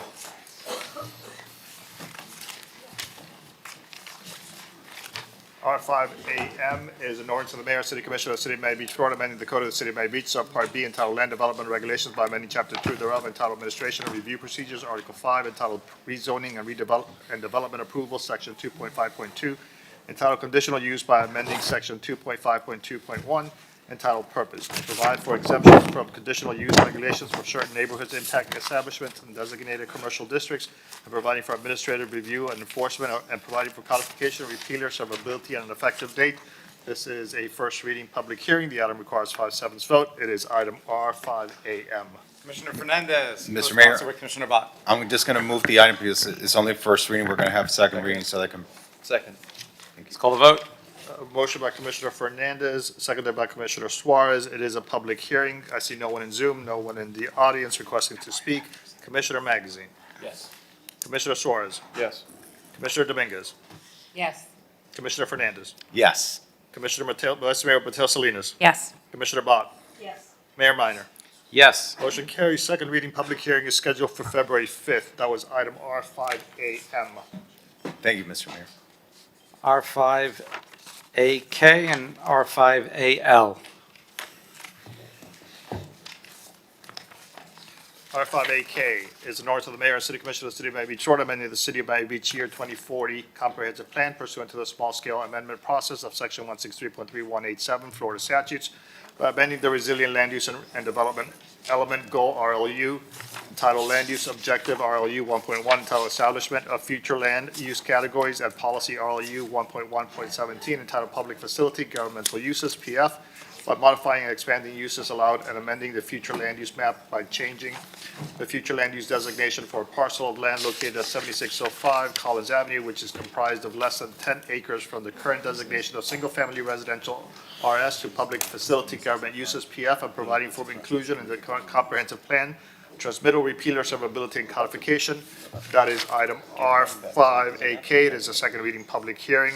R5AL is an ordinance of the mayor and city commission of the city of Miami Beach, Florida, amending the official zoning district map referenced in section 7.2.1.2 of the Miami Beach Resiliency Code entitled District Map, pursuant to section 2.5.1 entitled Change to Zoning District Boundaries, rezoning by changing the zoning district classification for a parcel of land located at 7605 Collins Avenue, and which is comprised of less than 10 acres from the current zoning classification of RS4, single-family residential, to GU governmental use, and providing for codification, repealer, servability, and an effective date. This is item R5AL. It is a second reading public hearing. The item requires a 5/7 vote. So we're doing R5AK and AL. I move the Commissioner item. Bott? Second. Vote. Motion by Commissioner Bott, second by Commissioner Fernandez. It is a public hearing. I see no one on Zoom. My name is Robert Nanis. I'm from Ocean Blue Condominium across the street from 7605. First of all, I'd like to thank Commissioner Fernandez for sticking up for the integrity of the situation here. I just would like to, before when we were talking about the what to do with 7605, and there was a statement made that by buying that back from the building department, we weren't achieving our objectives. There were possibly some objectives that weren't achieved, but the objective of getting that piece of property to be consistent with the surroundings, which it is not right now, it does achieve that, or at least partly achieve that. So I can't speak for all of the residents of North Beach, but I can speak for some. I'm on the board of directors of that building, and we're very much in favor of this change, and we're very much in favor of buying the building back. So that's all I want to say. Happy to second the item. Then there's no one else requesting to speak on 8K and AL. I have a motion by Commissioner Bott, seconded by Commissioner Fernandez. I'm going to call the roll. Commissioner Fernandez. Yes. Commissioner Bott. Yes. Commissioner Dominguez. Yes. Commissioner Magazine. Yes. Commissioner Suarez. Yes. Vice Mayor Matil Salinas. Yes. Mayor Minor. Yes. The items are approved. That was 8K and AL, R5. I'm told by the administration we have a couple items we need to hear. R7D, as in David. R7D, approve entertainment use request by Open Vision 1 Anchor Shops. It requires a 5/7 vote. I move the item. Second. Motion by Commissioner Fernandez, seconded by Commissioner Suarez. It is a public hearing. I see no one on Zoom, no one in the audience requesting to speak. All in favor of R7D, please say aye. Aye. Anyone opposed? Hearing none, R7D is approved. R7E. R7E is entertainment use approval for Kuvicha 105 LLC at Anchor Shops. It's R7E. I move the item. Second. I heard a motion from Commissioner Fernandez, seconded by Commissioner Suarez, R7E. It is a public hearing. I see no one on Zoom, no one in the audience requesting to speak. All in favor of R7E, please say aye. Aye. Anyone opposed? Hearing none, R7E is approved. Thank you. R5F. R5F is an ordinance of the Mayor and City Commission of the City of Miami Beach, Florida, amending Chapter 2 of the Miami Beach Resiliency Code entitled Administration and Review Procedures by amending Article 1 entitled Land Use Boards by amending Division 1 entitled General. At Section 2.1.1.3 thereof entitled Terms of Office, to rename the section as Appointment and Terms of Office, and to adopt restrictions on the appointment of a city vendor, including a principal or employee of a vendor, to a city land use board, and providing for repealer, codification, servability, and an effective date. This is a second reading public hearing. The item requires a 5/7 vote. It is item R5F. I'll move the item. We did A and B, we haven't done C. I'm sorry. We have a Commissioner- motion and a second. I heard Commissioner Suarez, who was the second, please? Magazine. Commissioner Magazine. It is a public hearing. I see no one in Zoom, and I see no one in the audience. Motion by Commissioner Suarez, seconded by Commissioner Magazine. Commissioner Suarez on F. Yes. Commissioner Bott. Yes. Vice Mayor Mateo Salinas. Yes. Commissioner Magazine. Yes. Commissioner Dominguez. Yes. Commissioner Fernandez. Yes. Mayor Minor. Yes. Motion carries. The item is approved. That was item R5F. R7C. R7C is new lease with Little Havana Activities Nutrition Center of Dade County. R7C, it is a public hearing. So isn't this for the South Shore Community Center? So I think we need to defer this item till we know where we're gonna place these individuals. I mean, how long is the term of this lease? I'm sorry, this lease is it's 5 years with 5-year a lease. 4-year option, but it does have a 60-day termination clause. I mean, I don't see how we, in our right minds, enter into a lease right now when the building was just approved to be demolished. Yeah, based on the conversation that we had earlier, we can discuss doing a shorter-term lease and continue with a 60-day termination clause. Why don't we defer this item and bring it back to the next month with a new proposal? If it's easier, I can withdraw it. Well, no, because we do have people that do need these services. Maybe we need to find a new location for these pivotal services, the Little Havana. I'll second your motion. Thank you. Motion to defer R7C to February 5. Motion by Commissioner Fernandez, seconded by Commissioner Suarez. All in favor of the deferral? Aye. Aye. The item is deferred, R7C, to February 5.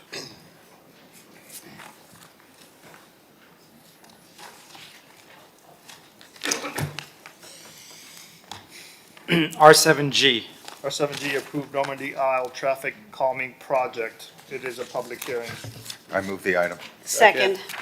I heard a motion from Commissioner Fernandez, seconded by Commissioner Bott. That's item R7G. It is a public hearing. I see no one in Zoom, no one in the audience requesting to speak.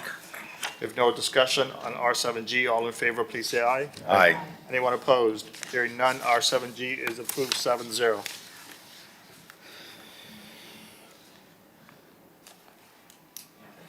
R5G. R5G is in order to Mayor City Commission of the City of Miami Beach, Florida, amending the code of the City of Miami Beach, Subpart B, entitled Miami Beach Resiliency Code, Chapter 2, entitled Administration and Review Procedures, Article 1, Land Use Board, Section 2.1.1, entitled Generally, to modify the meeting and agenda procedures for city land use boards and providing for codification, repealer servability, and an effective date. That's item R5G. It is a second reading public hearing. The item requires a 5/7 vote, R5G. I move the item.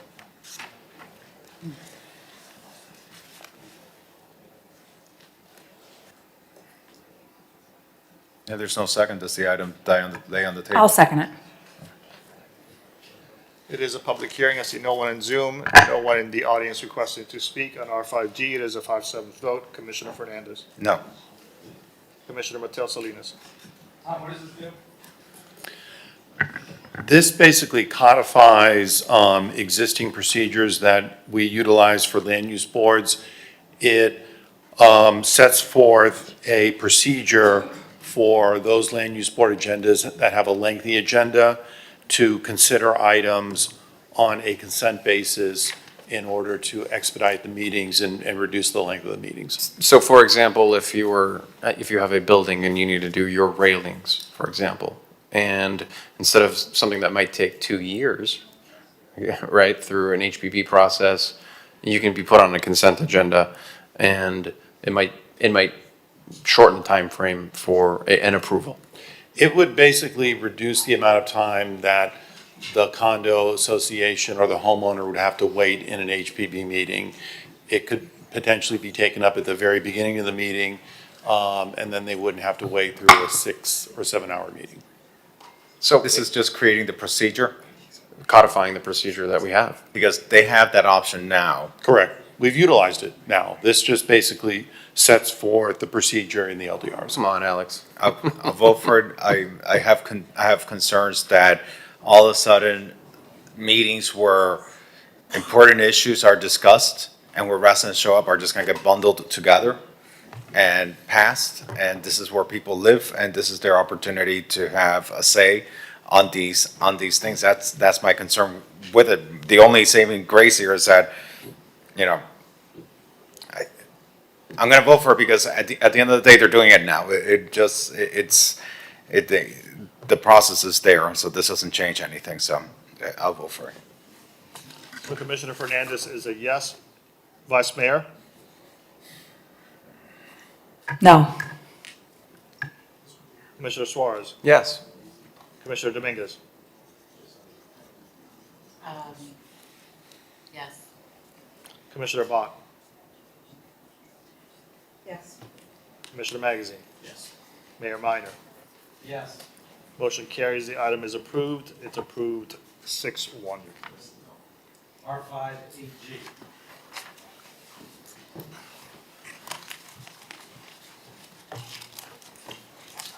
I'll move the item. What is it? Shark fishing. From the orders of the Mayor and City Commission of the City of Miami Beach, Florida, by amending Chapter 10 entitled Animals by creating Section 1021 entitled Shore-Based Shark Fishing Prohibited Definitions, Penalties to provide definitions, prohibitions, and penalties, and providing for repeal or servability, codification, and effective date. This is a first reading public hearing. I heard a motion from Commissioner Bott, seconded by I'll second. Commissioner Suarez. It is a public hearing. I see no one on Zoom, no one in the audience requesting to speak. May I call the roll? Yep. Vice Mayor Mateo Salinas. Yes. Commissioner Bott. Yep. Commissioner Suarez. Yes. Commissioner Magazine. Yes. Commissioner Fernandez. Yes. Commissioner Dominguez. Yes. Mayor Minor. Yes. Motion carries. Second reading public hearing is scheduled for February 5th. And on the record, everyone is a co-sponsor of that item. Mr. Mayor, I'm going to defer, just for purposes of time, items R5V, R5W, and R5X. Going to defer the items just because I know we're tight on time. So just for the record, R5V as in Victor, W and X. Yes. Deferred to February 5th.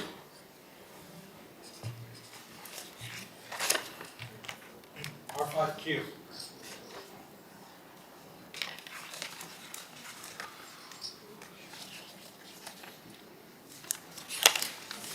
R5Q is an ordinance of the Mayor and City Commission of the City of Miami Beach, Florida, amending Chapter 70 of the Code of the City of Miami Beach, Florida, entitled Miscellaneous Offenses by amending Article 1, entitled In General by creating Section 70-1.2 thereof, entitled Evidence Prejudice while committing offense, minimum penalty to establish a minimum mandatory penalty for persons who, while committing a criminal municipal ordinance violation, evidence prejudice based on the race, color, ancestry, ethnicity, religion, sexual orientation, national origin, homeless status, or advanced age of the victim, and providing for repeal or severability, qualification, and effective date. This is a first reading public hearing. It is item R5Q. I move the item. Second. Second. A motion from Commissioner Fernandez. I believe I heard a second by Commissioner Suarez. I'll co-sponsor. And Commissioner Magazine is a co-sponsor. It is a public hearing. I see no one on Zoom, no one in the audience requesting to speak. Commissioner Magazine. Yes. Vice Mayor Mateo Salinas. Yes. Commissioner Dominguez. Yes. Commissioner Fernandez. Yes. Commissioner Bott. Yes, and I thought in my briefing I had said to be a co-sponsor on this, no? You are. I am, God, I'm looking at so many different pages. Never mind. I'll make you another one. Co-sponsor Commissioner twice. Bott is a yes. Commissioner Suarez. Yes. Mayor Minor. Yes. Motion carries. Second reading public hearing is on February 5th. It is Q, R5Q. Thank you. And this allows us to charge, the term is used prejudice, but it's basically hate crime charges under our municipal ordinances, which we did not have. And this is consistent with state law. Let's see. Items next, we're flying through here.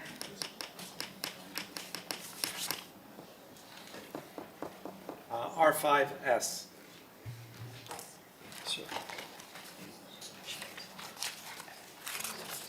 R5S is an ordinance of the Mayor and City Commission of the City of Miami Beach, Florida, amending Chapter 14 of the Code of the City of Miami Beach entitled Building Regulations by amending Article 1 entitled In General by amending Division 2 entitled Permit Fees by amending Section 1465 thereof entitled Mechanical Permits to limit the number of temporary tenant use permit renewals allowed for elevators, and further amending Appendix A to the City Code entitled Fee Schedule to revise the increased fees charged for the temporary tenant use permit renewals for elevators and providing for repeal or severability codification and So an moved. effective date. Second. That was item R5S. I have a motion from Commissioner Fernandez, seconded by Commissioner Suarez.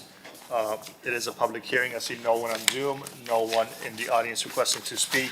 Commissioner Dominguez, Yes. Commissioner Bott, Yes. Commissioner Fernandez. Yes.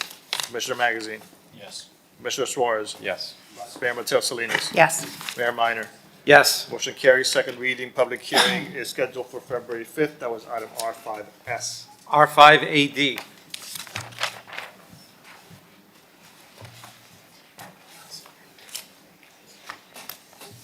R5AD is an ordinance of the mayor and city commissioner.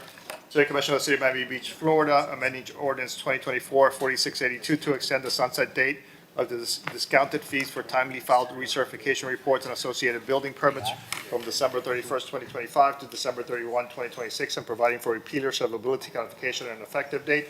That is item R5AD. It is a first reading public hearing. I second the item. I'll move it. It's your item. Motion by Commissioner Suarez, seconded by Commissioner Fernandez. It is a public hearing. I see no one on Zoom, no one in the audience. Vice Mayor Mateo Salinas. Yes. Commissioner Dominguez. Yes. Commissioner Magazine. Yes. Commissioner Suarez. Yes. Commissioner Fernandez. Yes. Commissioner Bott. Yes. Mayor Minor. Yes. The item is approved. Second reading public hearing is February 5th. That was item R5AD. R5AI. R5AI is an ordinance of the mayor and city commissioner of the city of Miami Beach, Florida, amending chapter 2 of the Miami Beach City Code entitled Administration by amending article 3 entitled Agencies, Boards, and Committees by amending division 1 entitled Generally, by amending section 2-22 thereof entitled General Requirements to amend the term limit provisions applicable to members of the city, agencies, boards, and committees, and providing for repeal or severability codification and an effective date. R5AI is a first reading public hearing. I move it. Second. I have a motion by Commissioner Dominguez, seconded by Commissioner Fernandez. It is a public hearing. I see no one in Zoom, no one in the audience. Commissioner Dominguez, Yes. Commissioner Magazine, Yes. Commissioner Suarez, Yes. Yes. Vice Mayor Mateo Salinas, Yes. Commissioner Fernandez, Yes. Mayor Minor. Yes. Motion is approved. Second reading public hearing is scheduled for February 5. That was item R5AI. R5L. R5L is an ordinance of the mayor and city commission of the city of Miami Beach, Florida, amending chapter 106 of the city code entitled Traffic and Vehicles by amending article 3 entitled Off-Street Parking Lots and Facilities by amending section 106.118 entitled Private Property Used for Motor Vehicle Parking Signage Required Penalties by amending, supplementing, and enhancing the signage requirements applicable to owners and operators of private property when such property is open to the public for paid motor vehicle parking and providing for repeal or severability codification and effective date is item R5L is a second reading public hearing. I move it. Mr. Mayor, we could call R7X with it, that's a companion item. Yes, sir. Mr. Mayor, can we call Yes. R7X a companion? Yes, give me, R7X is approved private parking lot signage. Okay, just quickly, if PJ could put up the pictures that my office sent earlier. There we go. This is 4-day rule, man. Not yet. That was a first reading item. That was a first, but these are the new enhanced signs that the city will be producing to place at parking lots because, you know, we're amending the ordinance to strengthen the city's regulations for private parking lots with a focus on enhancing and adding signage, including adding stickers on all payment signs and pay on foot machines and improving visibility and compliance. PJ, if you would show the next two pictures that we have. So that would go on the pay by phone signs in private lots, because a lot of times you might not see the sign as you enter the lot, but you get to the lot, you park, then you look for the zone in order to pay. Now, those signs are gonna have, this decal on it that will also say, okay, you know, you can pay by phone, but FYI, this is a private lot, towing enforced. And if you go to a handicapped space, let's go, the handicapped spaces, not only is it gonna have the handicap placard there, but it's gonna have this below it saying, you know, FYI, private property, you know, even if you have a handicap placard, you still have to pay, unlike in public parking lots where you don't have to pay, and if you don't, it's still a tow-away zone. Again, Abby, thank you for your teamwork with my office and with the city attorney's office. Thank you for your advocacy, and because of time and out of respect to my colleagues and their items, I'm going to move the item. It is a public hearing. I see no one on Zoom, no one requested to speak. I heard a motion from Commissioner Fernandez. I think Abby is, I don't know, are you going to speak or you're good?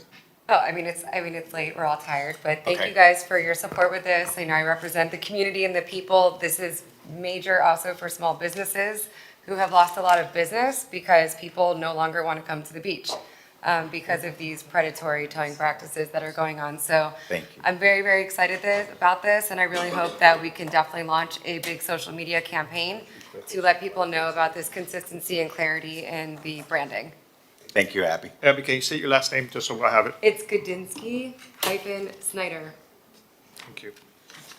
So on both items, R5L and R7X, motion by Commissioner Fernandez, seconded by Commissioner Dominguez. Commissioner Suarez. Yes. Commissioner Magazine. Yes. Commissioner Dominguez. Yes. Commissioner Fernandez. Yes. Commissioner Bott. Yes. Commissioner Mattel Salinas. Yes. Mayor Minor. Mayor. Yes. Motion carries, the motions carry, the items are approved. That was R5L and R7X. C7CB.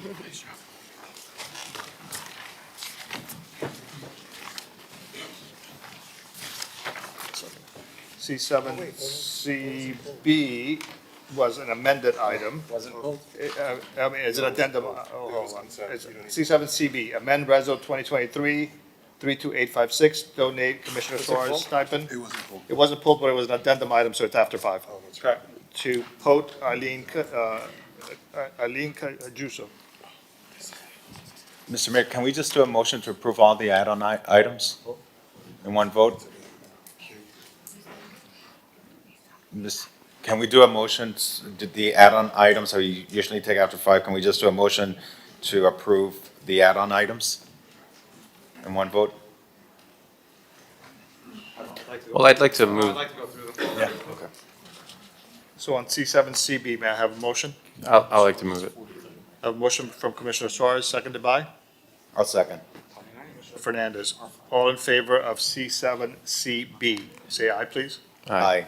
Anyone opposed? Hearing none. Item C7CB is approved 7-0. C7CE. C7CE, express appreciation to Governor and FDEP Water Quality Grant, requested by Commissioner Fernandez. I move the item. Second. A motion from Commissioner Fernandez, seconded by Commissioner Suarez on C7CE. All in favor, please say aye. Aye. Aye. Anyone opposed? Hearing none. C7CE is approved 7-0. C7AY. C7AY. C7AY is accept recommendation modification to 63rd Bridge schedule. C7AY, it was separated by. I separated. So the reason I separated this, Commissioner Bott, is I think you have, the item calls for every half hour, an hour, the bridge opens after 7 PM. And, Only if there's demand.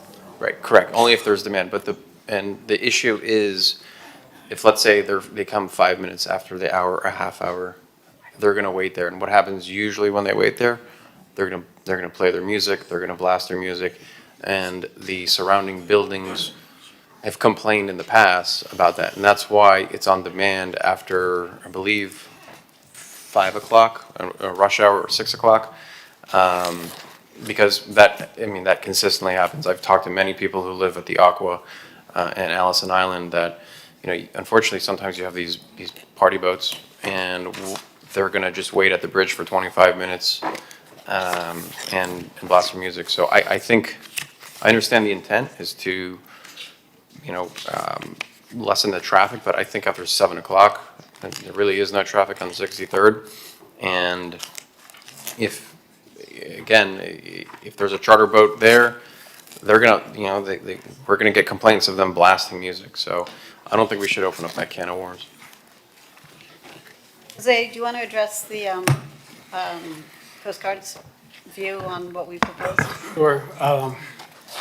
Jose Gonzalez, Transportation Mobility Director. We've been working for many, many months, years, with the Coast Guard to try to further restrict the 63rd Street Bridge. Current restrictions include during the morning rush hour and the afternoon rush hour. What are the hours? It's approximately 7:10 in the morning, approximately 10 a.m. in the morning, and from approximately 4 p.m. to approximately 7 p.m., Monday through Friday. But beyond those hours, the bridge is on a schedule where it opens every 30 minutes. And then on weekends, it's essentially on demand. So our initial proffer was to restrict the bridge openings to once an hour, in addition to the no openings during the morning and afternoon rush hours, but only once an hour versus every 30 minutes. The Coast Guard was not amenable to that. They said that actually the 63rd Street Bridge is the bridge that has the most restrictions currently, even more restrictions than the Brickell Avenue Bridge. So they thought it was unreasonable for marine traffic to have those restrictions. But what they counter offered was putting the bridge on a schedule always, so that it's not on demand at all. And so it would, with these modifications, if they are approved, the morning and rush hour restrictions would remain in place Monday through Friday, but every other time period, it would be on an every half hour basis. On rather than demand. On demand. I move Rather the than item. on Right, demand. but I just want to be clear, because I don't think you guys know what you're signing up for. If there's a boat after 7 o'clock that comes at, 7:01, and it's a charter boat, and they're allowed to be there, and they're playing music, all the buildings are going to hear it, as opposed to the bridge just opening up for them. And we're going to get calls, we're going to get emails from residents complaining about this. I think we really need to be careful about this, because right now, after 7 o'clock, there is no traffic on 63rd Street Bridge. And if we're going to have these boats, especially during high-impact weekends, that are after 7 o'clock, they're going to be waiting there. They're going to be putting on their music. They could exit if there's high winds. They could, they have to wait there for a certain period of time. They can crash into other boats. They can crash into the private seawalls, public seawalls. I'm just saying, look, it's a can of worms, and I'm telling you right now. Or might if dissuade them from going this direction. And Yeah, they might go a and different. also- I'm going to finish, please. I'm simply saying that, look, I don't think the residents of Allison Island know this. I don't think the residents on Indian Creek know this. And I guarantee you, if they knew about this, they're not going to be happy. So maybe we defer this till February 5th, and we have proper outreach to that area, and really tell them, hey, this is what we're proposing, and these are the consequences. May I, through the mayor or vice mayor? Rick, are we able to limit the noise level on boats? Well, it would be through our code enforcement efforts. It would require code enforcement to be out there. Well, technically, it would be a marine patrol, but to have a marine patrol station at the 63rd Street Bridge just for noise complaints is, they're dealing with life safety issues. They shouldn't be managing noise complaints from charter boats. I think when we have good policy, we dedicate resources where they're needed. And I'm telling you, this is going to be I'm trying to save you, Commissioner Bott. This is not going to be good. People are going to complain about this. And there's no harm in deferring this until February 5th, until there's plenty of outreach to Allison Island and Indian Creek. I mean, I'm not going to sign on board with this. And so, I think it's worth it to just wait and see what they say and get some buy-in. So I'm gonna make a motion to defer. I'll second. So I have a motion to defer from Commissioner Suarez, seconded by Commissioner Magazine, to defer to February 5th. All in Is there favor? a plan for outreach? Yeah, David's gonna, I'm sure, contact everybody. I'll be happy to. Sure. All in favor of the deferral, please say aye. Aye. Anyone opposed? Is anyone opposed to the deferral? Hearing none, the item is deferred C7AY to February 5. C7AY. I R7AB. wouldn't get upset about that, Commissioner. It's a bad, I'm just telling you.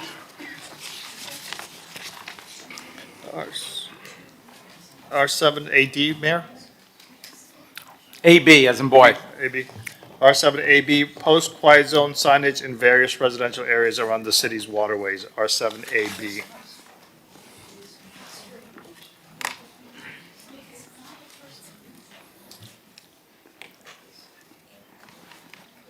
Commissioner Suarez. R7AB. I move my item.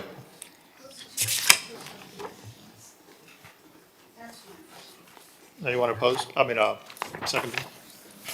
I have a question. Is it allowed? I thought it interfered with Florida wildlife, other agencies on the water. So I think there's three different types of signage that we're talking about. We're talking about waterway markers, we're talking about posting on the wet face of the seawall, and we're talking about signs on the upland portion just above the seawall. The waterway markers, we're concerned, may not get permits from the regulatory agencies. The wet face of the seawall, we might be able to get permits, but they're gonna have probably some visibility concerns.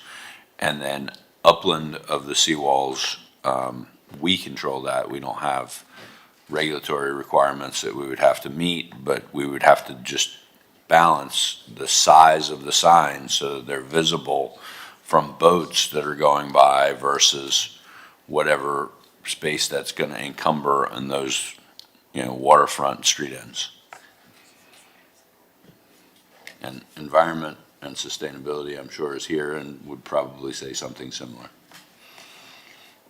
Yeah, guys, I think one thing we can all get behind is just less quiet on the water, and this is just gonna enhance that enforcement, or at least intent. I second. A motion by Commissioner Suarez, seconded by Commissioner Fernandez. All in favor, please say aye. Aye. Anyone opposed? Item R7AB is approved. R7R. R7R, streamlined permitting process for pool decks.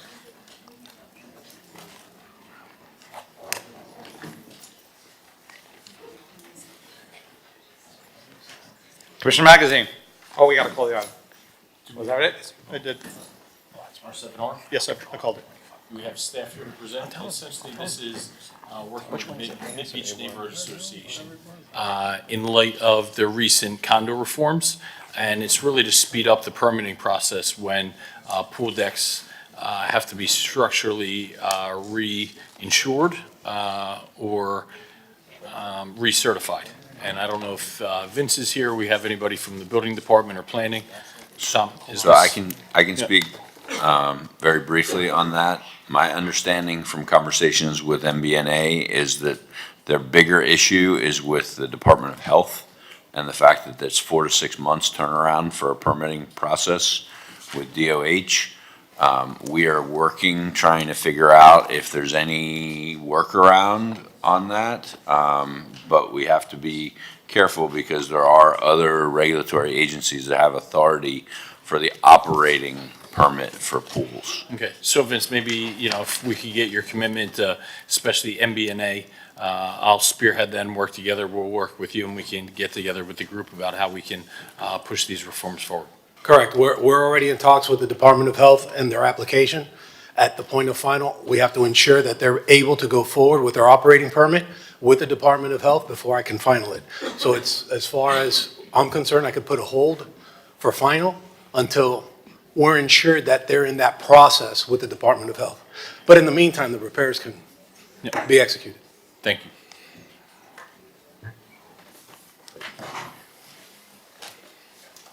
Good? Yeah. I'll move that. I'll second. A motion by Commissioner Suarez, seconded by Commissioner Magazine, R7R. All in favor, please say aye. Aye.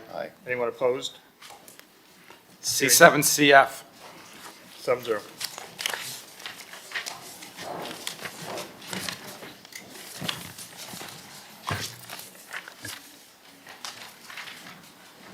I'm sorry, Mayor, I didn't hear that. C7CF. C7CF is extend boat show license agreement for use of Indian Beach Park by 7 days. Yeah, on the screen it says 17, but it says 7. It was amended to say 7. It is 7 days. I move my item. Second. Second by Fernandez. Mr. Fernandez. It is on C7CF. All in favor, please say aye. Aye. Anyone opposed? C7CF. R7U.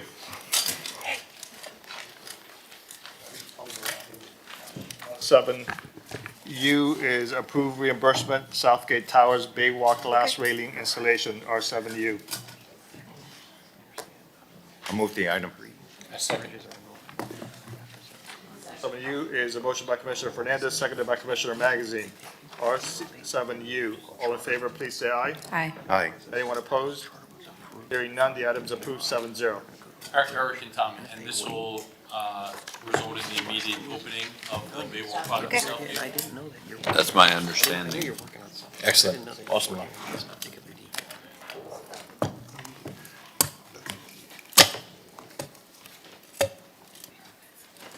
Which item is that?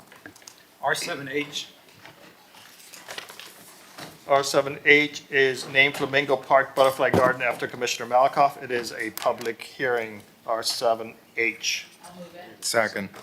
R7H is motion by Commissioner Dominguez, seconded by Commissioner Fernandez. R7H is a public hearing. I see no one on Zoom and no one in the audience requesting to speak. All in favor of R7H, please say aye. Aye. Anyone opposed? Hearing none, R7H is approved. I just wanted to use the last few moments of our meeting. Chief Jones requested to address us.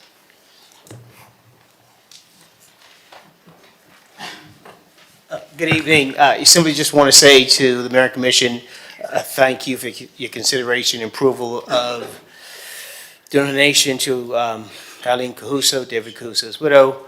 It means a lot to the men and women of the Miami Beach Police Department, and it really, I think, is a measure of how much you care about your police department. So I just want to say thank you.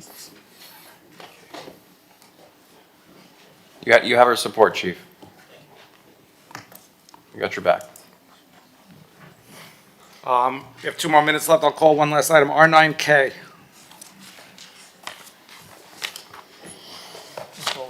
R9K is discuss persistent defects in one meeting resident connect feature. Deferred on my list. R9K? Deferred. I got a big D, R9K.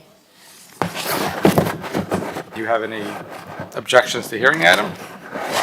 No, I'm just very, That's It's your item, Commissioner Dominguez. that's my. R9K. It's a one meeting, just to give a brief update, I'm not sure if Frank is here. We continue testing it. We are, from what I've seen with talking to Frank, we think it will be live for the next meeting. We have a meeting with one meeting on Friday. We've tested it. They were having a glitch. They say they fixed it. So that's what Frank briefed me, so. And did we ever have to go through the lawsuit because they? No, they fixed everything else. This is the only item that we've been working on. Frank is here, so we're hopeful. The biggest complaint I get after every commission meeting or before every commission meeting is how residents' right to know doesn't work, Granicus doesn't work, they can't Well, find anything. Granted, the program itself, it's been fixed. This is just the one item that's still pending. Okay. And I am with you on this one. This was one of the largest agendas we had, and we had to do this manually. So it took us hours to do this. And the emails are manual, so it is. And now you won't have to do it manual? Frank is here, but that is the hope. And I think we're very close. Yes, we are. As of this week, We were able to do a test of the new system with the features that they gave us, and we are able to send out messaging. We did not release that messaging to the public for the purposes of testing it between Rafael's team and mine to make sure that everything is working correctly. There is one outstanding issue that they are correcting. We have a meeting later this week, actually, as part of our regular cadence. And once they fix that, we should be back to being able to send out notifications for future meetings, hopefully beginning in January. The outstanding issue is when they send the message out and you click on the notification, it doesn't give you the proper, not all of them open correctly, and it has to do with how some are hidden from the public, like an internal workflow, and how some are public on the website. So we just need to work through that detail, but we are very, very, very, very close. When do you think it'll be ready? We're hoping January. I mean, we're down to a few decision points here, them testing once again. I think we would like to do one more test internally so that if there are errors, we're not circulating bad information to our residents. But the first time we get a good hit on that, then we're good to release. So we expect to be weeks out at this point. It's been a journey. I know. Frustrating. I know. Thank you for staying Okay. on top of it. All right, well, I look forward then to seeing it ready and working in the new year. Okay, thank you. Well, thank you, everyone. Good first meeting. Happy holidays to everyone, and Happy New Year.